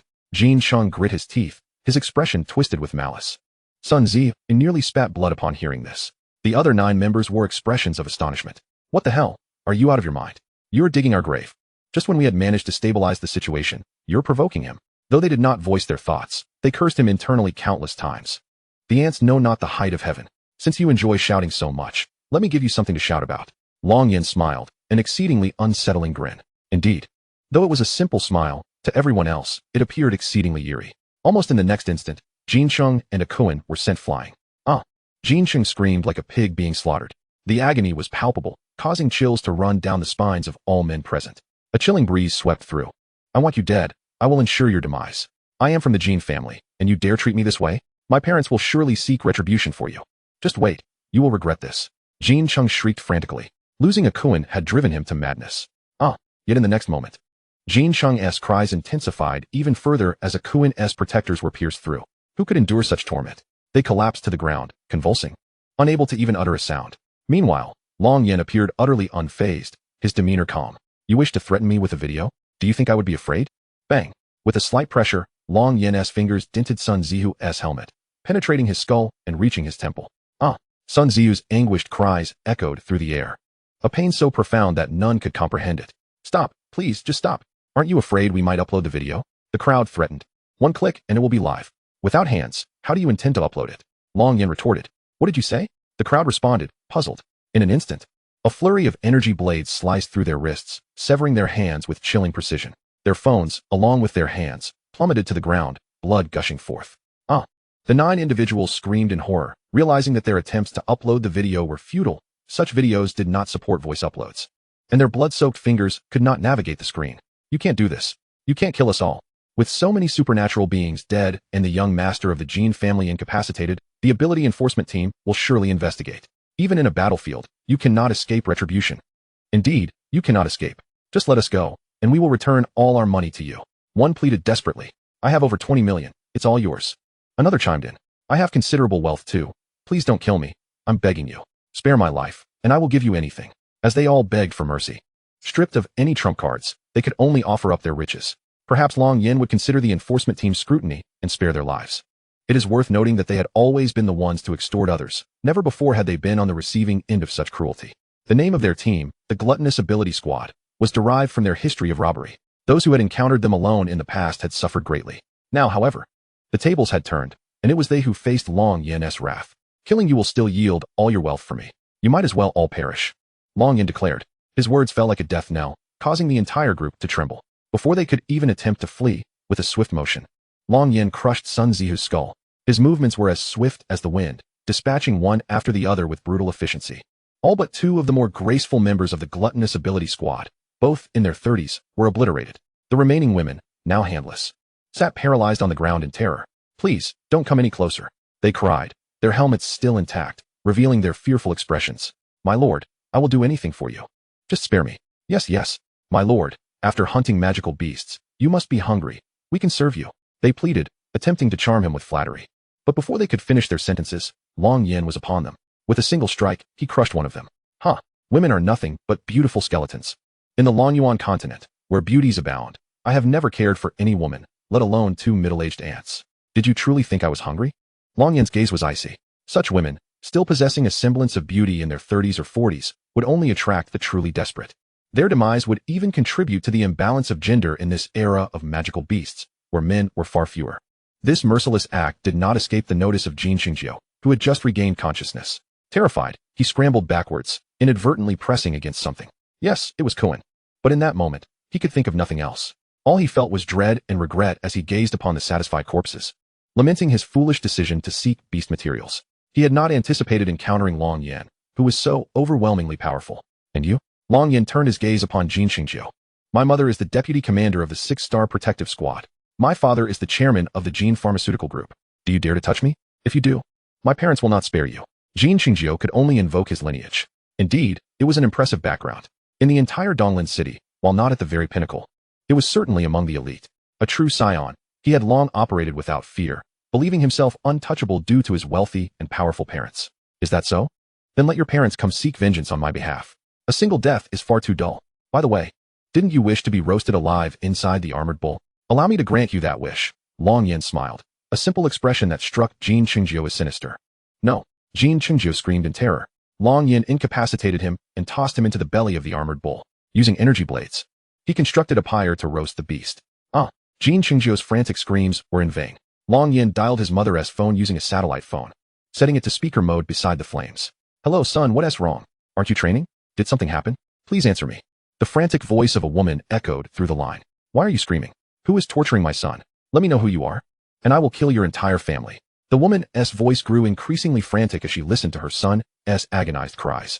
A mother's instinct driving her to anxiety. In a luxurious office far away in Donglin City, a woman in her 40s, the deputy commander of the 6-star protective squad, trembled as she clutched her phone.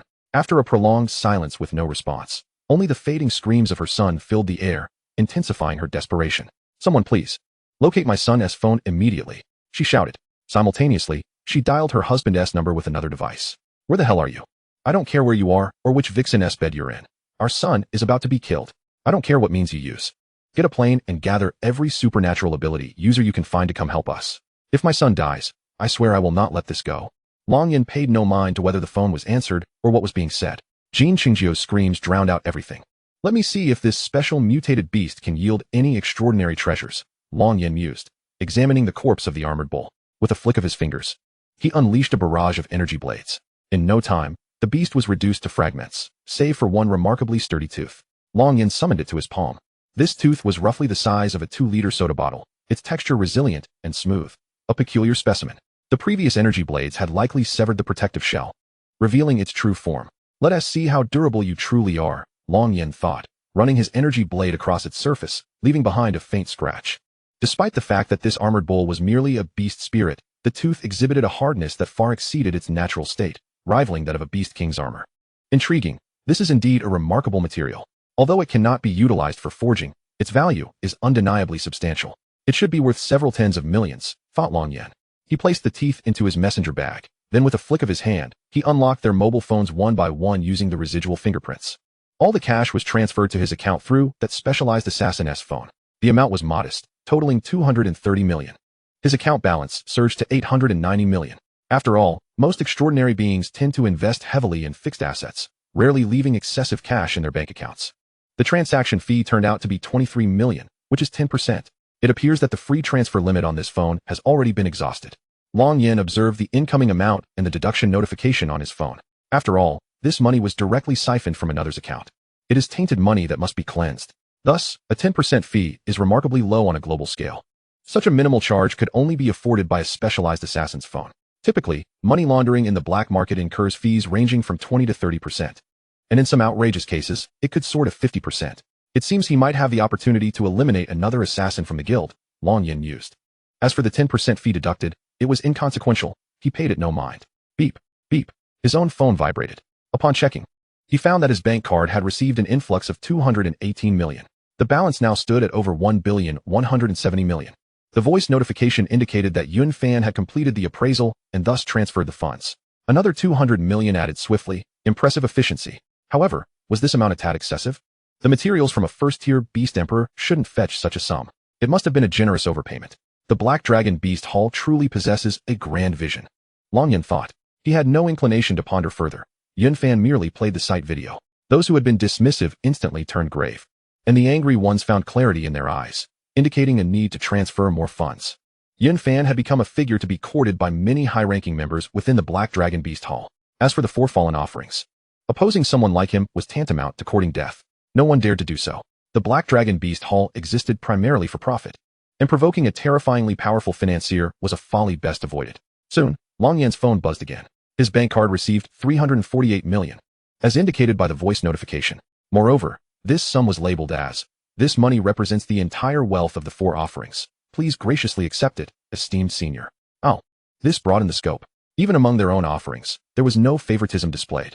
They were far superior to other factions intent on self-destruction. The Black Dragon Beast Hall could continue their partnership in the future, Long Yen contemplated. He favored such a grand vision. He set his phone aside, unconcerned with the nearly 1,465,000,000 balance. Earning money was a simple endeavor for extraordinary beings. With just a set of battle armor and a blade, one could embark on a venture. Moreover, with his level of power, Long Yen was indifferent to wealth. He harbored no interest in it. It was merely a cold string of 10 digits. He sliced a piece of armored cow meat, seasoned it, and consumed it to satisfy his hunger. Only upon reaching the nascent soul stage could one subsist without food, relying solely on the absorption of celestial energy. Other realms, to varying degrees, still required sustenance. In a flash, Long Yen vanished, continuing his journey towards the northern frigid expanse. As for the background behind Jin Xingjiu, he paid it no heed. In the presence of true power, wealth, and influence are but fleeting shadows. Only one's absolute strength holds any significance. The Jin family was not worth his concern. Scaling several mountains, Long Yen stood atop a peak, gazing at the majestic snow-capped plateau ahead, akin to a colossal beast blocking his path. As far as the eye could see, towering mountains loomed. The altitude disparity between the two locations was considerable. Coupled with the perpetual overcast skies, it felt particularly oppressive. The average elevation here easily exceeded 7,000 to 8,000 meters, with the highest peaks surpassing 10,000. No wonder this was a forbidden zone for extraordinary beings. It surely harbored numerous powerful beasts, Long Yen mused. He took out a map for reference. This should indeed be the mountain depicted therein. Heading in that direction, the map indicated a subterranean cavern housing a special ore. Thus, he resolved to proceed there. With that thought, Long Yen bent his knees and, with a powerful thrust, launched himself like a cannonball. The ground beneath him caved in within a 10-meter radius. As he crossed a 500-meter-wide chasm directly to the opposite slope, he leaped several kilometers, unwilling to take a longer route. As for the location of the special refuge indicated on the map, he paid it no mind. He was confident that he had no need for refuge. It should be the beasts who required it instead. The temperature here had already plummeted to minus 40 degrees. However, this temperature posed no issue for someone in the chi refining stage. With his chi emanating outward, he could ward off the cold. Long Yen glanced at the thermometer on his shoulder bag, while a slight distortion of chi enveloped him, shielding against the biting wind and chill. Even clad in casual short sleeves and long pants, he felt no discomfort. Chapter 70. The difference between extraordinary powers and cultivation, a massive shadow beneath the ice. This delineates the contrast between cultivation and extraordinary abilities. Cultivation possesses no significant weaknesses across various domains. Even if there are, one can compensate through the practice of corresponding techniques. For instance, if one is innately incapable of fire, they can cultivate techniques related to fire. If they cannot wield ice, they can cultivate ice techniques. And the same applies to others. However, the difficulty and level of techniques vary, resulting in differing levels of proficiency upon cultivation. Conversely, once an extraordinary being awakens their powers, they can only cultivate in alignment with the type of their awakened abilities to maximize their strength. Their focus is overly singular. The advantage is the ability to delve deeply into one specific area. The downside is the risk of enemies discerning all their capabilities and developing methods specifically to counter them. Long Yin pondered. He held a degree of indifference toward extraordinary cultivation. Ultimately, extraordinary powers cannot reach the pinnacle. Their limitations are too pronounced. Long Yin treaded lightly upon the snow, leaving no trace of footprints. His climbing speed was on par with running on solid ground. The harsh environment did have some impact, but it was negligible. Meanwhile, on the other side of the mountain, atop a completely frozen low-lying lake, a group of 8 fully armed extraordinary beings traversed the icy surface. If Long Yin were present, he would undoubtedly recognize the leader, for it was Lin Ruoqing, the developer of the villa he had purchased, whom he encountered at the sales office. The ice-covered lake was adorned with countless ice crystals, and the shores were lined with numerous ice stalagmites, resembling a kingdom of ice and snow. Nestled amidst several mountains, this hollow area experienced minimal wind on the lake's surface. According to the map, the lake spanned approximately 3 square kilometers, though its depth remained a mystery. No one has truly ventured into this realm. What are your thoughts, Elder Son? Lin Ruoqing inquired. Gazing at the information displayed on the screen, clad in a suit of black battle armor, he resembled the other 6 middle-aged bodyguards, albeit the armor was not exceptionally warm. It provided a modicum of insulation, compelling them to don extremely cold-resistant down jackets and trousers over it. Their backs were laden with various backpacks, brimming with supplies. According to the records regarding the ice source grass, such high-altitude, ultra-low temperature lakes are bound to harbor caves. Once inside, they are certain to uncover the ice source grass. Rest assured, Mr. Lin, I will undoubtedly lead you to the ice source grass you seek, Elder Son asserted with utmost confidence. He wore a dark green suit of armor, exceedingly expensive and of high protective grade, thus requiring merely a casual down jacket. He carried no burdens, appearing remarkably at ease. With Elder Son's assurance, I find solace. After all, during our journey these past few days, we have scoured numerous locations without success in locating the ice source grass. If we find it here, it would indeed be fortuitous. Lin Ruoqing smiled, though internally, he harbored a different sentiment. He chuckled inwardly, for Elder Son had confidently led them to a dozen locations, none of which yielded the desired grass. Each time, his confidence remained unwavering. Now, they were venturing into the perilous northern expanse of the Luofeng mountain range. Should fortune turn against them, they could all meet their demise.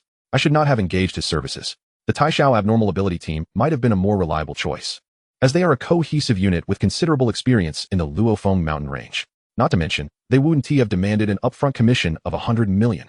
Despite his outward calm, Lin Ruoqing felt an urge to vent his frustrations. However, he dared not voice them. It seems, Mr. Lin, that your words conceal deeper emotions. Are you feeling discontent? Elder Son remarked with a wry smile. Oh no, Elder Son, I am merely a father eager to resolve my daughter's issues concerning her abilities. Otherwise, her future may be irrevocably compromised. She could even become incapacitated. Lin Ruoqing shook his head in sorrow, deftly deflecting the conversation. This was a desolate place, and he had no desire to provoke Elder Son. Otherwise, he might pay dearly. He was willing to risk everything for his daughter, personally embarking on this expedition. The prospect of failing to find the ice source grass was what truly troubled him. Indeed, it is only natural for a father to worry for his own flesh and blood. Rest easy, Mr. Lin. This venture will surely bear fruit. The probability of ice source grass flourishing in such frigid territories exceeds that of other locations by over tenfold. Your 100 million will not be in vain. Elder Son stated with a dispassionate gaze, surveying the surroundings. Elder Son, you speak too humbly. We shall do our utmost. Lin Ruoqing responded promptly. However, Elder Son, we are traversing a frozen lake. It appears the ice thickness does not exceed 5 meters. Might there be unseen colossal beasts lurking beneath? Lin Ruoqing queried. 3 feet of ice do not form in a day. The thickness and uniformity of this ice suggest it has remained undisturbed for quite some time. Even if there are beasts, they would likely be hibernating, posing little threat. We merely need to avoid excessive noise. Elder Son dismissed the concern, his confidence unwavering, as if he were an omniscient sage. Well, let us hope that is indeed the case. Lin Ruoqing could only place his trust in him. Unbeknownst to them, As they traversed the lake's center, a colossal shadow gradually became discernible, swiftly propelling itself forward. It took several seconds before the creature completely glided beneath their feet, revealing its prodigious length. Yet, the group remained oblivious to its presence, the surroundings settling into an eerie silence. The wind had stilled, and only their soft footfalls could be heard. They had made an effort to tread lightly, with the soft gel of their armor dampening the sound. It is unsettlingly quiet. Something feels amiss, remarked the captain of the bodyguards, Wuxianovel, who had accompanied Lin Ruoqing for over a decade. I think you are overreacting.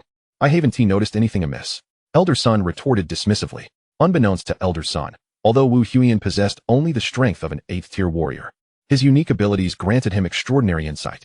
If he sensed something was wrong, it was wise to heed his instincts. His perceptiveness had repeatedly shielded Lin Ruoqing from peril, contributing to his survival against numerous threats. The reason I have managed to evade calamity time and again is due to Wuxian's vigilance, Lin Ruoqing explained. Even if danger lurks, with my prowess by your side, how could I not ensure your safety? Just walk without concern.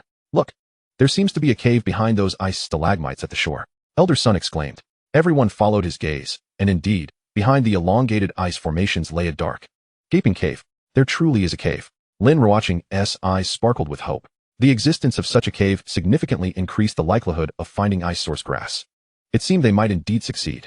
Lin Ruoqing was elated, for the entire purpose of their expedition was the ice source grass. If they found it, they could conclude their journey and return home early. In their excitement, they momentarily forgot Wuxian's earlier unease. Let us hasten our pace, Elder Sun urged. The group quickened their steps, soon reaching the opposite shore. The ice formations varied, some clustered together while others stood solitary, glistening like crystal, effectively obscuring the entrance to the cave. There's a small gap. We can go through here, Lin Ruoqing called out to the others. No need for such trouble. Bang! Elder Sun struck down a 1-meter-thick vertical ice stalagmite with a single punch.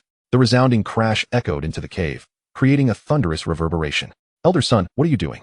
The expressions of Lin Ruoqing and the other 6 shifted to one of concern. Making such a racket before we even enter. What if there are beasts? Judging by the hardness of the ice, it was clear that this stalagmite had remained untouched for years. The cave was likely safe, yet one could never be too cautious. Follow me, Elder Sun commanded. All right, we shall follow Elder Sun. The group conceded, trailing behind him. They retrieved flashlights from their bags, illuminating the surroundings. Inside the cave, rows upon rows of ice stalagmites adorned the space, glistening under the flashlight's beam, creating a breathtaking spectacle reminiscent of an icy wonderland. Fortunately, there were no women among them. Otherwise, witnessing such a scene might lead to distractions. After all, any woman would likely envision romantic proposals and serendipitous encounters in such a setting. Lowering their guard could spell disaster. The cave appeared to slope gradually downward, presenting 5 paths, 1 leading upward and 4 descending. Moreover, I cannot shake the feeling that these 4 apertures vary in size, and their openings are remarkably circular. The 4 tracks on the ground appear as though they have been rolled out by some unknown entity, their surfaces exhibiting an unusual smoothness. Lin Ruoqing gazed at the 4 holes, an instinctual sense telling him they were far from ordinary. Yet, he remained uncertain of their purpose. What should we do, Elder Sun? Which path should we take? Lin Ruoqing inquired. Splitting up is certainly unwise. Let us first traverse the uppermost path. If we do not encounter the ice source grass, we shall systematically explore the others, Sun Zishang advised. Very well, I shall heed your counsel, Lin Ruoqing replied. Long Yan arrived at the edge of the frozen lake. Surveying the vast expanse before him, he compared his map, noting that according to its measurements, this lake should not exceed 1 square kilometer. Yet, it had inexplicably expanded to a remarkable size. In the age of aberrant beasts, even the smallest of lakes would grow deep and wide from the frequent rolling of colossal creatures. It seemed evident that the beasts within this lake were formidable. The caverns marked on the map should be located directly across the water. Reaching them would yield answers. Long Yan folded the map away, stepping into a realm seldom trodden by human feet. He pondered whether there existed any particularly powerful beasts lurking beneath the surface. A smile crept onto Long Yan's face at the thought of slaying aberrant creatures, especially those of immense strength. He showed no hesitation in his resolve. Furthermore, rare and powerful beasts were bound to yield extraordinary materials. Some could fetch a high price, while others could be utilized for forging weapons. Like a gust of wind, Long Yan propelled himself forward, slicing through an ice spike that shattered upon impact with the frozen surface. He deftly glided across the ice, moving with remarkable speed and elegance. The commotion echoed across the lake, and from above, a colossal shadow began to materialize. It resembled a vast maw. Yet there was no sensation of danger upon the surface of the water.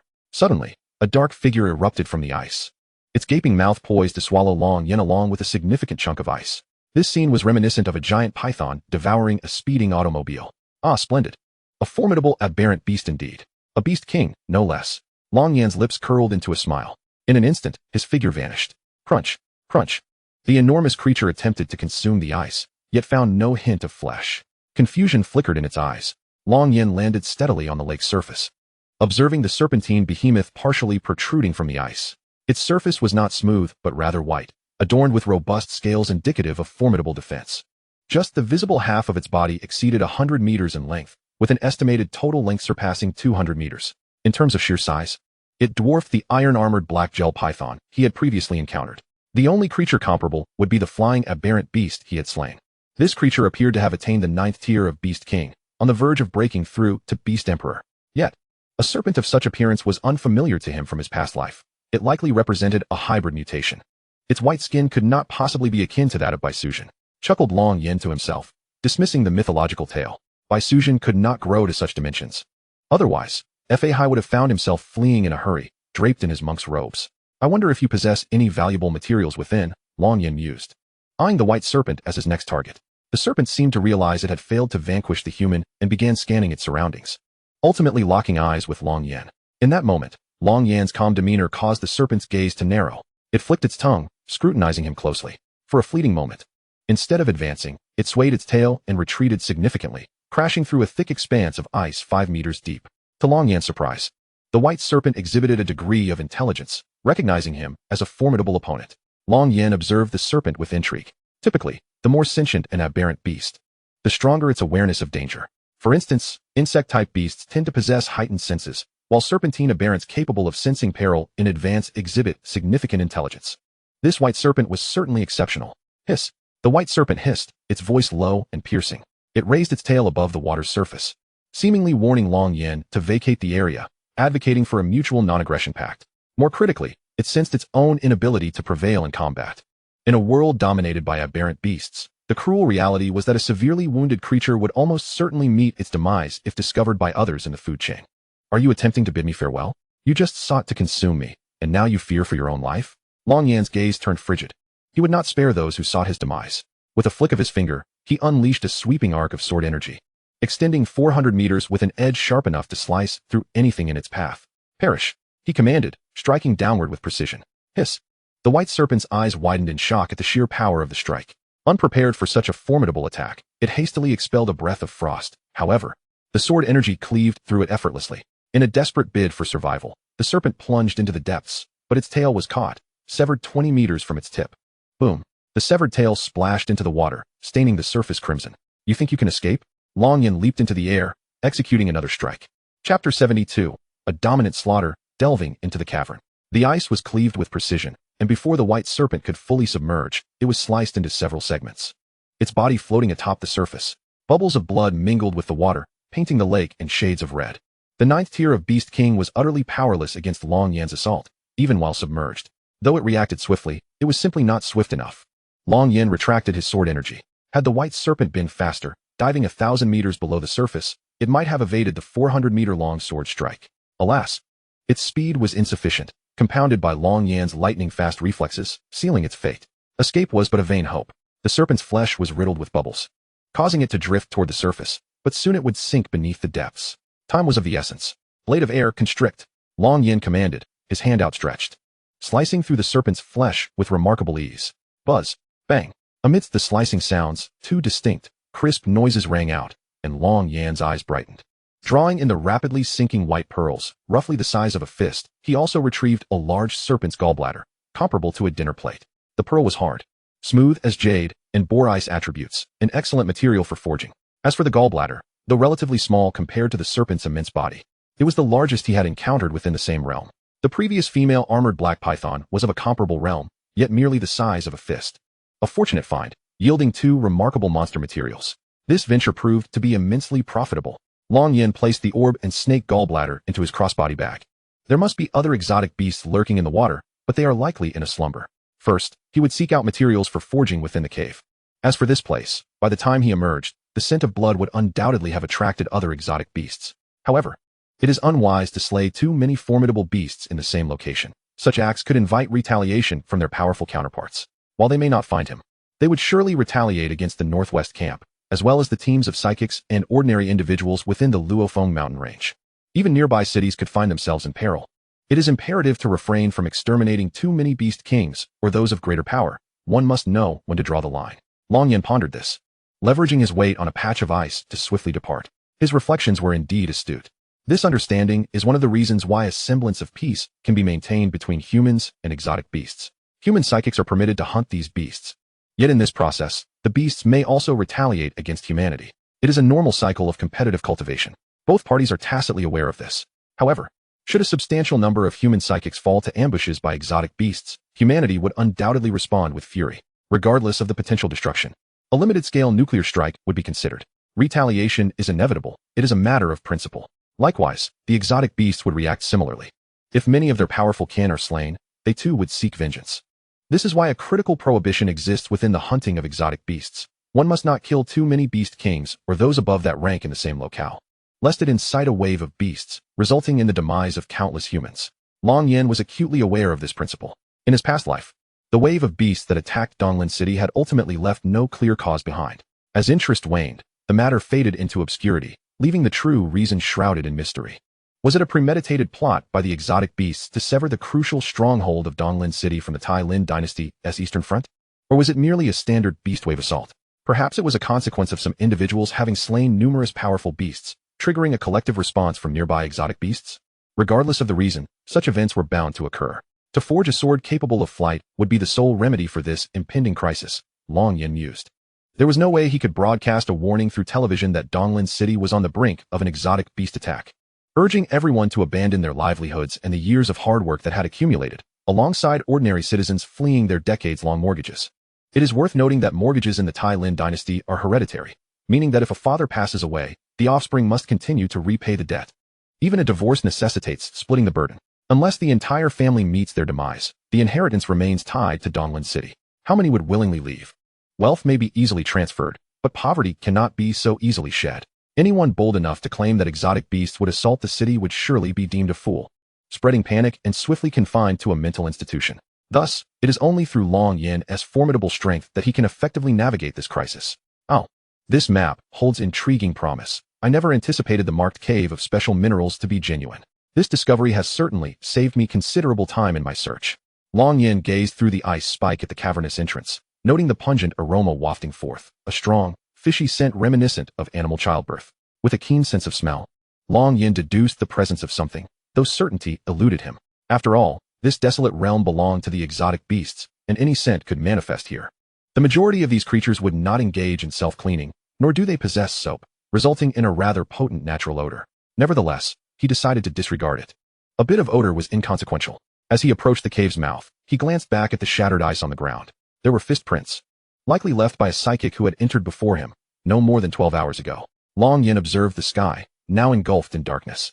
The Luofeng mountain range possesses a unique characteristic. At night, the clouds dissipate, revealing a starry expanse, whereas days are typically shrouded in dense overcast. Thus, even if something were to unfold here, satellites above would be unable to capture it. Moreover, given the vastness of Origin Star and the limited number of satellites, there could not be a dedicated satellite hovering above to capture any noteworthy events. Long Yin entered the cave, and at that moment, waves erupted upon the lake's surface. Suddenly, a shadow emerged, its eyes gleaming like two luminous pearls of the night. It let out an ear-piercing roar, yet the sound was muffled by the ice spikes, barely audible within the cavern.